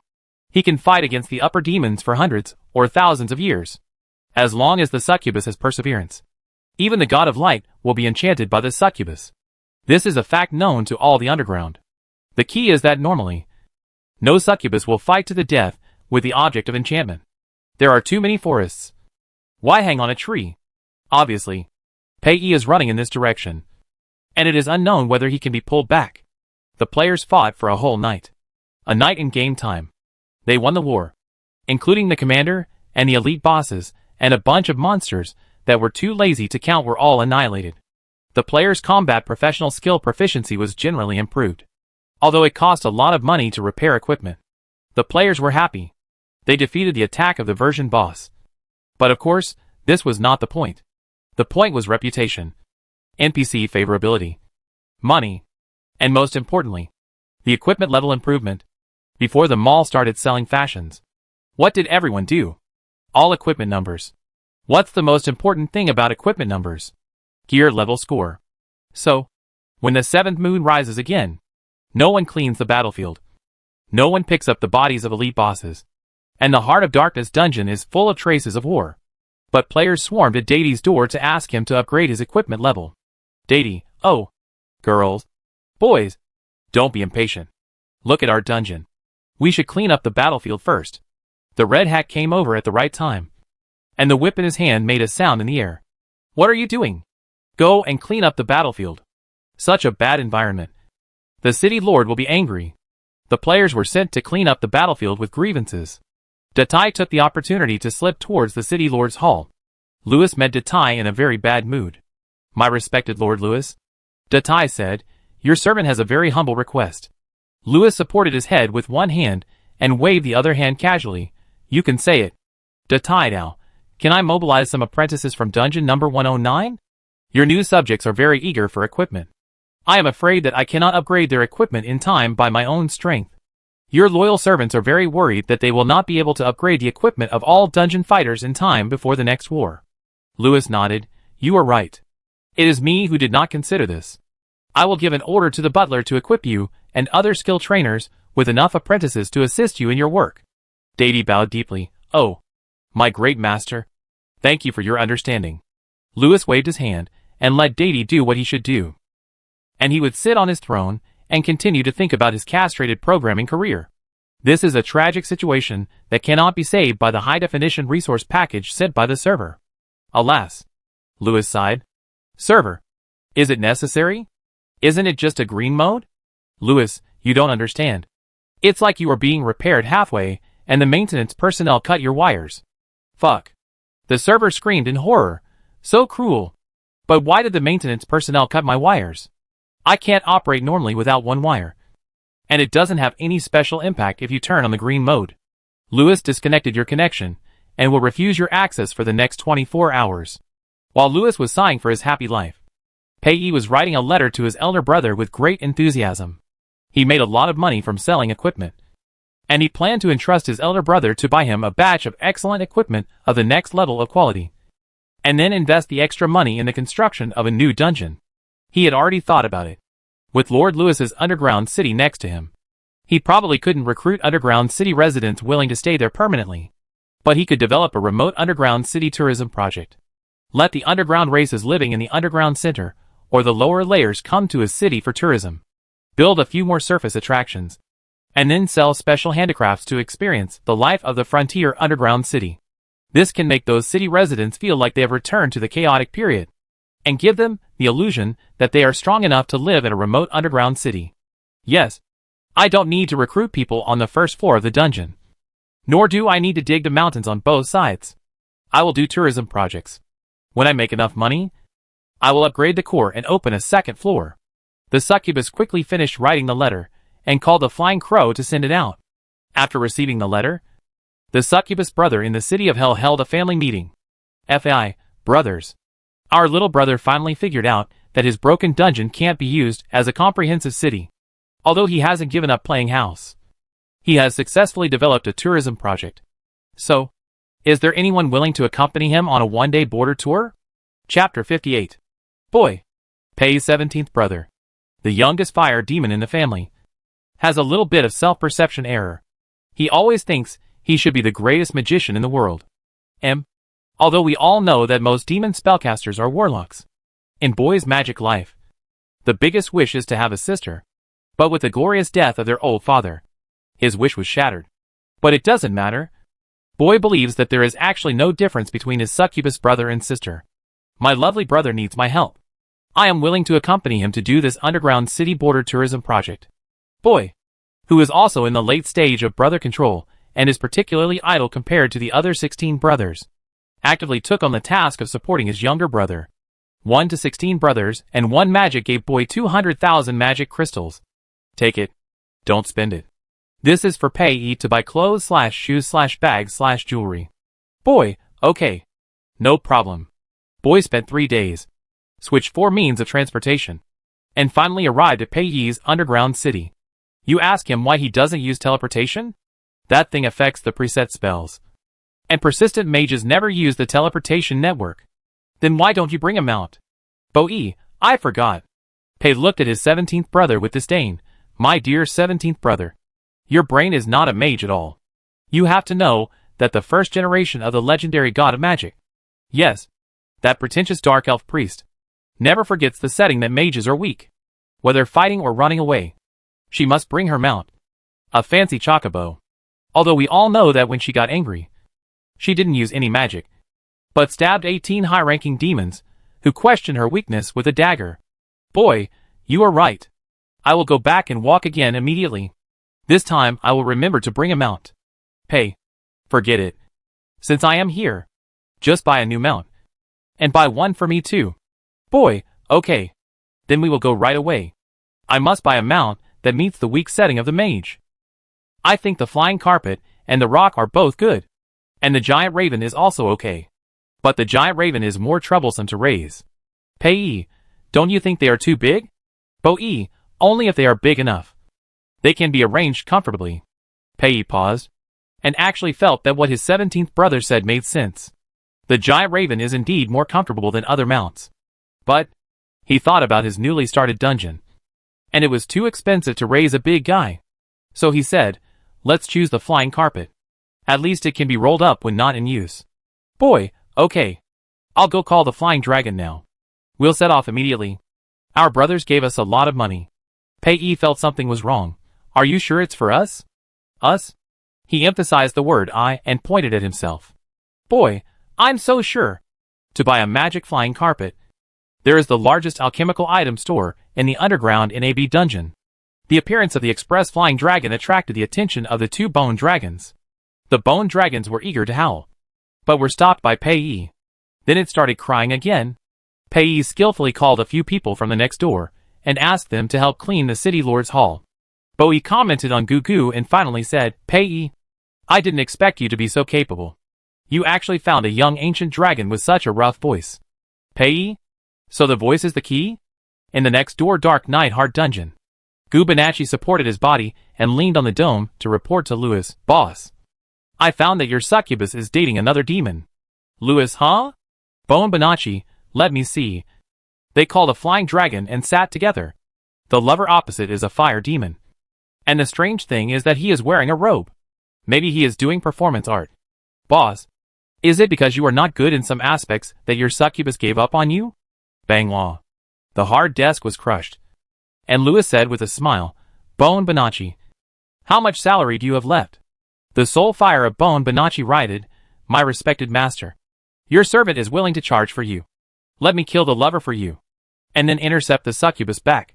We can imprison him in the tower. Don't worry. We dragons are very skilled at robbing princesses. Lewis, get lost. You will lose your salary for the next 300 years. Bone Bonacci was roughly stuffed back into the heroic spirit space. He had no brains, and he couldn't figure out what he had done wrong. Lewis opened the program background and began to stare blankly at the 2 running programs. No. He began to think. What was the principle that caused the succubus's brother to come and get involved? Was it a drunk programmer who was just typing away? Or was it some planner who thought the horned demon was useless, and it was time to release a new expansion pack? After checking the back end, Lewis found no trace of external modification. The damn demon god can only be blamed. Because he is the god of darkness? Fuck. flirting with someone else's younger brother, with a greedy brother next to him. This is not how a demon would play. When Lewis was unhappy, the players found that the battlefield cleaning mission became more and more difficult. Originally, the task progress bar increased after moving one corpse. But now it is necessary to move two. Does this task discriminate against slow players who slack off? I started the task 2 minutes earlier than my friend. Why is my progress so slow? Magic carpet. The best magic carpet. The largest alchemy store in darkness. The official flagship store of the Alchemy Association of Eternal Wine is at your service, a puppet said to the Pei brothers at the door of the store. Pei was surprised. How did you know we wanted to buy a magic carpet? Boy curled his lips. It's obvious that the mind-reading spell is engraved on the activation device. You didn't feel such obvious magic fluctuations? Pei blinked and said innocently, I really didn't feel anything at all. Puppet, yes. The accessories on this guest are enchanted with spell reflection. And my mind-reading spell was not successful. Pei showed the armband to Boy. Look. My brother. Superb enchantment and inscription. Boy, succubus craftsmanship. But the enchantment and inscription are from other hands. Oh. Look at this stroke. It's just genius. Please be sure to introduce the creature that made it to me. Pei, it depends on my mood. After the two guests stopped talking, the puppet started to introduce the flying carpet. The above are all the flying carpets of our eternal wine. Please choose the model you like. Bo-E, give me the biggest one. Pei, giant magic flying carpet. Total price 13,000 magic crystals. Free flying carpet field set and 3 small flying carpets. Boy, okay. Swipe the card. Pei, can I get some other discounts? This giant flying carpet looks like a slow-selling product. The puppet paused for a moment, carefully judging which customer to listen to, and finally turned to Pei, who was closer to her. Hello. Customer. The giant flying carpet is not slow-selling. It just doesn't sell well enough on the first underground floor. In the Titan gathering area on the second underground floor, the giant flying carpet has always been a hot product. Pei, but this is the first floor. Boy, hi? Can you see me? I want to check out. Pei, shut up. Pei, okay. Pei, no. I'm not talking about you. Are there any other gifts? Or can I get a discount? Pei, Ms. Succubus. Please don't charm the puppet. The puppet is a non-living being, so charm is ineffective. Pei, I'm Sir. Thank you. I saw that your store has a full discount event. Why doesn't this thing participate? Magic puppet, customer. 13,000 magic crystals is the price after full discount. Since you talked to me a lot and enriched my language system, I can give you 2 more small flying carpets full of magic. Pei. Bo-E deal. Listen to me. The money is with me. In this way, the Pei brothers bought a giant flying carpet, and the store gave them 5 small flying carpets. Pei kept one for his own use, and planned to sell the rest to the house spirits in the commercial street. Boy chased Pei to get the contact information of the Grandmaster who made jewelry enchantments. Pei rolled his eyes and asked Brother 17, What are you here for? Boy, of course I'm here to help you build the Border One-Day Tour project. Oh, by the way, the new batch of weapons and equipment ordered by Big Brother is also on the way. And the Eagle is paid on delivery. You should have money. Right? Then there is no need to touch our money. Pei, I always feel that our money you mentioned is suspicious. Brother 17. I hope you can be honest. Did you deduct my pocket money? As they talked, both demons were lying on a giant flying carpet. The flying carpet flew over the sky above the Heart of Darkness dungeon. And there was a scene that covered the sky and the sun. Oh my god. What is that? Enemy attack? What enemy attack? Where? The players who were shouting enemy attack everywhere startled the Red Hat. What are you yelling about? Isn't it just a giant magic flying carpet? You are so ignorant. Magic flying carpet? Xiao Feng looked at the direction where the flying carpet flew and slapped his thigh. I know. The mount is out. After saying that, he ran towards the succubus's commercial street. Other players who didn't know what was going on saw that the famous Up-Master had run away. So what were they waiting for? Follow him. Jialing Shang was also working hard today. The succubus master had just put some new items here.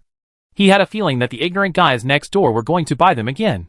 Sure enough, not long after the succubus master put down the things, a group of underground creatures rushed into the commercial street. Jialing moved the small sign and pieced together the words on it. New flying carpet. Limited to 4. Hurry up if you want to buy. Flying carpet. Flying carpet. Limited edition mount. Grab it quickly. Fuck. But this is a deleted file beta test? Why should I grab a limited edition? Chapter 59. The commercial street was noisy. Players were chatting with each other. The most talked about thing was, of course, the flying carpet mount. What the guy just said was right. The deleted file beta test. Brothers. The deleted file. So what's the use of the limited edition mounts in the deleted file beta test? No.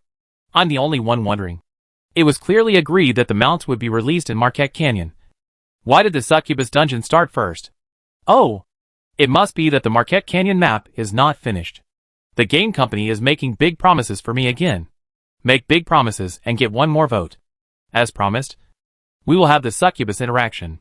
I will show you the result. Angry. I think it is normal for Yonghui Supermarket to sell mounts. Supermarkets should sell everything. Yonghui Supermarket? Sister, you are so talented. I will not be able to look directly at the succubus dungeon in the future. I will not be able to help but call it a supermarket. So is there any big guy who wants to buy a flying carpet? 500 magic crystals. A little expensive. It's limited. Is 500 expensive? You need Yonghui Supermarket. No. Yonghui Dungeon respect or above. I'm already GG. The key is that the file is deleted. There's no point in buying this. Then I'll try it. I'm PDX anyway. Ball rolling moved forward in a hop. She squeezed to the stall selling magic carpets. Took out 500 magic crystals. And put them into the cash box of the house spirit. A magic carpet flew in front of ball rolling. The player saw ball rolling stopped in place. And an impatient player asked, Sister Rolling, what's going on? Ball, wait. Let me read the instructions for a while. Damn. It's a QT. I'm slow to react. I can't press it. While Ball was busy pressing the QT, Xiao Feng quietly paid for a magic carpet. He reacted faster than Ball and passed the QT in one try. Then, all players heard a beautiful system sound. Ding! Congratulations to Xiao Feng for becoming the first player in this server to successfully own a mount. The mount system is unlocked. Please check the official website for details. Player Xiao Feng gets a mount activation code, which can be obtained from Red Hat after the official server launch. Fuck. There is an activation code. Ah. King Feng. You stole my chance to be on TV. Sister Gun. Do you have an activation code too? Yes. The guy in front. Let go of the flying carpet. Let me do it. The scene was very chaotic for a while. Jialing Shangshang was a little angry. Fighting is not allowed in his place. So the players who started the fight were thrown out by an invisible force. The remaining players were pushing each other, getting angry, but not daring to take action. They were afraid that they would be the next to be thrown out. Pei Yi stood on the terrace of his city lord's hall, looking down at the bustling commercial street. He said to Bui, Brother, look at my commercial street. It is not inferior to the underground city business district in the central city. Bui, well, I think they just haven't seen the world. You know, the residents of other remote underground cities are also like this every time they see something new.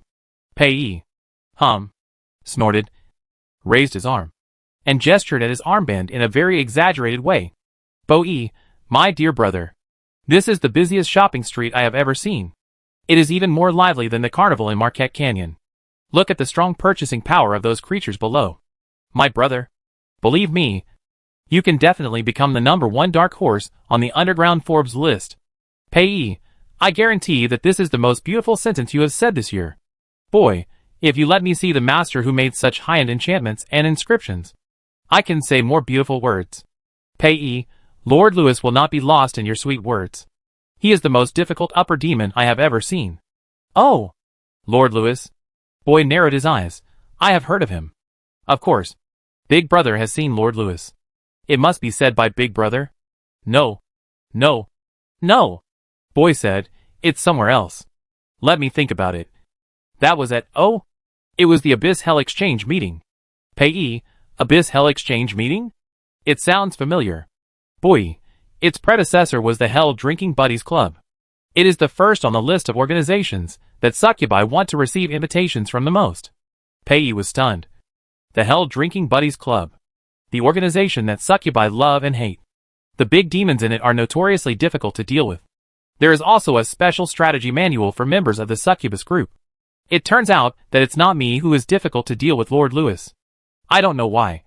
Thinking this way, Pei suddenly felt that she was an excellent succubus again. Well, I must go back to the tribe and borrow the strategy manual to have a look. Maybe it will be useful? Big Brother Fei's second batch of equipment will be delivered in a few days. Pei paid the money and directed Brother 17 to move them all to the commercial street. I have a question. Pei put his hands behind his back and followed Boy and asked, "Aren't you determined to meet the creator of the enchantment? Why didn't you do anything after knowing about Lord Lewis? Boy, he's the big devil of the Abyss Demon Exchange. Before meeting him, I have to be fully prepared. For example, bring one of my masterpieces to visit him, or prepare some other special gifts. This will make me stand out from the other guys who come to my door." Pei rolled his eyes. Okay, this is his 17th brother for sure. Recently, players have found that the difficulty of the game is increasing. Small-scale enemy forces will occasionally appear near the main city of the game, and these enemy forces are relatively difficult to deal with.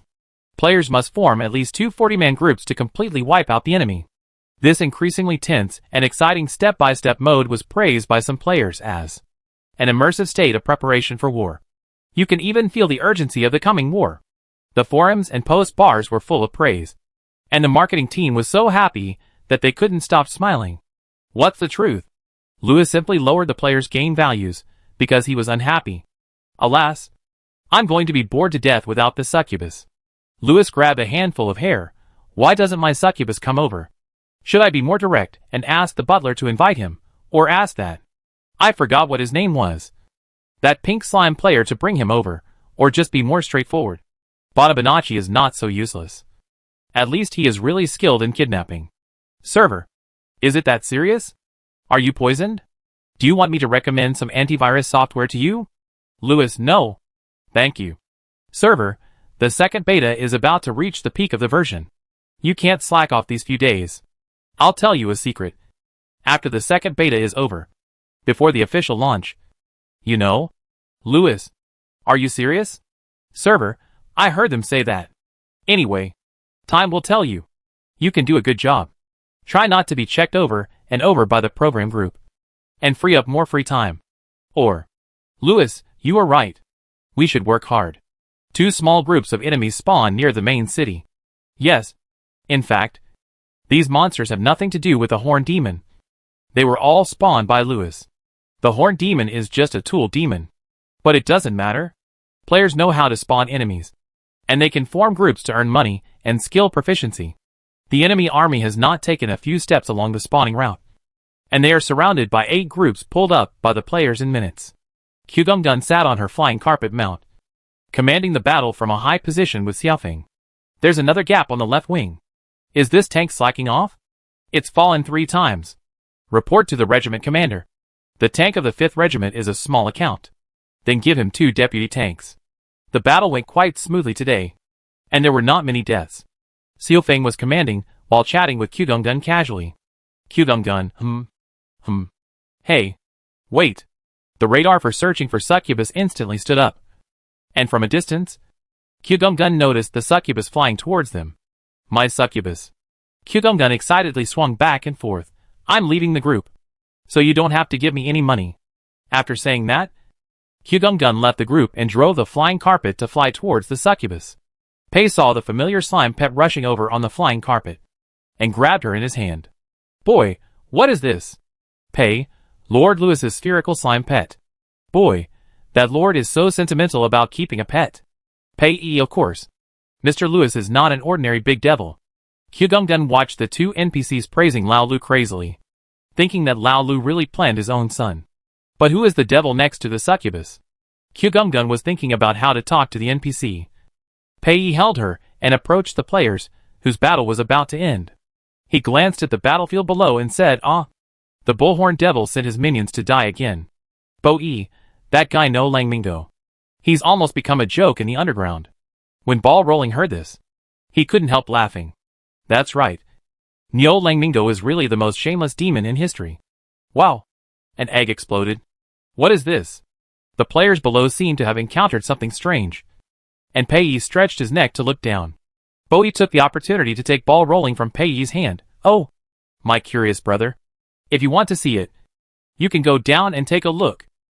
I can wait for you here." Pei gave Boy a warning look. "Don't touch Mr. Lewis's pet." "Boy, of course. Am I that kind of devil?" After Pei left, Boy held the ball in front of him. "Slime. You are Mr. Lewis's pet. Then you must know what your master likes most? I want to visit him. Although I have prepared a gift. But I still think it is too ordinary. Can you help me?" Ding the request of the 17th brother of the succubus.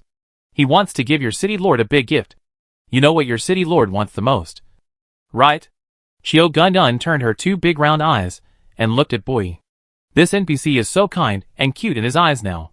Of course, I know what our city lord likes the most. First, you have to prepare a super big box. Big enough to hold a whole succubus." Chapter 60. Chio Gun used all her sweet words to deceive Boy. "Got a big box. Put the succubus in it. Closed it. And gave it to Lewis. This is their city lord's favorite thing." Boy listened. His smiling face turned expressionless. Chio Gun thought, "Something seems to be wrong?" Sure enough, the next moment, the succubus's 17th brother sneered. "What, Lord Lewis? What demon-possessed genius actually wants to mess with my brother? Humph. Even if he puts his ancient inscriptions and powerful enchantments in front of me, I won't even look at them. I won't let my lovely brother be taken by such a malicious demon." After saying that, Boy smiled evilly at Ball Roll. "Ball Roll, what do you want to do?" Boy raised Ball Roll and threw it hard. And the pink slime disappeared in midair. Goodbye. The malicious pet of the malicious demon. Ball Roll was flying too fast and continued to lose blood. And died. After coming out of the resurrection point, she rolled towards the direction of the city lord's hall. After Boy threw the ball away, he clapped his hands and flew towards Pei. No need to visit Mr. Lewis. He wants to take his brother home. On the battlefield below, Pei took the blue polka dot egg from the hands of a werewolf commander. "This is a lightning mouse egg," Pei said. "Maybe it is the mount egg that this lower level demon bought. It can be eaten or hatched. Look at the color of the eggshell. Maybe it is a lightning mouse with a rare color. It's a mount." Two orcs screamed excitedly. Pei glanced at them and said, "This is the most common beast underground. You can easily find a nest in the caves in the hilly areas. Okay. You continue to clean up the battlefield. I'm going to visit your city lord." "No. Let's go back." Boy suddenly spoke up. And he pulled Pei back. "Pei, if I remember correctly, my dear brother, it was you who proposed to visit Mr. Lewis." Boy, "Yes. I've changed my mind now. Pei, but I still want to visit Mr. Lewis. I haven't seen him for a long time. I miss him." Hiss. Boy covered his chest. "You actually miss him?" "My lovely brother actually misses another male demon." The players were stunned. What is going on? Random plot? Or hidden plot? Should I speak now? How should I talk to the NPC so that they can give them tasks? No. No. The biggest problem now seems to be, the succubus wants Lao Lu. The succubus's brother doesn't let the succubus think of Lao Lu. And Lao Lu's road to love has encountered thorns. Oh! The traitors have stood up. Quick! Save a place for me. Such a good succubus. How can Lao Lu seduce it away? What are you thinking? Lao Lu has no chance. Do you have a chance? Pei stared at the people of the Heart of Darkness dungeon with gossip in their eyes. "I will tell your city lord that his people actually want to betray him." The players were stunned. Their boasting was a failure. Who knows what the ruthless old man, Lao Lu, will do? They began to explain. "What? I'm just joking because I'm bored at work. I really love the Heart of Darkness dungeon. It's more intimate to me than Mother Earth. The best dungeon lord in the world is our Lord Lewis. I can't stop talking about my love for him." While most players were fooling around with NPCs, one player began to ponder. Could it be that the trigger for the interaction with the succubus was Hey Lao Lu? After listening to the player's nonsense, Boy said to Pei earnestly, "Look at these unreliable dungeon dwellers. I don't think Mr. Lewis is that reliable either. Pei, you clearly said before that Mr. Lewis is a high-end magician of the Abyss Demon Exchange Conference." "Boy, I was wrong." "Pei, I don't care. I'm going to see Mr. Lewis today." "Boy, you're not allowed to go. My dear brother. Don't you understand? He just wants to seduce you." "Pei, it's my pleasure." "Boy. Oh. Yes. His brother is a succubus. But when he thought about other demons trying to seduce Pei, Boy's heart lit up countless torches. Ah! Such a guy. It's better to burn him. The player stood at a certain distance from the two NPCs, watching the plot dialogue and discussing the plot. Old Lou is really going to be bad. But I'm really happy. Come on. Brother. Don't let old Lou succeed. I'm going to tell Lao Lu now. Will he give me some reward? There's a traitor among us. Xiao Gun-un rushed into the city lord's hall. And Gubanachi not only didn't stop her, but even hooked her to Lewis's desk with his tail. Gubanachi showed Lewis the fire of the soul in a flattering way. Your pet is here. I think she will bring you good news. Lewis, oh? Gubanachi, for the sake of the succubus, can your humble servant ask for a little salary? The once-in-a-century undead conference is about to begin. I can't be the most shameless bone dragon, or I won't be able to pick up a dragon girl. Xiao Gun-gun, well, I tried my best. Really? Lord Mayor? I tried my best. Gubanachi, tell me about your achievements. Xiao Gun-gun, but I met an opponent. Gubanachi's soul fire shrank a little. Shut up. Report next time. Our respected master has to go to work. Lewis, go on. Ball rolling, from my observation. The brother of the succubus is a very scary opponent. Brother Khan. This kind of brother has strange hostility towards any species that approaches his brother. But because he is the brother, we can't do anything to him. Bone Banachi, oh my god. This is really terrible. Boss, in order to deal with enemies like Brother Khan, your servants decided to go back and practice for another 100 years. After saying that, the bone dragon drilled back into the heroic spirit space. Lewis, 17. Xiao Gun-gun, what? Lewis, he has 17 brothers. Xiao Gun-gun. Is it too late for her to switch to brothers orthopedics now? Lewis, what are you thinking about? Do you think I have no chance of winning? Xiao Gun-gun was about to speak when the system notified her that she was muted. She looked at Lewis with her eyes raised, thinking that the programmer of this game is really a drama queen. But she likes it. Lewis, invite the succubus and his brother for me. And tell them that there will be an Abyss Hell Exchange meeting in the Heart of Darkness dungeon in a few days. And invite Pei and his brother to attend. Ding Lewis's invitation. The Abyss Hell Exchange. Sounds like a high-end organization. Use this excuse to trick the succubus and his brother here. Your city lord is determined to make a career at the party. Xiao Gun-gun, okay. Lord City Lord. New plot. She's here. Pei was carried back to the Yonguezhui dungeon by Brother 17. Pei was angry. And he unilaterally started a cold war with Brother 17. Boy, he actually had a cold war with me for a demon outside. Lewis must have drugged him. Gugu. Gugu agreed very much. He became what he is now because of that demon. He is really a super evil demon. Just when Boy and the little bone dragon were united in hatred of the enemy, Xiao Gun-un flew in on a flying carpet. Boy narrowed his eyes. You again? Wait! Xiao Gun-un screamed. I'm here to deliver an invitation to our city lord.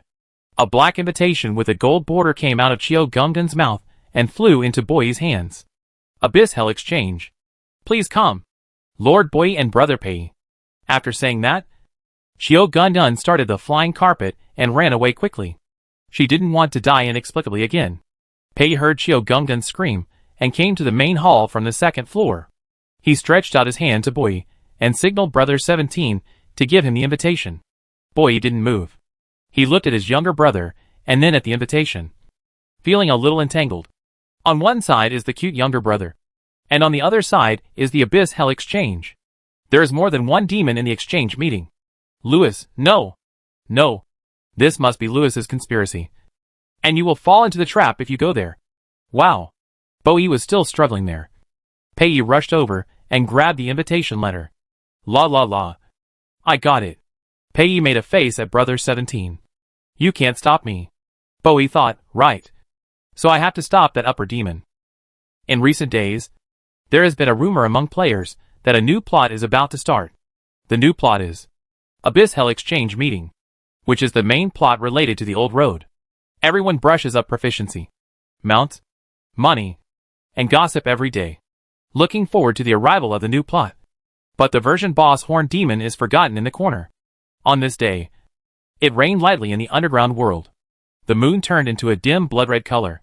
and the whole world seemed to be stained with a layer of red light. After finishing his daily work, the Dean was drenched in water. He sat in the overseer shed built for Red Hat. Red Hat went to find Difa to smoke, watching the light rain in the game scene turn into a downpour in a few minutes, and jokingly said to a Tauren player, who also came in to avoid the rain, "Hey, buddy, look, does this heavy rain look like the scene in the expansion pack?" Tauren, what is an expansion pack? Dean, brother, you are not. Are you? You who play games don't know what an expansion pack is? Tauren, I never play games. As he said that, he raised his mace to the Dean. Dean, fuck. Enemy attack. Can this crappy game have a plugin to distinguish between players and NPCs? Brothers. Enemy attack. The Dean ran out of the overseer shed. In the hazy rain, he saw countless Tauren and beastmen, as well as a large number of demons. Further away, there were shadows, and it was unclear what it was. But judging from the huge black shadow, it was definitely not a good thing. The version boss is here, the Dean shouted as he ran.